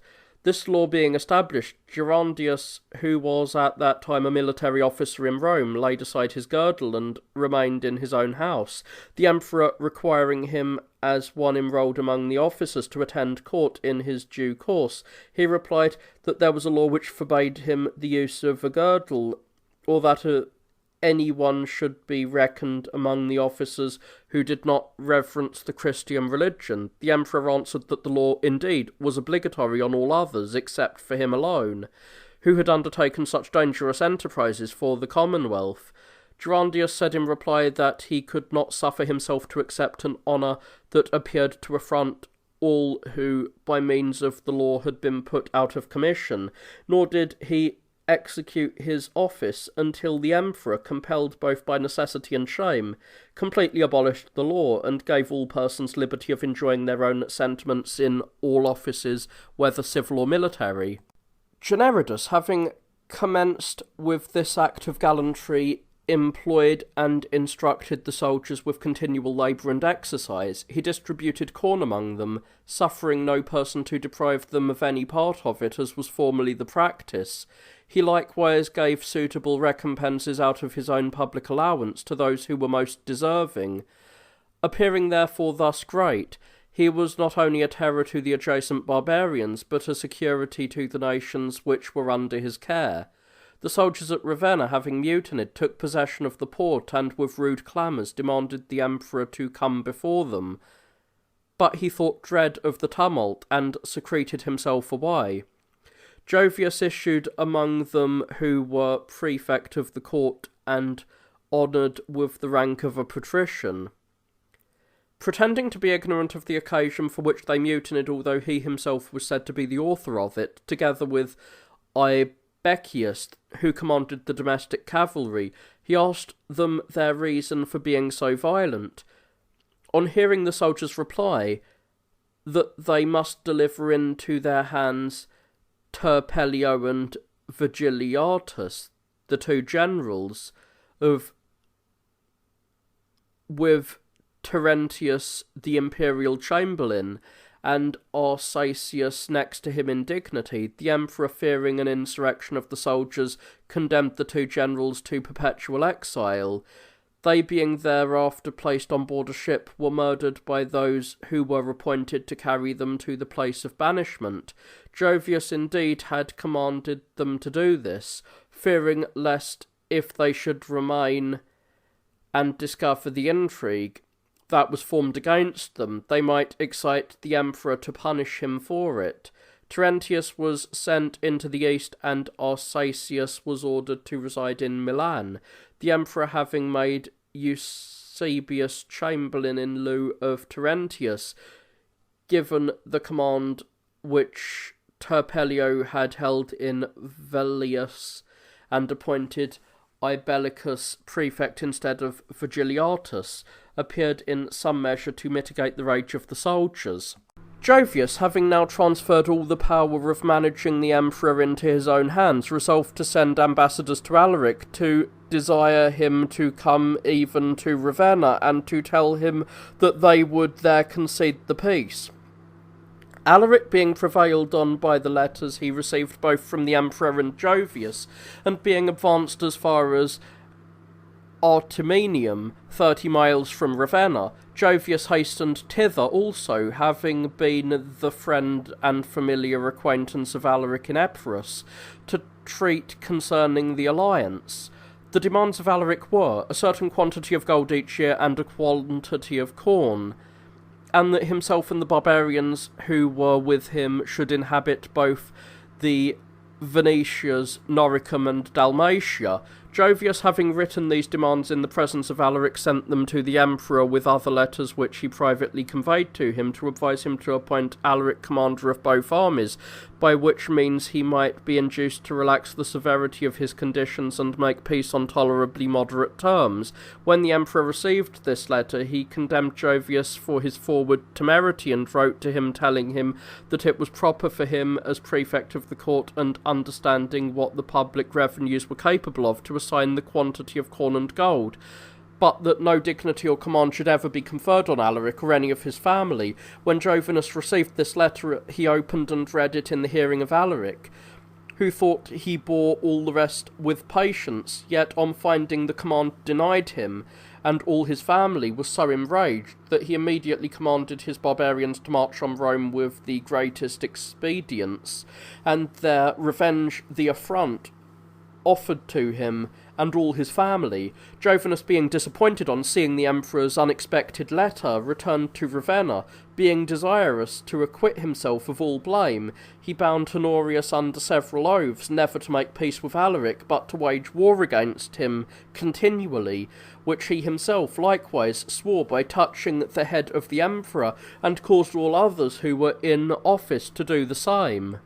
Affairs having thus been concerted, the emperor called 10,000 Huns to his assistance in the war against Alaric, in order that he might have provisions ready for them on their arrival. He ordered the Dalmatians to bring corn, sheep, and oxen. He sent out scouts to gain information of the way by which Alaric intended to march to Rome, but Alaric, in the meantime, repented of his intention of proceeding against Rome, and sent the bishops of each city, not only as ambassadors, but also to advise the emperor not to suffer so noble a city, which for more than 1,000 years had ruled over a great part of the world, to be seized and destroyed by the barbarians, nor such magnificent edifices to be demolished by hostile flames, but to prefer entering into a peace on some reasonable conditions. He instructed them to state to the emperor that the barbarians wanted no preferments, nor did he now desire the provinces which he had previously chosen as his residences, but only the two Norica, which are situated on the extremity of the river Danube, are harassed by continual incursions, and yield to the treasury a very small revenue. Beside this, he only demanded annually as much corn as the emperor should think proper to grant, and would remit the gold, and that a friendship and alliance should subsist between himself and the Romans against every one that should rise to oppose the empire. When Alaric had made these extremely temperate propositions, his moderation being universally admired, Jovius and the other ministers of the emperor declared that his demands could not possibly be acceded to, since all persons who held any commission had sworn not to make peace with Alaric. For if their oaths had been made to the deity, they might indeed probably have been dispensed with, and have relied on the divine goodness for a pardon, but since they were sworn to the head of the emperor, it was by no means lawful for them to infringe such a great vow. So cautious were they who were then held in the chief management of affairs, as they were destitute of the care and protection of heaven. Alaric, having thus received insult in return for his reasonable demands, hastened towards Rome with all of his forces, designing closely to besiege that city. At the same time, Jovinus, a man of great learning and virtue, came to Honorius as ambassador from Constantine, who had usurped the government of Gallia Celtica, desiring a confirmation of the peace which had formerly been agreed on, and requesting pardon for the death of Verenius and Didymus, who were relations of the Emperor Honorius. He pleaded in excuse that they were not killed with the concurrence of Constantine. Finding Honorius in great perplexity, he told him that it was convenient to him to make some concessions, since he was so much embarrassed with the affairs of Italy, and that it would suffer him to go back to Constantine to inform him of the circumstances in which Italy then stood.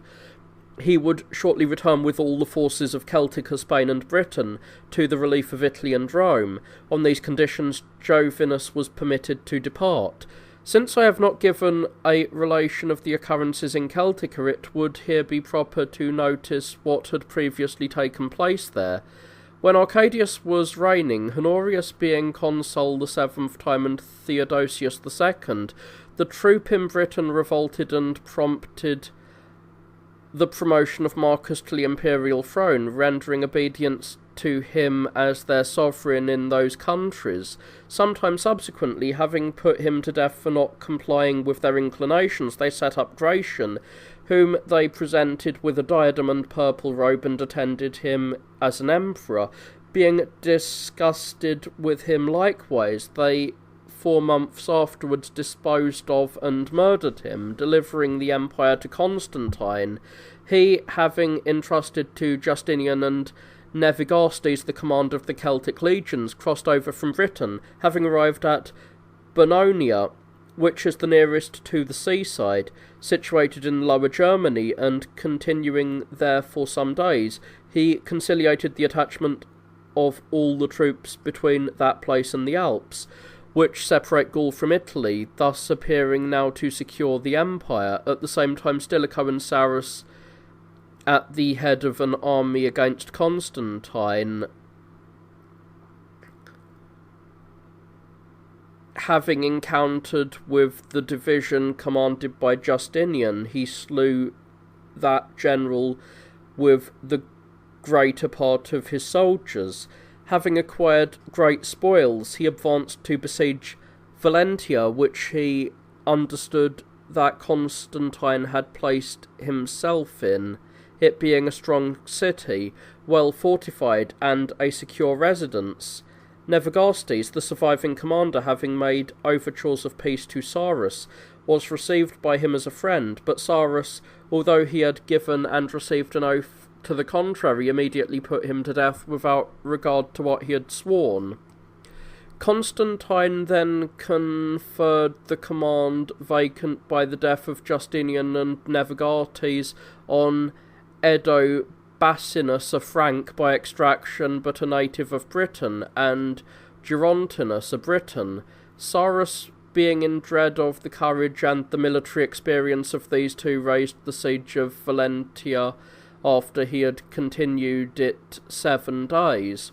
The officers of Constantine attacked him so briskly that he had much difficulty to escape with his life, and was under the necessity of giving up all his spoils to the Balcidae, a tribe of freebooters, to allow him to pass into Italy.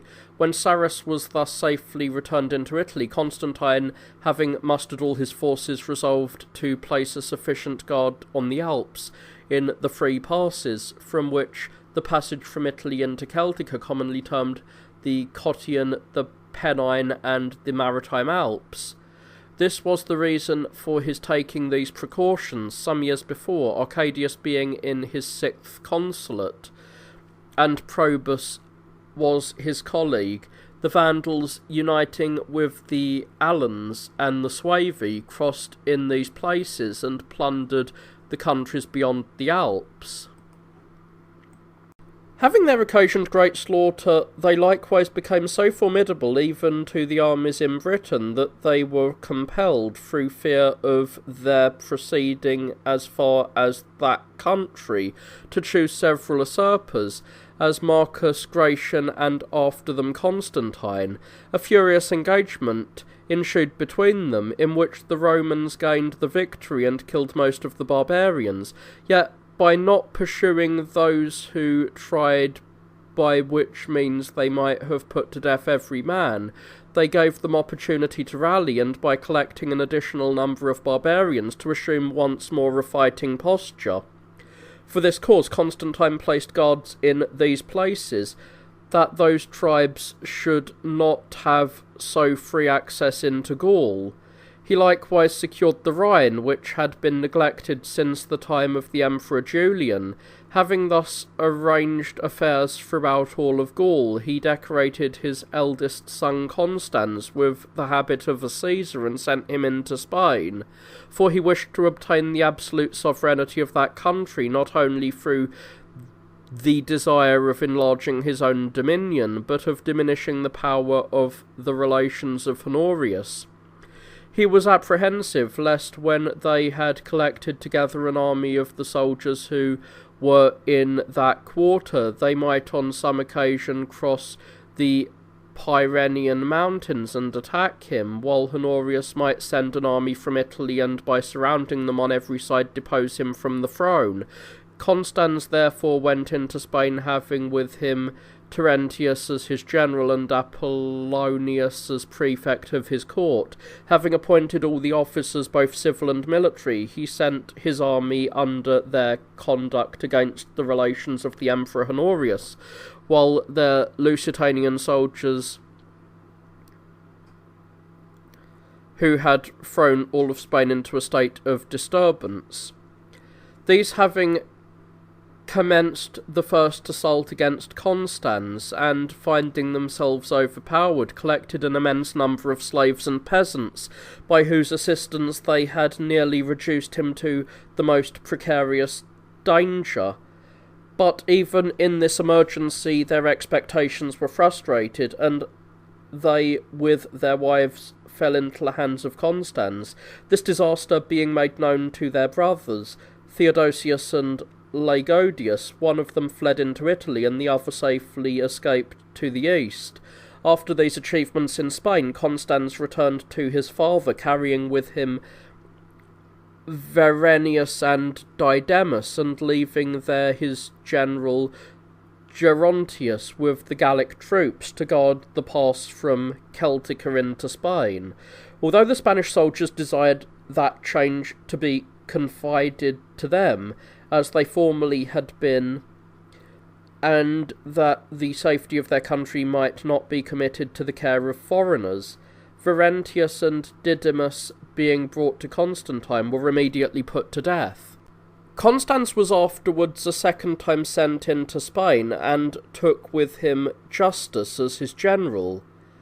Gerontius, being dissatisfied at this, and having conciliated the favour of the soldiers in that quarter, incited the barbarians who were in Gallica Celtica to revolt against Constantine. Constantine being unable to withstand these, the greater part of his army being in Spain, the barbarians beyond the Rhine made such unbounded incursions over every province as to reduce not only the Britons but some of the Celtic nations also to the necessity of revolting from the empire, and living no longer under the Roman laws but as they themselves pleased. The Britons therefore took up arms and incurred many dangerous enterprises for their own protection until they had freed their cities from the barbarians who besieged them. In a similar manner, the whole of Amorica, with other provinces of Gaul, delivered themselves by the same means, expelling the Roman magistrates or officers and directing a government such as they pleased of their own. Thus happened the revolt or defection of Britain and the Celtic nations, which Constans usurped the empire, by whose negligent government the barbarians were emboldened to commit such devastations. In the meantime, Alaric, finding that he could not procure a peace on the conditions which he proposed, nor had received any hostages, once more attacked Rome, and threatened to storm it if the citizens refused to join with him against the Emperor Honorius. They deferred their answer to the proposal so long that he besieged the city, and marching to the port, after a resistance of some days, made himself master of it. Finding that all of the stores of the city were there, he threatened to distribute them among his men unless the Romans should accede to his terms. The whole Senate, having therefore assembled, and having deliberated on what course to follow, complied with all that Alaric required of them, for it would have been impossible to avoid death, since no provisions could be brought from the port to the relief of the city. Accordingly, they received the embassy of Alaric, invited him into the city, and, as he commanded, placed Attalus, the prefect of the city, on an imperial throne with a purple robe and crown, who presently declared Lampidius prefect of the court, and Marsanius of the city, and gave the command to Alaric and Valens, who formerly commanded the Dalmatian legions, distributing the other officers in prompt order. He then proceeded towards the palace, attended by an imperial guard, although many ill omens occurred on the way. The following day, entering the Senate, he made a speech full of arrogance, in which he told them with great ostentation that he would subdue the whole world to the Romans, and even perform greater things than that. For this the gods perhaps were angry, and designed soon afterwards to remove him. The Romans were therefore filled with joy, having not only acquired other magistrates well acquainted with the management of affairs, but likewise Tertullius, with whose promotion to the consulship they were exceedingly gratified. None were displeased with these occurrences, which were thought conducive to public advantage, except only the family of the Ansi. because they alone, having got into their hands almost all the money in the city, were grieved at the prosperous state of affairs. Alaric prudently advised Attalus to send a competent force into Africa and to Carthage in order to depose Heraclius from his dignity, lest he who was attached to Honorius should obstruct their designs. But Attalus would not listen to his admonitions, being filled with expectations given him by the soothsayers that he should subdue Carthage and all of Africa without fighting, and would not send out Drumus, who, with the barbarians under his command, might easily have turned Herculanus out of his office. Disregarding the counsel of Alaric, he gave the command of all the troops in Africa to Constantine, yet sent along with him no good soldiers. In the meantime, while the affairs of Africa continued uncertain, he undertook an expedition against the emperor, who was at Ravenna. Upon this, the emperor was so terrified and perplexed that he sent out ambassadors to propose that the empire should be divided between them. Jovius, whom Attalus had made prefect of the court, replied that Attalus would not leave Honorius so much as the bare title of emperor, nor even an entire body, for that he intended to send him to reside in an island, and to maim him in some of his limbs. Those arrogant expressions excited a general alarm, and Honorius was prepared to fly. When he had for that purpose collected a considerable number of ships into the port of Ravenna, 6 regiments of auxiliary soldiers arrived there, which were expected when Stilicho was living, but did not come from the east until that period, amounting in number to 6,000.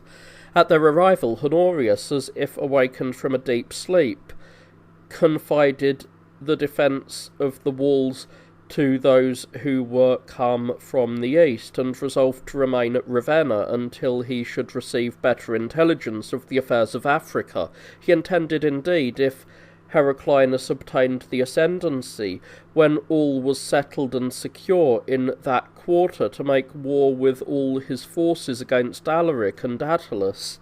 On the contrary, if his adherents in Africa should be defeated, he meant to sail into the east to Theodosius with the ships which he had in readiness, and to relinquish the empire of the west. While such were the intentions of Honorius, Jovius, who, as I before mentioned, was sent ambassador to Honorius, began to entertain treasonable designs, having corrupted by Honorius through means of other persons.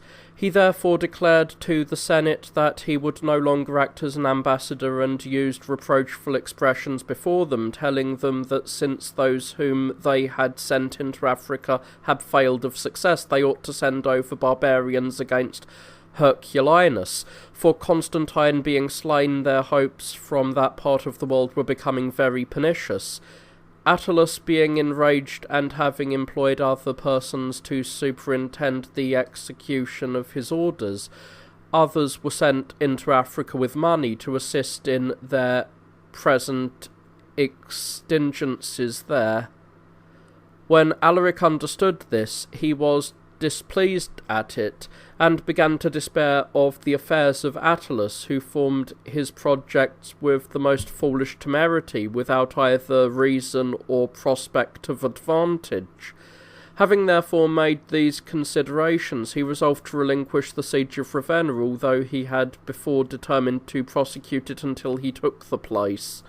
To this he had been persuaded by Jovinus, who, when he heard that the commander sent into Africa by Attalus had totally failed in his purpose, applied himself wholly to the affairs of Honorius, and was continually speaking to Alaric in the prejudice of Attalus, with the design of inducing him to believe that as soon as Attalus should have secured the empire into his own hands, he would concert the death of Alaric and all of his relations.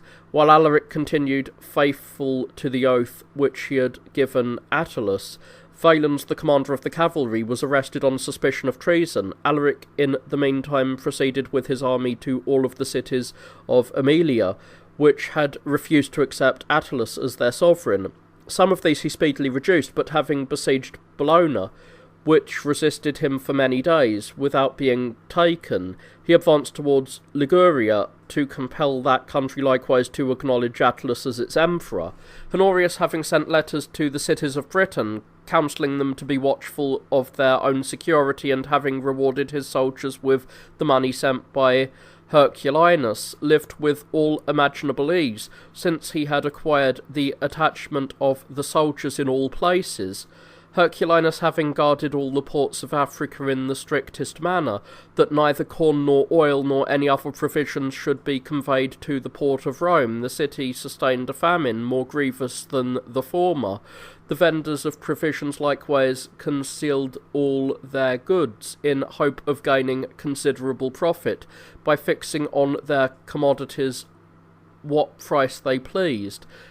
By these means the city was reduced to such extremities that some persons, as they wished that human flesh might be eaten, cried out in the hippodrome, "Fix a certain price on human flesh."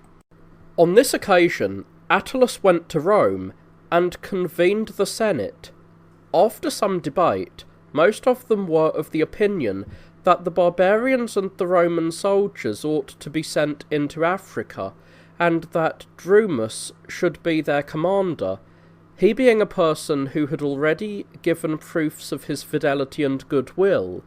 Only Attalus and a few more dissented from the majority of the Senate, he being unwilling to send out a barbarian as commander of a Roman army.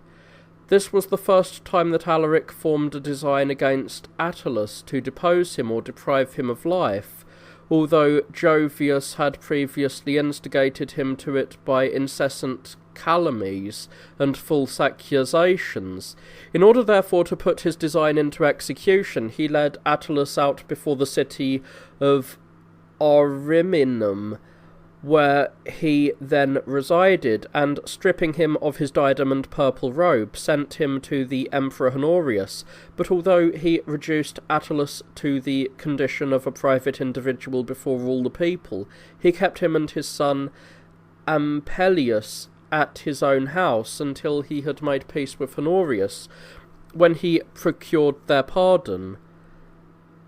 Placida, the emperor's sister, was also with Alaric, in the quality of a hostage, but received all the honours and attendance due to a princess. Such was the state of Italy, while Constantine gave a diadem to his son Constans, and from a Caesar raised him to an emperor, after hearing that Apollodorus was deprived of his office, and appointed another person prefect of the court in his room. In the meantime, Alaric proceeded to Ravenna to confirm the peace with Honorius, but fortune intervened, another obstacle beyond all expectation, and as it were pointed out what should befall the Commonwealth. For while Sarus was stationed with a few barbarians at Picenum, and joined neither with the emperor nor with Alaric, Achilphus, who had an animosity against him, on the grounds of some former difference, came with his whole army to the place where Sarus happened to be. As soon as Sarus perceived him approaching, finding himself not able to be centred with him, as he had only 300 men, he resolved to fly to Honorius and assist him in the war against Alaric. Supplement. The remainder of the book is lost. Photius, in his Bibliotheca, mentions that the history of Zosimus ended with the taking of Rome by Alaric. Since Zosimus is unfortunately deficient in this point, and a particular narrative of the sacking of Rome is not met with in any other author, the following account is extracted from Baptista Egnatus, a Renaissance writer. Alaric had besieged Rome for 2 years successively, and Honorius, who then lay idly at Ravenna, had neither resolution nor power to relieve it, for being in nothing more unconcerned than in the safety of the city after the death of Stilicho. He had appointed no person to command the army and manage the war against the Goths. This determined the Goths on besieging the city. Perceiving that the Roman soldiers were either fled or very negligent in their duty, the barbarians, having long endeavoured in vain and being unable to take it by assault, were obliged to have recourse to stratagem. They pretended to return into their own country and selected 300 young men of great strength and courage, whom they bestowed on the Roman nobility as a present, having previously instructed them to oblige their masters by all possible observance, and on a certain day appointed about noon, when the nobility were either asleep or otherwise unmindful of business, to meet suddenly at the gate called Porta Avinatera, where, having surprised and killed the guard, they should open the gate for those who would be there in waiting. Meanwhile the Goths delayed their return home, under pretence of still wanting something, until the 300 youths, making a good use of their opportunity, opened the gate into the country. The Goths, on being admitted, immediately began to plunder the city, although they committed more dishonour than mischief to the citizens.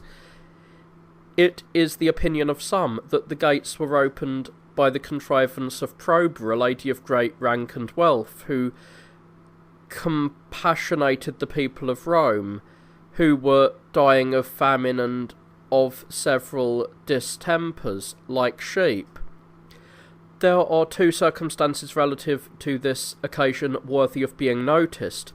The one is that an edict was made by Alaric that whoever took refuge in the churches of saints, especially in those of Peter and Paul, should receive no injury, which was accordingly observed with great care. The other was that when Honorius received intelligence at Ravenna that Rome was destroyed, he understood by it a certain strong Gaul, whose name was Roma, and thought it very remarkable that he should so soon be cut off, with whom a little before he had so diverted himself.